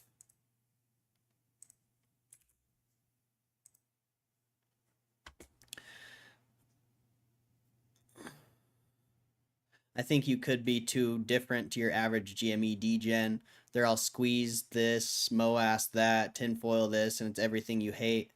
They probably come looking for someone preaching that shit. That's fair. That's fair. Oh yeah, you asked if GameStop was popular, and I brought up this. You know, 2.7 million views 8 months ago. I mean, you could argue that Roaring Kitty's the popular figure, but it's Roaring Kitty's only popular because of GameStop.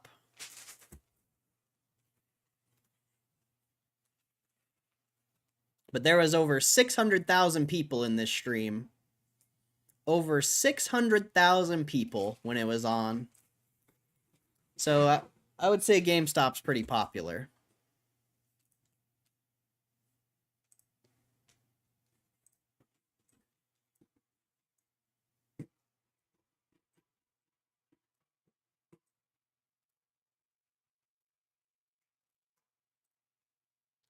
Why you guys hating on paint, bruh?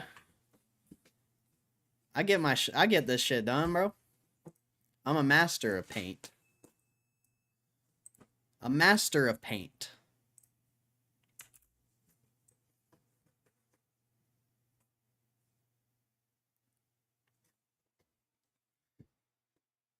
I'm gonna run out of faces to put faces on, though.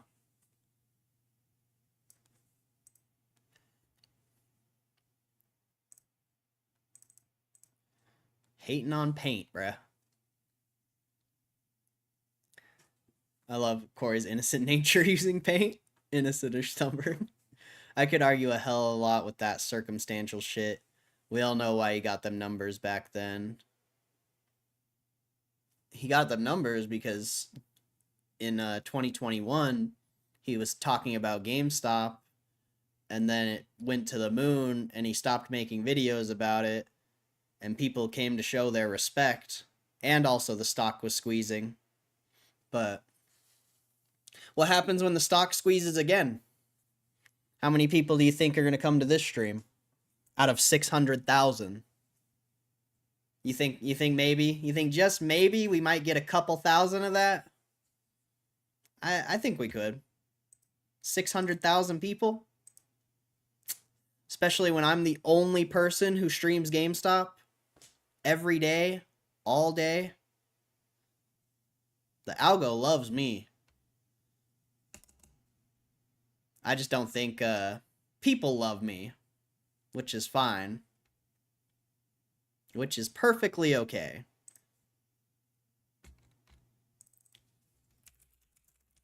Trixie Tang.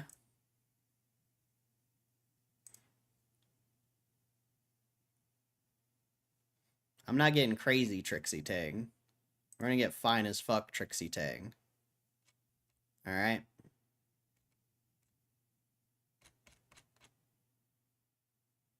We'll do this one.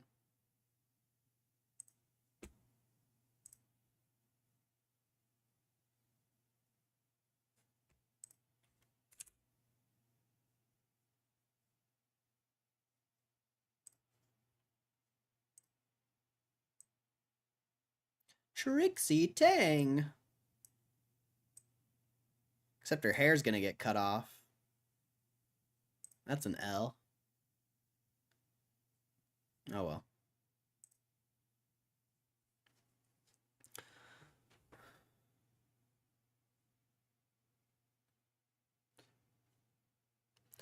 I'm just saying, it's like watching you use an old Nokia. It hurts a little.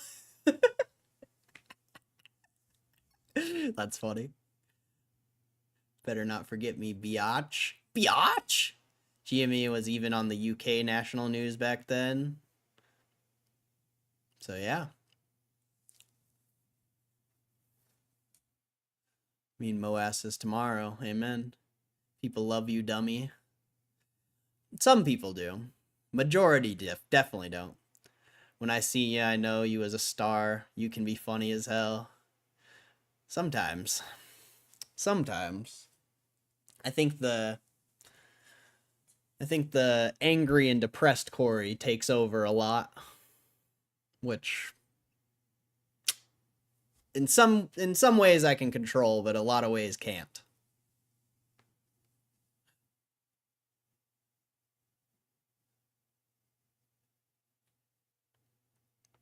Well, that's what I said all along. It's the stock itself holding you back. It's just not it at the moment. Waiting for something that you always say isn't coming isn't really a good strat. I mean, we got 400 views today.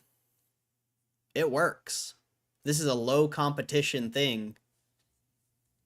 A low competition thing to be streaming about. Anyone could stream about GameStop and build a following. Because there's no competition. So I disagree with that. That's why I started doing this. Because it's hard to find something to stream about that has literally no competition. Who's my competition? Fucking Jackie and Marantz? Oh, man. If that's my competition, God is good, bro. God is good.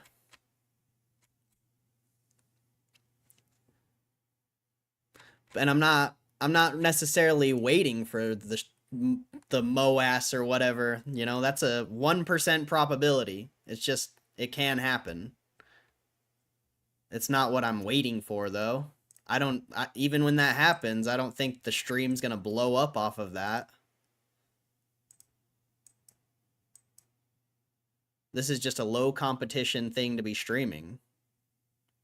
With people that, you know, in a lot of ways I don't relate to, but I'm a stock trader. This is my life. So, like, if people are willing to listen, they'll understand that I relate to them way more than they might think. And, you know, I'm not just going to talk about MOAS because everyone else does it.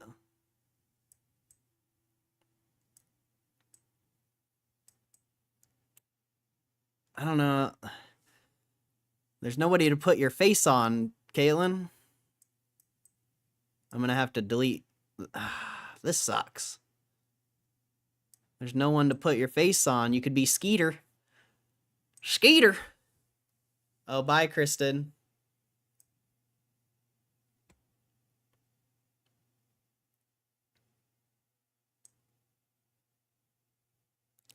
Fuck me then. I mean, it would work if I didn't have Roaring Kitty there first. I'll just make your head really small. How about that? I'm gonna make chicken nuggets, though, here in a minute. It's just not gonna work. It's not gonna work! I don't want to put you on Skeeter, because Skeeter's the meme. I could put you over Kitty's face and just have the cat.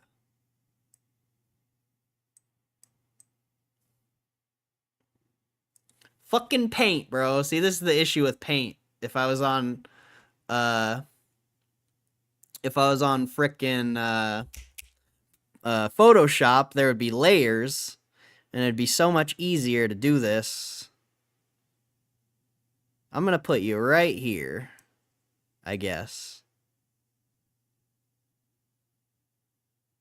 Ah, man, it's just not gonna work. How about right here? I'll just put you in the corner over here. How about that? You'll just have your hair sticking out and one eye. I think that'll work. I feel bad, but you'll just have your one eye sticking out.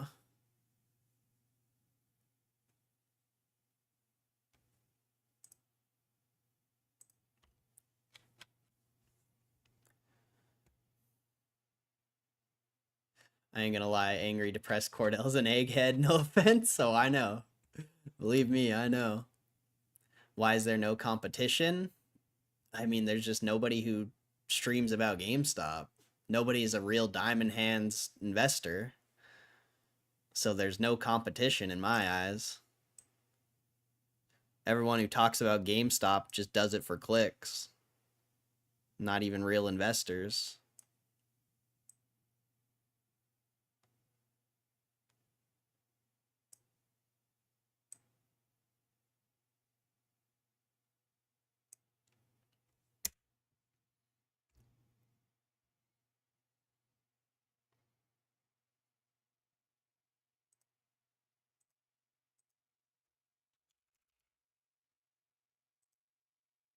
Wait, did that save?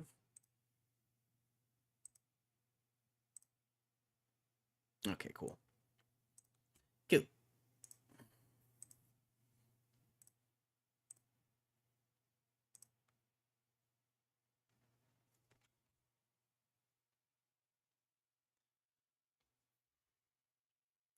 Everybody's got angry, depresso self, though. I remember you getting quite angry. Set a trading bag aside, trade for a few weeks. I don't want to promote trading, though. Trading's just gambling. Sure, I think I can make money trading, but I don't want to promote that to people because I don't want people wasting their time trading. I want people to invest in GameStop and go to work, like what you should be doing. If I wanted to promote trading, I would go to the casino and make gambling videos and promote gambling. Because trading and gambling is literally the same thing.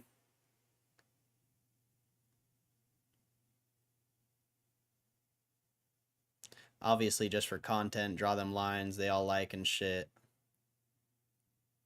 I mean, I guess I could try it, but I just don't even like the idea of promoting trading because it's literally just gambling and it's... Yeah.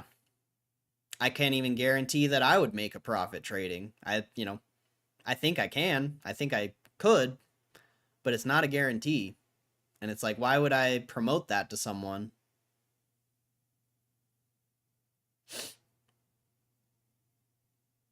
And nobody's going to like the way I trade. Trust me. Everyone wants to trade options and hit 1,000%ers and whatever. Like, nobody's going to like the way I trade, bro.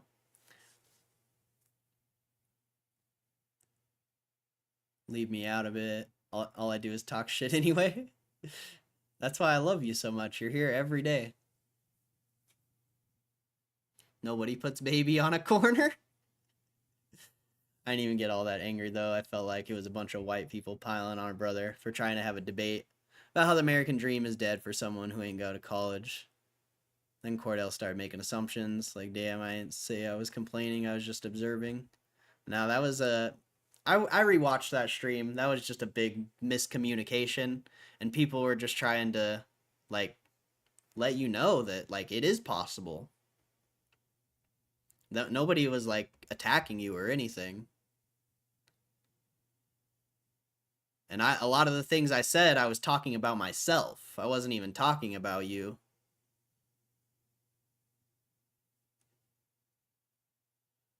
I'm not saying you shouldn't have gotten upset. I'm just saying it happens. Yep. It does happen. This has been bugging me for weeks. Is your full name actually Cordell? No. Definitely not. It's just the nickname everyone says in the chat. Price target on GME? Like, what am I supposed to do with that? Well, how am I supposed to act when people come in here and ask for something I don't even think about? A price target? What's your price target on GME? Like, am I just supposed to say some random number to make them feel good or something? Because I don't even have a price target.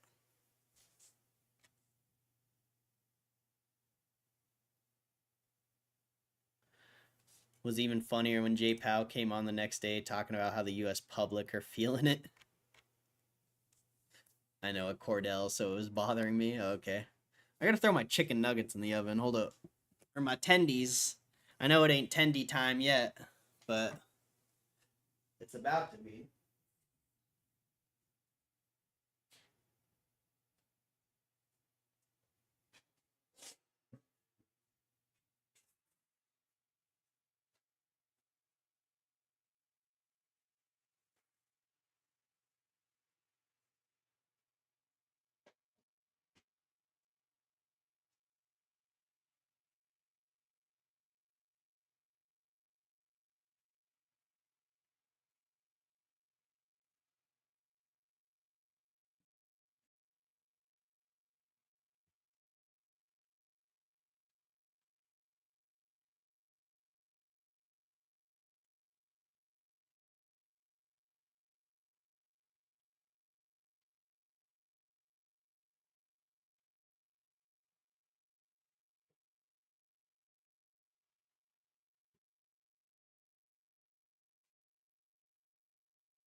Won't you take me to Tendy Town?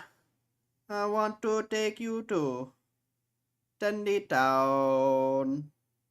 Won't you take me to Tendy Town? Ugh.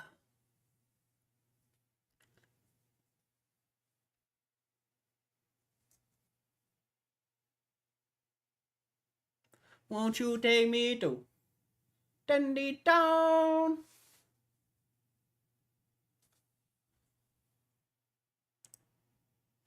What the fuck I'm supposed to say to that? Well, I'm asking you guys. I'm asking you guys. What do you want me to say?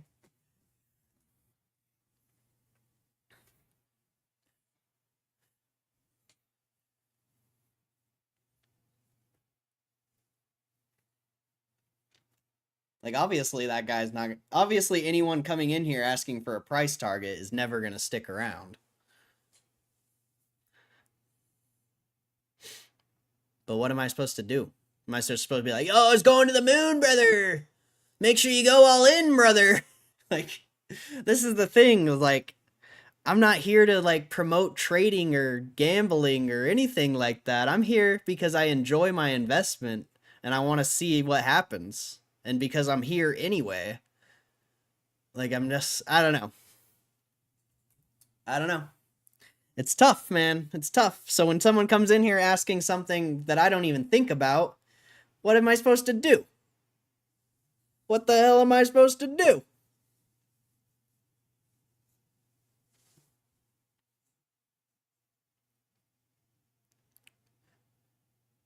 That day was the closer thing to racist I think I felt. No cap. Caitlin said, I know he has had a rough life. Why does he want us to apologize? I was like, damn, because he can't break it up. But it's not because... Take race out of it, bro. It's not about race. It's about your mindset. Has nothing to do with race. Having that mindset that the American dream isn't achievable is a bad mindset. It has nothing to do with race or anything like that. It's just truly a bad mindset to have, because you should believe you can do anything you set your mind to, and you can have anything that you want. That should be your mindset. There shouldn't be this, like, victim mindset, is the only way I can put it, you know? That's more what it was about. Having a victim mindset is bad, okay? You should believe in yourself and know that you can achieve whatever you set your mind to, bro.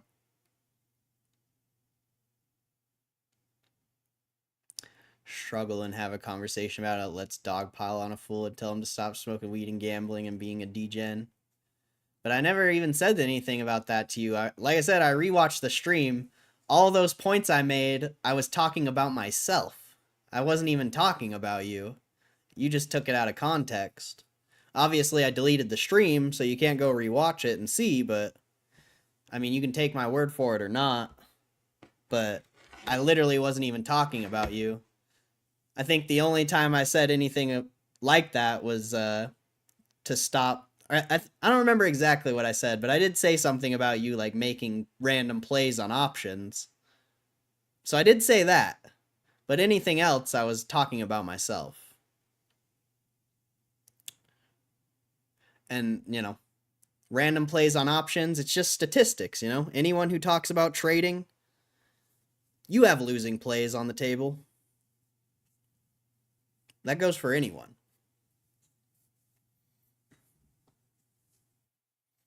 Forever, any person you see in the chat talking about a winning trade, they probably have like 3 losers.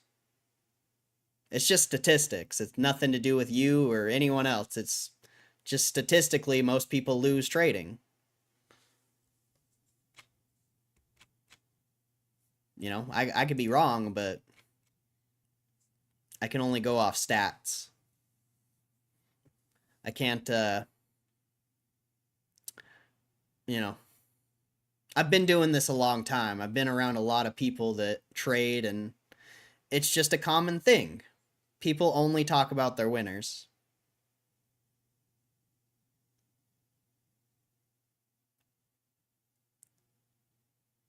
Just be social, ask him his why I win, anything but that.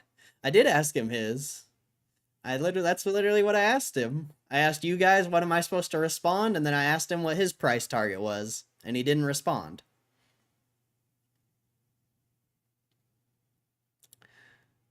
My point was I specifically didn't do anything to you, and no one in the chat or Corey did either, and it felt like you wanted us to apologize because you have it rough, but like we have no part in your life.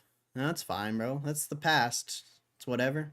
He came back, so doesn't matter. I'm not trying to rehash anything. You're cool as fuck, and I respect that you're working hard. Amen. I agree. I respect hard work as well, but you still shouldn't have like that victim mindset, because anything's possible in this world. You live in the greatest country in the world. Anything is possible. You might not see it now, but you will, especially if you continue to grind. You'll see it. J Pow saying it. I didn't say I'm struggling. I'm doing very well. See, there you go. There you go. That's great.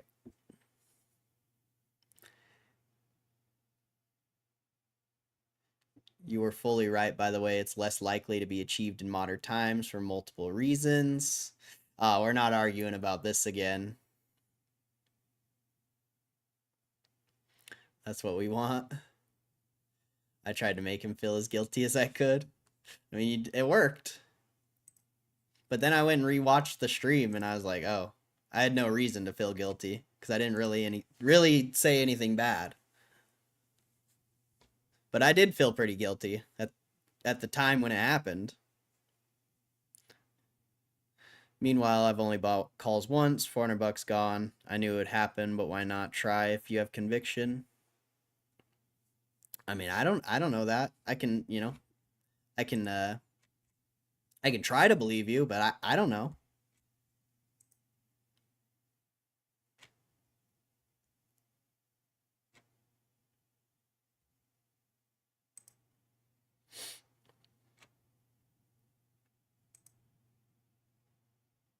Gonna come back in a month as a millionaire because some random inheritance.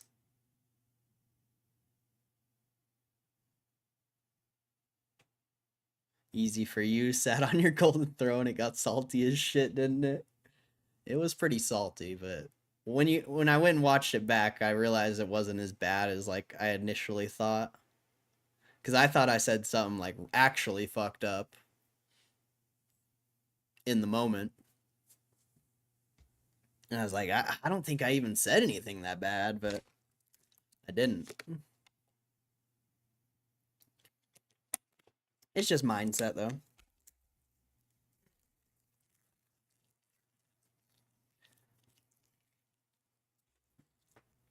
Gotta flip the switch.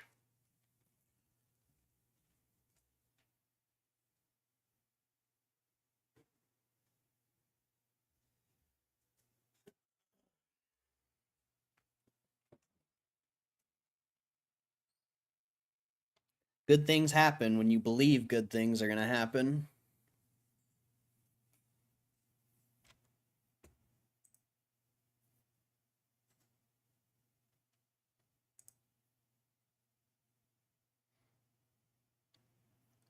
Seek and you shall find. What is the saying? I don't remember the saying. I don't remember the saying, bro. Seek and ye shall find. Knock and the door will be open unto you. I know there's another part of that I'm missing. I just forget what it is.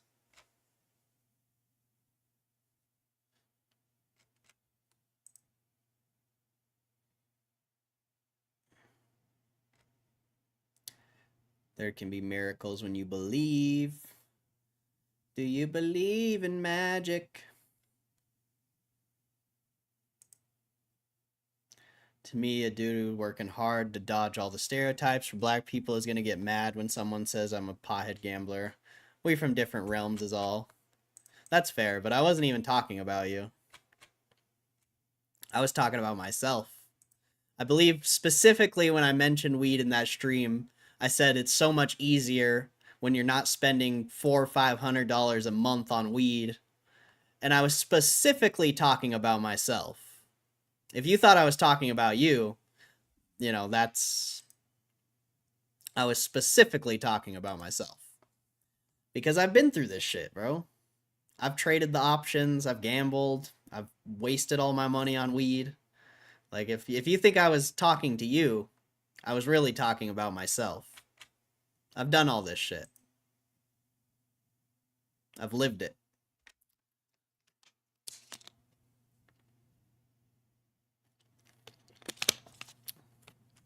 But yes, I realize... I realize black people get mad very easily. But, I believe in you, bro. It's you and Shadow, bro. Out of anyone in this stream, you and Shadow, I believe, have the most potential to do something great. So if I'm the hardest on you and Shadow, that's why. Because I think you guys have an advantage, bro. A lot of us, we're all old. We're all, if not 30, in our 30s, close to 30s. You guys have such an advantage and such a unique opportunity.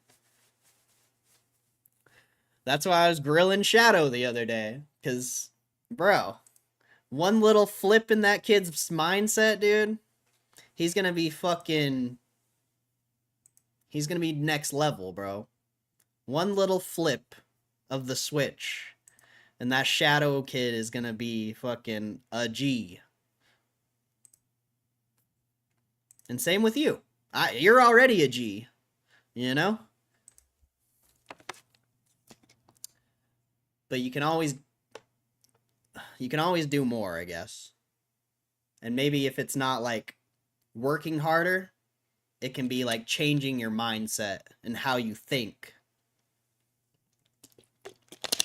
If you can't work any harder, you can change how you think at least.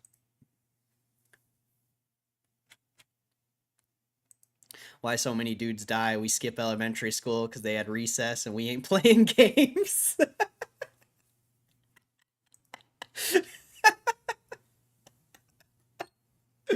Oh, man. That's hilarious, bro. We ain't playing no games. I ain't never gonna play no games. You at that age to invest in slower moving, more sure things, build wealth over decades. I agree, but he's also at the age where he can take massive risk. And even if it fails, he's still ahead of everyone.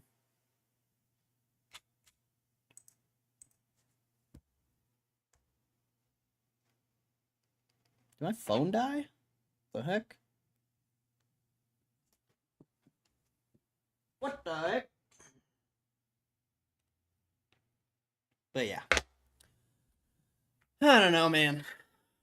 Just know I love you guys, bro. I appreciate you. And like, I know I'm a very controversial... Well, I have very controversial opinions, but don't think I'm like ignorant. Because I'm not. I'm pretty open to a lot of things.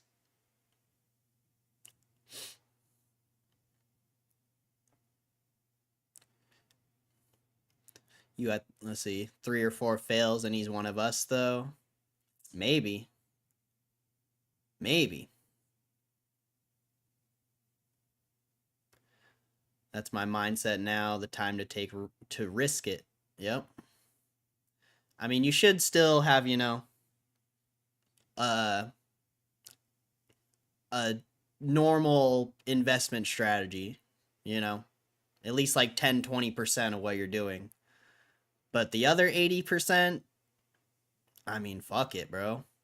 If you hit something crazy, if something crazy happens, you build a crazy business or something with your cards, like anything, like if it doesn't work out, you still have that 10-20% that's you're still gonna be ahead of everyone else.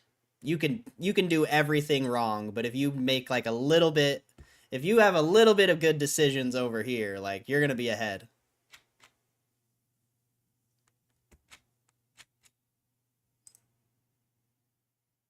But I mean, what's life without what am I trying to say here? I don't know, bro. Having a unique life experience, doing things that nobody else is willing to do or might not ever do. It's that's what this life's all about, bro. Just stacking up numbers in a bank account. Like that's cool, I guess, but I don't know. Where's the stories? Where's the experience, you know?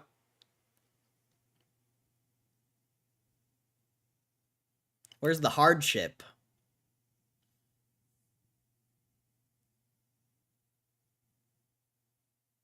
So ignorant. I'm not even that bad. I feel like I'm decently open. Damn, I forgot I had my timer on my phone, so I don't know when those chicken nuggets are gonna be done. That sucks. That's no bueno. Hopefully the timer's still going when I don't think the timer still works when your phone dies. As of right now, I got 45k in GME now at 24 something, 40k in sealed Pokemon product, and my Intel Gamel, which is now like 17k, which I might swing into GME. See, that's fire. You're crushing harder than me. You're crushing harder than me, bro.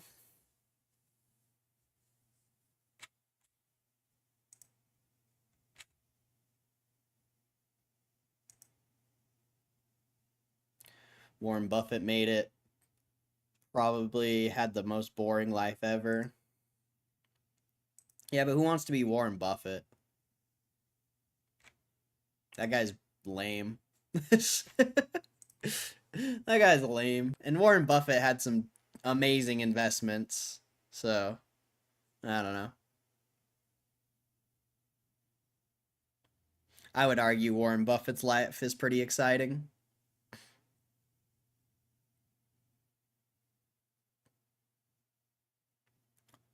Just smell for burning, you'll be alright. Wait, what? Smell for burning? Oh, the chicken tendies. Okay, I was like, wait, what? Hopefully they don't burn. I'll be sad. That's the point I'm making. What would your advice be for saving for my kids? I'm not going to go all in GameStop with my kids' savings. The S&P 500. Or just save cash.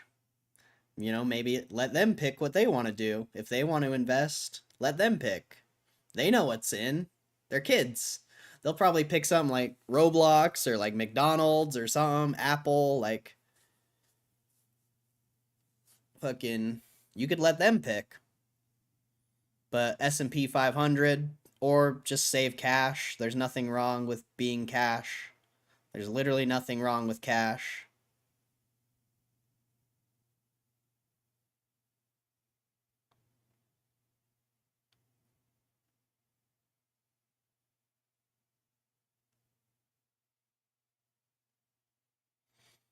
Like if that, you know, your kids should have involvement in it. You should be teaching them what you're doing and showing them what investing is. We get very low save rates here, 2% on saving cash.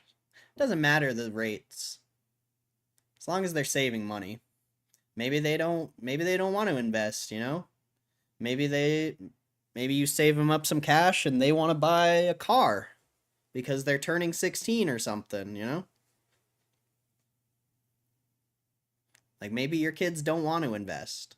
You should teach them about it and show them the potential of it. But at the end of the day, they're going to make their own decisions. But I would say the best way is to just have them pick. Be like, "Yo, this is your savings account. I've saved like $500. I don't know how much you have saved for your kids, but you show them a $500 account that is theirs. Be like, pick what companies you want to invest in. That's fun for them, I'm sure. Like, what do you want to invest in? Oh, look, my timer actually still worked. Let's go.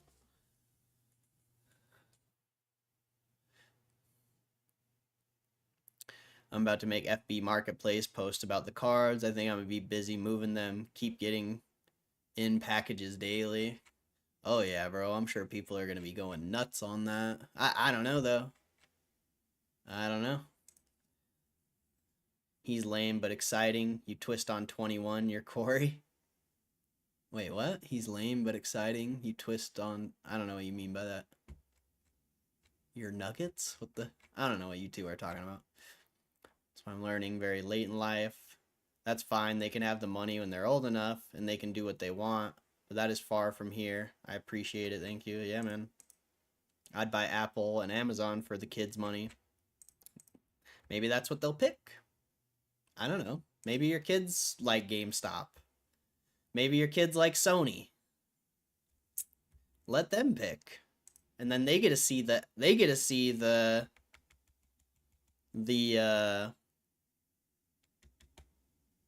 what am I trying to say here? They get to see the outcome of their picks. You know? Bro, I bet you let your kids pick the stocks to invest in, they'll outperform most people. Like, not a guarantee, but simple stupid works, bro. Simple stupid works.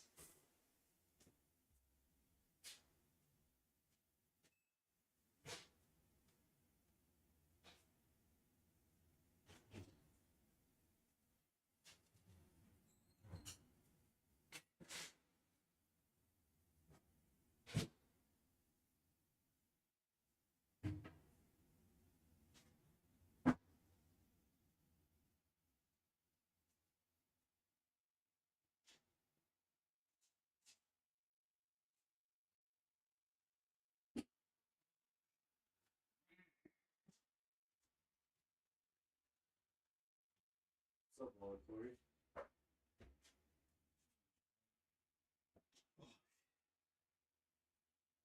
Oh, there's now she's in the box.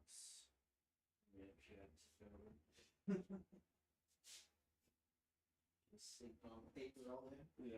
She likes the paper more than the Yeah, fucking I'm box. like, why is she next to the box and not in the box? Yeah, she likes the paper. It's so uncat-like. She loves the paper. She's just like me.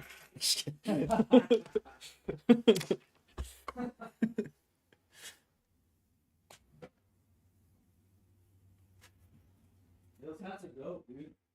I know, they are pretty dope. I like them. You don't love them. They have some other ones, but these are like GameStop exclusive. Like they have Mario and Luigi and like the white Mario hat when he gets like the fireballs and shit. But yeah, you can only get these at GameStop, so they're kind of cool. Yeah, no, they're sick as fuck. Cause like I've seen like the regular hats that try to look like them, you know. It's not the same. Like, Yeah. they actually look like it. Yeah, they're actually Super Mario brand. That's Yeah, why. it's licensed. I mean, even the other hats can be licensed too, but they're still not like the actual style they wear. Yeah, this is a Nintendo brand hat. With the fat foam and shit. Mm-hmm. You know, still. How, you just buy those, or they send them to you, or Yeah, I bought them. you bought them? Uh-huh. You got the right ones, Wario and Waluigi. That's what I would have got too. Fuck yeah. Villains for life, nigga. See, last FB Marketplace post I made about the Jap cards. I sold them all in a week. It was fire. That's dope, bro. Did you make like pretty good profit on them? Me? No, I'm still streaming. I don't know why, but I'm still streaming.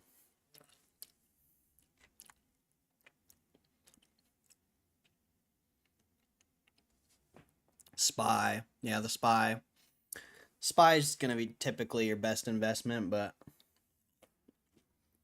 I mean your kids are young, so picking individual companies, as long as it's like some of the biggest companies in the world, I don't think they're gonna lose. I think it's gonna be really hard to lose.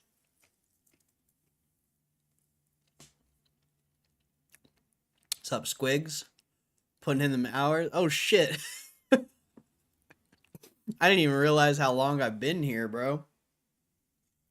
We're pushing 9 hours right now.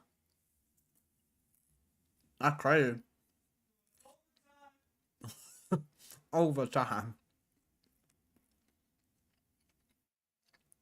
They aren't old enough to even understand the concept of GameStop. Yeah, but if they like going to the store, that's really all that matters.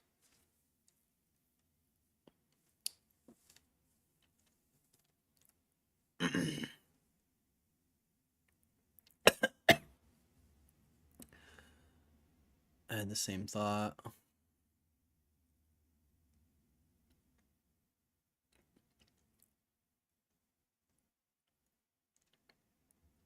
Just find the safest investment you can to stop saving, diluting inflation. Cash is trash for long term. Who's that? Cash is not trash, bro. I don't know where you get that idea from.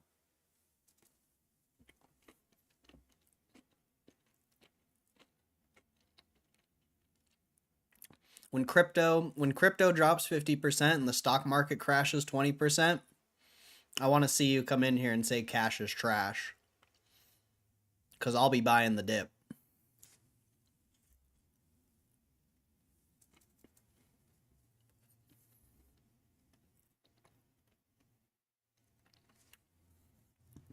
People only think cash is trash right now because everything's only going up.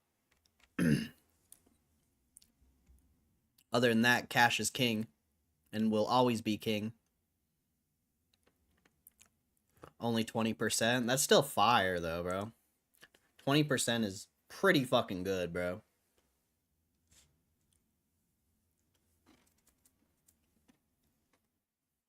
For what? You waited like couple weeks for those?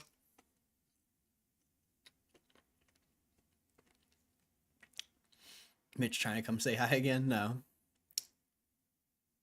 Bareback throwing up, damn. JPY inflation came out. I thought their inflation was fine. I thought that came out last week or during the weekend. It's 2-year high. 4%.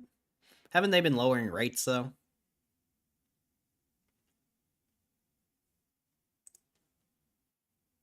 If they've been lowering rates, I mean you should already expect that.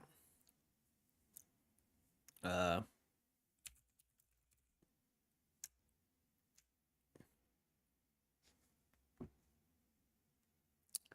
raising now. Ah, that's well, they should have did it sooner. They should have did it sooner.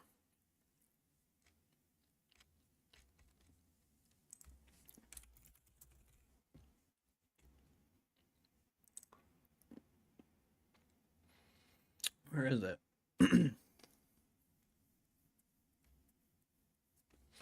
Why can't I find it? Japan federal funds rate. Trading economics. Oh, interest rate. Oh, they had negative rates forever. What do you mean? They've been raising rates since February 24.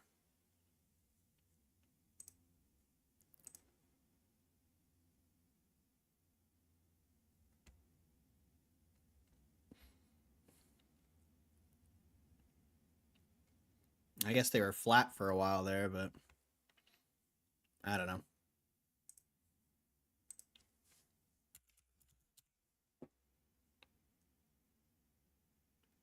Ice.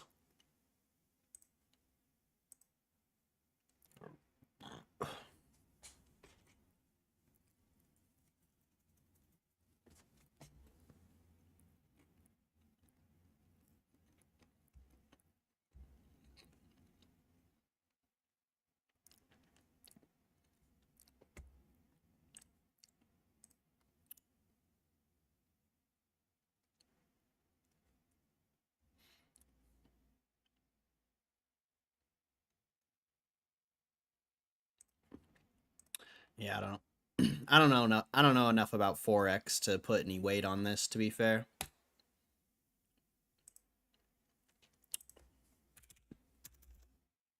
They'll get it figured out.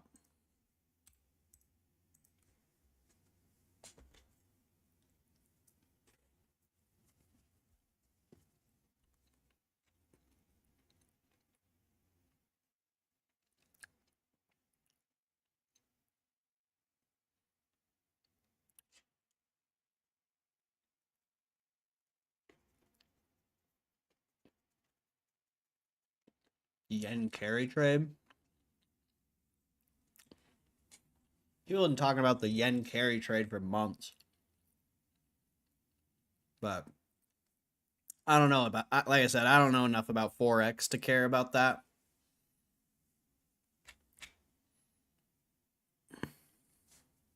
I guess we'll see. Like, I get the, it's bad for Japan, obviously, having inflation going up that high, but how is that going to affect us? I guess we'll see. Because I don't know.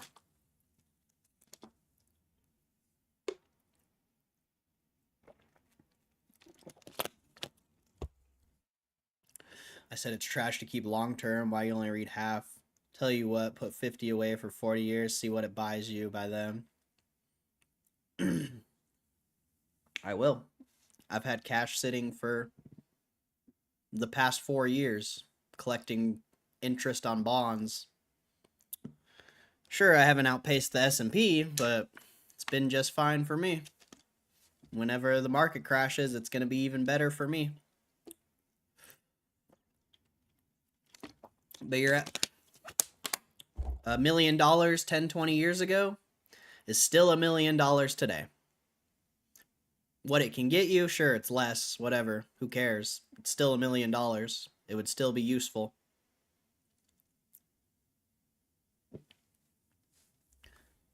On the American cards, I'll get like 35-ish. Yeah, that's fire. Negative 0.1 to 5. Yep. You have to outpace inflation with gains or you're down value-wise. This isn't a hard concept long term. That concept is for people who are already rich. For someone who's just starting and just learning about investing, that doesn't matter.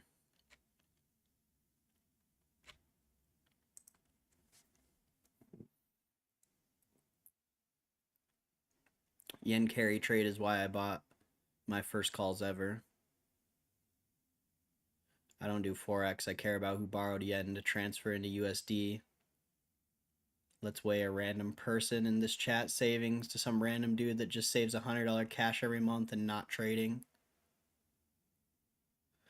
Wait, let's weigh a random person in this chat savings to some random dude that just saves $100 cash every month and not trading. I think the dude saving $100 a month is going to be ahead in the long run. I bet a guy like that has more money in savings than 90% of retail traders do. I agree. I agree. Existence is pain. Pain is existence. Hedge funds run to Japan to borrow money to then buy stocks for more leverage because it's cheaper. If Japan rates go up and assets go down, well, then a margin call happens. On what? Margin call on what? On Forex?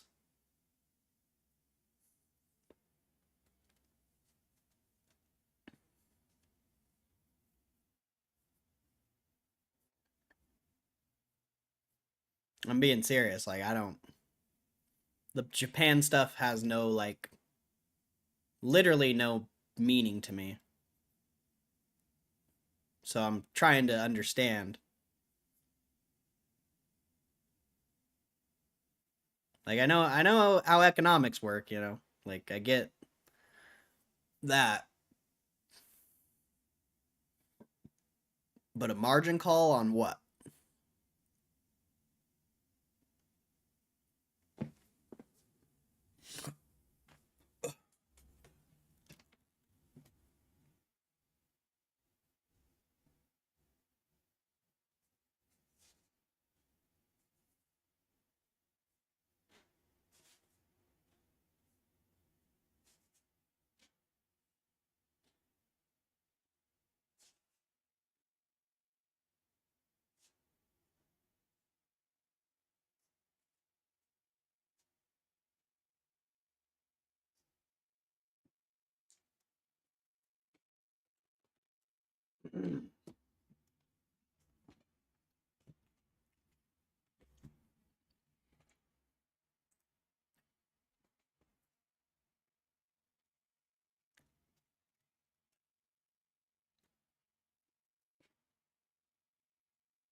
A lot of people think hedge funds short Gme via Japan. So if their rates go up and assets go down, they have to sell their positions. Biggest theory is the 4-year swaps on GME that got to hide GME shorts. Okay.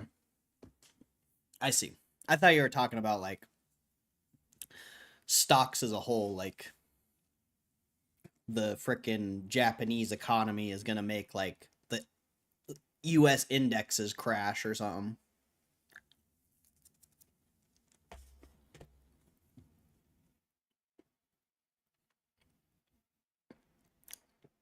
But as far as that, I don't know about that.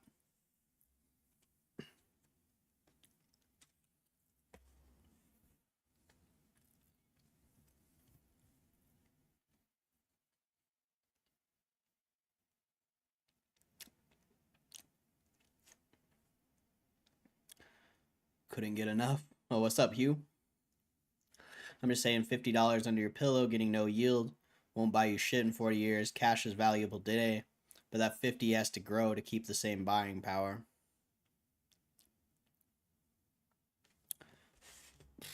yeah,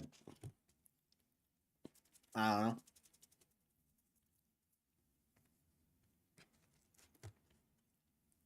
Believe me, I understand what you're saying, but the dollar's not. It's not that crazy.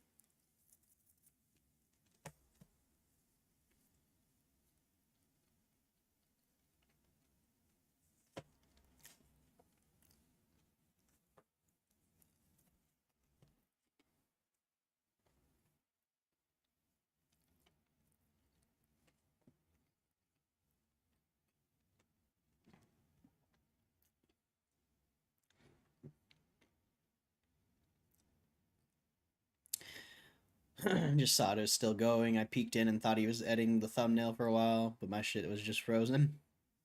I was editing the thumbnail for a minute. You're still wet behind the ears. I really doubt you're that much older than me.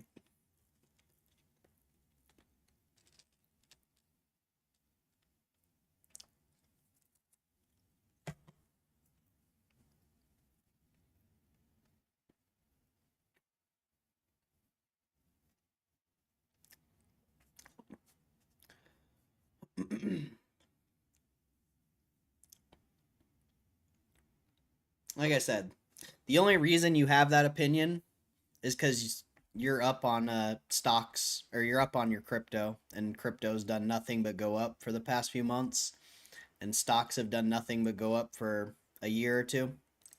So the only reason you have that opinion is because of those two factors. When stocks start to crash or the market becomes bearish, you're not going to have the same opinion. I guarantee it.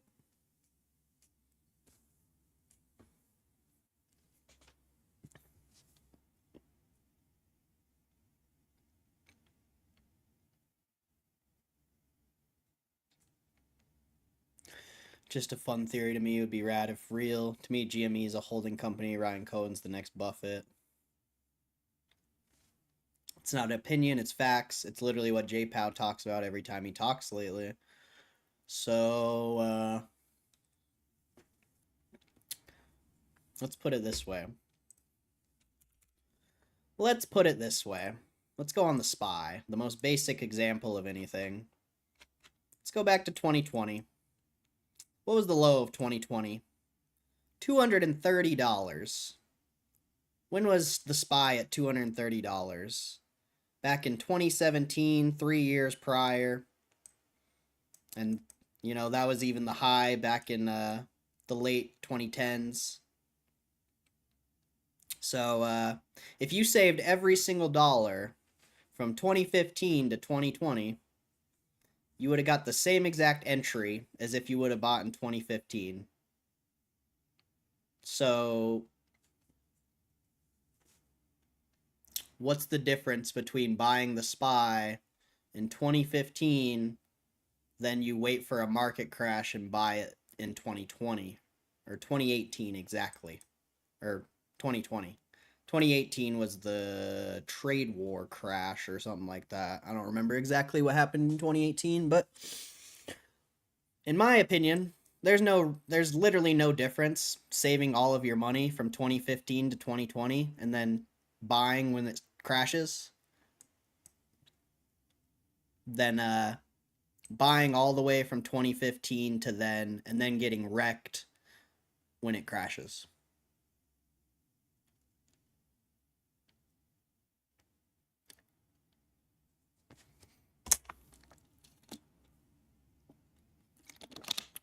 And if you had if you had cash back here in 2020, you would have been able to get a house for dirt fucking cheap with a good ass interest rate.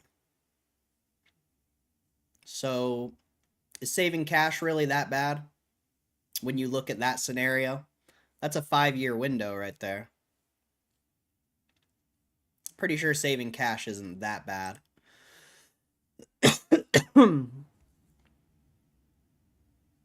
And I don't, yeah. Believe me, I know how inflation works, my friend. But cash is not trash.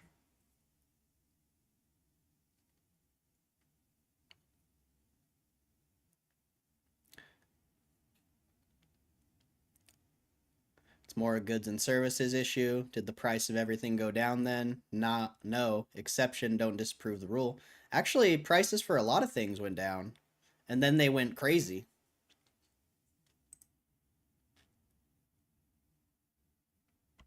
So, I mean, we can go back even further. You want to go back to the 08 crash? We can go back even further. 08 crash. Let's see. 1997 was the same price of the SPY as the low of the 08 crash. So a 10-year window right there. This is no exception. Crashes happen all the time. This is not an exception. .com bubble, 08 crash, financial crash. There's no exceptions. This is reality. You think cash is trash, but in reality, you could have been saving cash this whole time, 1997 all the way through early 2000s, and you could have bought at the same exact price as 1997. It's going to happen again. The market's going to crash again. Whether you want to believe it or not. I don't know when it's going to happen. I don't know what price it's going to go to when it happens. But it's going to crash again. It will. And then what?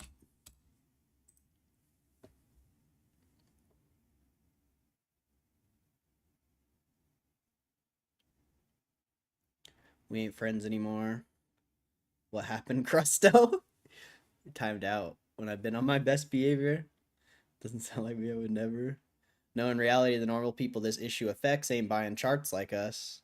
Okay, so then what's so bad about saving cash if the normal person isn't even buying in the market?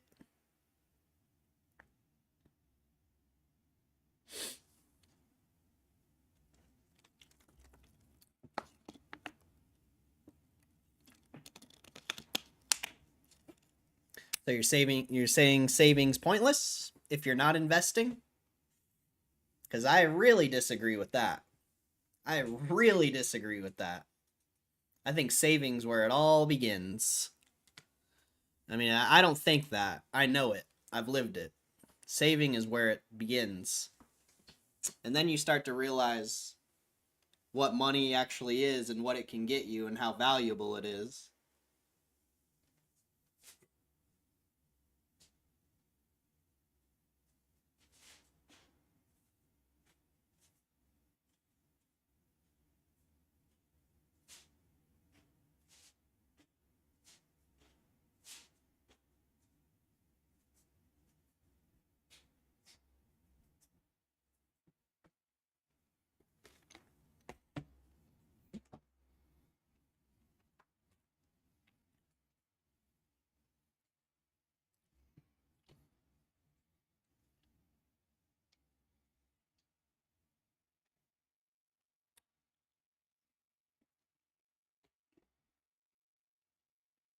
Let's say dude earlier only saved $100.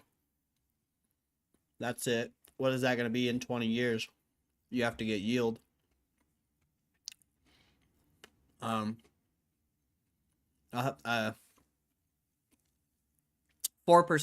like if you want to go minimum, a 4% yield on $100 is nothing.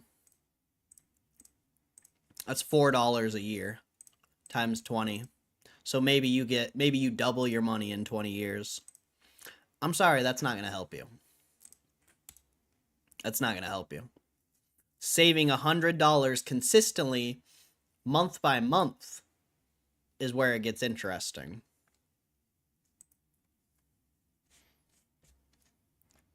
And what happens if he saves $100 and he's buying the SPY right now? It's 600 or 6,000, you know? That's the futures price, 6,000. And then the market crashes and the SPY goes to 4,000, and he, instead of holding the cash and being able to buy at 4,000, his cost average is in the 6,000s or high 5,000s.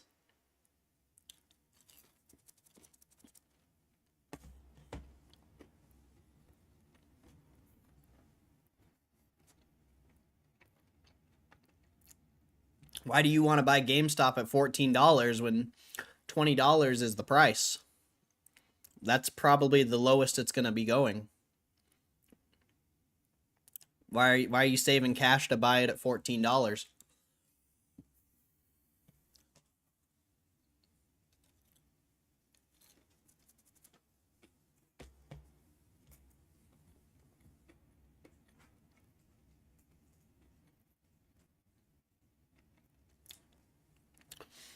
$100. Apple is taking half, and YouTube is taking the other half. Exactly. That's so funny. Can me outside, how about that?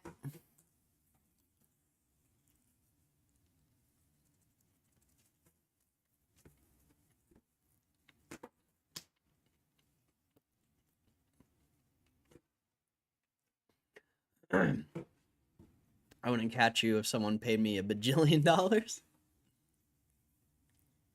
Inflation has been pretty consistent trend for 100 years. You just making BS scenarios up for arguing's sake. Actually, I'm not. Stock market crashes have been pretty consistent for over 100 years. Back, what's the first stock market crash? 1929, I believe. Almost 100 years ago. So, am I the one who's arguing?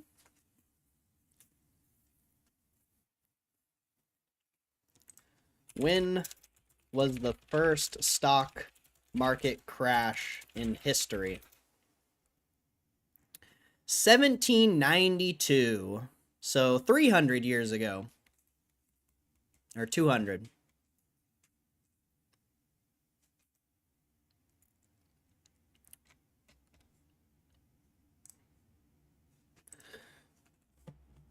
Stock market crashes have been a thing for just as long as inflation has been a thing. Maybe not, but like your argument that the dollar is worthless and that the only way to make money and the only way to secure your future is by investing it is wrong.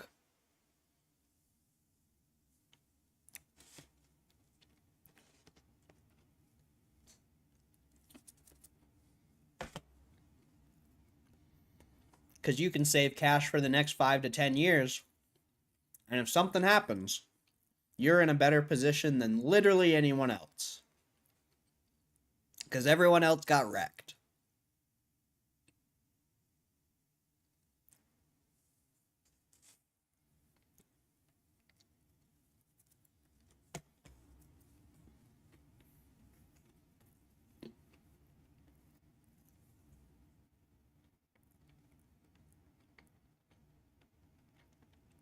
I catch crabs if you touch me, jeez. If you graze me, I probably have the same radiation level as Chernobyl. Jeez. That's ridiculous. He's just radiating that heat. That heat, bro.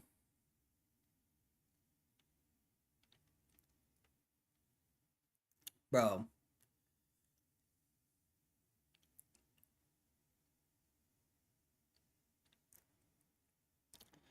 It's not worthless today, but a one-time saving today of $50 won't be worth shit in 40 years. It will be if it will be if there's a market crash and you can put the $50 into something. It'll be worth more than most things. But that's not how you save money. You don't save money by saving $100 one time. You save money by saving $100 every month, every week.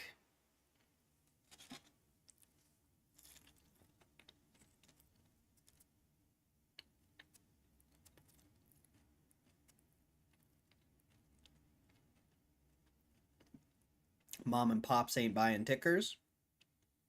They could.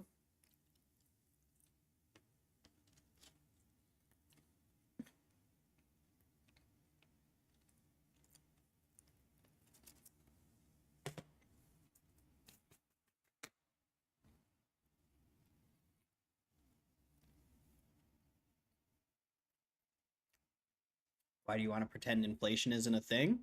I know inflation's a thing. But you're putting too much emphasis on it, and you're acting like it matters for your average person when it doesn't affect them. It affects people who have a fuck ton of money.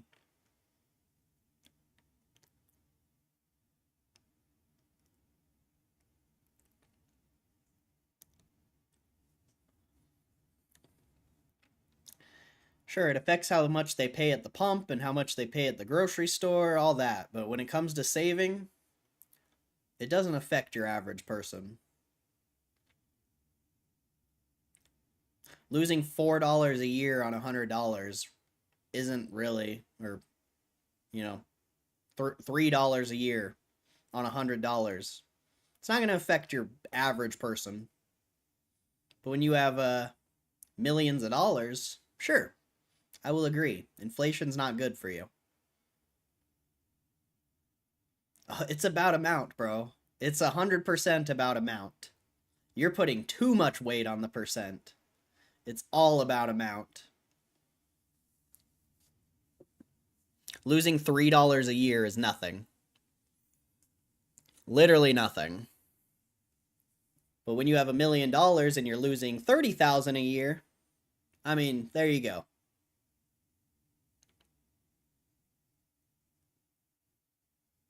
I hate cash. That's why I gamble. Whatever. But I don't know. We're never going to agree on this. We're never going to agree on this. But I've been streaming for over 9 hours now. So I think it's time to go. It's been fun. It's been a good time. If you're investing in stocks, you should be pro hyperinflation. That makes stocks go up. I mean, historically, yes, but inflation's not good for an economy. But I'm out of here. I appreciate you guys. Thank you for hanging out, especially this long after hours. That's wild. I hope you guys have a good rest of your day, night, wherever you may be. God bless you, and I will see you tomorrow. Peace!